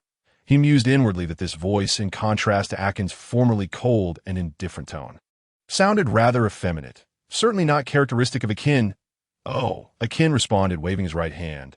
The black aura gradually dissipated, revealing his face to the world once more. Is that you, Akin? No, you can't be Akin. Where did that foul Akin go? Compared to Crowley's reaction, Huang Jinzhou nearly jumped up in disbelief. The Akin who shed the black aura seemed like a different person. No, he was indeed a different person. The former Akin, with his gray scarf. Dark circles under his eyes, flat nose, and wide mouth had vanished, replaced by a handsome young man with glossy black hair, fair skin that seemed delicate to the touch, large eyes sparkling with charm, and thin lips curving into a wicked smile. If there was anything that still resembled the former Akin, it was his clothing. Yet upon closer inspection, it became evident that not only had his face changed, but his entire physique had transformed. The formerly scrawny Akin now possessed a well-proportioned body, his skin as fair as a woman's. Yet Akin himself felt nothing amiss, staring blankly at their expressions and asking, "What's wrong?" The two were at a loss for words, unable to articulate their astonishment. Especially Huang Jinzhou, whose face reflected utter incredulity as she glanced between the transformed Akin and her Crowley-Oni Aichan. My goodness. Akin's looks are now rivaling those of my Crowley-Oniakin. What on earth is happening? Is it true that men change dramatically as they mature? Nearby sailors also took note of the situation, envious and resentful of Akin's newfound handsome visage. Previously, they had considered Akin's strength and his close association with Major Crowley as inconsequential, as it could not alter the fact that he was unattractive. But now, who truly was the ugly one? Their own faces paled in comparison to Akin's. Hey, can someone please tell me what exactly happened? Akin exclaimed, noticing that everyone on the ship had become agitated. The helmsman, distracted by Akin, nearly lost his grip, causing the warship to veer off course. The lookout dropped his telescope onto the deck in shock. Even Momotai Nozomi, that woman, stood with her mouth agape. Could anyone explain to him what had transpired? A kind marine brought a mirror and placed it before Akin, who gazed into its depths. Suddenly, how could I have transformed into this? Akin stared at his unfamiliar reflection, unable to contain a scream. Where had his former visage vanished? He touched his face in disbelief, fixated on the image before him. After consuming a devil fruit, how had he become an entirely different person? Moreover, this face, how effeminate. Crowley, crossing his arms, calmed his mood, pondering that certain special devil fruits indeed had the power to alter one's appearance. Take Arlita from the Buggy Pirates, for instance. She had consumed the slippery fruit, transforming into a statuesque beauty. Thus, could it be that Akin had ingested a similar fruit? Perhaps the handsome fruit. Don't flatter yourself. What ability could it possibly be? He watched Akin wailing before the mirror and couldn't help but curl his lip. Remarking that this fellow, having gained an advantage, was now acting all coy, his looks nearly rivaling his own, yet still howling like a banshee, Akin, with a mournful expression, turned to Crowley, his lips quivering, and with his newly acquired handsome face. He indeed evoked a sense of pity. "Boss, I've become just like you. I don't want to be a pretty boy." Crowley immediately raised an eyebrow and kicked out, "Who is a pretty boy? Who the hell is a pretty boy? This is called being a sunny boy. Don't think that just because I look good I won't dare to strike you." Crowley retracted his foot. His face flushed with indignation. To be called a pretty boy was intolerable. The more he thought about it, the angrier he grew, and he delivered several more kicks. Bystanders dared not intervene, merely observing the spectacle of a general chastising a soldier with suppressed laughter rather than sympathy. Whoosh! As Crowley's foot made contact, Akin collapsed onto the deck, transforming into countless fluttering black butterflies that scattered through the air, causing Crowley to kick at empty space. These black butterflies were identical to the stone-like black butterflies Crowley had obtained from the body of the stone dragon on Gold Island. Entirely black, their wings aglow with deep blue fluorescence, they danced beautifully in the air, a mesmerizing sight. "Is this a Zoan type?" Crowley murmured. Swish, swish, swish. The black butterflies coalesced midair, forming Akin's altered form, his back adorned with a pair of black wings shimmering with deep blue fluorescence. Fluttering incessantly, Akin's expression was one of bitterness. He hesitated to descend to the deck, fearing Crowley might strike him again. "Come down. I won't hit you anymore." Crowley tilted his head, observing the wings at Akin's back. Speaking in a calm tone, Akin's expression brightened as he controlled his form, descending gracefully to the deck, his wings transforming into black specks of light that vanished. "What fruit is this?" Crowley inquired earnestly. An ordinary Zoan wound tea possessed the ability to split itself into such numerous butterflies to evade attacks. What differentiates it from a Logia type? Akin wore an odd expression, seemingly lost in thought for a moment before responding. "I believe I've consumed a mythical Zoan. The insect fruit in the form of a requiem butterfly. Indeed, a mythical Zoan, yet it appears somewhat weak compared to Marco's Phoenix or Sengoku's Buddha. This butterfly seems rather underwhelming that a mythical Zoan, the legacy of Unanimous, is indeed remarkable. But what unique abilities does this so-called requiem butterfly possess?" Crowley queried, pondering how a butterfly, such a fragile creature, could possibly lack the defensive capabilities of the human body. Wouldn't it be even more vulnerable in beast form? Akin struggled to articulate his thoughts, extending one arm, which instantaneously transformed into dozens of black butterflies that flitted gracefully through the air. He then opened his palm, and a single black butterfly alighted gently upon it. Gazing at Crowley as he explained, "This is the requiem butterfly. The deep blue fluorescence on its wings signifies a lethal poison. Is this truly considered a mythical Zoan?" Crowley's lips twitched. Is a mere toxic ability enough to classify it as a mythical Zoan? The essence of a mythical Zoan lies in its legendary nature. Furthermore, as you witnessed earlier when I am attacked, I can transform into countless requiem butterflies to evade harm. If the butterflies sustain minimal loss, I remain unharmed. This is essentially an animal version of a Logia type, Crowley thought, already envisioning Akin's future combat style, surrounding opponents with requiem butterflies and scattering toxic powder to ensure their demise. A variant of the poison fruit? Or perhaps the only extraordinary aspect of this mythical Zoan is its ability to enhance one's looks. Crowley couldn't help but feel disappointed by this power. "Boss, I've only just consumed the fruit. What do you expect? It takes time to develop its potential." Akin observed the look of disappointment on Crowley's face and spoke up. "True, a mythical Zoan holds more potential than an ordinary Zoan. It requires gradual development." As they discussed the fruit's capabilities, the warship arrived at Alabasta. Before even nearing the island, Crowley spotted Smoker and a contingent of Marines awaiting them at the port. Undoubtedly, Sengoku had informed Smoker of their arrival. This time, Crowley was responsible for escorting Crocodile to the underwater prison. As Crowley's friend, he certainly wouldn't act aloof. He disembarked from the warship, smiling at Smoker, saying, "Good to see you again. Indeed, after the incident in Lowtown, I feel you've changed quite a bit." Smoker, cigar clenched in his mouth, maintained a stoic expression. This fellow rarely smiled. Crowley merely chuckled at his words, neither agreeing nor disagreeing. However, behind him, Tashigi leaned forward, adjusting her glasses with a smile. Major Crowley, long time no see. Long time no see. Crowley responded with a smile, while behind him, the Golden Week observed the expressions on their faces. A sense of vigilance rising within her. What was this woman's relationship with Crowley? To think she had a rival, even within the Marines. How infuriating. I heard from Admiral Sengoku that the warlord Crocodile was defeated. You wouldn't have anything to do with it, would you? As they walked towards the prison, Crowley inquired of Smoker.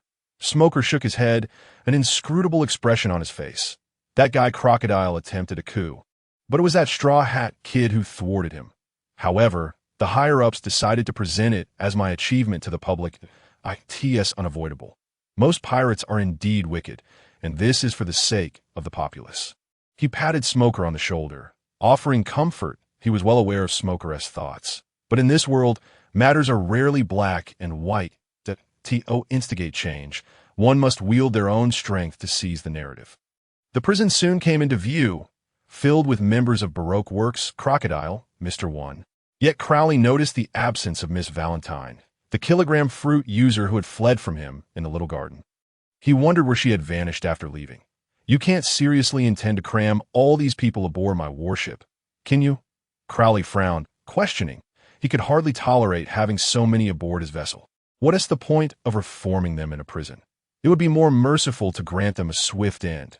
Captives merely waste resources. Considering the journey from Alabasta, even if nothing untoward occurred, it would still take several days. He couldn't bear the thought of his subordinates feeding them. Smoker understood Crowley's temperament, observing Crocodile, who sat in the prison contemplating life, and slowly replied, "No need. You only need to transport these two." He gestured towards Crocodile and Mr. 1. Very well. Crowley, pleased, promptly ordered his marine subordinates to escort the disheveled Crocodile and Mr. 1. The two made no attempt to resist or utter any protest. They merely allowed the Marines to proceed, as if their souls had been drained. After briefing Smoker on a few matters, Crowley walked alongside the Marines toward his warship. All the while, he observed Crocodile's despondent expression and contemplative demeanor, igniting his curiosity. "Crocodile, how does it feel to be bested by a rookie pirate?" Crowley jested. Crocodile, having heard the words of the Marine Major before him, finally reacted, lifting his head to scrutinize him intently. Initially, he intended to ignore him, but after a prolonged gaze, he recognized the face from the past. The one he had seen in the newspapers, the Marine Supernova. Was it? He smirked slightly, replying, "Do you truly believe that Brad is my match?" He simply no longer wished to engage. Ever since his arm was shattered by Whitebeard, he had not tasted the bitterness of defeat for a considerable time. I in the realm of victory and defeat. A loss is a loss. What is there to be ashamed of in acknowledging it? Crocodile curled his lip, his gaze fixed intently upon his eyes. Indeed, he thought. Shaking his head, he offered a self-deprecating smile before lowering it once more.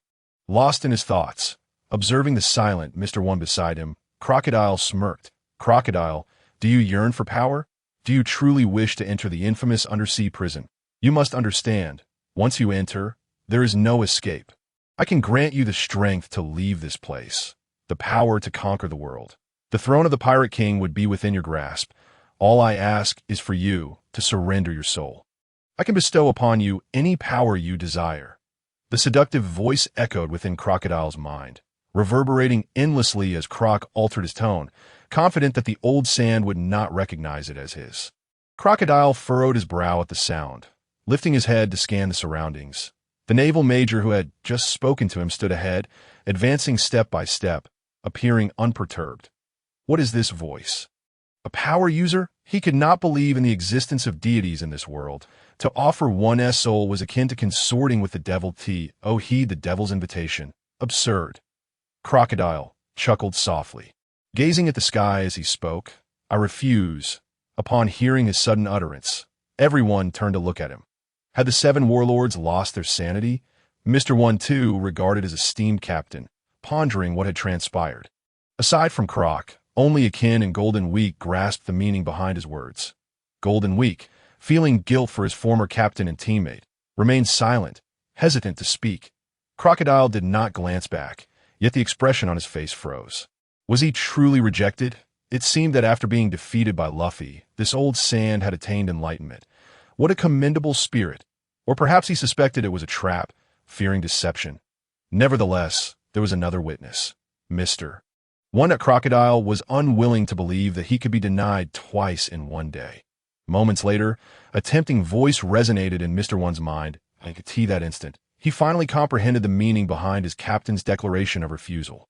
Mr. Point One's expression remained unchanged as he parted his lips, slowly articulating the words, "I refuse." Once more, all eyes turned to him, oblivious to Crocodile at the forefront, whose face had become as rigid as stone upon hearing those words. Truly, they were of one mind. How unfortunate for him to encounter two obstinate souls, preferring imprisonment to succumbing to the devil's temptation. It must be said, this was indeed a wise choice. Crocodile and Akin officially took residence in Crocodile's luxurious VIP cell aboard the warship, with Golden Week providing their meals daily. This was primarily due to Golden Week's feelings of guilt. One was his former captain, the other a former comrade, and now, having joined the Navy, chaos had ensued, leading to their downfall. Such cruel fate. Regardless, he felt compelled to ensure they were well fed and taken care of before their journey resumed. "Captain, it seems something has occurred over there." Akin stood at the stern, gazing into the distance at a merchant ship, addressing Crocodile, who lounged in a sun chair. Crocodile did not rise, tilting his head to follow Akin's gaze. Indeed, the merchant ship had recently erupted in commotion, but it quickly subsided. Whether it was a sudden revelry or the miscreants aboard had spotted the naval vessel, suppressing the unfortunate captives from making noise, remained uncertain. They wouldn't be gambling, would they, upon noticing the authorities? They hastily concealed their contraband, Crocodile mused, though that didn't seem plausible in this pirate world, which did not prohibit gambling. "You should investigate," he suggested, turning back to recline in his chair with closed eyes. Nearby, Golden Week busily sketched Crocodile in his sunglasses, basking in the sun. Akin, feeling exasperated, observed the scene. How peculiar it was that he appeared more like a responsible Navy officer than Crocodile. He shook his head and unfurled a pair of black wings adorned with deep blue luminescence from his back. With a flap of his wings, he soared from the deck, heading straight for the merchant ship, leaving a trail of deep blue light in the air. The luminescence fell into the sea, causing some unfortunate fish to float to the surface, belly up after consuming it. Akin descended onto the merchant ship's deck, where the crew regarded him with expressions of shock, lips moving, yet ultimately saying nothing. "What is going on?" he inquired, frowning. Yet despite this, no one on the ship responded, leaving Akin feeling awkward. What could possibly silence these people? A simple assurance that all was well would suffice for him to return to the warship. Eventually, someone, face pale with terror, stammered, "We bang," before he could finish. The sound of a bullet fired interrupted him. Whoosh! The bullet originated from the lookout tower, aimed directly at Akin. Sizzle! The bullet struck Akin's head, but at that moment, as if by magic, he transformed into a flurry of spectral butterflies, dancing in the wind. The crew aboard the merchant ship shrieked in terror, crouching on the ground, clutching their heads. What the hell? The sniper in the lookout tower widened his eyes in disbelief. The Navy man he had shot in the head had transformed into a swarm of butterflies. Flutter, flutter, flutter, the spectral butterflies surged towards the sniper in the lookout tower. "Get away! Get away!" The sniper flailed desperately, swatting at the spectral butterflies surrounding him, yet there were simply too many. He was utterly powerless. Hundreds of butterflies enveloped him, the deep blue luminescent powder staining him, rendering his face pale and his body rigid, immobilized. The sharp proboscises of the butterflies extended, piercing deeply as they feasted upon him. At the moment the toxin-laden powder touched him, the sniper could utter not a single word, his pupils dilating, the world around him warping and reversing. Flutter, flutter, flutter, the spectral butterflies scattered, and a skeleton plummeted from the lookout tower. Shattering upon impact, the butterflies reformed into human shape, and Akin regained his form, wiping his mouth as he savored the taste of the sniper's flesh. Truly a delectable morsel. The spectral butterflies feasted upon flesh. It seemed those stone butterflies on Butterfly Island were inspired by these very creatures. With a flourish, one spectral butterfly emerged from his palm. With a thought, its wings transformed into sharp serrated edges, and a glistening, sharp proboscis extended. This was the true form of the spectral butterfly, a flesh-eating predator. Observing the crowd huddled on the ground, Akin smirked, "Come out now. Must I search for each of you individually?" Bang! The door to a room on the merchant ship was forcefully kicked open, and several individuals emerged, led by a tall figure adorned with blood-red butterfly tattoos. "Devil fruit user, do you truly believe yourself invincible?" He brandished a large blade, bearing a menacing grin at Akin. Akin, upon seeing him, burst into laughter, doubling over in mirth. "What are you laughing at?" he asked, bewildered. "Might I inquire if you are the blood-red butterfly?" Jean-Ma. Akin wiped a tear from the corner of his eye. This very captain, who had hijacked the merchant ship, had deceived the tavern owner on Butterfly Island. What a small world indeed! Surely, Crocodile would be quite pleased to encounter this fellow. Jean-Ma regarded the unfamiliar Navy officer before him, a look of confusion crossing his face. What was this? He had not been offered a bounty. The moniker, Blood-Red Butterfly, had been bestowed upon him during his days as a bounty hunter. How could this Navy officer possibly know? "Who are you?" "Me." Akin smirked, recalling that his appearance had changed, and Jean-Ma had failed to recognize him. He blinked and replied, "I'm called the Spectral Butterfly." With that, he transformed into hundreds of spectral butterflies, dispersing into the air, fluttering gracefully towards Jean-Ma and his crew.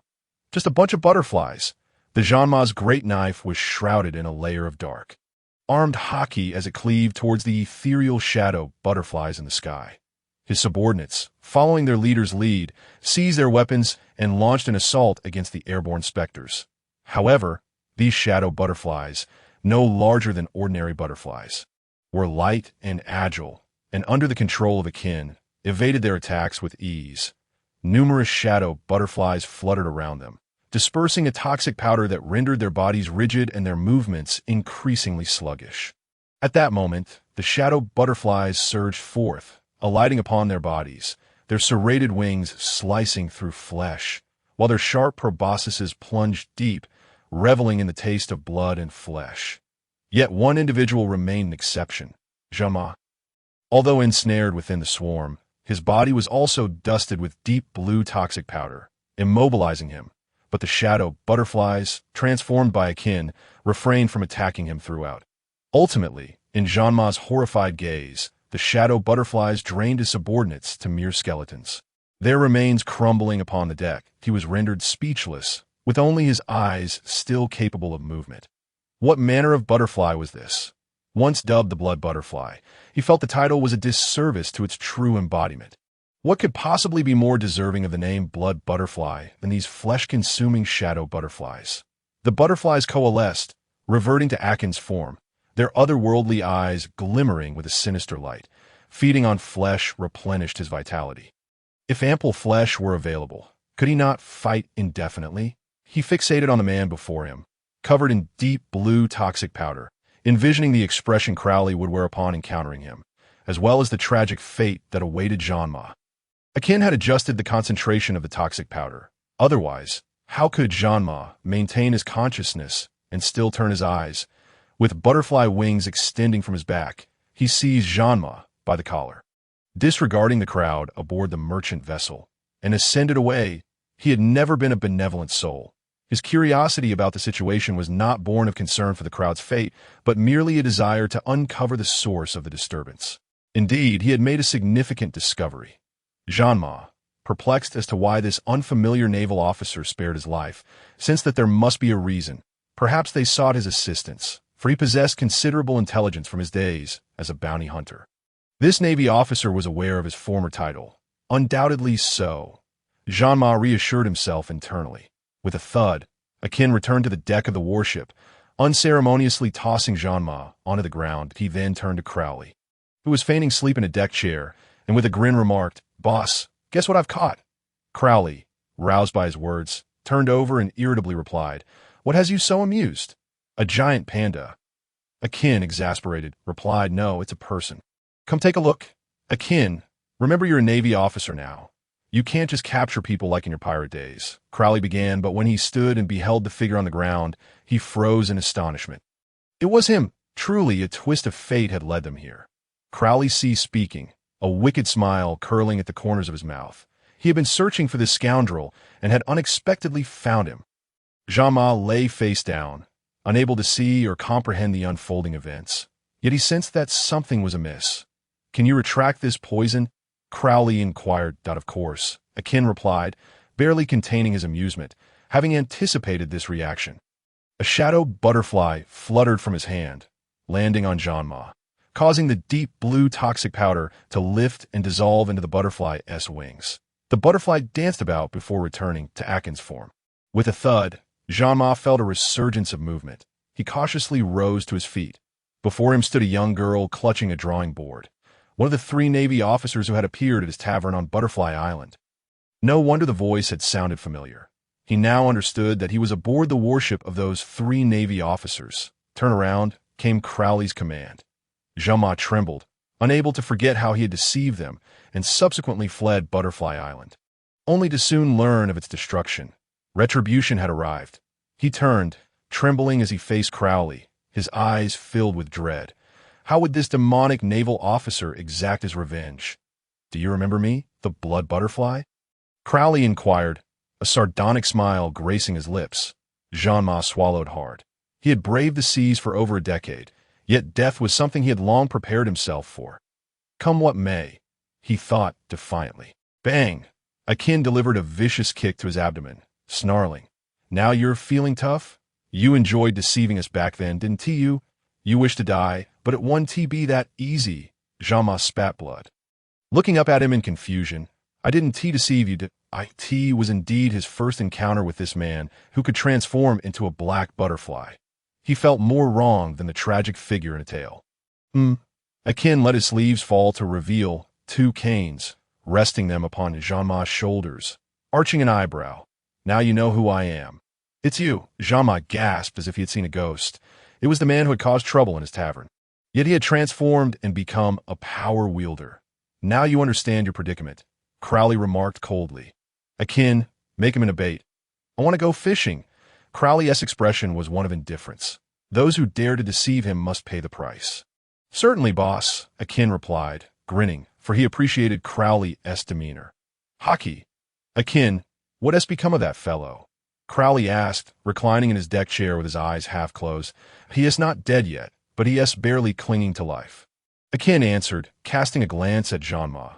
Ensnared by the fishing rod, submerged in the sea, Jean-Ma's body was swollen, resembling a grotesque figure, pallid and devoid of color, one of his arms bitten off by a fish. A pitiful sight, indeed. Initially, he could still muster a few cries, but now he was rendered voiceless. Crowley maintained his placid demeanor and continued, "Are we nearing the underwater prison?" "Indeed, it's already in sight." Akin confirmed. Crowley smirked. He had once deemed prisons unnecessary, but now recognized their potential for torment. Sending Jean-Ma, barely alive, into the depths of the prison was ideal. Those who dared to toy with him would pay dearly. Finally, the warship halted outside the underwater prison, where a cadre of guards awaited, having received word of the impending arrival of the warlord crocodile. Chief Warden Domino saluted the anchored naval vessel, her curious eyes shimmering behind her sunglasses, wondering which Navy officer would be escorting the warlord. Crowley directed the sailors to disembark Crocodile and Mr. One, instructing Akin to retrieve Jean-Ma from the sea. They couldn't allow him to drown after the effort it took to reach the underwater prison. To not allow him to experience it would be a waste. As Crowley descended from a ship, he scanned the area but failed to spot any familiar faces. He turned to the blonde woman at the forefront, asking, "Where is Magellan?" Chief Warden Domino's heart raced at the sight of him. She had not anticipated meeting the famed Navy son Crowley. "General Rommel, it's an honor to finally meet you in person." She stammered, her voice trembling. After so many years in the dark confines of the prison, encountering such a figure left her flustered. Crowley nodded. The sailors handed over Crocodile and Mr. One to the guards, while Akin casually presented Jean-Ma to them. Domino, perplexed, inquired, "Who is this?" The information she had received only mentioned the warlord Crocodile and one of his subordinates. This grotesque, swollen figure was an enigma. P.S. A criminal we apprehended en route.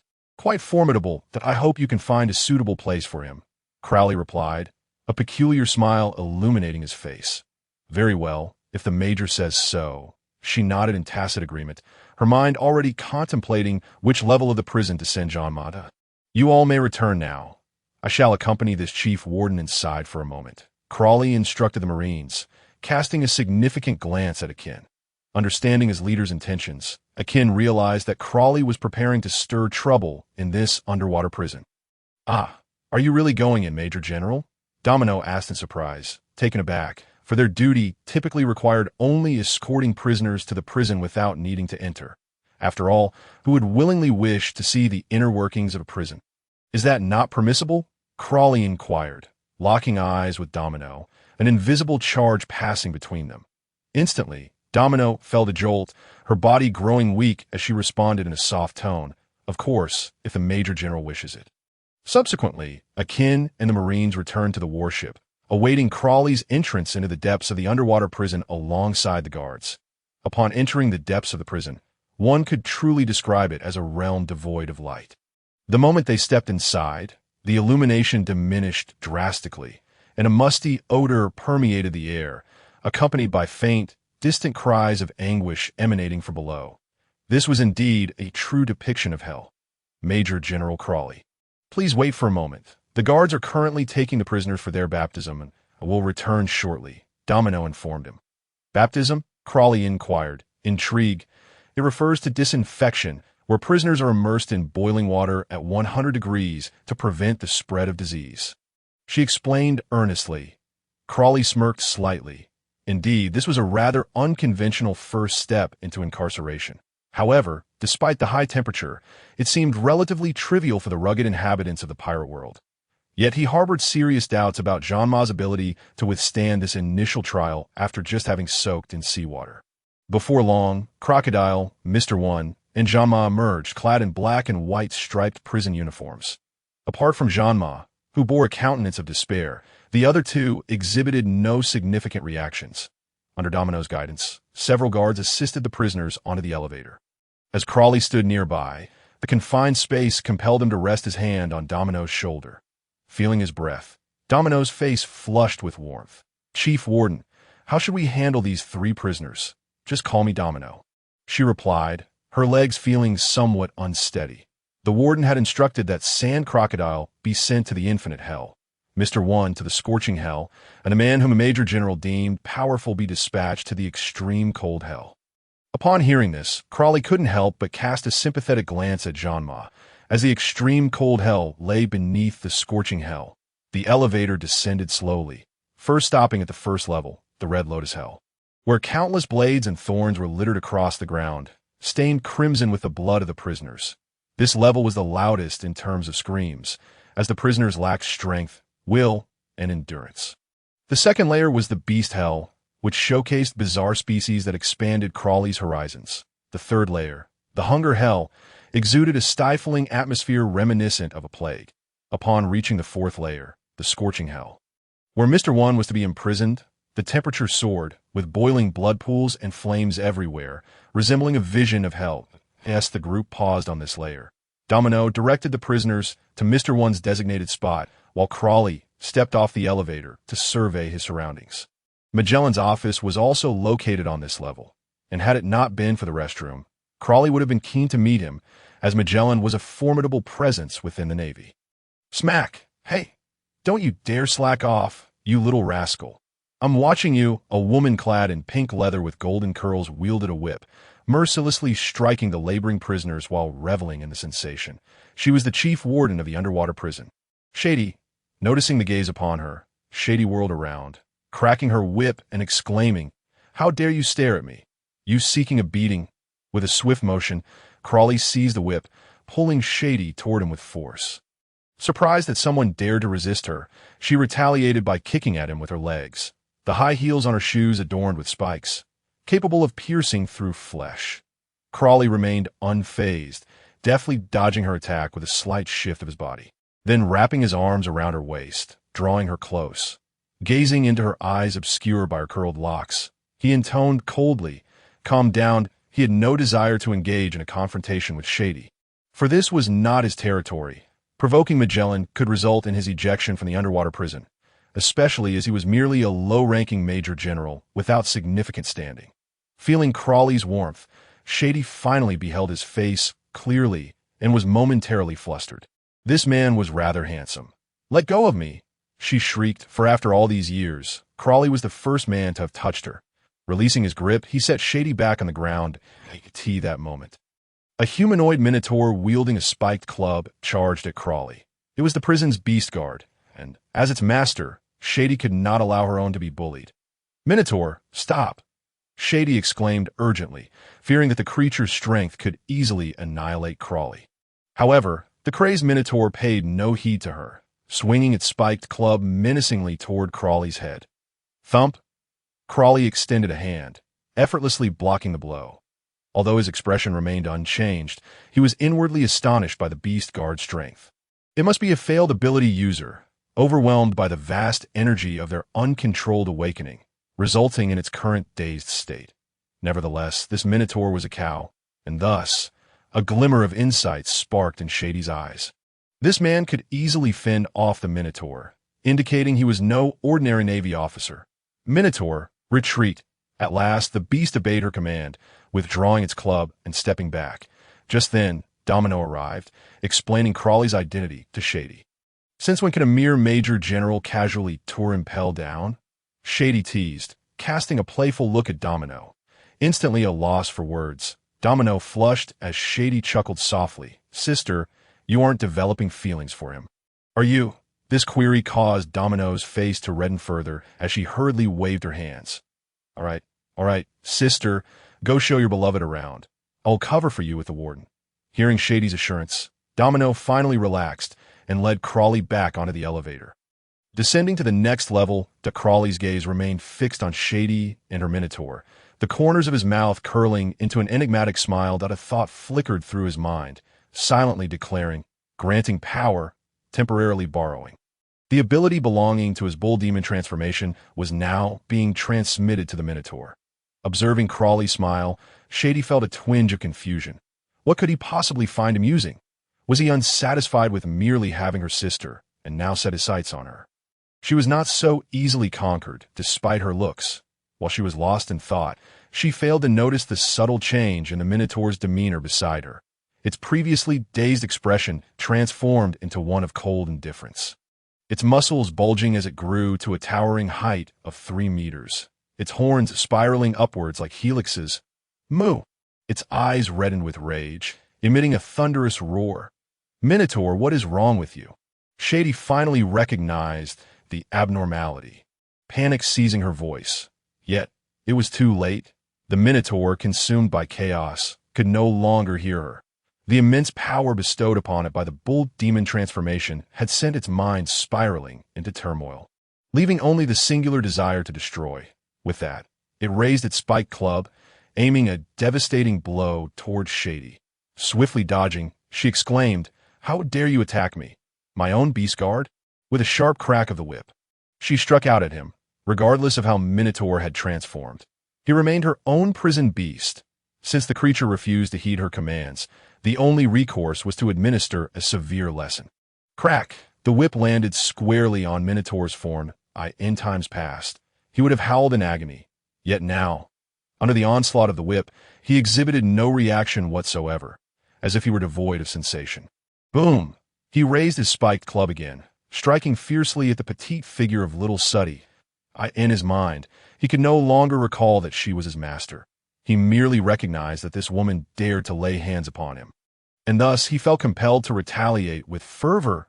Bang! Bang! Bang! The club came crashing down repeatedly towards little Suddy, but she skillfully evaded each strike, the weapon smashing into the ground with resounding force. Madness, sheer madness. Little Suddy swung the whip with wild abandon, relentlessly striking at Minotaur, desperately attempting to rouse him from his stupor. Yet her efforts proved futile.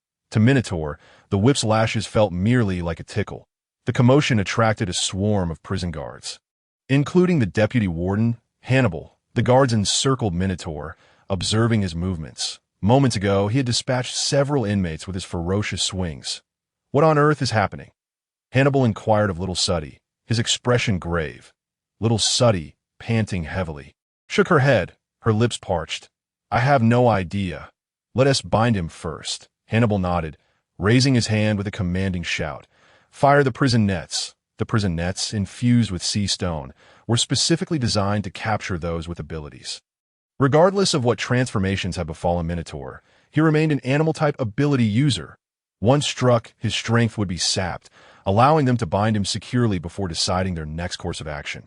Hannibal mused to himself. The prison beasts were originally failed awakenings of animal-type ability users collected from across the globe. Though they often went mad, it was unprecedented for one like Minotaur to not only succumb to madness, but also undergo a physical transformation. Bang, bang, two guards nodded in agreement, hoisting the cannon and aiming it at Minotaur, unleashing two prison nets. Whoosh, the nets exploded in midair, enfolding him in iron mesh, containing sea stone. Any ability user would have no choice but to comply. The guards watched in excitement as Minotaur was ensnared by the nets, eagerly approaching him with chains that would suffice to bind him, for he could only be weakly restrained now. Previous ability users had always succumbed to the nets without exception. Roar! Minotaur bellowed with all his might, releasing his grip on the spiked club, seizing the iron net that ensnared him, and with a tremendous effort, he ripped it apart. The net, infused with sea stone, was effortlessly torn asunder. Minotaur regained his freedom, swinging the spiked club with ferocity, turning the guards, who dared to approach him with chains, into mere pulp. How is this possible? Hannibal gasped in horror. That was a prison net. How could an ability user tear apart a net infused with sea stone? Has Minotaur ceased to be an ability user? Quickly summon Warden Magellan.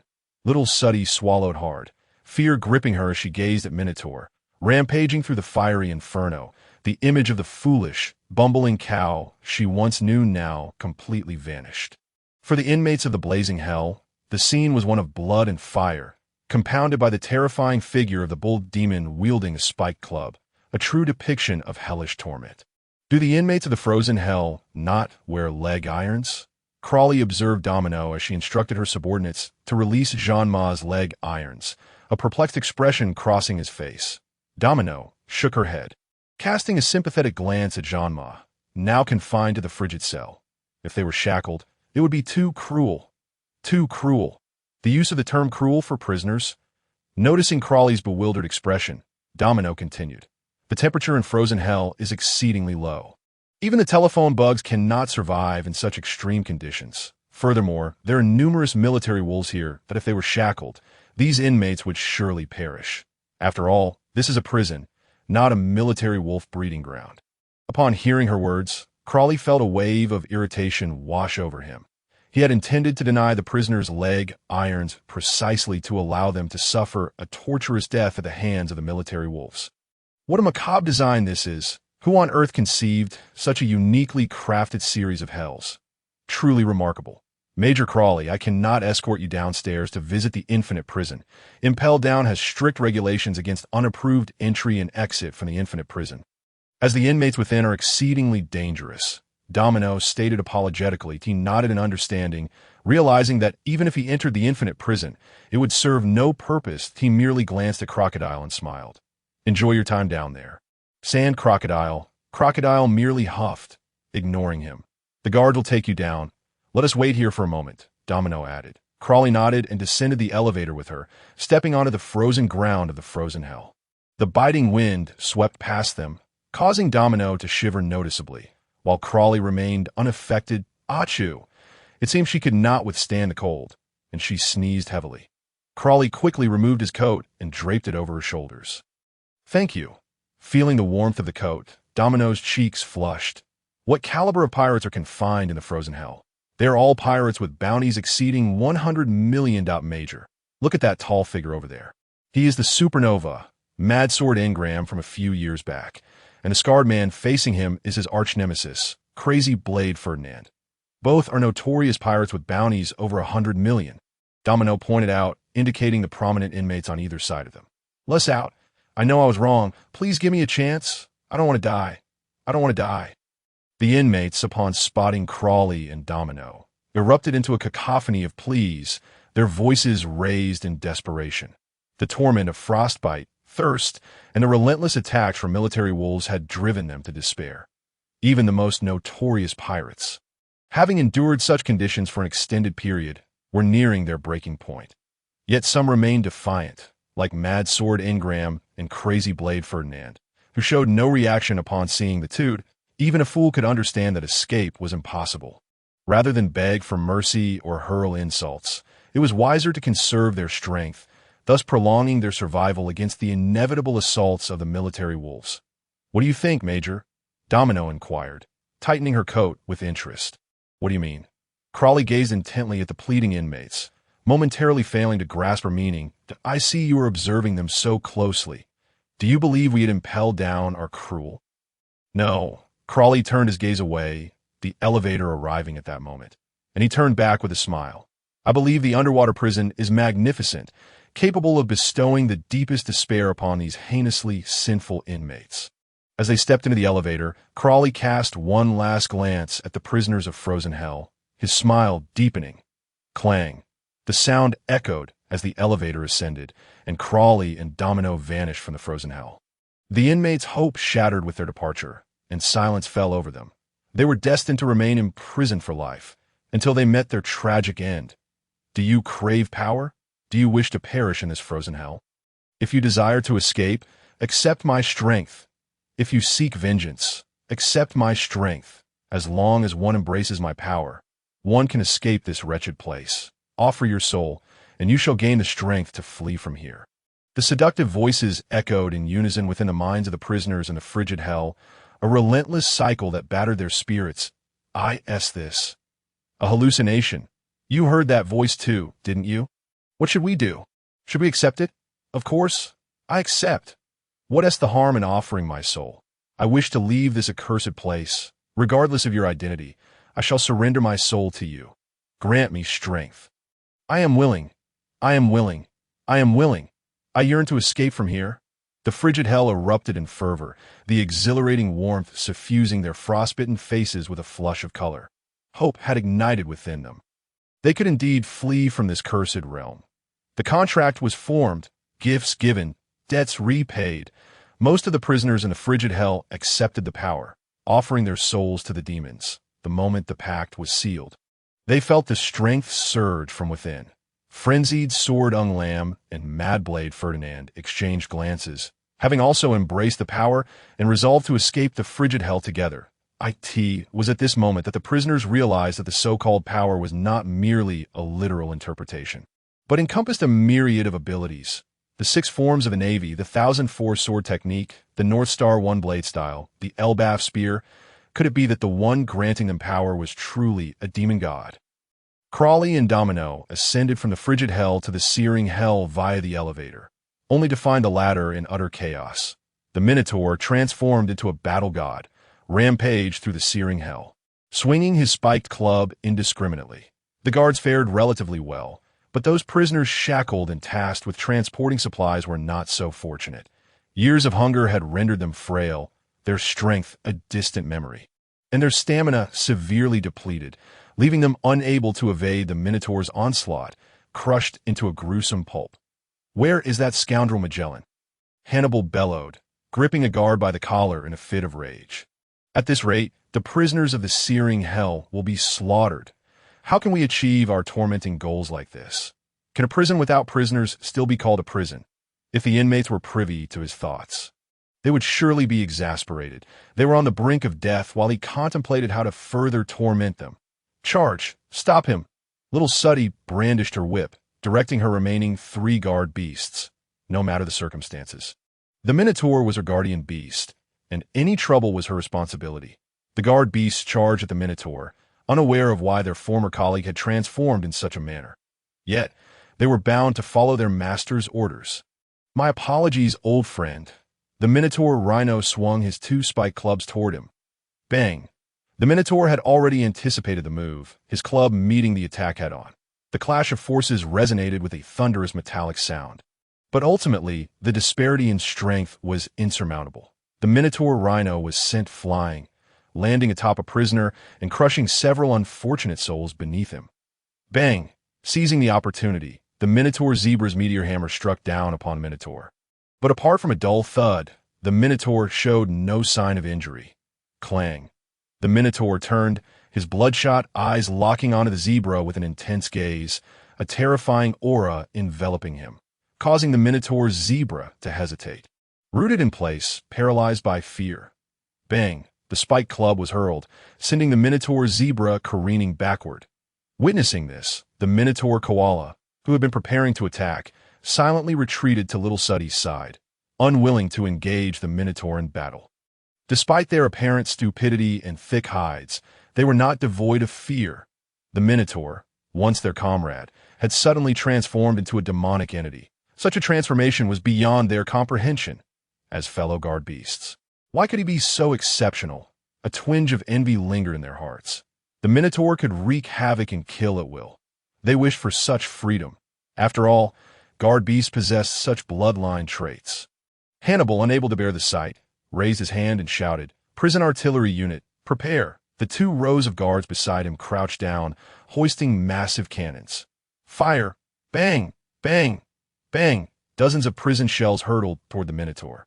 Yet this time, the Minotaur had learned from experience. He stomped down heavily, his clumsy form surprisingly leaping into the air, his club swinging at the incoming shells. Bang! Bang! Bang! Before the shells could explode, he shattered them to pieces. Damn it! Where is Magellan? That scoundrel Magellan. Hannibal descended into hysteria, unable to endure any longer. At this rate, the searing hell would be obliterated by its own guard beasts. Well, the warden Magellan said to wait for him 2 more minutes. A guard murmured softly beside him, "Scoundrel!" "Major, should we just charge in?" Domino remarked. Observing the chaos and the searing hell, her dissatisfaction with her colleague palpable. It was the first time Major Crawley had visited Impel Down, and he had allowed others to witness such a scene. What would they think? The world's largest prison, indeed. It seems you have a bit of trouble here.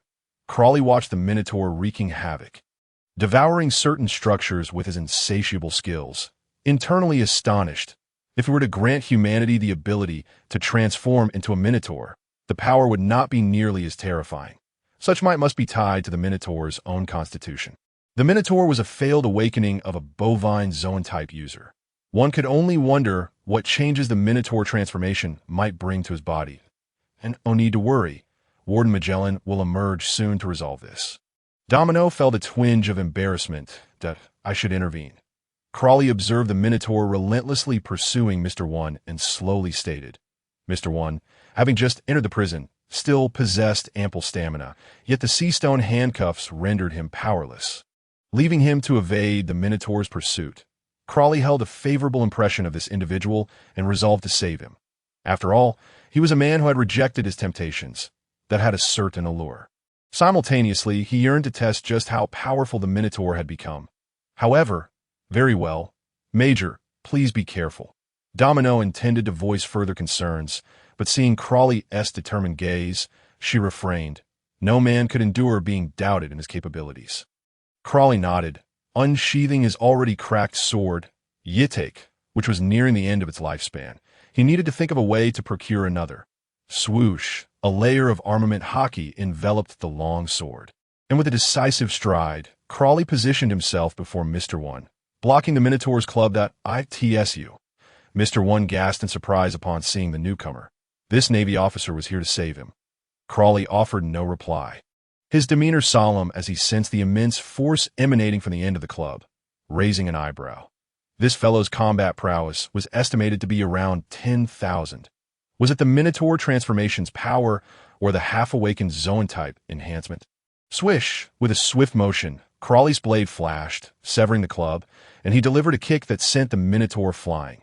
The sword master of iron slicing, Mr. One exclaimed in shock at the display of skill. First, Roranoa Zoro. And now this Navy Major. Was the title of sword master losing its value? So formidable!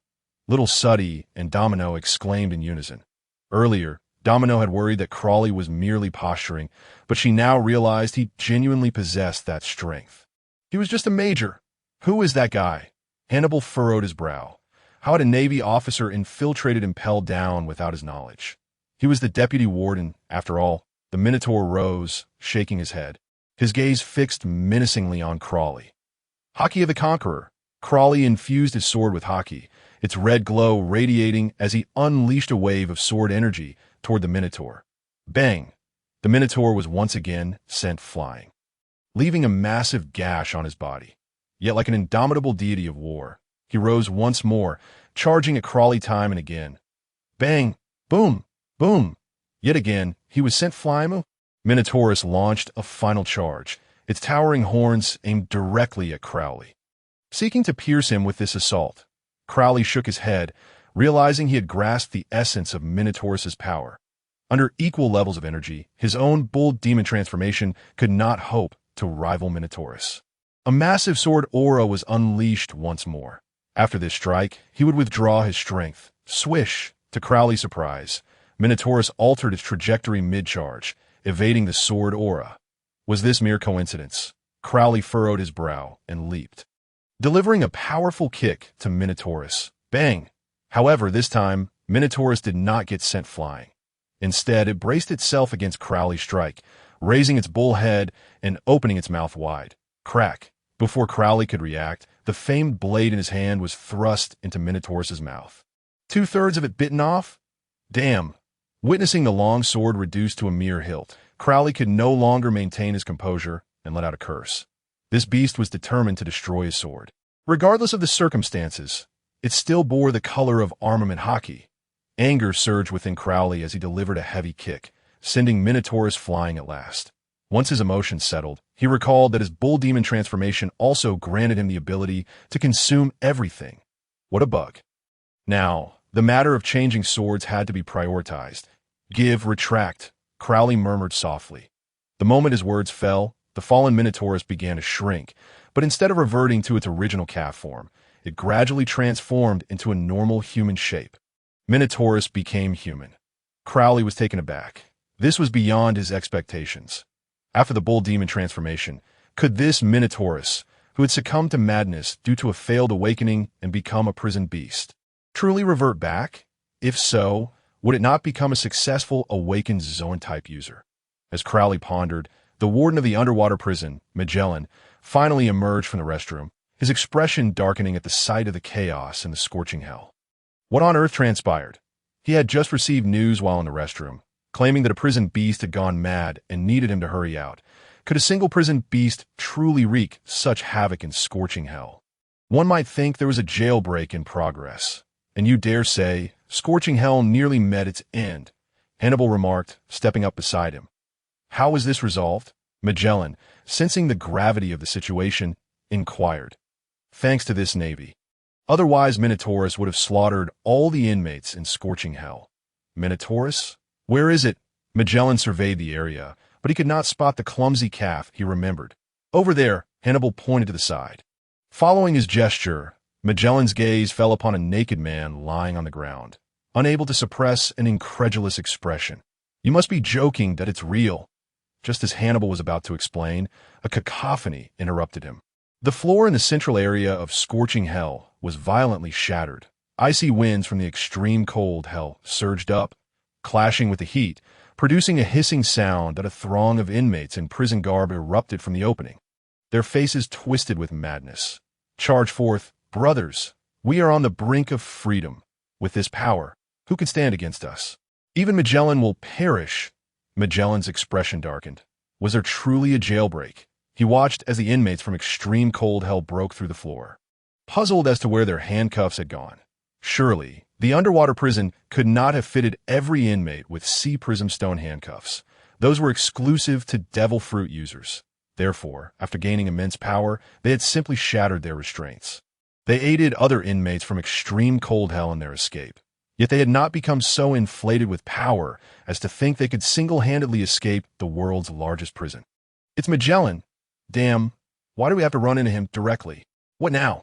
The inmates from extreme cold hell burst into scorching hell, their faces filled with excitement, only to turn pale upon seeing Magellan.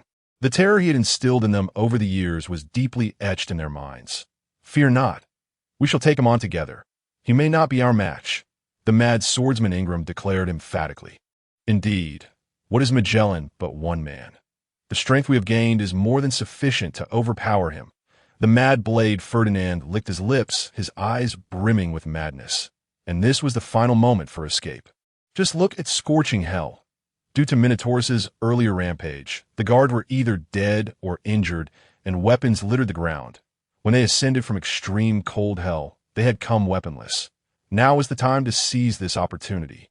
Hearing the fervor in their words, the inmates became frenzied once more, their eyes bloodshot as they scrambled to pick up weapons from the ground. Yes, the power surges within us, and we wield the divine weapons. This is the will of heaven. Even the heavens are aiding us. We shall surely escape. Magellan's expression soured as he slowly approached them, gazing in their frenzied eyes, coldly stating, "You are going nowhere." He was furious. The inmates from extreme cold hell had inexplicably staged a simultaneous jailbreak. This was the renowned Impel Down, the world's most fortified prison. If word got out, its reputation would be tarnished under his watch. Just previously, a gold lion had subjected Impel Down to ridicule. He could not allow such a travesty to occur again. "Magellan, you cannot stop us." The mad blade Ferdinand retorted fiercely, having grown weary of his imprisonment. Today, come what may, he would escape and gain his freedom. He exchanged a glance with the mad swordsman Ingram. Before their incarceration, they had been bitter enemies. Yet now they had become allies who understood each other with a mere glance. He raised his long blade, imbued with armament hockey, its red aura surging as wave-like energy began to gather. Ingram, too, lifted his long sword, dark red sword aura coalescing around it, the weight of power causing the veins in his hands to bulge. In an instant, they simultaneously swung their weapons at Magellan. Elbaf spear, domination, sword art, mad demon. Two colossal assaults erupted with a sonic boom, their pure power rendering the air thick with tension. Yet unexpectedly, their attacks fused mid-air. Madness flashed in Ferdinand and Ingram's eyes. Mad demon, domination. The two attacks merged into one, a vast wave of energy spiraling upward, igniting the flames of scorching hell, forming a fiery vortex that roared with sound. The floor tiles began to rise, and the inmates from extreme cold hell held their breath, awestruck by the sheer strength these two possessed. With them, escape was surely within reach. The guards scattered, merely witnessing the overwhelming force of the attack, igniting a desire to flee scorching hell. The combined might of these two pirates was utterly terrifying. Crowley stood frozen, astonished. He had never envisioned his technique could be wielded in such a manner. These two were truly exceptional. Magellan stood unmoving, drenched in venom, which writhed and coalesced before him, forming a wall-like barrier. Could his venom withstand this? Crowley frowned. Could a liquid substance truly serve as a defense? Clang! The toxic barrier before Magellan solidified instantly. A towering purple wall rising before him, coated in armament hockey, transforming into a solid black wall. Toxic blockade. Boom! Ferdinand and Ingram's attacks collided with it, erupting in a violent sound, the fiery vortex halted by the toxic barrier, creating a counterfire ocean. The impact against the toxic blockade produced a grating sound, the wall shuddering ominously, raising doubts as to whether it would shatter in the next moment. Magellan pressed down heavily on the toxic blockade, stabilizing its tremors. Clang! The assault dissipated into nothingness, and Ferdinand and Ingram's expression soured as they realized their combined attack had been effortlessly repelled by Magellan. This man possessed such strength. How could that be? If this continued, how could they ever escape? Magellan withdrew his hand from the toxic wall, secretly gasping for breath. Repelling the two attackers had proven to be no easy feat. That last blow had cost him at least half of his hockey. How could the strength of these prisoners have surged so dramatically? With such power, they could easily enter the infinite hell. "Damn it, let's attack together," Ferdinand bellowed, brandishing his great sword and charging at Magellan. To attain freedom, one must fight desperately. "I told you, you shall go nowhere." Toxic giant. A purplish venom oozed from Magellan's body, rapidly expanding and coalescing into a skeletal giant that enveloped him, with purple fists. It swung towards Ferdinand, who wisely sidestepped, avoiding the blow. Ridiculous, that purple liquid is highly toxic. Who in this underwater prison does not know of Magellan's infamous reputation? In many respects, within Impelled Down, Magellan is an invincible being. Mad slash, Ferdinand maneuvered to Magellan's rear, unleashing a flurry of slashes with his great sword. However, Magellan was no fool. His observation hockey had already detected his position, and 3 toxic dragons surged forth from behind him, roaring as they lunged at Ferdinand. The slashes struck the toxic dragons with no effect, for they were liquid. Even if severed, they could instantly rejoin. Furrowing his brow, Ferdinand struggled to evade the dragon's onslaught, watching the venom sizzle upon the ground, releasing wisps of white vapor, a sight that sent shivers down his spine. This substance should not be touched. He retreated to Ingram's side, his expression grim. It was evident to all present that he could not approach Magellan. "Stand back. Watch us." Several prisoners from the frozen hell leaped into the boiling blood pool, their skin reddening from the heat. This was warmth, a sensation they had long been deprived of during their years in the frozen hell. But this was not the time for indulgence. Exchanging glances, their faces turned serious, their hands submerged in the blood pool as they assumed strange postures. Water heart, ocean flow, shoulder throw, their eyes ablaze with madness. They shouted in unison, conjuring a massive flow of blood that spiraled through the air, hurtling towards Magellan. Damn it! What is happening with these prisoners? Magellan unleashed several toxic dragons to intercept the blood flow. Boom! The toxic dragons were instantly dispersed by the torrent of blood, crashing into Magellan and washing away much of his venom. His venom is gone. Damn it, these prisoners have inadvertently discovered his weakness. "Now's our chance," Ferdinand roared, his face contorted with rage, seizing the moment to strike down Magellan. The prisoners' expressions turned frenzied, their determination to escape unwavering. Madness, tyranny, gun wave, torrential rain, North Star one sword style's essence. Great wind slash. Heavy gale kick. Countless attacks erupted from the prisoners, their shrieks echoing in the air. As long as Magellan lives, they would never see the light of day. Will Magellan truly not hold out against this onslaught? Hannibal's face tightened with concern. If even he could not withstand these prisoners, who else could defend Impelled Down? The ward and the guards also displayed anxious expressions. Could the world's greatest prison be breached today? Boom, boom, boom. The ground beneath Magellan shattered under the relentless assault, the icy winds of the frozen hell swirling up from below, the heat of the hell no longer so intense as the white mist lifted. A blood-red wall emerged before the onlookers that Magellan's figure rose from behind the crimson fortress, his expression twisted in anger. He was truly incensed that blood-red venom continuously seeped from his body, coalescing into a colossal skeletal giant, towering so high it nearly touched the ceiling. "All guards, begin retreat." His voice was chillingly cold. He had initially considered granting these escapees another chance at imprisonment, but it seemed unnecessary now. Let them all perish. Hannibal finally felt a sense of relief. As long as Magellan remained, Impelled Down would always be an impregnable fortress. He understood Magellan's intent, organizing the guards to evacuate to the next level of the hunger hell. Toxic giant, hell's judgment. Are the fugitives prepared to face the judgment of hell? Blood-red venom dripped on the ground, producing even more potent white smoke and the sickening sound of sizzling. The air was thick with his crimson toxic miasma, enveloping this level of the hell, ensuring no one would survive. Crawley sealed his mouth and nose with hockey, searching for Mr. One's figure. This unfortunate lad encountered such a calamity on his first day in prison. One could only wonder if this was a stroke of good fortune or ill fate. The guards of the hell had completely evacuated, leaving only Magellan to confront the prisoners of the frozen hell.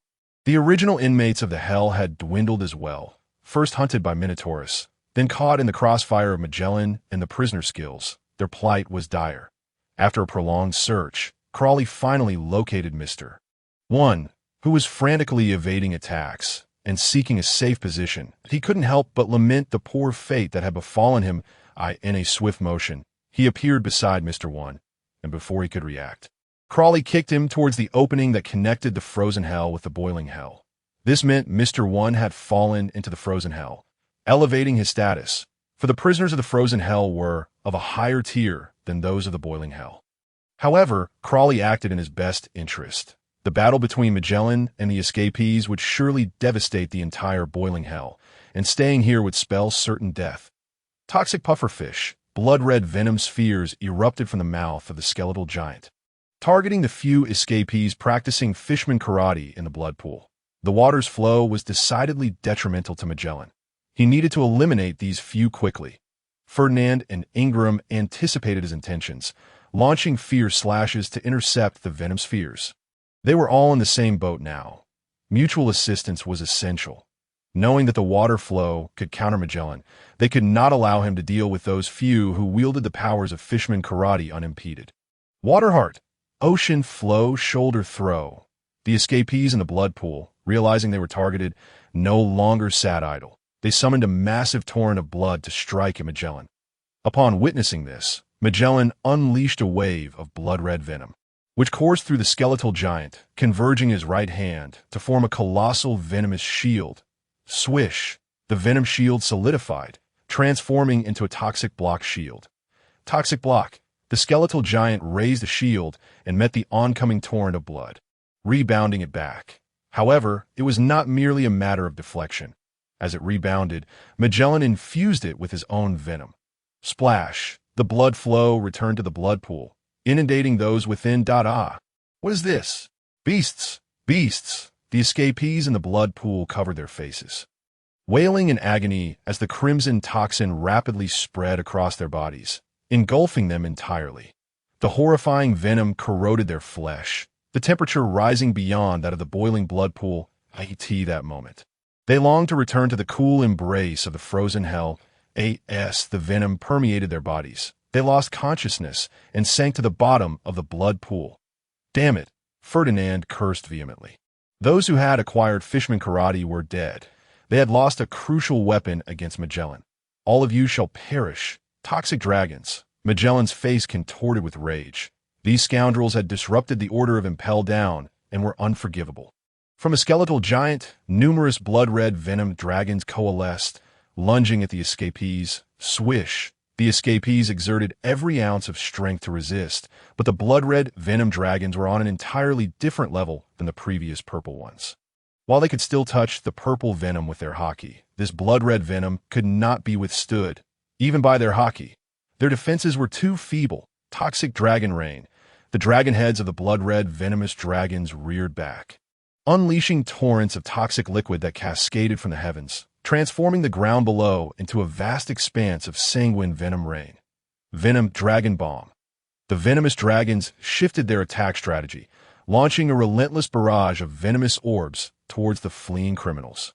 The fugitives were utterly incapable of withstanding such a ferocious onslaught. They could neither evade the downpour of blood toxins nor the impending venomous projectiles, leaving them with no choice but to brace themselves with armed haki. Oh, I'm done for. Save me, save me. Beasts, Magellan, you will not escape unscathed. I swear I will not let you off the hook, Magellan. One by one, the fugitives fell, succumbing to death. Witnessing this scene, Magellan wore a knowing smile. Did they think they could break out of prison without consulting him? Attempting to tarnish his reputation was utterly impossible. Ultimately, only 3 remained: Ferdinand, Ingram, and a swordsman who had acquired the powers of the North Star one-sword style. The 3 stood side by side, their bodies enveloped in armed haki, enduring the relentless assault of the blood toxin rain while slicing through the venomous orbs with their weapons. That we cannot continue like this. Let us attack together, Ingram declared solemnly. The other 2 gritted their teeth and nodded in agreement, realizing that if they persisted, Magellan would surely wear them down. Ingram sprang into action, teleporting before Magellan with his long sword aglow in a fierce crimson light. Immense power erupting forth. The sword art of 1,000 pounds. Demon descends. The intent of his sword surged forth like a gushing spring, forming a colossal demonic figure from the red sword light in midair, which wielded a sword aimed at the skeletal giant. Giant poison sword, Magellan bellowed, as the other hand of the skeletal giant's poisonous liquid elongated, slowly coalescing into a massive venomous sword, crystallizing into a blood-red toxic blade, imbued with armed haki as it swung towards the demon. The 2 colossal swords clashed, the overwhelming force causing the very ground of the scorching hell to tremble, tiles lifting as a blood pool shattered, its boiling contents cascading down to the frigid depths below, melting vast stretches of snow. Frenzied blade. Imperial domination. Meanwhile, Ferdinand seized the opportunity. As a pirate, he harbored no guilt for ambushing, and amidst the clash between Magellan and Ingram, he unleashed a tremendous wave of blade light directed at Magellan. However, Magellan's observation hockey was already attuned to the threat. The skeletal giant's left hand extended, the massive toxic shield it wielded, reinforced with armed hockey, deflected the colossal wave of blade light. For a moment, the two were at a stalemate against one. Ferdinand and Ingram exchanged glances, hoping the other would seize the chance to decapitate Magellan. As the swordsmanship acquired from the North Star One sword style was formidable, yet, to their dismay, that scoundrel did not take the opportunity to strike at Magellan. Instead, he used his sword energy to blast a large hole in the ceiling and, stepping lightly, ascended into the air. That bastard intended to abandon them to their fate and escape. He wore a maniacal grin, the audacity of a pirate flaunting his bravado. How could they confront Magellan when they could simply flee? As he neared the hole above, ready to escape to the level of the starving hell, he thought, without Magellan, who could possibly stop him? You dare! Magellan roared in fury. If this rogue ascended, his subordinates would be in peril. I dare, what of it? The escaping rogue replied with a sneer. Just as his hand was about to grasp the opening, a foot came crashing down upon his face. Bang! He fell heavily into a searing blood pool. Crawley, gliding gracefully, gazed disdainfully at the figure submerged in the blood pool, curling his lip in contempt. Lending the North Star One sword style to such a disgraceful individual was truly a travesty. How could there be navy here? Ferdinand and Ingram gasped in astonishment, having completely overlooked this newcomer's presence. Magellan felt a wave of relief. Initially puzzled by the Navy's presence, he now realized how fortunate it was to have him here. Otherwise, impelled down would be in dire straits. More blood-red venomous dragons surged forth from the skeletal giant, lunging at the enemies before him, prompting the duo to evade, no longer trusting the one wielding the North Star One sword style. They would have to rely on each other to confront Magellan. Who are you? The individual emerging from the blood pool rose awkwardly, enraged that this Navy dared to step on his face. It was unforgivable to me. I'm merely a Navy captain, Crawley replied, landing on the ground with a playful glint in his eyes. Captain? Fury swelled within him. He had never regarded a captain with any respect prior to his imprisonment, only considering elite admirals worthy of his attention. How absurd! He had been trampled by a captain. Sakura, dance of the gods. With a swift motion, he leapt from the blood pool into the air, his long sword swirling, sending a flurry of Sakura sword energy cascading toward Crawley. Crawley smirked. To employ the signature move of the original against the original, due to the damage sustained by his prize blade, Yitek, Crawley could only pick up an ordinary long sword from the ground, a black aura enveloping it as he narrowed his eyes. The essence of Sakura, sword energy, being something he was perhaps more familiar with than anyone else.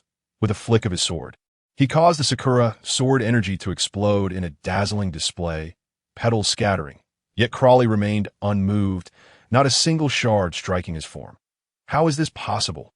The user of the sword energy gasped, his disbelief evident. Was this Navy truly a captain? He gritted his teeth, raising his long sword defiantly.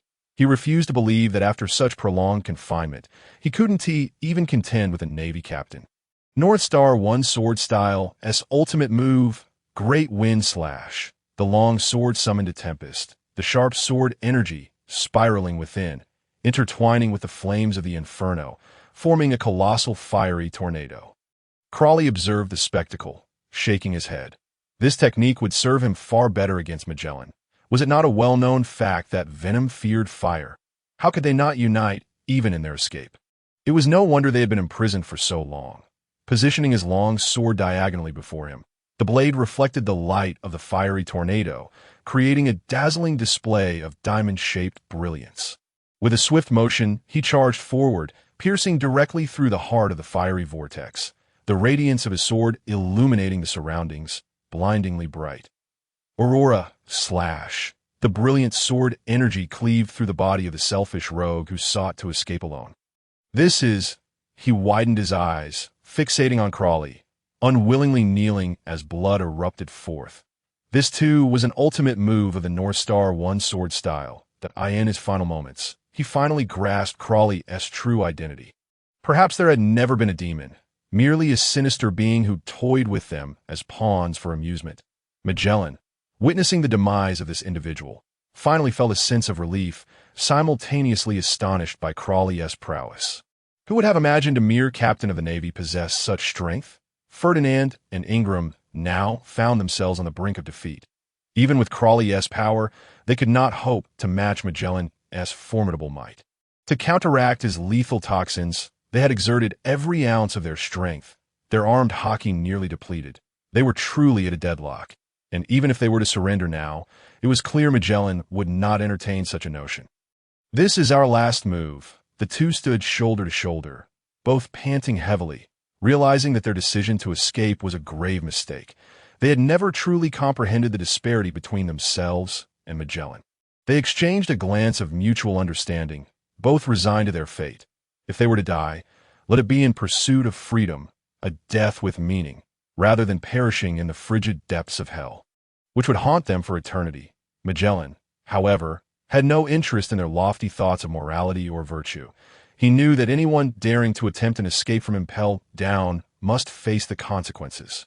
To dare escape prison was to pay the price. Their presence had already breached the barriers between the scorching hell and the frigid hell, the mingling of heat and cold wreaking havoc on the structural integrity of both levels, rendering them virtually non-existent. The repairs would require an unimaginable investment of manpower, resources, and funds. All of this ignited Magellan's fury. Hell's venom dragon sword.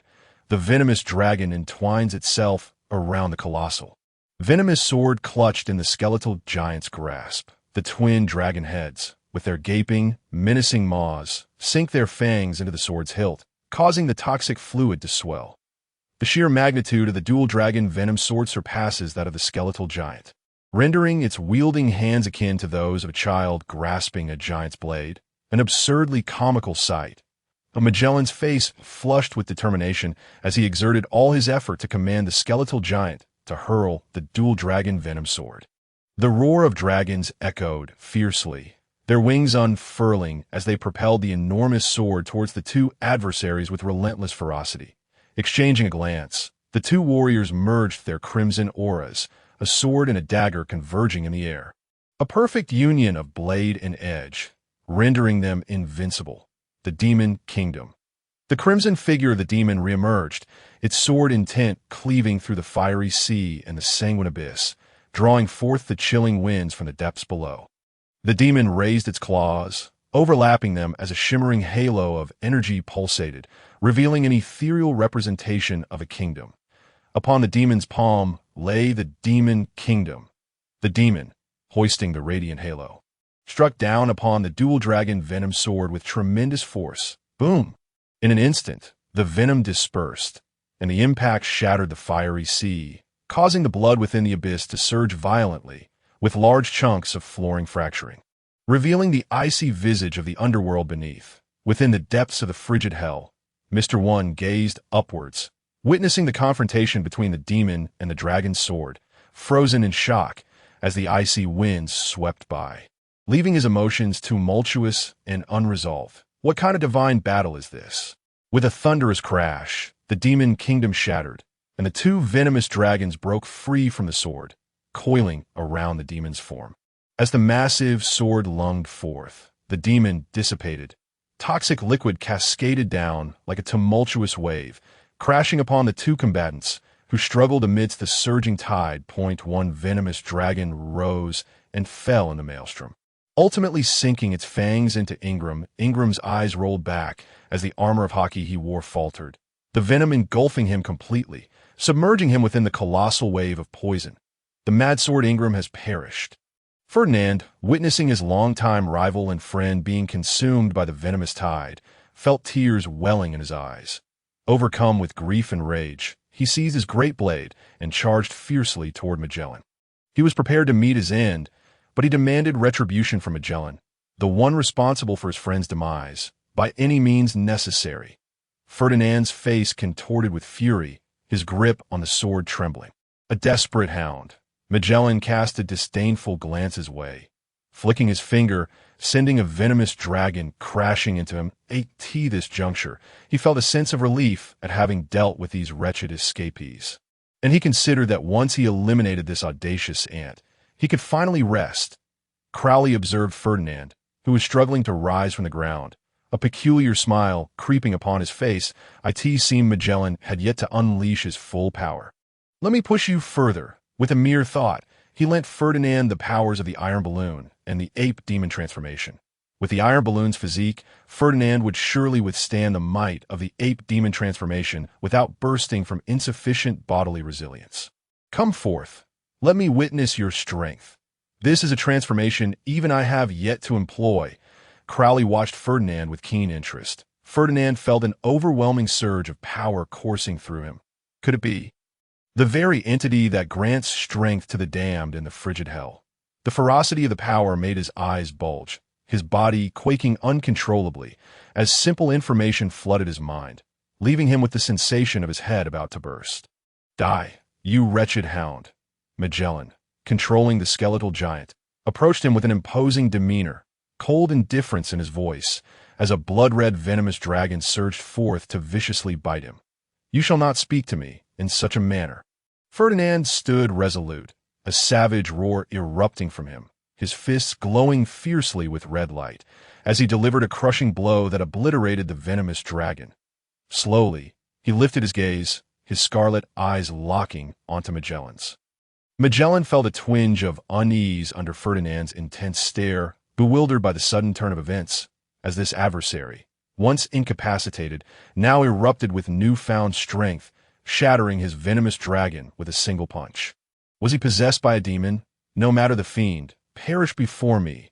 The skeletal giant raised its massive venomous fist, aiming to strike Ferdinand down. Clang! Ferdinand burst into laughter, his muscles swelling, his form expanding, hair sprouting from his body. As his fangs elongated, he towered to a height of 10 meters, his black, tower-like musculature bulging, intricate dark patterns snaking across his skin, his fangs gleaming with a chilling light. The ape demon transformation, transformed into the ape demon. Ferdinand was now a match for Magellan's skeletal giant. The skeletal giant's venomous fist collided with his obsidian muscles, the crimson venom spilling forth, hissing ominously.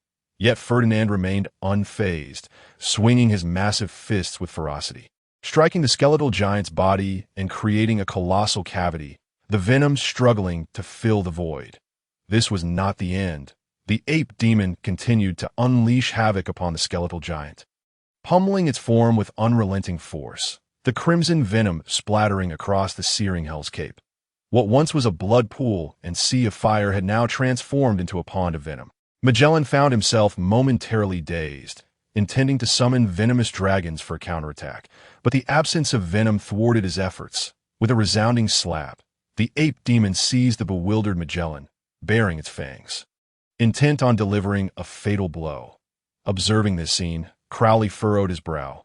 It appeared Ferdinand had lost his consciousness, spiraling into a frenzied state akin to the Minotaur, utterly unable to control himself. Otherwise, he could easily obliterate Magellan with his hockey at this moment. Yet he did not. Swish! Magellan transformed into liquid venom, slipping from the ape demon's grasp and landing on the ground. In that fleeting moment, Magellan felt a shiver down his spine, as if he had danced with death at the gates of the underworld. Standing amidst the pool of venom, he focused, causing the liquid to bubble and churn. Once more, torrents of venom surged forth from his being, merging with the ground, transforming into a roiling ocean of toxin.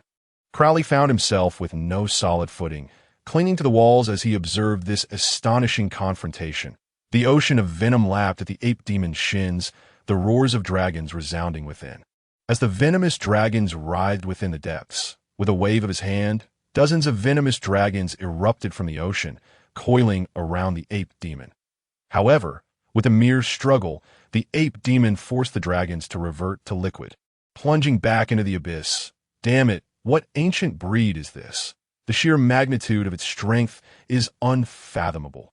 Magellan's countenance darkened, realizing that the transformed Ferdinand showed no fear of his potent poison. An inconceivable reality.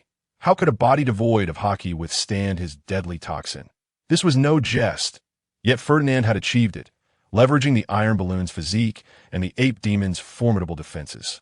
As long as he refrained from consuming the poison, he was virtually impervious. Step by step, the ape demon advanced upon Magellan, its fists pounding against its chest, producing thunderous roars.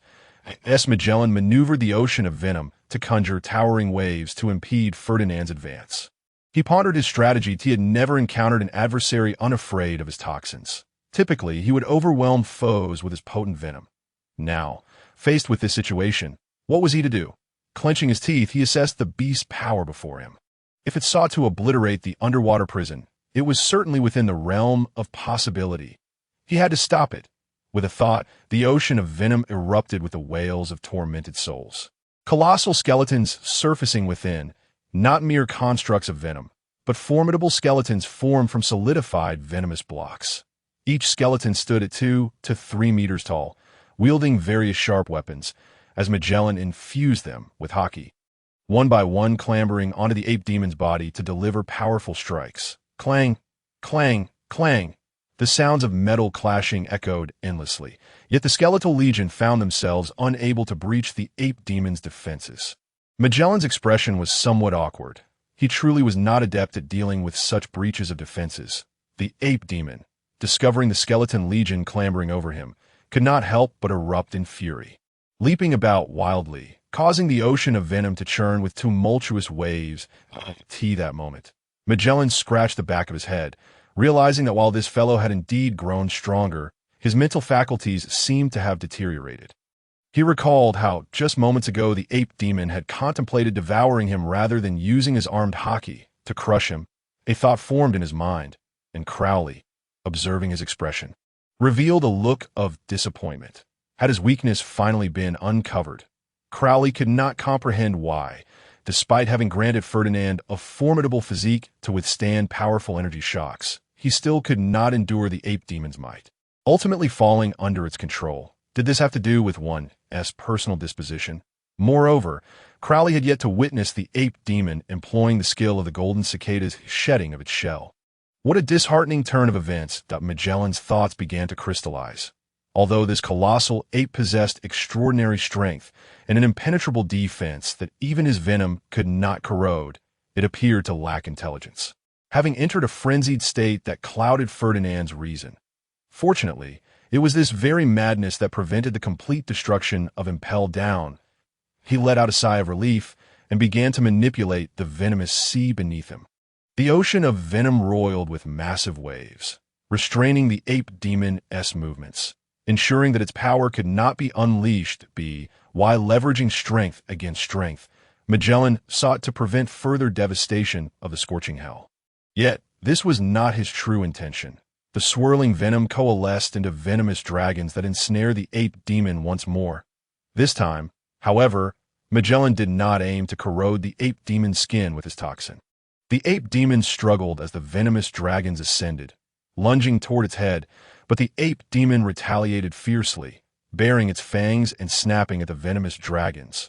Magellan, witnessing the spectacle, could not help but chuckle. He had been pondering how to compel this creature to open its mouth, only to find it recklessly biting at the dragons. With a swift motion, the venomous dragon offered no resistance, instead eagerly forcing its entire toxic form into the ape demon's maw. The ape demon gulped down the substance, oblivious to the nature of the liquid it had consumed. In a sudden turn, copious amounts of venom began to take effect within the ape demon, gradually eroding its internal organs. The steel balloon of its exterior was merely a facade. Its insides were still vulnerable, unable to withstand the corrosive potency of Magellan's venom. The ape demon's grotesque maw emitted a series of hissing sounds. Crimson streaks began to mar its skin. A manifestation of the venom spread within. With a thunderous roar, not of rage, but of anguish, the creature could no longer endure the searing pain within, as its organs suffered under the relentless assault of the toxin, causing it to spew forth blood. That Magellan's face betrayed a gleam of triumph as he beheld this scene. He was finally on the verge of vanquishing this foe. With a mere thought, vast quantities of venom began to converge upon the ape demon, wrapping around its form like tentacles and coalescing into a sphere that encased it, within the blood-red sphere of venom. Mingling with the ape demon's blood, Magellan intended to suffocate it. This was a punishment. The ape demon writhed in desperation. At this critical juncture, it unleashed an extraordinary surge of power, a dark red aura rising around it as it unleashed wave-like attacks in all directions. Crowley's eyes sparkled with realization. The ape demon, devoid of Ferdinand's consciousness, had somehow harnessed the power of Elbaf's lance. With a thunderous crash, the wave of energy pierced through the venomous sphere, launching forth with a ferocious force. Magellan was taken aback, unprepared for the adversary's capability of remote attacks. Momentarily stunned, the wave of energy struck the iron walls of the scorching hell with a resounding clang, fracturing them and allowing seawater to seep through. How could this be? Those walls were reinforced with sea prism stone.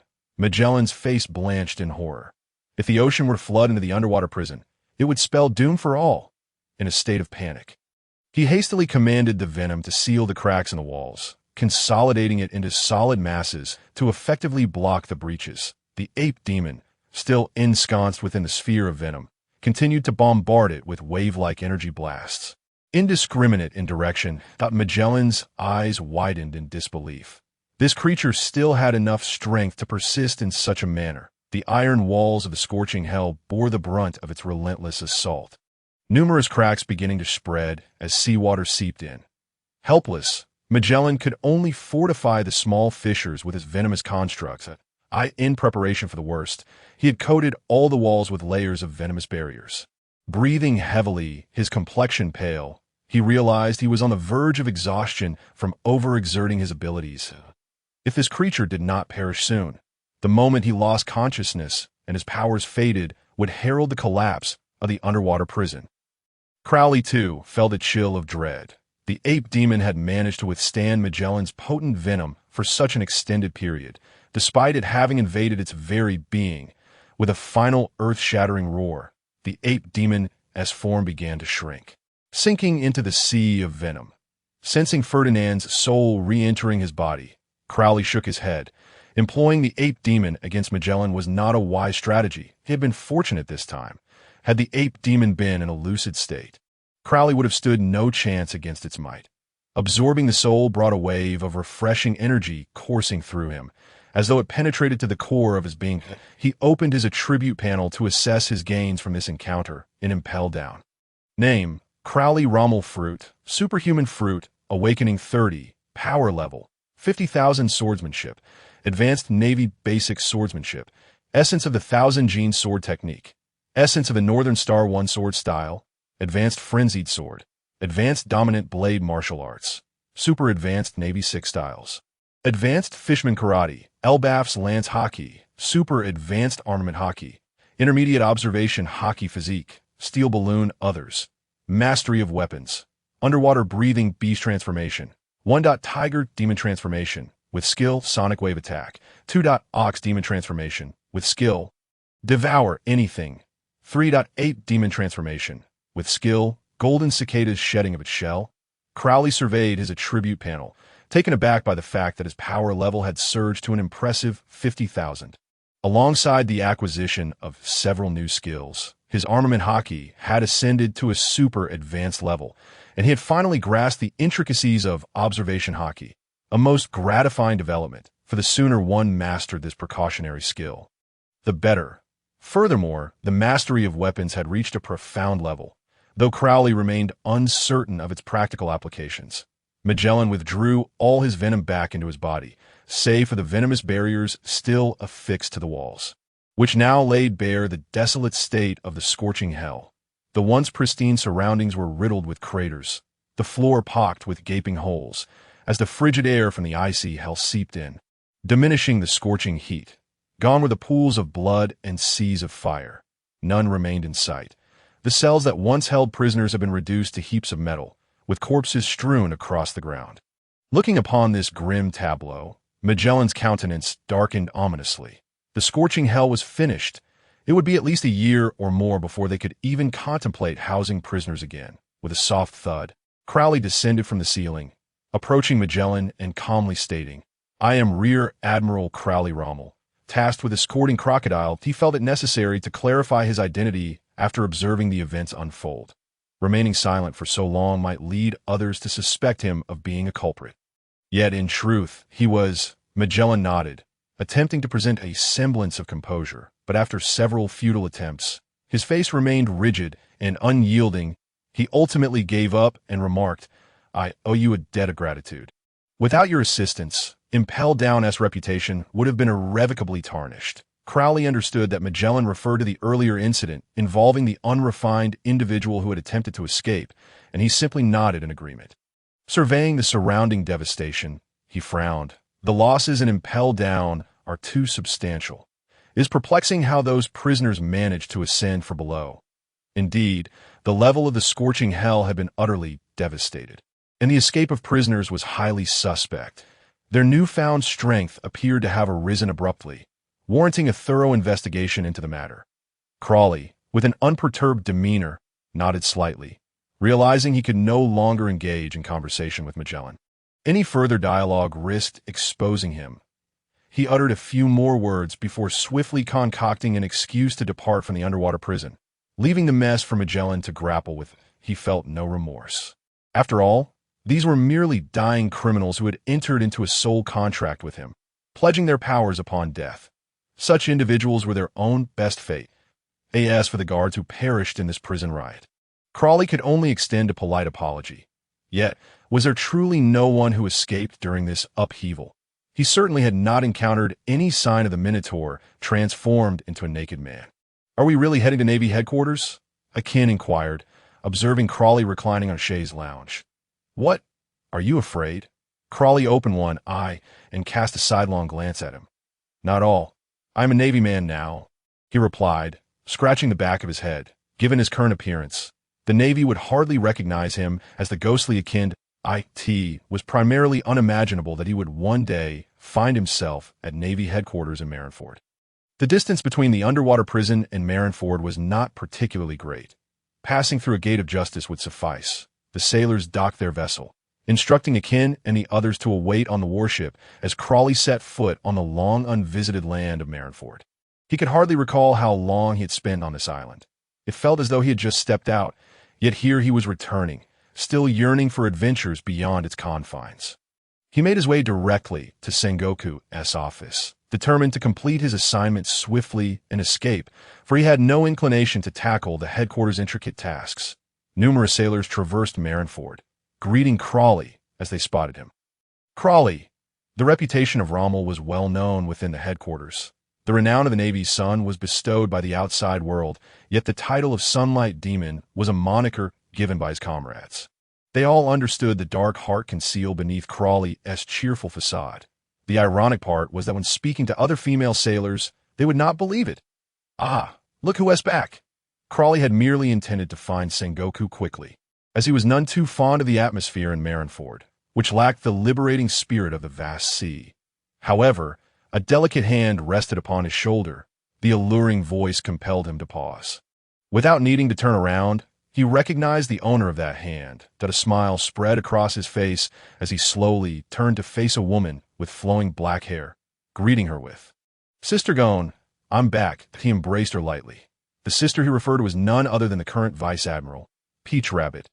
Peach Rabbit affectionately ruffled Crowley's hair, smiling indulgently. "Have you encountered any danger during your time away?" "Not at all. Your brother is quite formidable." Crowley released her, flexing his arm to showcase his muscles. Peach Rabbit, upon seeing this, jokingly pinched him, then playfully tugged at his cheek. "Thank goodness. I was worried you might have been bullied out there." "I am no longer a child, sister," Crowley protested, removing her hand from his face with a hint of dissatisfaction. "The Marshal has matters to discuss with me. I must be on my way." Yet Peach Rabbit held onto his hand, her smile unwavering. "What's wrong, sister? One more hug?" "Fine. I can't resist my sister." Crowley relented, wrapping her in a hearty embrace once more. Peach Rabbit leaned against his shoulder, eyes shut, a deeper smile gracing her lips. "Hey, what are you two doing? You brat. Let go of my sister."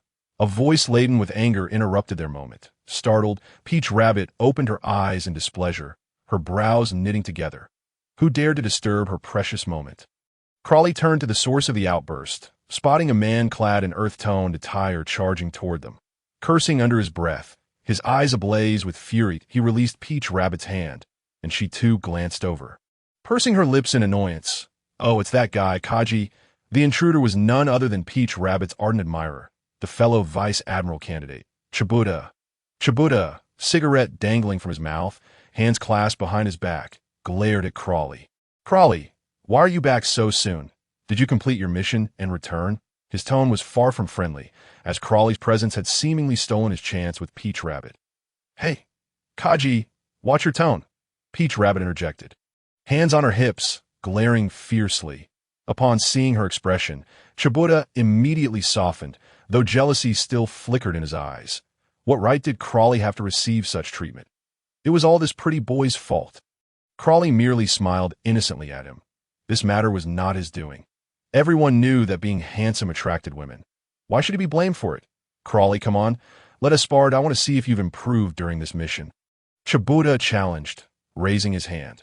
While he might not match Crawley in looks, he was confident in his strength. "If you dare to steal my woman, don't blame me for being rude." Chibuta's eyes sparkled with determination. Today he would reclaim his honor, else he would remain unsettled. Really? Crawley maintained his composure, recalling past encounters where he had faced defeat at Chibuta's hands. His power gap was simply too vast. However, each time he lost, Peach Rabbit would take greater care of him, which made Shichibukai less inclined to challenge Crawley thereafter. Was he truly seeking another bout now? He was no longer the weakling he once was.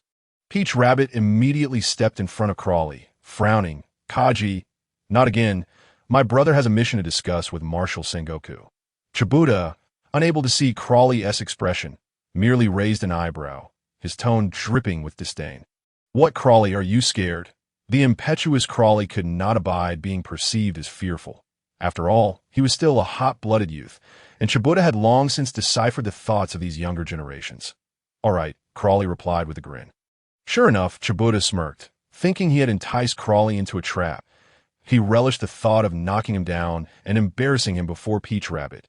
Peach Rabbit turned to Crawley, disapprovingly. "Silly brother, what are you doing?" "You know Kaji's strength." Crawley gazed into her eyes, speaking earnestly. "Sister, I will win. Trust me."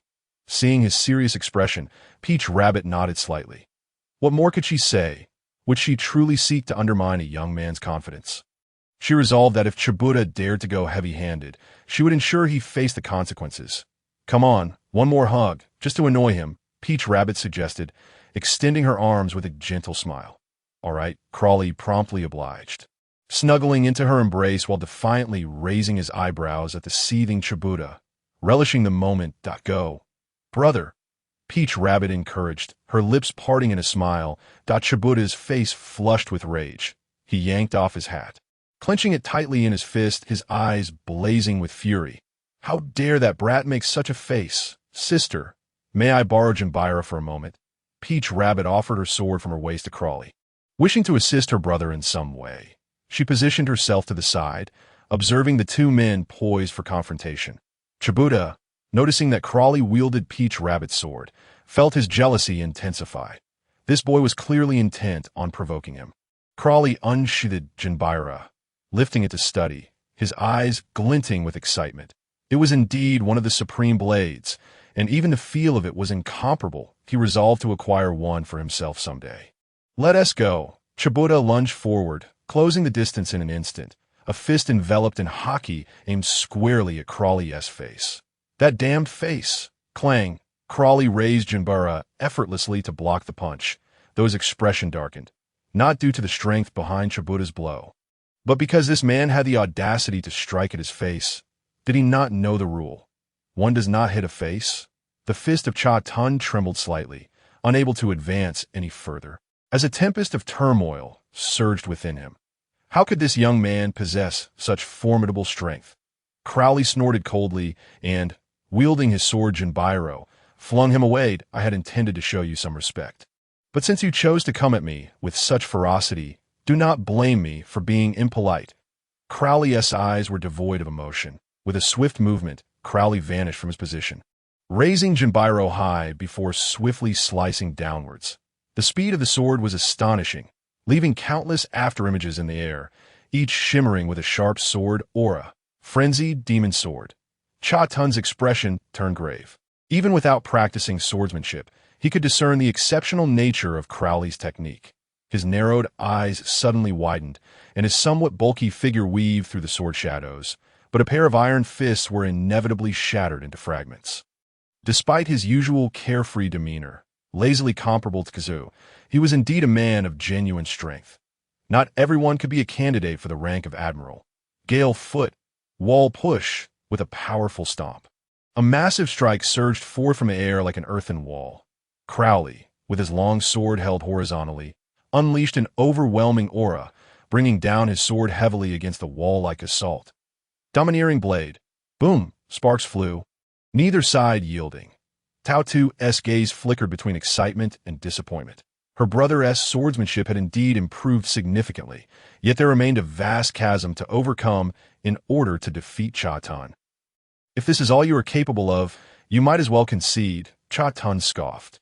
You haven't even shown your true abilities. Why should I reveal mine? Crowley replied with a faint smile, seemingly unconcerned. What a sharp-tongued brat. Cha Tun pressed his hands against the ground, causing the tiles to bulge upward as soil erupted from beneath. He was the wielder of the earth fruit, possessing abilities akin to the current 3 admirals, which was precisely why he could be a candidate for admiral. Fanged boar. Clods of earth coalesced into the form of a gigantic wild boar, its long tusks glinting with a deadly sheen. A signature move? Crowley raised his sword. With a wave of his hand, the colossal earthen boar charged forward with heavy steps. He remained rooted in place, merely lifting his sword overhead that a dark sword intent surged, enveloping him in a powerful aura, even casting a layer of black mist over Jinbiro. This was not the hockey of armament, but a true sword momentum. Frenzied demon sword. Demon descends. A massive shadow descended, wielding a long sword that resembled Jinbiro. As Crowley swung down his sword, the shadow brought down its colossal blade upon the charging boar.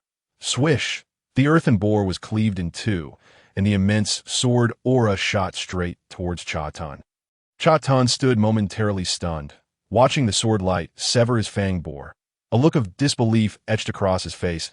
As the blade approached, he finally reacted, his black hands outstretched, grasping the immense black sword aura and squeezing it into a stream of light. His expression was peculiar, lacking the jealousy and anger one might expect, replaced instead by a faint glimmer of admiration. Crowley's displayed strength had earned his recognition that I hadn't anticipated that this young man's strength would rise so swiftly. But even so, it is still insufficient. Little brat, your swordsmanship ends here. Without greater techniques, your journey concludes today. That he gazed at Crowley, speaking with indifference. That I look forward to your guidance, Vice Admiral Cha Tun. Crowley replied with a courteous gesture. Tao Tu was equally astonished. She had not imagined her brother's swordsmanship could reach such heights after this mission. She had previously trained him, and at that time, his skills were merely rudimentary, barely qualifying him as a swordsman. Yet now, his presence was extraordinary. What had he experienced? Boom! The surrounding tiles shattered. The earth heaved upward, transforming the stone floor into soil as a multitude of fang boars began to coalesce around Crowley. Cha Tun had undergone a transformation. Where he once appeared as a jovial uncle, he now resembled a war god empowered by the earth. Earthly armor enveloped him, while an earthen spear materialized in his hand, adorned at its tip with a pair of wild boar tusks. Tusk spear. Tao Tu looked on anxiously at Crowley, knowing that Cha Tun was now deadly serious. Crowley surveyed the encircling earthen fang boars with a dismissive smirk. The techniques he employed lacked any flair. It was no wonder he was dubbed Cha Tun. Look at Akainu, Akiji, and Kazuru. Who among them is not superior to you? Well, perhaps not by much. That he raised his sword, poised to strike at the surrounding fang boars. Whoosh! From the earth, a pair of hands emerged, grasping Crowley's legs tightly, rendering him immobile. Cha Tun revealed a cunning smile. With a swift movement of his spear, the fanged boars charged towards the ensnared Crowley. Crowley snorted. Do they really think they can subdue him with such tactics? A foolish dream that he swung his sword horizontally, using his body as the center. Spinning 360 degrees before delivering a heavy strike, a furious red sword aura surged forth. 1,000-pound sword. Wave break, swish. The charging fang boars were cleaved in half, their forms severed in a parallel manner. Cha Tun smirked.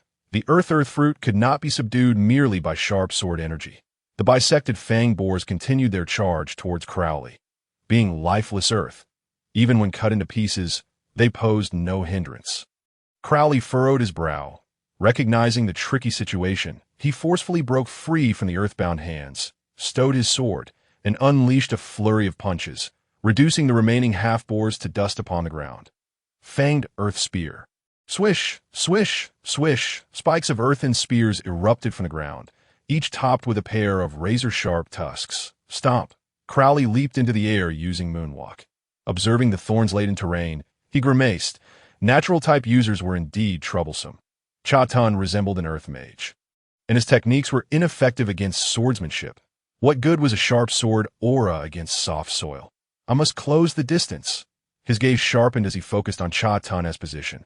Dashing towards him with moonwalk, his fists imbued with haki.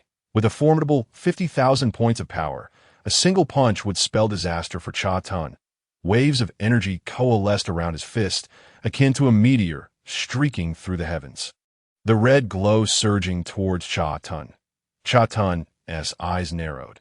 It seemed he could perceive the immense power behind the attack, but with his beloved watching, he could not afford to show cowardice against a younger opponent.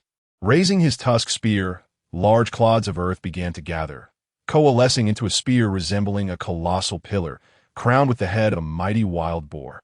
Its ferocious jaws opened wide, tusks erect. The spear tip held firmly between them. With haki attached, Cha Tun bellowed, aiming his spear at Crowley's fist. Dominance of a nation. Fang giant boar spear.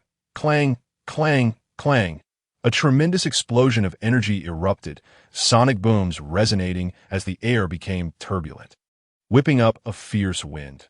The intense battle scene drew the attention of countless Marines, witnessing the exhilarating clash between the Sunlight Demon, Major Crowley, and Vice Admiral Cha Tun. How thrilling this confrontation was. Swish! Thanks to the presence of haki, Cha Tun's giant boar spear remained intact. However, he felt the overwhelming force crashing against him, his face reddening with strain. What had this young man consumed to suddenly possess such formidable power? Cha Tun's feet scraped backward against the ground, yet Crowley floated effortlessly above. Clang! Ultimately, Cha Tun could not withstand the oppressive power from Crowley, and with a sudden release of energy, the giant boar spear crumbled to dust on the ground, while he himself quickly burrowed underground to evade Crowley's assault. Boom! Dust erupted as Crowley's fist left a deep crater in the earth that a chorus of discontent arose from the onlookers. Their faces filled with disappointment, having anticipated that Vice Admiral Cha Tun would effectively subdue Major Crowley, only to see him retreat like a turtle, escaping through the earth to avoid Crowley's strike. Such disappointment. After all, Cha Tun was a candidate for Admiral. The outcome was such that even a mere brigadier general could not contend. T-Pig had also heard the cacophony of jeers from outside, and, opting for discretion, chose to remain hidden beneath the earth, resolutely deciding that he could not engage this young man directly.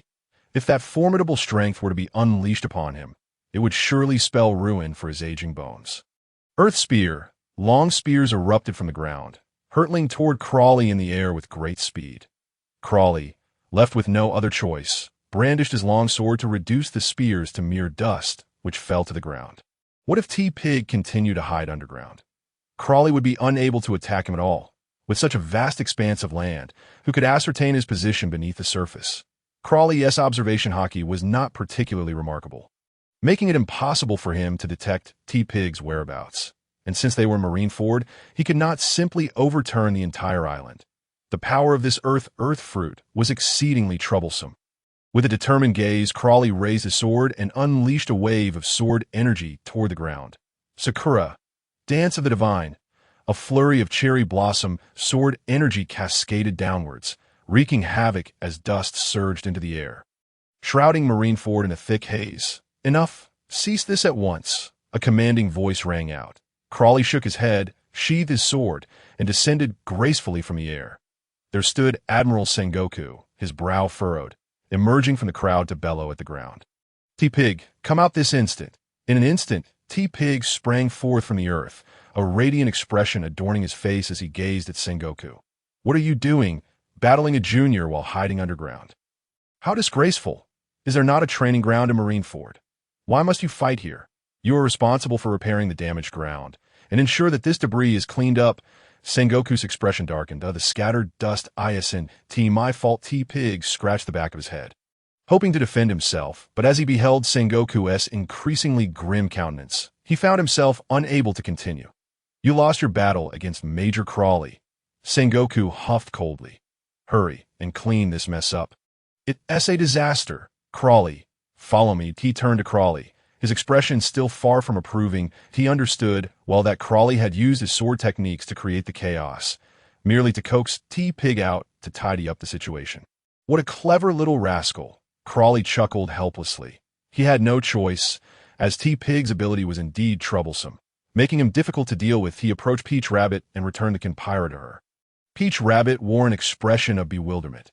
For the first time, she found herself struggling to comprehend her younger brother. Sengoku was correct. Indeed, in that recent skirmish, her brother had emerged victorious, forcing that fellow to hide in the ground. Utterly flustered, moreover, upon observing Crawley's swordsmanship, she realized he had caught up to her level. How could such progress be made in such a short time? Just a while ago, she had been teaching him swordplay, yet he could not grasp it, and now he was exhibiting signs of surpassing her. Crawley remained oblivious to Peach Rabbit's thoughts, offering her his signature sunny smile. Upon seeing that smile, Peach Rabbit felt an immediate sense of relief. Regardless of what transpired, he would always be her brother. She smiled back, her lips parting slightly, and whispered, "Come to my place tonight. I'll prepare a feast for you." Crawley nodded and followed Sengoku. The Admiral led him to his office, taking a seat without ceremony and instructing Crawley to stand. His keen eyes scrutinized Crawley, who remained silent, allowing the examination to unfold. "I heard from Smoker that you fought Dragon in Lowtown, and he admitted that the battle was a draw." Crawley nodded, meeting Sengoku's gaze, unsure of his intent. "You consumed a Zoan-type ancient fruit?" Crawley nodded again, realizing that Smoker must have relayed this information, as he had indeed transformed into a tiger during his confrontation with Dragon, leading to the misunderstanding that he possessed a Zoan-type ancient fruit. "You are aware that the maritime situation has been quite unstable recently. The reason we had to suspend your mission is due to unrest in the New World. I require your assistance." "Admiral, I am merely a brigadier general," Crawley replied with a wry smile, questioning why a distinguished admiral like Sengoku would need his help. "The 4 emperors in the New World are making moves. I have received reports that Kaido of the Beasts is planning something significant.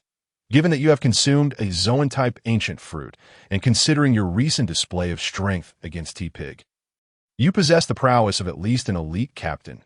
Hence what?" Crawley felt an ominous premonition. "I intend to send you as an undercover operative to Kaido of the Beasts." Sengoku's expression remained indifferent, as if discussing a trivial matter. "What? You want me to go undercover?" Crawley exclaimed in disbelief. "Why the shock? This is entirely reasonable. You have the strength, and your fruit powers align perfectly with the requirements of the Beast's pirates. You are the most suitable candidate. Admiral, you do remember that my face has been plastered across newspapers, right?" Crawley replied, exasperated. He had been heralded as the most handsome Marine, his smile warmer than the sun, earning him the title of Marine Sun, making him a well-known figure across the globe. Even Dragon had recognized his name during their encounter in Logtown. You want a Marine whose identity is known to the entire world to infiltrate under Kaido. Has the world gone mad? So what? Haven T, there have been plenty of Marines who defected to become pirates in recent years. Besides, I've heard you've taken in a few pirates as your subordinates. It creates the perfect FA-ade, allowing the outside world to believe you are indeed a pirate. You think my reputation will go unnoticed? If they let something slip, how will I survive in the Beast's pirates? Wouldn't T Kaido roast me alive? Are you unaware of your own reputation? Sengoku shot him a glance. Though Crawley was popular among the female Marines, he was loathed by most of the male Marines due to his ruthless approach towards pirates. which had earned him the moniker Sunshine Devil and categorized him as part of the Marine Hawks. Crawley scratched his head, realizing that it did seem he was indeed the most fitting choice. Damn, he had been persuaded by that old fox Sengoku. Ultimately, Crawley could no longer withstand Sengoku's pressure and reluctantly agreed to infiltrate the Beast Pirates. Though he verbally consented, his mind was filled with alternative thoughts. After departing from Sengoku's office, Crawley promptly reported Akin's name to the Marine office, officially making him one of his subordinates, albeit a mere third-class soldier. Having completed these tasks, night had nearly fallen. Crawley first arranged accommodations for Akin and the others, for it would be inconsiderate to have them stay aboard the warship. Subsequently, he set his mind on Peach Rabbit, who awaited his return home for dinner. It would be unreasonable to bring along Golden Week and Momwaro. Dealing with 3 women at once was beyond Crawley's capacity. The following morning, under Sengoku's insistence, Crawley was compelled to set sail swiftly. Aiming to establish a name for himself in the New World and prepare for his infiltration into the Beast Pirates, as the Marine headquarters urgently required intelligence on Kaido. Why are there so few people on the ship? Akin inquired, gazing at the empty warship in confusion. It is not that ship. It's this one. Crawley sighed, pointing to a medium-sized sailing vessel beside the warship, which bore a pirate flag. This is the ship Sengoku specifically prepared for me.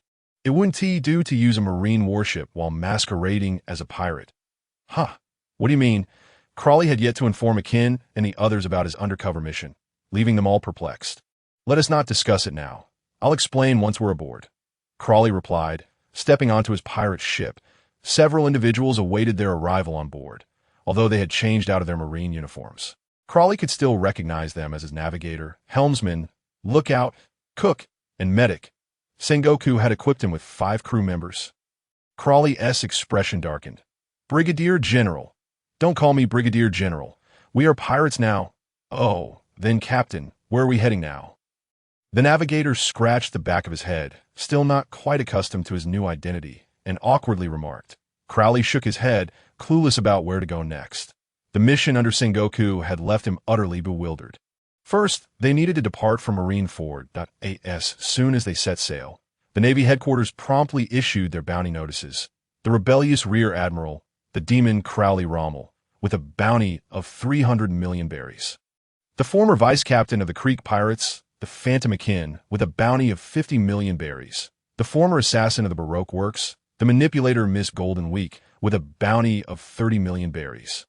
The former captain of the Mirror Heart Pirates, the Enigmata Momotaro, with a bounty of 200 million berries.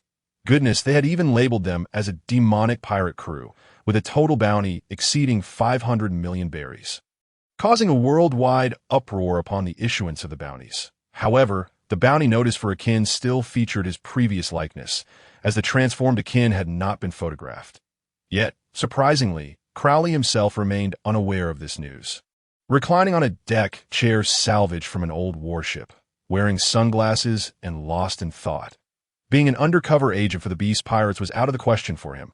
He could hardly endure the prospect of facing Kaido's foul visage daily, fearing that one day he might act on impulse and strike him. That it wasn't that he couldn't fight back, but given the current circumstances, taking action seemed inappropriate. He needed a scapegoat. Yet, defying Sengoku's orders was not an option. It appeared he would have to resort to a plan he had devised long ago. That he sat up from the deck chair and turned to Akin, who was diligently practicing nearby, and said, Akin, you shall go undercover in the Beast Pirates. Akin, caught off guard by Crowley's words, nearly choked on his own saliva. Steadying himself, he looked at Crowley with a furrowed brow. But being an undercover agent is clearly your task. Why must I take it on?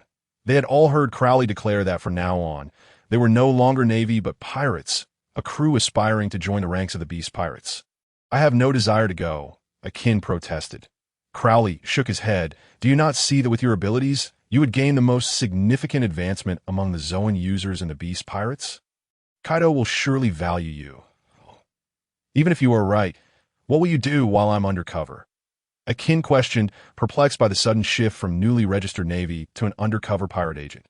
Was he not concerned about the possibility of betrayal? That's for you not to worry about. Keep my snail with you. The Navy will contact you. Once you rise to a higher position within the Beast Pirates, I will reach out to you. That moment will mark the time to claim Kaido's head. Upon hearing this, Akin felt a mix of emotions. His captain was preparing to confront one of the four emperors. But how will I reach the New World? We only have one ship, Akin lamented, raising his hands in resignation, realizing he could not escape the task of being Crowley's undercover agent. Indeed, that poses a dilemma. Crowley mused, stroking his chin thoughtfully. Captain, an unfamiliar ship has been sighted ahead. The lookout called out loudly, "Is this some kind of divine intervention?" Crowley removed his sunglasses, squinting toward the horizon, where he spotted a steamship billowing thick smoke. Gradually approaching. Steamship? Quite a rarity, he frowned, peering closer, only to discover it bore the Navy's insignia. Since when did the Navy acquire such vessels? Crowley muttered in confusion. Just as he had become a pirate, the Navy was already on his tail. Were they truly this earnest? Captain, that's not a Navy ship, the lookout declared seriously, lowering his binoculars to address Crowley. Not a Navy ship, but the sails clearly display the seagull emblem. Crowley squinted again at the steamship, only to notice the anomaly. The seagull emblem on the sails bore a large crimson cross. This was not the Navy, but rather a ruthless pirate daring to deface their insignia. Well, we've stumbled into a hornet's nest. Crowley smirked. Stop the ship. I wish to see what these intruders are up to. On their very first day, hoisting the pirate flag, someone was already seeking trouble. Was the pirate business this fiercely competitive nowadays? The pirate flag itself had been designed by the Navy, featuring a black and red striped tiger claw crossed with an evil grinning skull. Crafted in Crowley's likeness, it must be said, the folks at Navy headquarters were indeed adept at flag design. Standing at the bow of the ship, Crowley watched as the pirate steamship drew closer. Akin stood behind him, ready to spring into action at the first sign of trouble, prepared to devour these audacious pirates whole. After all, who would dare bully a pirate? Finally, the pirate steamship came to a halt in front of Crowley's vessel, and its crew glared menacingly at him. Crowley remained motionless, his expression cold as he regarded them. I shall remain still until they show their hand, he resolved, curious about the intentions of this band of pirates. Who would have thought that Crowley Rommel, hailed as the Navy's shining star, would rebel and become a pirate? How ironic, a voice called out from the pirate steamship. Word travels fast, does it not? Crowley frowned. Clang. A door on the steamship swung open, and a tall, muscular man with long golden hair stepped out, leisurely making his way to the ship's edge. A smirk playing on his lips as he regarded Crowley. Crowley narrowed his eyes, returning the smile. What right do you have to speak to me, Gaspard D? Hearing Crowley's words, the golden-haired man, Gaspard D, grinned even wider. He regarded the title of the Navy's greatest stain as a form of praise rather than an insult. Both Crowley and Gaspard D had been students of Zephyr and were classmates. Their current paths as outlaws seemed fated. How did you come by this information? Crowley asked. Gaspard D produced a bounty notice from his pocket, displaying it for Crowley to see. It featured Crowley's own face, labeled as the rebellious rear admiral, the demon Crowley Rommel. Crowley felt a vain throb on his forehead. The Navy was remarkably swift in their actions. I rushed to find you as soon as I laid eyes on the bounty notice. After all, we are classmates. Ha ha ha. Gaspard D fixated on Crowley's eyes, his demeanor slightly unhinged. Crowley, let us join forces together. We can carve out a name for ourselves in the New World. Just you, Crowley replied, maintaining a deadpan expression. If I recall correctly, your bounty is still under 100 million. What gives you the confidence to seek my collaboration? His subordinates exchanged glances, their expressions darkening as they raised their weapons towards Crowley. Akin stepped forward, his gaze fierce as he regarded them. How amusing it was that this crew of second-rate pirates dared to threaten their captain. Akin felt his blood boil. Had it been him, he would have drained their blood and trampled their faces without a second thought. The fruit he had consumed had only intensified his aggressive nature. Gaspard D raised a hand, symbolically halting his subordinates. His expression unchanged as he continued to smile. You know, I am the Navy's greatest stain. They wouldn't allow my bounty to be too high. Humph. Crowley chuckled softly, shaking his head mockingly. You think too highly of yourself. Gaspard D, who do you believe you are? Once just a lowly Navy lieutenant, and I am a rear admiral. How dare you speak of collaboration? You are not worthy. Akin felt exhilarated, reveling in the thrill of watching his captain stand his ground. Gaspard D's expression darkened, veins bulging on his forehead. Suddenly, a shadow darted forward. A man wielding sharp iron claws leapt into the air, swiftly approaching Crowley, his claws aimed at his throat. He was Gaspard D's loyal confidant. "Those who insult the general must die," he declared, his eyes wild with fury as he lunged at the still smirking Crowley. "Die!" Crack! Akin moved in an instant, seizing the man's throat with a fierce grip. His countenance twisted in rage. "Don't push your luck, you worthless pirates!" Gaspard D's confidant Nides struggled helplessly, his face turning crimson, eyes bulging as his legs flailed in the air. His face contorted in a grotesque manner. The iron claw of his right hand lunged directly toward Akin's face. Bang! Before the claw could even draw near, Akin forcefully hurled him away, sending him crashing into the massive chimney of the pirate steamship, which caved in deeply upon impact. Akin, with a contemptuous expression, surveyed the crew of pirates aboard the steamship, barely restraining himself from uttering a disdainful remark. Gaspard glared at the dire state of his loyal subordinate, his expression darkening to such an extent that it seemed water could drip from it. Crowley smirked, addressing him. "Do you now comprehend our disparity?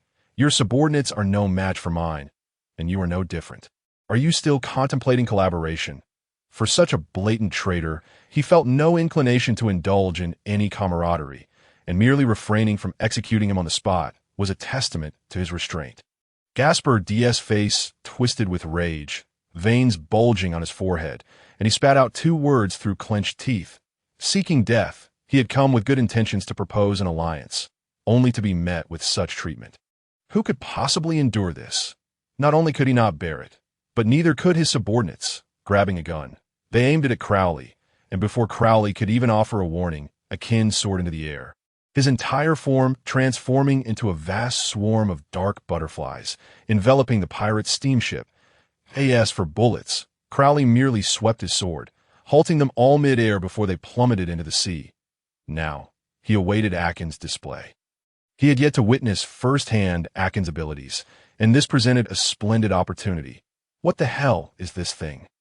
Butterflies, butterflies, he is a devil fruit user. There is nothing to fear. Merely butterflies, I shall crush it. Ah, hiss! The hand of the one who claimed to crush it was instantly sliced open by the sharp serrated wings of the dark butterflies, a pointed proboscis swiftly piercing his arm, drawing forth blood. Hundreds of dark butterflies descended upon the pirates, transforming into a sea of butterflies that entwined around their bodies, revealing their terrifying nature. The sharp serrated wings sliced through their skin, blood seeping forth. And the dark butterflies, like hounds scenting blood, surged forward, plunging their proboscises into the flesh, sparing not a single drop of the sweet nectar. "This creature is sucking my blood. Ah! Get away! Get away! Spare me! Spare me! I was wrong. I was truly wrong." The pirates finally realized the horrific nature of the dark butterflies, their frantic pleas and wails echoing, yet they could not halt the feeding frenzy of the butterflies. "My goodness, what are these creatures? These are clearly blood-sucking bats." Crowley gaped in disbelief at the actions of the dark butterflies, but in the next moment, he was once again taken aback. These dark butterflies were not merely feeding on blood. They were consuming flesh. The pirates, touched by the dark butterflies, saw their flesh and blood rapidly devoured, gradually becoming mere skin and bones, and soon they transformed into mere skeletons, scattered across the deck of the pirate steamship. This is a terrifying ability. Crowley began to comprehend why Akin's fruit could be chosen by unanimous as one of the 2 great legacies. It was so malevolent, a devilish fruit that defied natural order. Far too dreadful, man-eating butterflies, Gaspard D, witnessing the horrific capabilities of the dark butterflies, wisely chose to stand aside, observing the tragic fate of his subordinates, the bones scattered across the deck, feeling a chill in his heart. What kind of fruit is this? It is utterly perverse. Finally, all the pirate lackeys were reduced to mere skeletons by the swarm of dark butterflies, the deep blue luminescence on their wings shining even more brilliantly. Sparkling under the sunlight, swish, the dark butterflies converged, reforming into human shape. Akin stood upon the pirate steamship, surveying the ground strewn with skeletal remains, a look of satisfaction gracing his features, his wicked eyes gleaming with intensity. The consumption of flesh and blood not only replenished his stamina, but even augmented his strength. If he could feast on a significant amount of flesh and blood, then rapidly enhancing his power was not just a dream. He could catch up to my hawk. Akin glanced at Crowley, inwardly reflecting that he was finally not lagging too far behind his captain. In many previous battles, he had merely watched his captain fight, lacking even the qualification to intervene. Now, everything was different. He had earned the right to contend with the strong. Crowley felt a sense of unease at Akin's gaze. This fellow wouldn't he become addicted to human flesh? Was he contemplating turning against him? It is said that a person's character can be influenced by the devil fruit.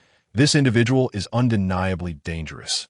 Akin turned his gaze towards Gaspar D, a look of disdain in his eyes. Hey, you can't even defeat me, yet you aspire to collaborate with my captain? Do you truly think you are worthy? Do not speak to the general in such a manner. Nidus descended from the chimney, his iron claws slicing through the air, directly aiming at Akin. Swish! A pair of iron crutches slipped from Akin's sleeves and into his grasp, striking fiercely at Nidus' point. One crutch shattered both of his arms, while the other obliterated his skull.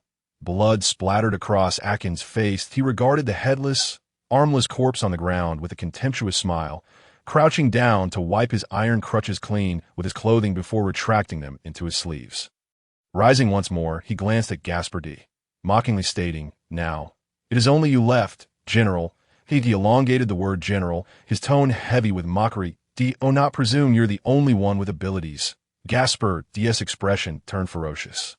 Though he never regarded the lives of his subordinates as significant, such humiliation was utterly intolerable. His hands transformed into a deep green hue, a viscous liquid writhing, morphing into two sharp, elongated stingers. With a swift motion, he teleported to Akin's front, stabbing fiercely at him. Swish! As the two green stingers lunged towards Akin, he transformed into a flurry of dark butterflies, effortlessly evading the attack. The dark butterflies unfurled their wings. Deep blue luminescence prepared to descend upon Gaspar, but Akin returned. Crowley finally spoke. Upon hearing his captain's command, Akin instantly retracted his movement, the swarm of butterflies rapidly converging, swirling around him until they returned to their original forms. As the swarm danced around Crowley, he displayed an expression of distaste. Though the butterflies were indeed beautiful, they were undeniably toxic, feeding on flesh and blood. Truly, the more beautiful something is, the more perilous it tends to be. Crowley stepped forward, arriving on the deck of the pirate steamship, sweeping his sword to send all the skeletal remains tumbling into the sea. He regarded Gaspar D, smiling slightly. "Since we have shared a bond as classmates, I cannot allow you to fight my subordinates. That would be most disrespectful to you. Allow me to accompany you in battle." Though his words were exceedingly courteous, Gaspar D discerned the underlying mockery, his expression twisting into a terrifying snarl. "You were merely a rear admiral before. How dare you act so high and mighty?" With that, he thrust his two green stingers viciously towards him. Crowley could only shake his head in resignation, his body tilting to evade Gaspar D's attack, his sword slashing directly at him. Hiss! He was instantly cleaved in two, green, viscous liquids spilling forth. Crowley grimaced in disgust, retracting his sword with revulsion, stepping back several paces. The green, viscous liquid gradually coalesced, restoring him to his original form, a triumphant expression on his face as he looked at Crowley, stating, "I am a natural type, a gum-gum fruit user." "Crowley, you cannot defeat a natural type user." Crowley furrowed his brows deeply, observing his smug demeanor, replying, "Setting aside whether you're truly a natural type, have you completely forgotten the teachings of Teacher Zephyr?" What? Before he could finish, he received a punch from Crowley to his abdomen, his entire body flying backward, his body convulsed, blood spewing from his mouth, disbelief etched across his face. He was not astonished by Crowley's immense strength, but rather by the fact that Crowley could actually strike him. The gum-gum fruit was indeed not a natural type, but a superhuman type. Yet, generally, one could not land a hit on him, as he could instantly transform into gum to evade attacks. Could it be? He struggled to rise, wiping the blood from the corner of his mouth. glaring at Crowley with resentment. Crowley regarded him with the disappointed gaze of a father whose son had failed to live up to expectations. Shaking his head, Teacher Zephyr said not to overly rely on fruit abilities. Have you already forgotten? In the past, this fellow had always been the perennial third place. Smoker was first, himself second, and Gaspar D. had always been third. They had once been friends, yet now they met under such circumstances. How tragic. Do not invoke Zephyr to lecture me. Gaspardi roared in fury, resembling a cat whose tail had been stepped on. Viscous, emerald-hued, gummy substance enveloped his entire body, forming a hardened, candy-like armor. With a powerful swing of his fists, two elongated green spikes shot forth towards Crowley with alarming speed. Clang! Crowley effortlessly severed the two green spikes with a sweep of his sword.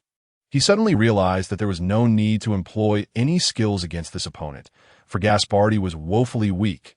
Swish! A blade of sword energy surged forth, striking Gaspardi before he could even react, shattering the armor that encased him. You, who have betrayed and become a pirate for so long, have yet to learn the basics of hockey. How utterly shameful. What do you even hope to achieve as a pirate? Is it truly so easy? If it were, would I be able to dominate you like this? You dare to seek collaboration with me, yet you fail to recognize your own limitations.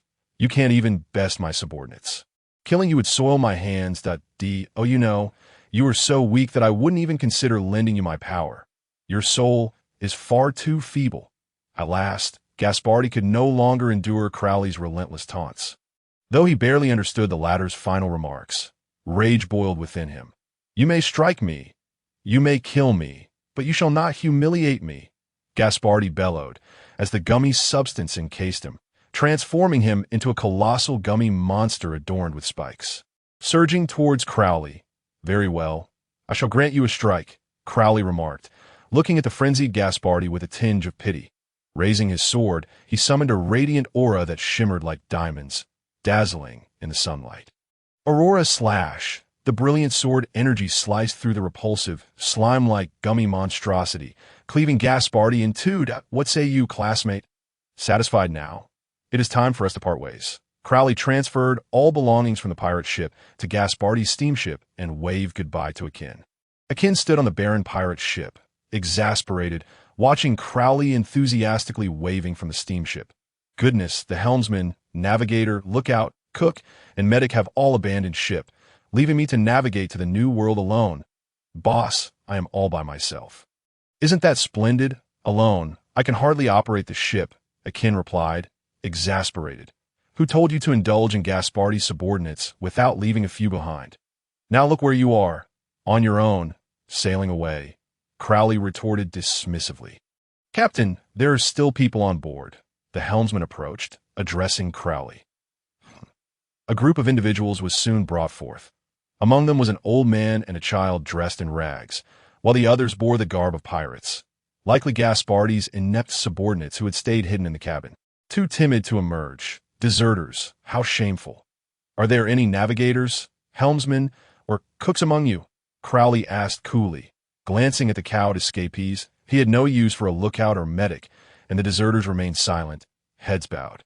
I did not take prisoners. Those of no use do not deserve to live, Crowley declared. Upon hearing this, the escapees quickly raised their heads, eager to plead. I can do a bit of navigation. I can be your navigator. One cried, I assure you. My cooking is superb. Choose me as your cook, another chimed in. Look at these arms. I could easily serve as a helmsman. Enough. Be quiet, Crowley snapped, pointing towards the pirate ship. Go over there. That fellow shall be your captain from now on. Akin, disheartened, gazed at his incompetent subordinates. It seemed he had no choice but to go undercover in the new world for his boss. Alas, what bad luck.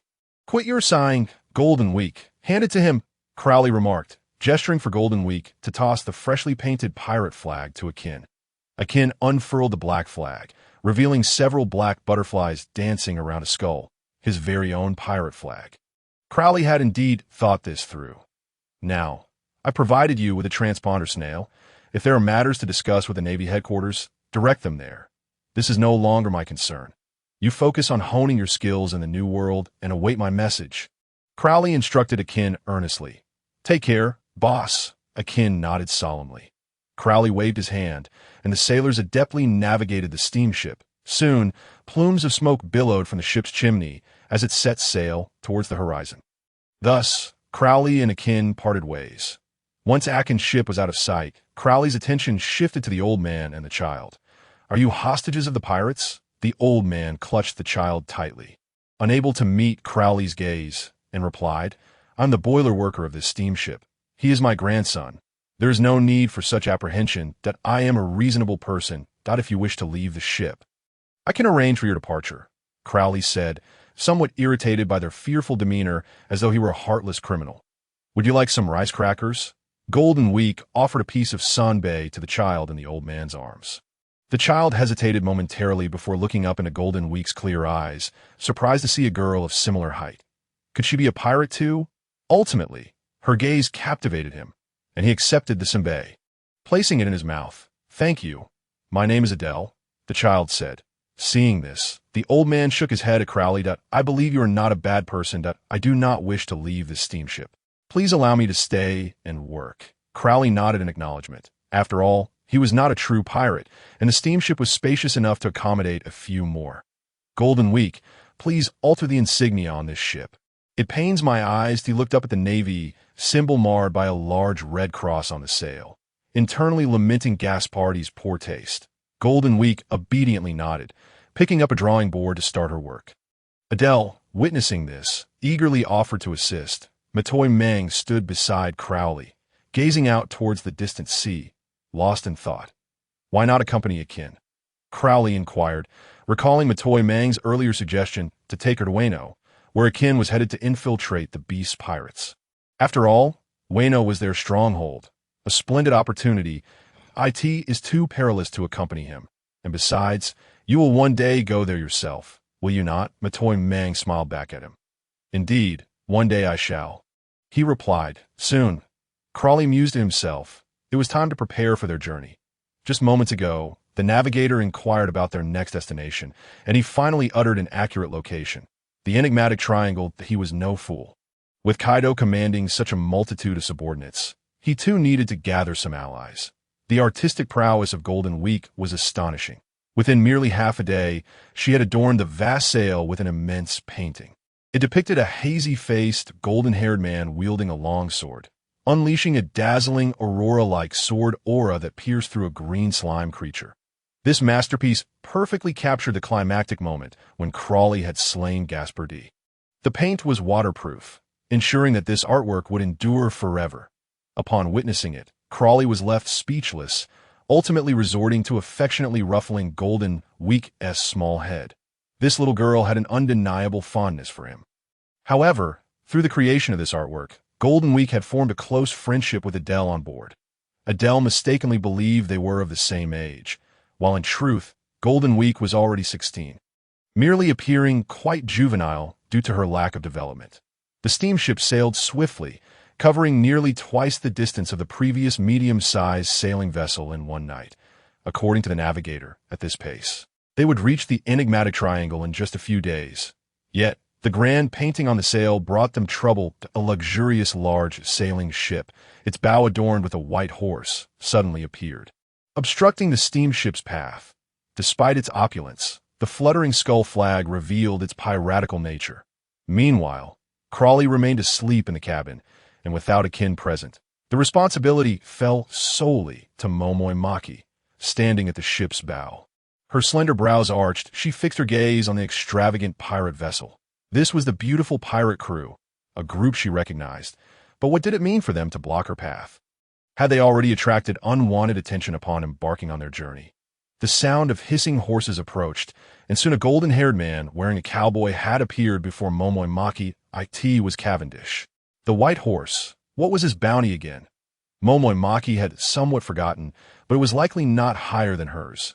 Cavendish regarded her with a slight smile. "Might I request to see your captain?" "The captain is busy. If you have matters to discuss, you may speak with me." She was unwilling to wake Crowley for the sake of an outsider. When had the captain of the Phantom Pirates, Momoi Maki, transformed into someone else's first mate? What was truly afoot here? Cavendish produced her bounty notice, which clearly marked her as a member of the demonic pirates. How audacious! State your business. Momoi Maki's expression turned cold as she realized that the handsome man before her was no less striking than Crawley himself. Yet he seemed somewhat lacking in conversational skills. Was this a common trait among pirate captains nowadays? She certainly had not behaved this way in the past, though. Can I even speak? Cavendish bit into a rose petal, savoring it with a glint of mischief in his eyes. You're not perhaps going to become Crawley's wife, are you? At this remark, Golden Week, who had been hiding in the shadows, sprang forth, pointing an accusatory finger at him and exclaiming, "What are you saying?" Initially, she had thought quite highly of this dashing figure, despite his somewhat effeminate demeanor, but she could not tolerate his insinuation that Momoi Maki was Crawley's wife. Crawley was a sacred figure in her heart. How could Momoi Maki possibly be worthy of him? Momoi Maki, unable to contain herself, drew her long sword, her cold gaze locked onto Cavendish as she unleashed a formidable sword light towards him. Did this fool not know which words were better left unspoken? Though his earlier comment had stirred a ripple of emotion within her, she was resolute. Cavendish let out a derisive snort, drawing his rapier. Durandal, to parry her sword aura. With a swift leap, he landed on the steamship, his blue, flower-like eyes blinking as he pointed the rapier at her, declaring, "Then let me test the strength of Crawley's woman." "You insufferable!"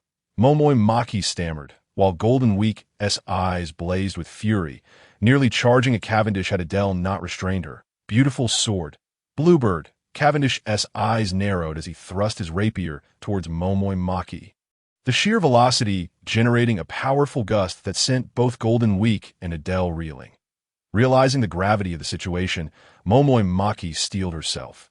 Previously, she had felt overshadowed by Akin's presence aboard Crawley's ship. But she was no slouch herself. Her bounty of 200 million berries had been earned through her own efforts. A vibrant blue sword intent surged forth as her long sword aimed directly at Cavendish's thrust. Reverse curl blade style. The blue spiral-shaped sword aura erupted from her blade like a torrent of water. Boom! The immense clash of sword auras created a powerful shockwave, whipping up the wind around them. Cavendish's rapier trembled in his grip, his expression shifting as he tilted his body. A thin stream of sword energy grazed past him. This woman's swordsmanship was formidable.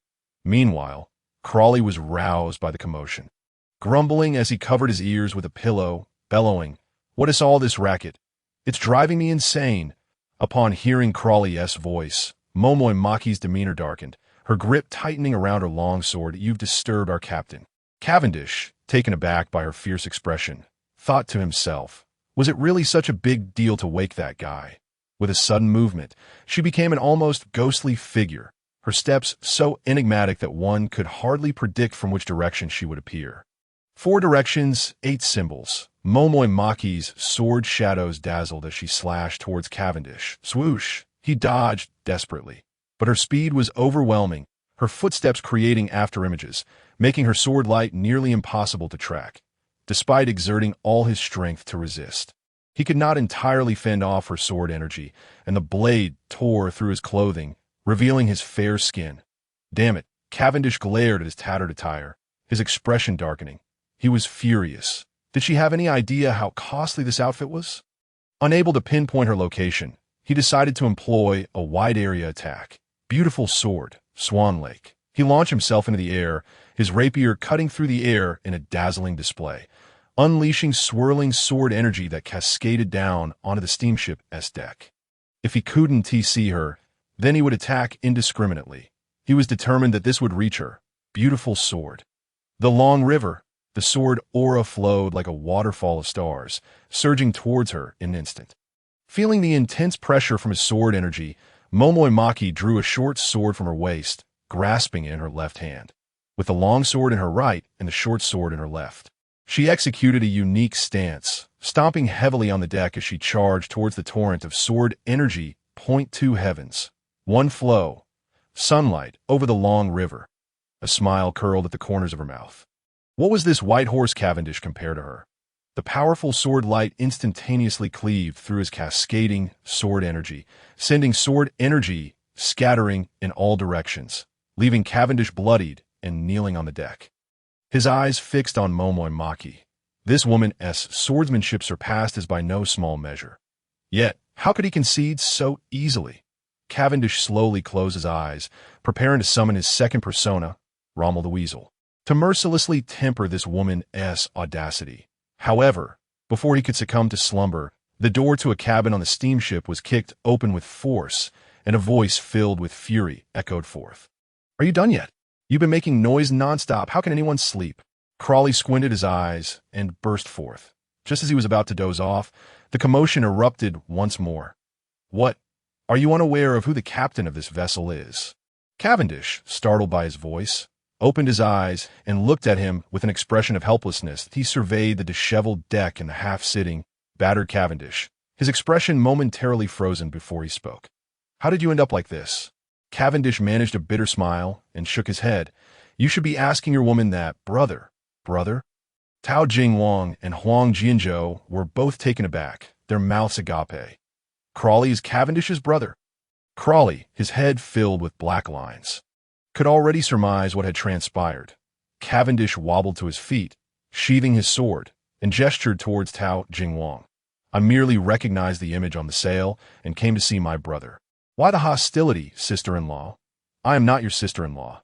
Tao Jingwang's cheeks flushed slightly as he sheathed his sword and hurried back to his quarters, feeling utterly embarrassed by the situation. "You scoundrel, stop calling me that." Crawley was at a loss for words. The anger of being awakened from a dream was gradually dissipating. "Brother, aren't you a Navy man? How did you become a pirate?" Cavendish seated himself in Crawley's designated chair as the ship's medic slowly tended to his wounds. "What? Is it permissible for you to be a pirate while I am not?" Crawley retorted, somewhat unamused. They were both princes of the Rommel kingdom, the elder prince serving in the navy while the younger had turned pirate, much to the exasperation of their father, the aging king of Rommel, who pondered how these two had come to be. The two conversed for quite a while, discussing various topics, including the development of the Rommel kingdom, the old king's advancing age, and the pressing issue of succession, which had recently been communicated to Cavendish. He had no desire to be the king of a kingdom. How could a nation constrain his spirit of freedom? Upon learning of Crawley's defection to piracy, he had an ominous premonition. Whomever ascended to the throne, the Rommel kingdom would undoubtedly be branded a pirate nation, and that simply would not do. The moment he beheld the sail of the steamship, he recognized that the golden-haired man, striking with swordplay like the aurora, was indeed his brother, leading to this very scene. "Brother, I am about to venture into the New World." Cavendish rose from the chair, gazing towards the distant sea. "But what of the Rommel kingdom?" Crawley inquired helplessly. Cavendish flashed a cunning smile and replied, "I shall return to check on it when I embark for the New World. But the matter of the kingdom's succession is beyond my concern. That falls to you." Crawley shook his head, bidding farewell to the dashing pirate crew, realizing that this troublesome younger brother of his was indeed adept at creating chaos.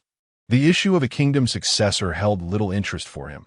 There were far more pressing matters to contemplate than a trivial kingdom. "How far are we from the magical Triad Zone?" he asked the navigator. "The current speed of the steamship. We should arrive by tonight," the navigator replied thoughtfully. Just then, a shadowy figure stealthily approached the steamship from the rear. Crawley wore an enigmatic smile. His observation hockey had long enveloped the vessel, and he had noticed the intruder the moment they boarded. How amusing! A thief daring to board a pirate ship?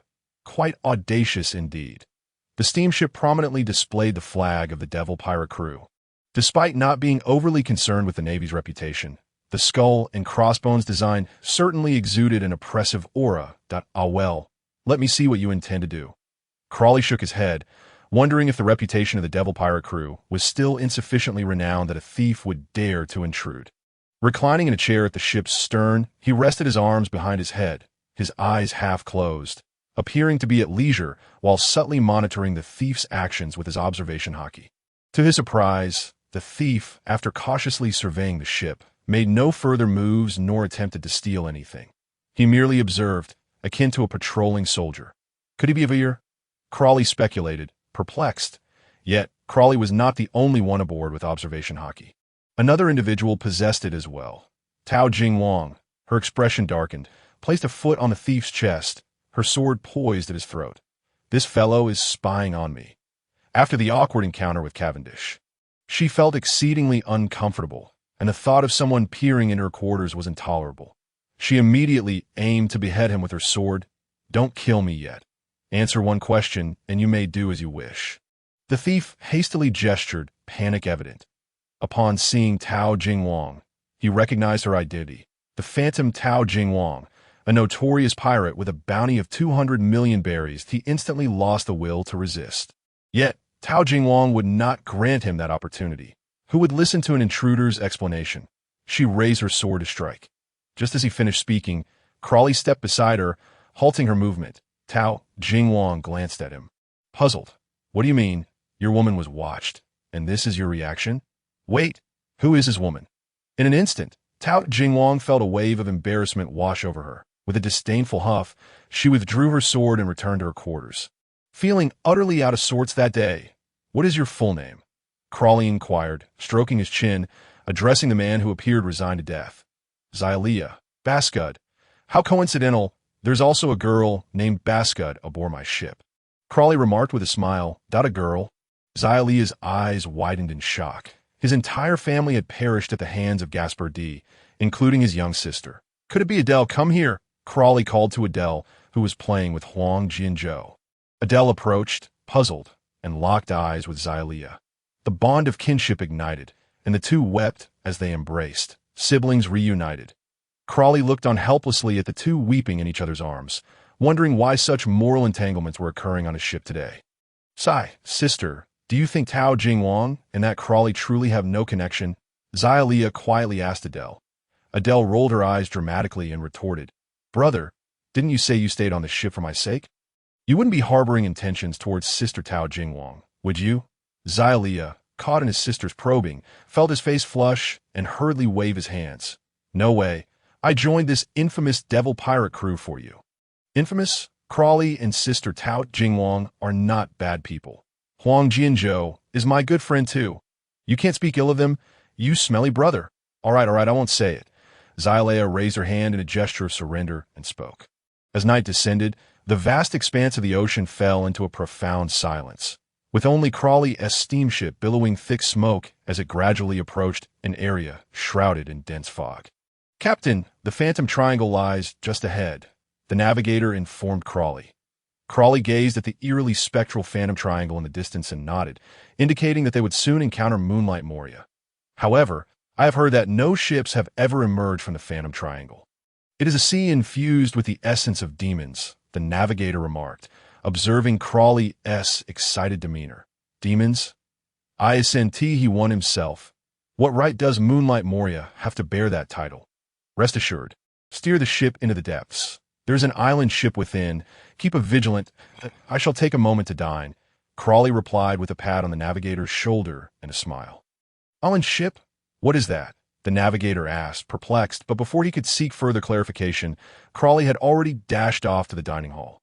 Inside the dining hall, several individuals had already begun their meals. Golden Week, curiously observing Crawley as he entered, inquired, "Crawley, brother, what activities are planned for tonight?" Earlier in the day, Crawley had mentioned to them that they should rest well during the day as a secret event awaited them at night. Yet he had remained enigmatic regarding the specifics.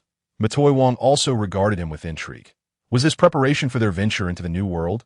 She had heard him mention gearing up for a confrontation with Kaido. "So was tonight the night? Are you familiar with the Moonlight Pirates?" Crawley sat down, smiling as he posed the question. "The Moonlight Pirates?" Matoy Wong's expression turned contemplative. They were the crew that had battled the Beast Pirates many years ago. "I also know that the original captain of that crew is now one of the 7 warlords of the sea, Moonlight Moria." Golden Week interjected hastily, determined not to let this woman capture Crawley brother's attention. For she too was well informed. Crawley chewed his food thoughtfully, swallowing before responding slowly. "That fellow is now the captain of the Moria Pirates, and their terrifying 3-masted ship currently resides in these waters."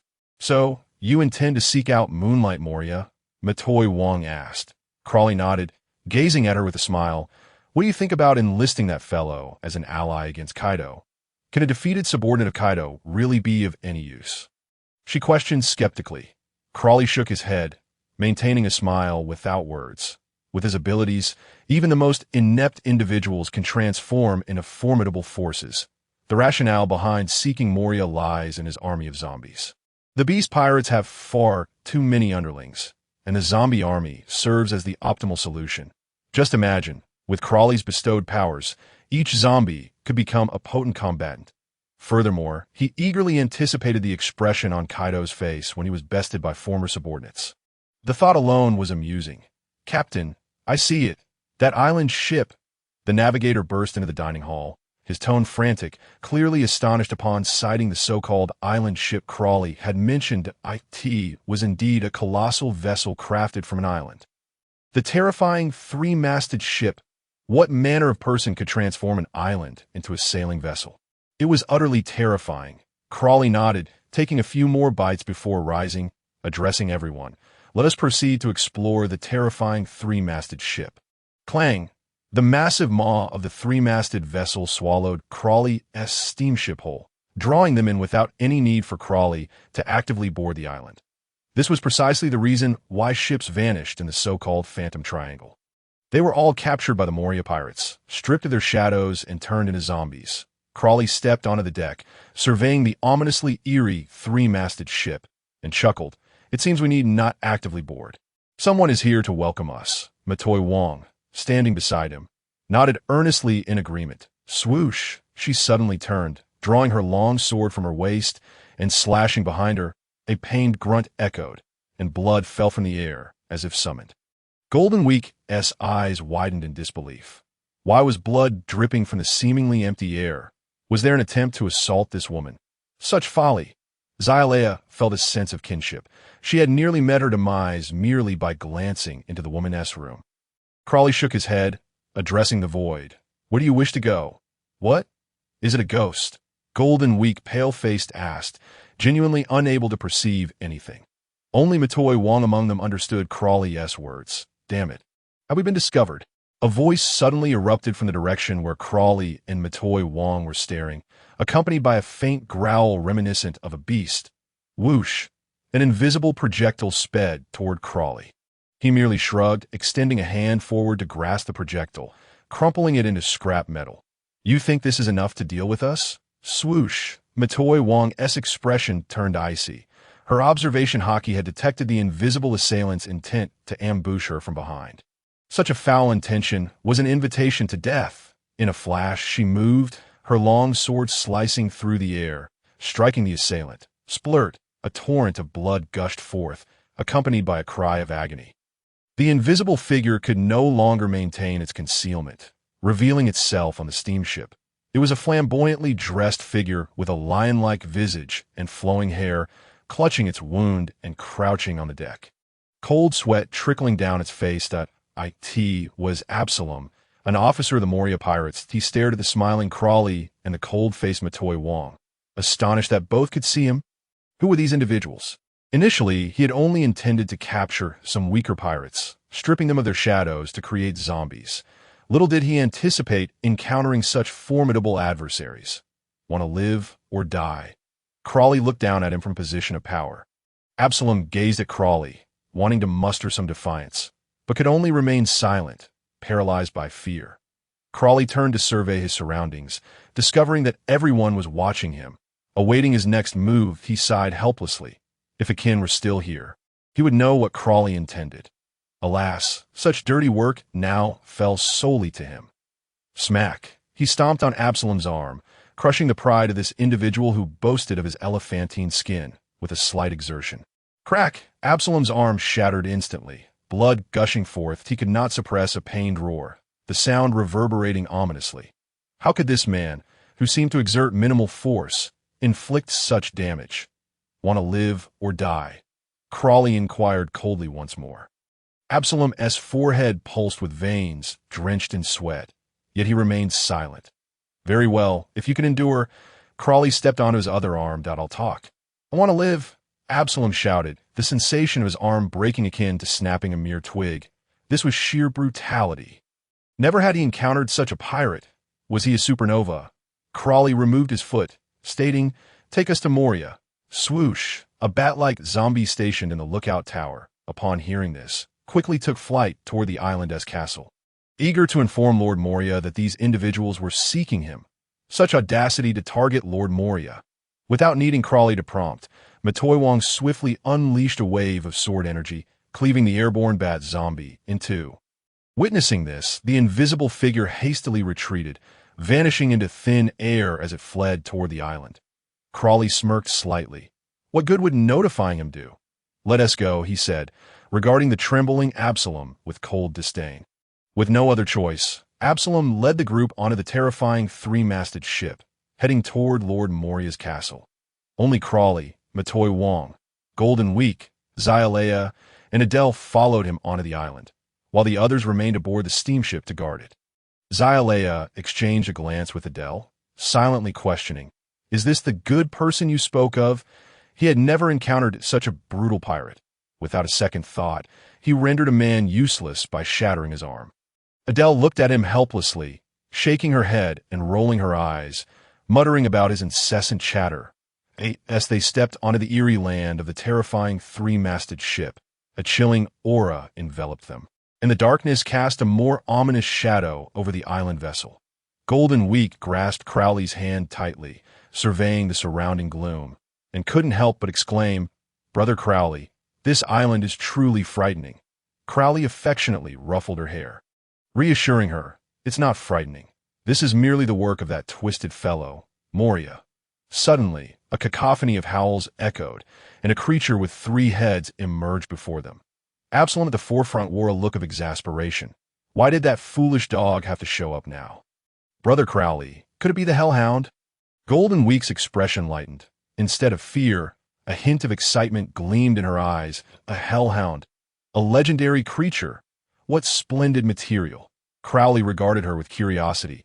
Shouldn't a typical girl be terrified by such a bizarre beast? For instance, Adele behind him clung tightly to her brother's arm. The mindset of an artist was truly perplexing. "Xialea, go and deal with this dog," Crowley instructed. "What?" Xialea exclaimed in disbelief. "Why must I do something like that? This grotesque creature looks utterly repulsive."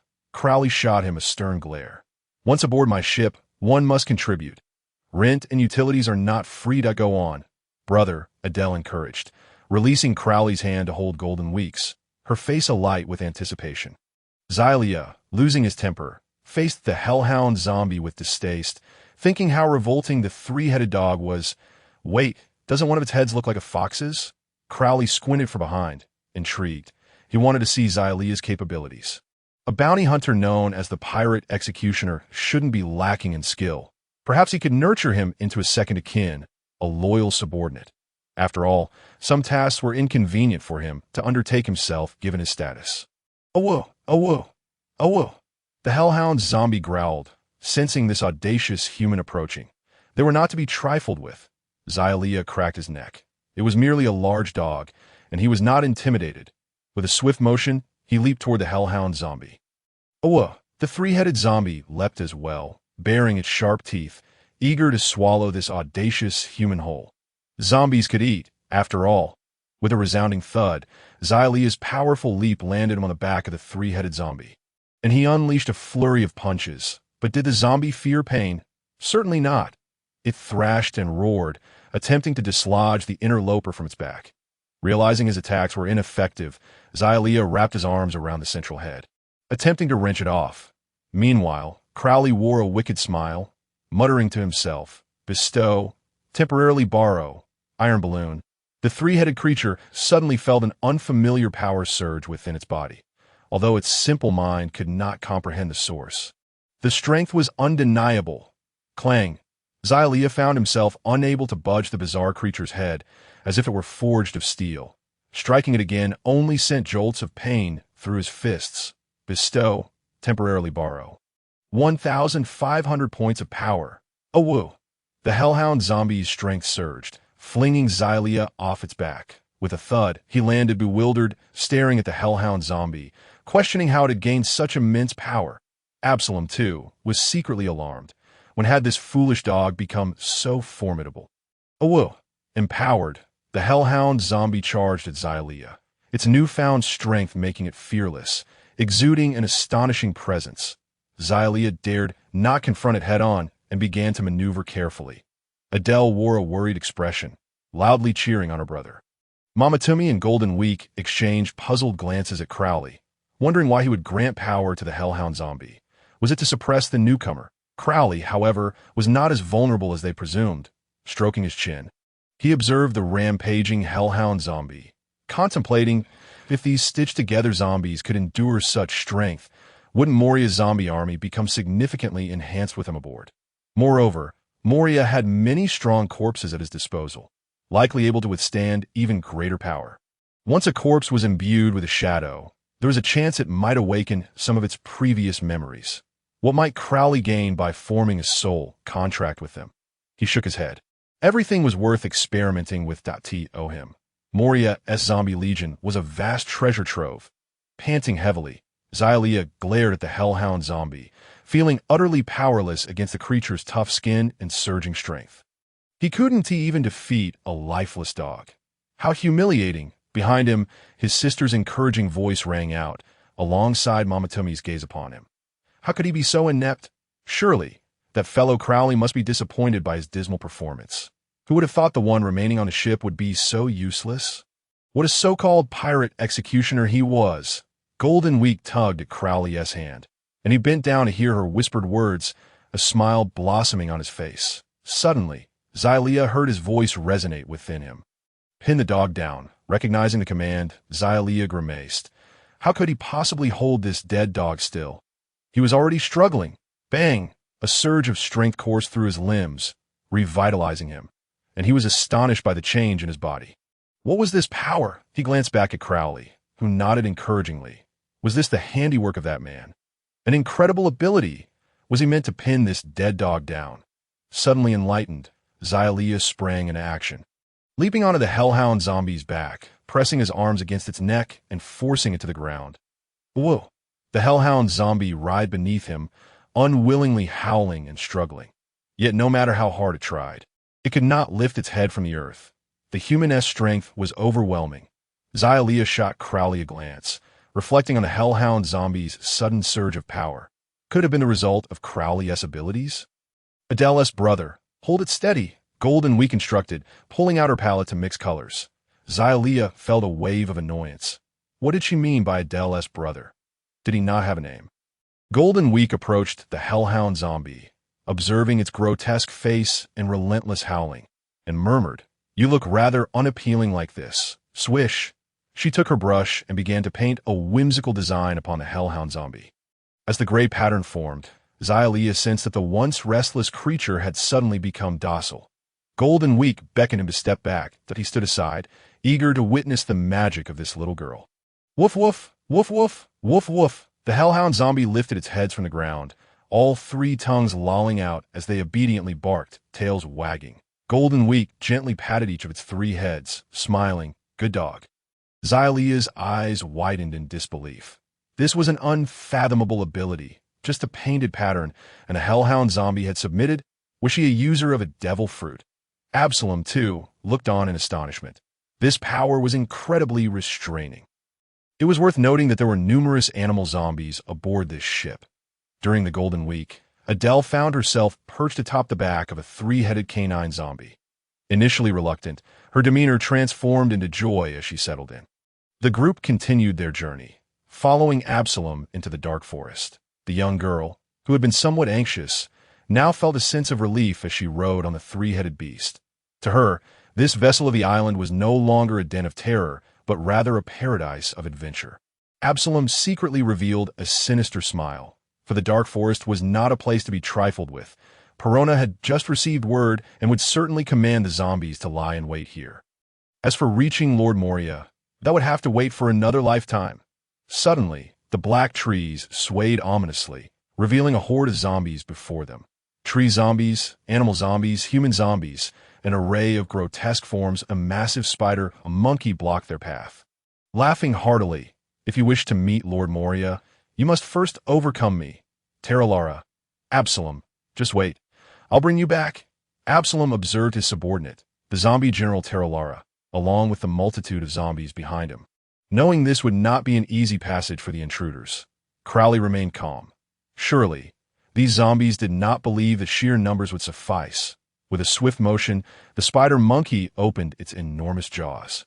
unleashing a torrent of webbing, while the surrounding spider mice assisted their leader, attempting to ensnare the group and deliver them to Lord Moria.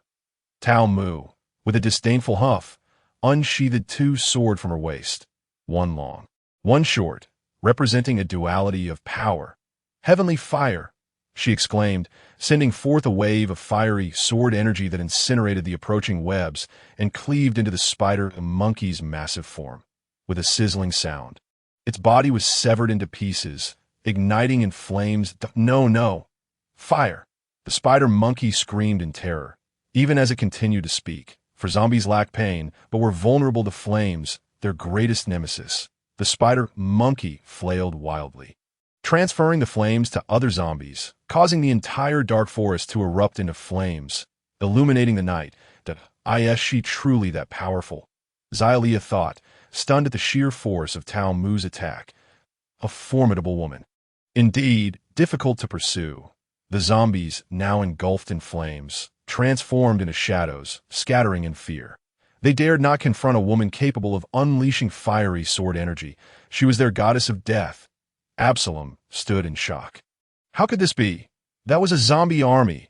An ethereal sound echoed, causing Crowley to frown as he turned, noticing transparent ghosts approaching. "What is that sound?" Xylia asked, puzzled. The next moment, a ghost passed through him, causing him to collapse to the ground with a sorrowful expression. "I'm so worthless. I couldn't even defeat a dead dog, and now can't surpass a mere woman.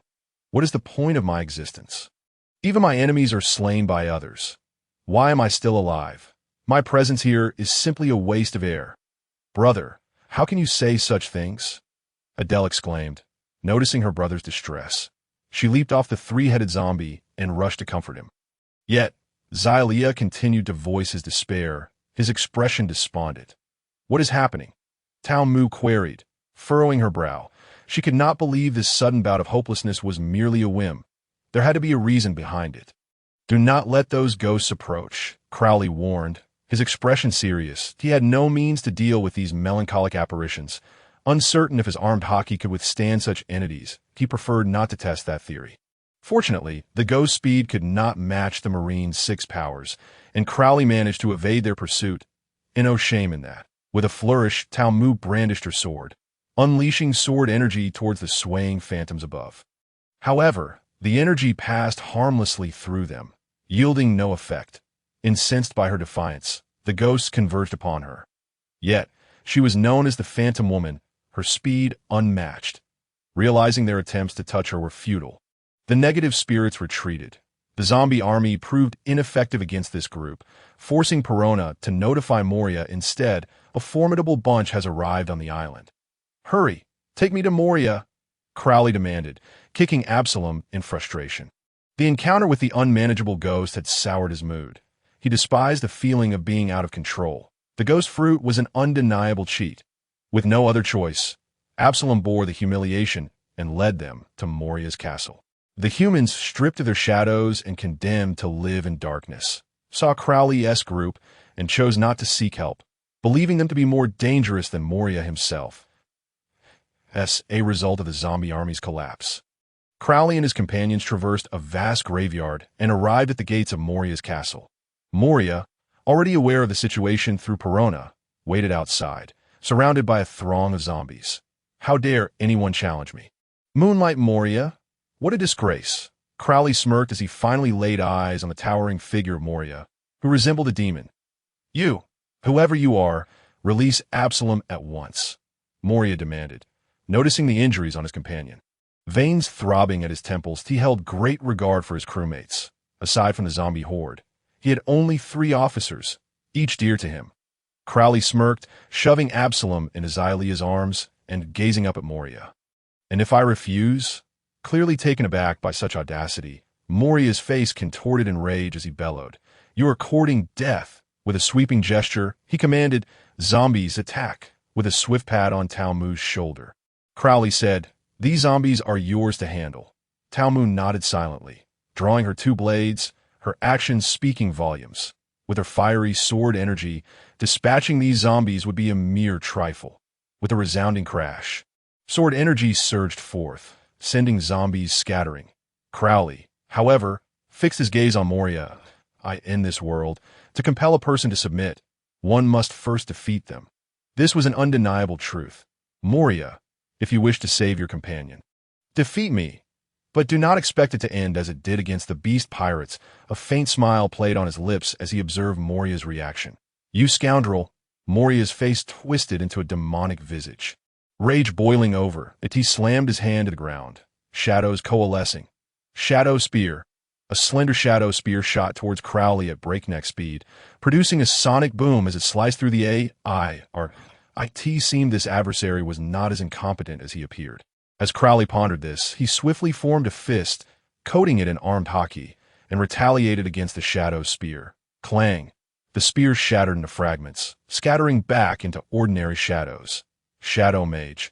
A shadowy figure formed behind Crowley, wielding scissors resembling blades, lunging at him.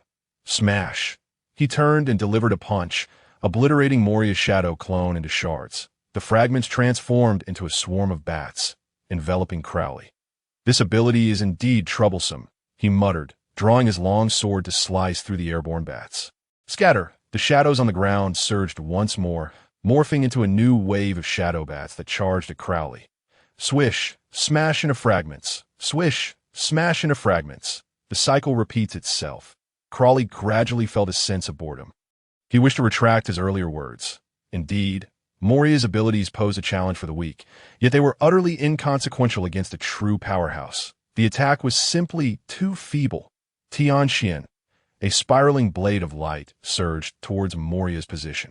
Can one truly engage in battle without getting their hands dirty? No wonder he's grown so corpulent. Shadow Warrior.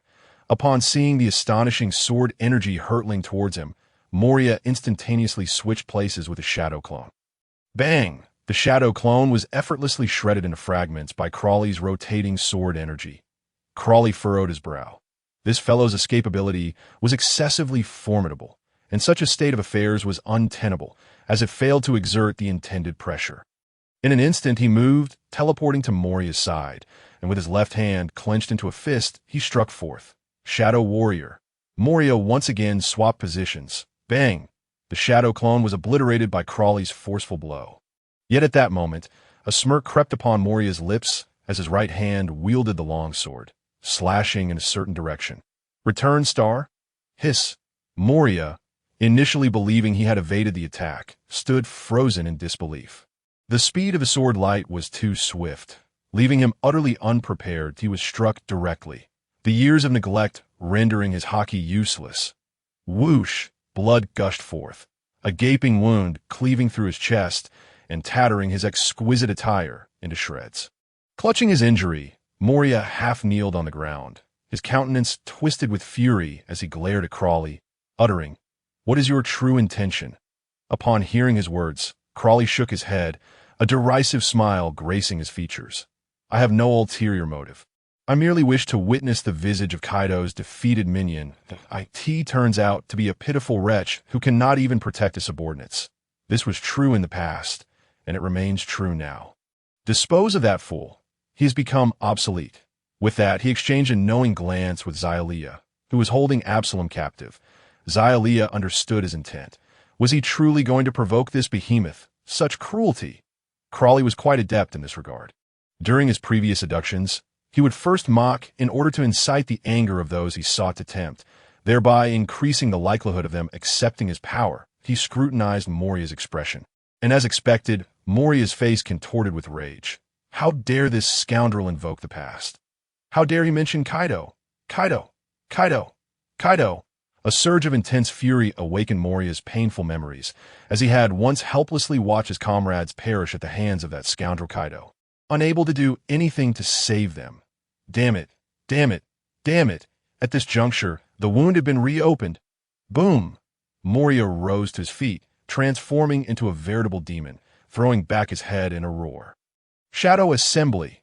Shadows erupted from the bodies of the zombies scattered across the island, being drawn into his form through the ground. As Moria absorbed the shadows, his figure began to swell, growing larger and larger, comparable to Crowley's beastly transformation. Yet, without a doubt, Moria's size was even more colossal. Crawley estimated he had exceeded 30 meters, surpassing even the giants that Moriya's eyes burned with crimson fury, entirely devoid of reason, that he possessed but one thought: to slay the arrogant Crawley. "Who do you think you are, Kaido?" Moriya's enormous hand came crashing down towards Crawley. Boom! Crawley's garments were torn apart. To truly subjugate an individual, one must decisively defeat them in their area of expertise. Power, is it? Then let us see whose strength prevails. His clothes completely shredded, his muscles bulged like iron. Crawley's height surged, reaching 5 meters, his feet transforming into lustrous iron hooves.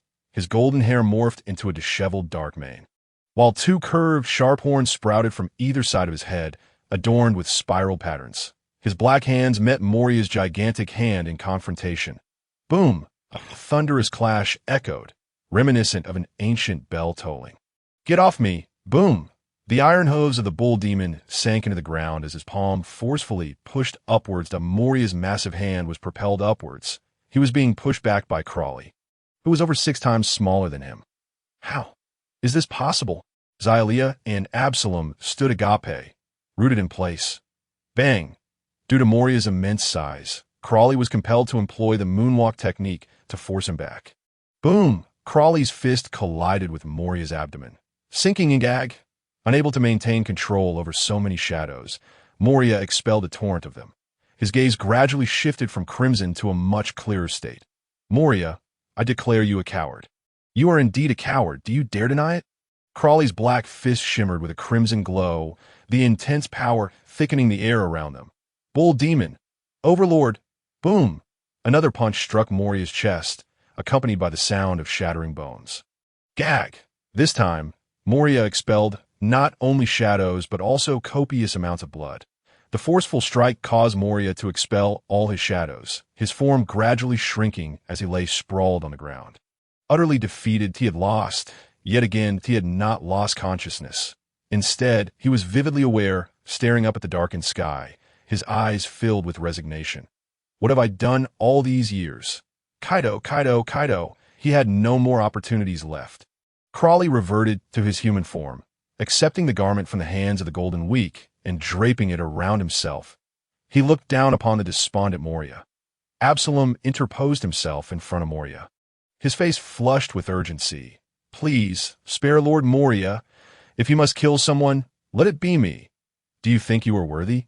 Crawley shot him a disdainful glance. He then turned his attention back to the fallen Moriya, his expression icy as he proclaimed, "Moriya, I can grant you the power to slay Kaido with your own hands." Upon hearing Kaido's name once more, Moriya's vacant gaze flickered with life, recalling Crawley's earlier words. "This fellow claimed he could allow me to personally slay Kaido. What a jest! Surely he cannot be serious." Noticing Moriya's lack of response, Crawley forcefully pushed aside Absalom and approached Moriya, gazing down into his eyes intently. "I shall say this one last time. I can bestow upon you the strength to personally kill Kaido. Do you desire it?" His tone was earnest, devoid of jest. Moriya's bloodied visage twitched, his eyes flickering. Yet the veins on his forehead bulged as he grew incensed. "Who do you think you are? Do you comprehend the strength of that scoundrel Kaido?" Hearing this, Crawley scoffed, shaking his head in disappointment. "I had thought you a man, yet after your defeat by Kaido, you have lost your fighting spirit and begun to inflate the prowess of others. Truly disgraceful." He clenched his teeth, rising from the ground, his face a hue of purple. "I acknowledge your strength, but you have never witnessed Kaido's true power.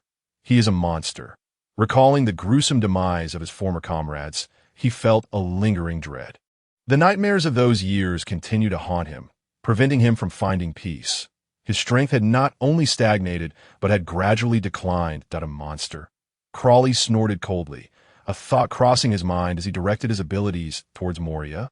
A tremendous force surged through his limbs, expanding his very spirit. This power, this power. He gazed at his hands, his palms clenched. Could such formidable strength truly be within his grasp?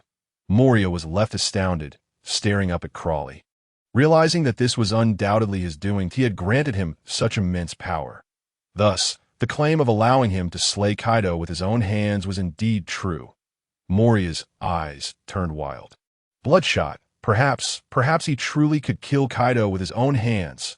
What price would he have to pay to gain such power? There are no free lunches in this world, and as a veteran who had navigated the seas for many years, he understood this principle all too well. Yet regardless of the price, he was willing to pay. After all, it was Kaido, the nemesis etched into his memory.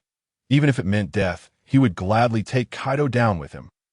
Crawley broke into a smile, precisely the reaction he desired. Observing Moria's face, twisted with excitement yet tinged with savagery, he slowly articulated, "Your soul." "What does that mean?" Moria pressed for an answer. "It concerns your life," Crocodile pronounced, each word weighted with gravitas. "No." A fierce cry erupted, and a graceful figure interposed herself between them. With pink hair styled in twin ponytails and a crown adorning her head, it was Perona. Unfazed by the bloodstains on Moria, she enveloped him in a tight embrace, tears welling in her eyes. "Lord Moria, you cannot agree to this." With that, she shot a fierce glare at Crocodile, though many spoke of Moria's demonic appearance. In her eyes, it was this man who truly embodied the essence of a monster. Upon seeing Perona, Moria's expression grew complex, the madness in his gaze slowly dissipating. This girl, whom he had nurtured since childhood. He was like a father. Yet, the thought of his unavenged grievances gnawed at him. Perhaps in this lifetime, he would never find reprisal. This was a chance. Regardless of the cost, he must exact his revenge. A tender smile crossed Moria's face as he gently ruffled Perona's hair. "This is my wish, a desire I would pursue even unto death. You see, Absalom did not deter me." Standing aside, Absalom wore a troubled expression. He was acutely aware of the deep-seated hatred festering within Moria, and thus could not voice any objections that he and Moria were among the last survivors of the Moonlight Pirates, having narrowly escaped death in their past encounters. The beastly form he now possessed was a result of the injuries sustained during that time, that he bore indelible scars upon his body, just as Moria harbored unerasable wounds in his heart. "Perona, let Lord Moria go," he said, tears brimming in his eyes as he recalled fallen comrades, his own heart heavy with hatred towards Kaido. Yet Perona, noticing the expression on Absalom's face, found her words caught in her throat. Unable to articulate her thoughts, she understood that she could no longer dissuade Lord Moria, a man resolute in courting death.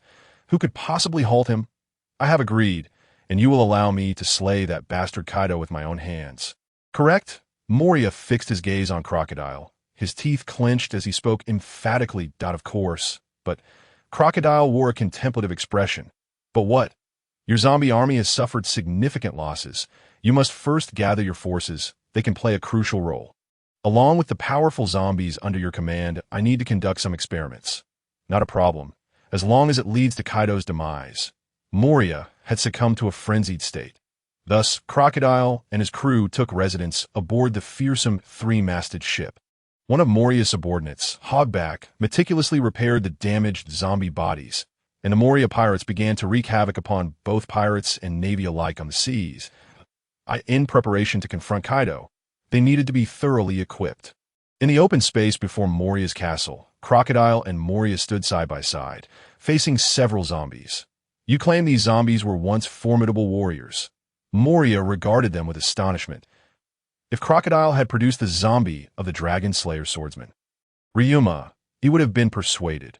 However, he failed to recognize the strength in the others. Crocodile, observing the four zombies before them, smiled and remarked, "It's amusing that you stole their corpses yet remain ignorant of their identities." He pointed out, one by one, that let us not even mention Ryuma. These three were once crew members of the Rocks Pirates. "Surely you know of Rocks?" Moria furrowed his brow in acknowledgement. After all, Rocks was a man who had even counted Kaido among his crew, a deluded individual aspiring to become the sovereign of the world. Yet, to discover that his zombies included members of the Rocks Pirates was astonishing. Captain John, Crocodile indicated a zombie with a knife sheathed at each hip, still indulging in drink. "What? You wish to drink too? I want to allow it." The zombie shook its head, refusing to part with its fine liquor, even for the sake of its master-esque friend. Crocodile and Moria exchanged incredulous glances. Could this truly be the legendary Captain John? And these two, Silver Axe and Wang Ji, Crocodile pointed to the other two zombies. Unlike Captain John, these two remained silent, devoid of any banter. Even if they were once powerful, They're now deceased, their bodies in tatters. What are you planning? Moria questioned, puzzled as he observed the conspicuous gashes on the zombie that Crocodile had identified as Captain John. It was no wonder he had overlooked its potential. Such a form could never embody a strong zombie. A formidable zombie must possess an undeniably robust body. Broad shoulders and muscular limbs were paramount. Only with a suitable shadow could a worthy zombie be created. Thus, he had yet to find an appropriate shadow for the fiend Oz residing in his ice store. What are you aiming for? Crocodile smirked. Why, to conduct experiments, of course. Moria's shadow could essentially extract a fragment of a corpse's soul, imbuing it with remnants of its former memories. This meant that the combat experiences of these formidable beings could potentially be harnessed. Could they grant him formidable skills? This was the essence of Crocodile's intended experiments. You yearn for power? If so, offer your souls to me. Crocodile's voice echoed in the minds of the four zombies. Roar, roar, roar. The Ryuma zombie gazed at Moria, perplexed. What is this? Captain John's zombie fixed its gaze on Crocodile, recognizing the voice. The other two remained silent. Crocodile frowned at Moria. Issue the command for them to acquiesce to the voice in their heads. This is a straightforward act of temptation. They must agree. Though Moria was equally bewildered, he complied with Crocodile's directives. After all, it was the latter who held authority. Roar, roar, roar. I consent, the Ryuma zombie declared. Very well, since my master commands it. I too begrudgingly agree. Captain John's zombie scratched its head in concession. The other two silently nodded, confirming their inability to speak. All right, release their shadows. Crocodile waved his hand. What? Moria gasped, incredulous that after all this effort, he would simply release the shadows of these four. Was he truly to waste such a hard-won acquisition? Why fret? I will assist you in locating even stronger shadows, and then Oz can join in the fun. Crocodile retorted with irritation. This man was aware of Oz's existence. Moria was astonished. He had never disclosed such information. Had Crocodile already procured intelligence? Get on with it. Stop dawdling. Crocodile kicked him lightly. Fine, fine. I'll do it. No need for such roughness. Moria resignedly lifted the shadows from the four zombies. Whoosh, for shadows soared into the air. The sole contract Crocodile had established began to take effect, and Moria felt new knowledge flooding his mind.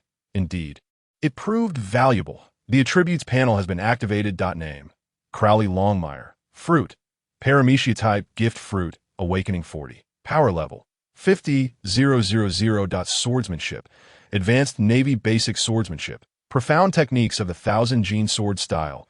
Secrets of the North Star 1 sword style. Advanced Madness sword techniques. Principles of the King's Blade. Mastery of dragon-slaying swordsmanship. Captain John's unique dual sword style. Body techniques. Super advanced Navy 6 styles. Advanced Fishman karate. Elbaf spear techniques. Axe combat skills. Hockey. Mastery of armament hockey. Mastery of observation hockey. Physique. Steel balloon. Unmatched sword intent. Captain John's talented treasures. Other. Mastery of weapon skills. Underwater breathing. Beast transformations. 1. Tiger demon transformation, accompanied by skill. Sonic attack. 2. Bull demon transformation, accompanied by skill. Devour all. 3. Ape demon transformation, accompanied by skill. Cicada shedding. After releasing his shadow, Moria felt as though Crowley had transformed into an entirely different being, or rather, he had become a drawn sword, radiating an aura of sharpness merely by standing beside him. In his previous sword training, he had never encountered such formidable sword intent. This overwhelming presence was something he had only witnessed in the likes of Mihawk. To his astonishment, this individual had instilled such a feeling within him in such a brief period. Crowley closed his eyes, allowing his observation hockey to spread across the entire formidable three-masted ship like tendrils, that he sensed that his mastery of observation hockey had reached a level akin to foresight. Undoubtedly, his mastery of armament hockey had also attained a level of flow cherry blossoms. However, what delighted him was the unexpected addition of 2 new physical traits, one derived from the dragon horse, the unmatched sword intent, and another from a peculiar object, Captain John's talented treasures. Crowley found himself momentarily speechless, pondering the so-called dual sword style created by Captain John. Was this all some sort of jest? Opening his eyes, Crowley smiled. realizing that this time his gains were monumental. The formidable, three-masted ship had indeed proven worthwhile, as his strength had ascended to new heights. The only shortcoming was his failure to acquire Conqueror's Haki. Could it be that the dragon-slaying sword master, Dragon Horse, lacked the potential for it? Conqueror's Haki would be crucial in future battles. He shook his head, deciding to set that matter aside for the time being. How has the Shadow Collection been progressing? He inquired of Moria. How dare you ask? Your subordinate has decimated my zombie minions to the point of near destruction. Hogback informed me that at least 1/3 of the corpses are beyond repair and must be abandoned. Even with extensive Shadow Collection efforts now, we are still far from adequate, and the shadows we have are of mixed quality. Moria retorted that he found it unfathomable that someone as seemingly weak as Tao Mu could unleash such formidable power, rendering a zombie army utterly helpless against her. Well then, since there is little to do now, I shall lend you a hand in seeking out some powerful shadows and help you find a suitable shadow for Oz as well. Where shall we look? Surely you are aware that Kaido is currently engrossed in cultivating artificial devil fruit users. The individual supplying him with artificial devil fruits is none other than the infamous Joker of the Dark Underworld. Don Quixote da Flamingo, right? Moria responded, somewhat surprised. Being somewhat reclusive, he was largely unaware of the outside world, yet he had some knowledge of the underground dark world. Crowley nodded, patting him on the shoulder, his eyes gleaming with determination. Let us proceed to Dressrosa. The formidable three-masted ship, already massive, was constructed from an island, transforming it into a vessel of unimaginable potential.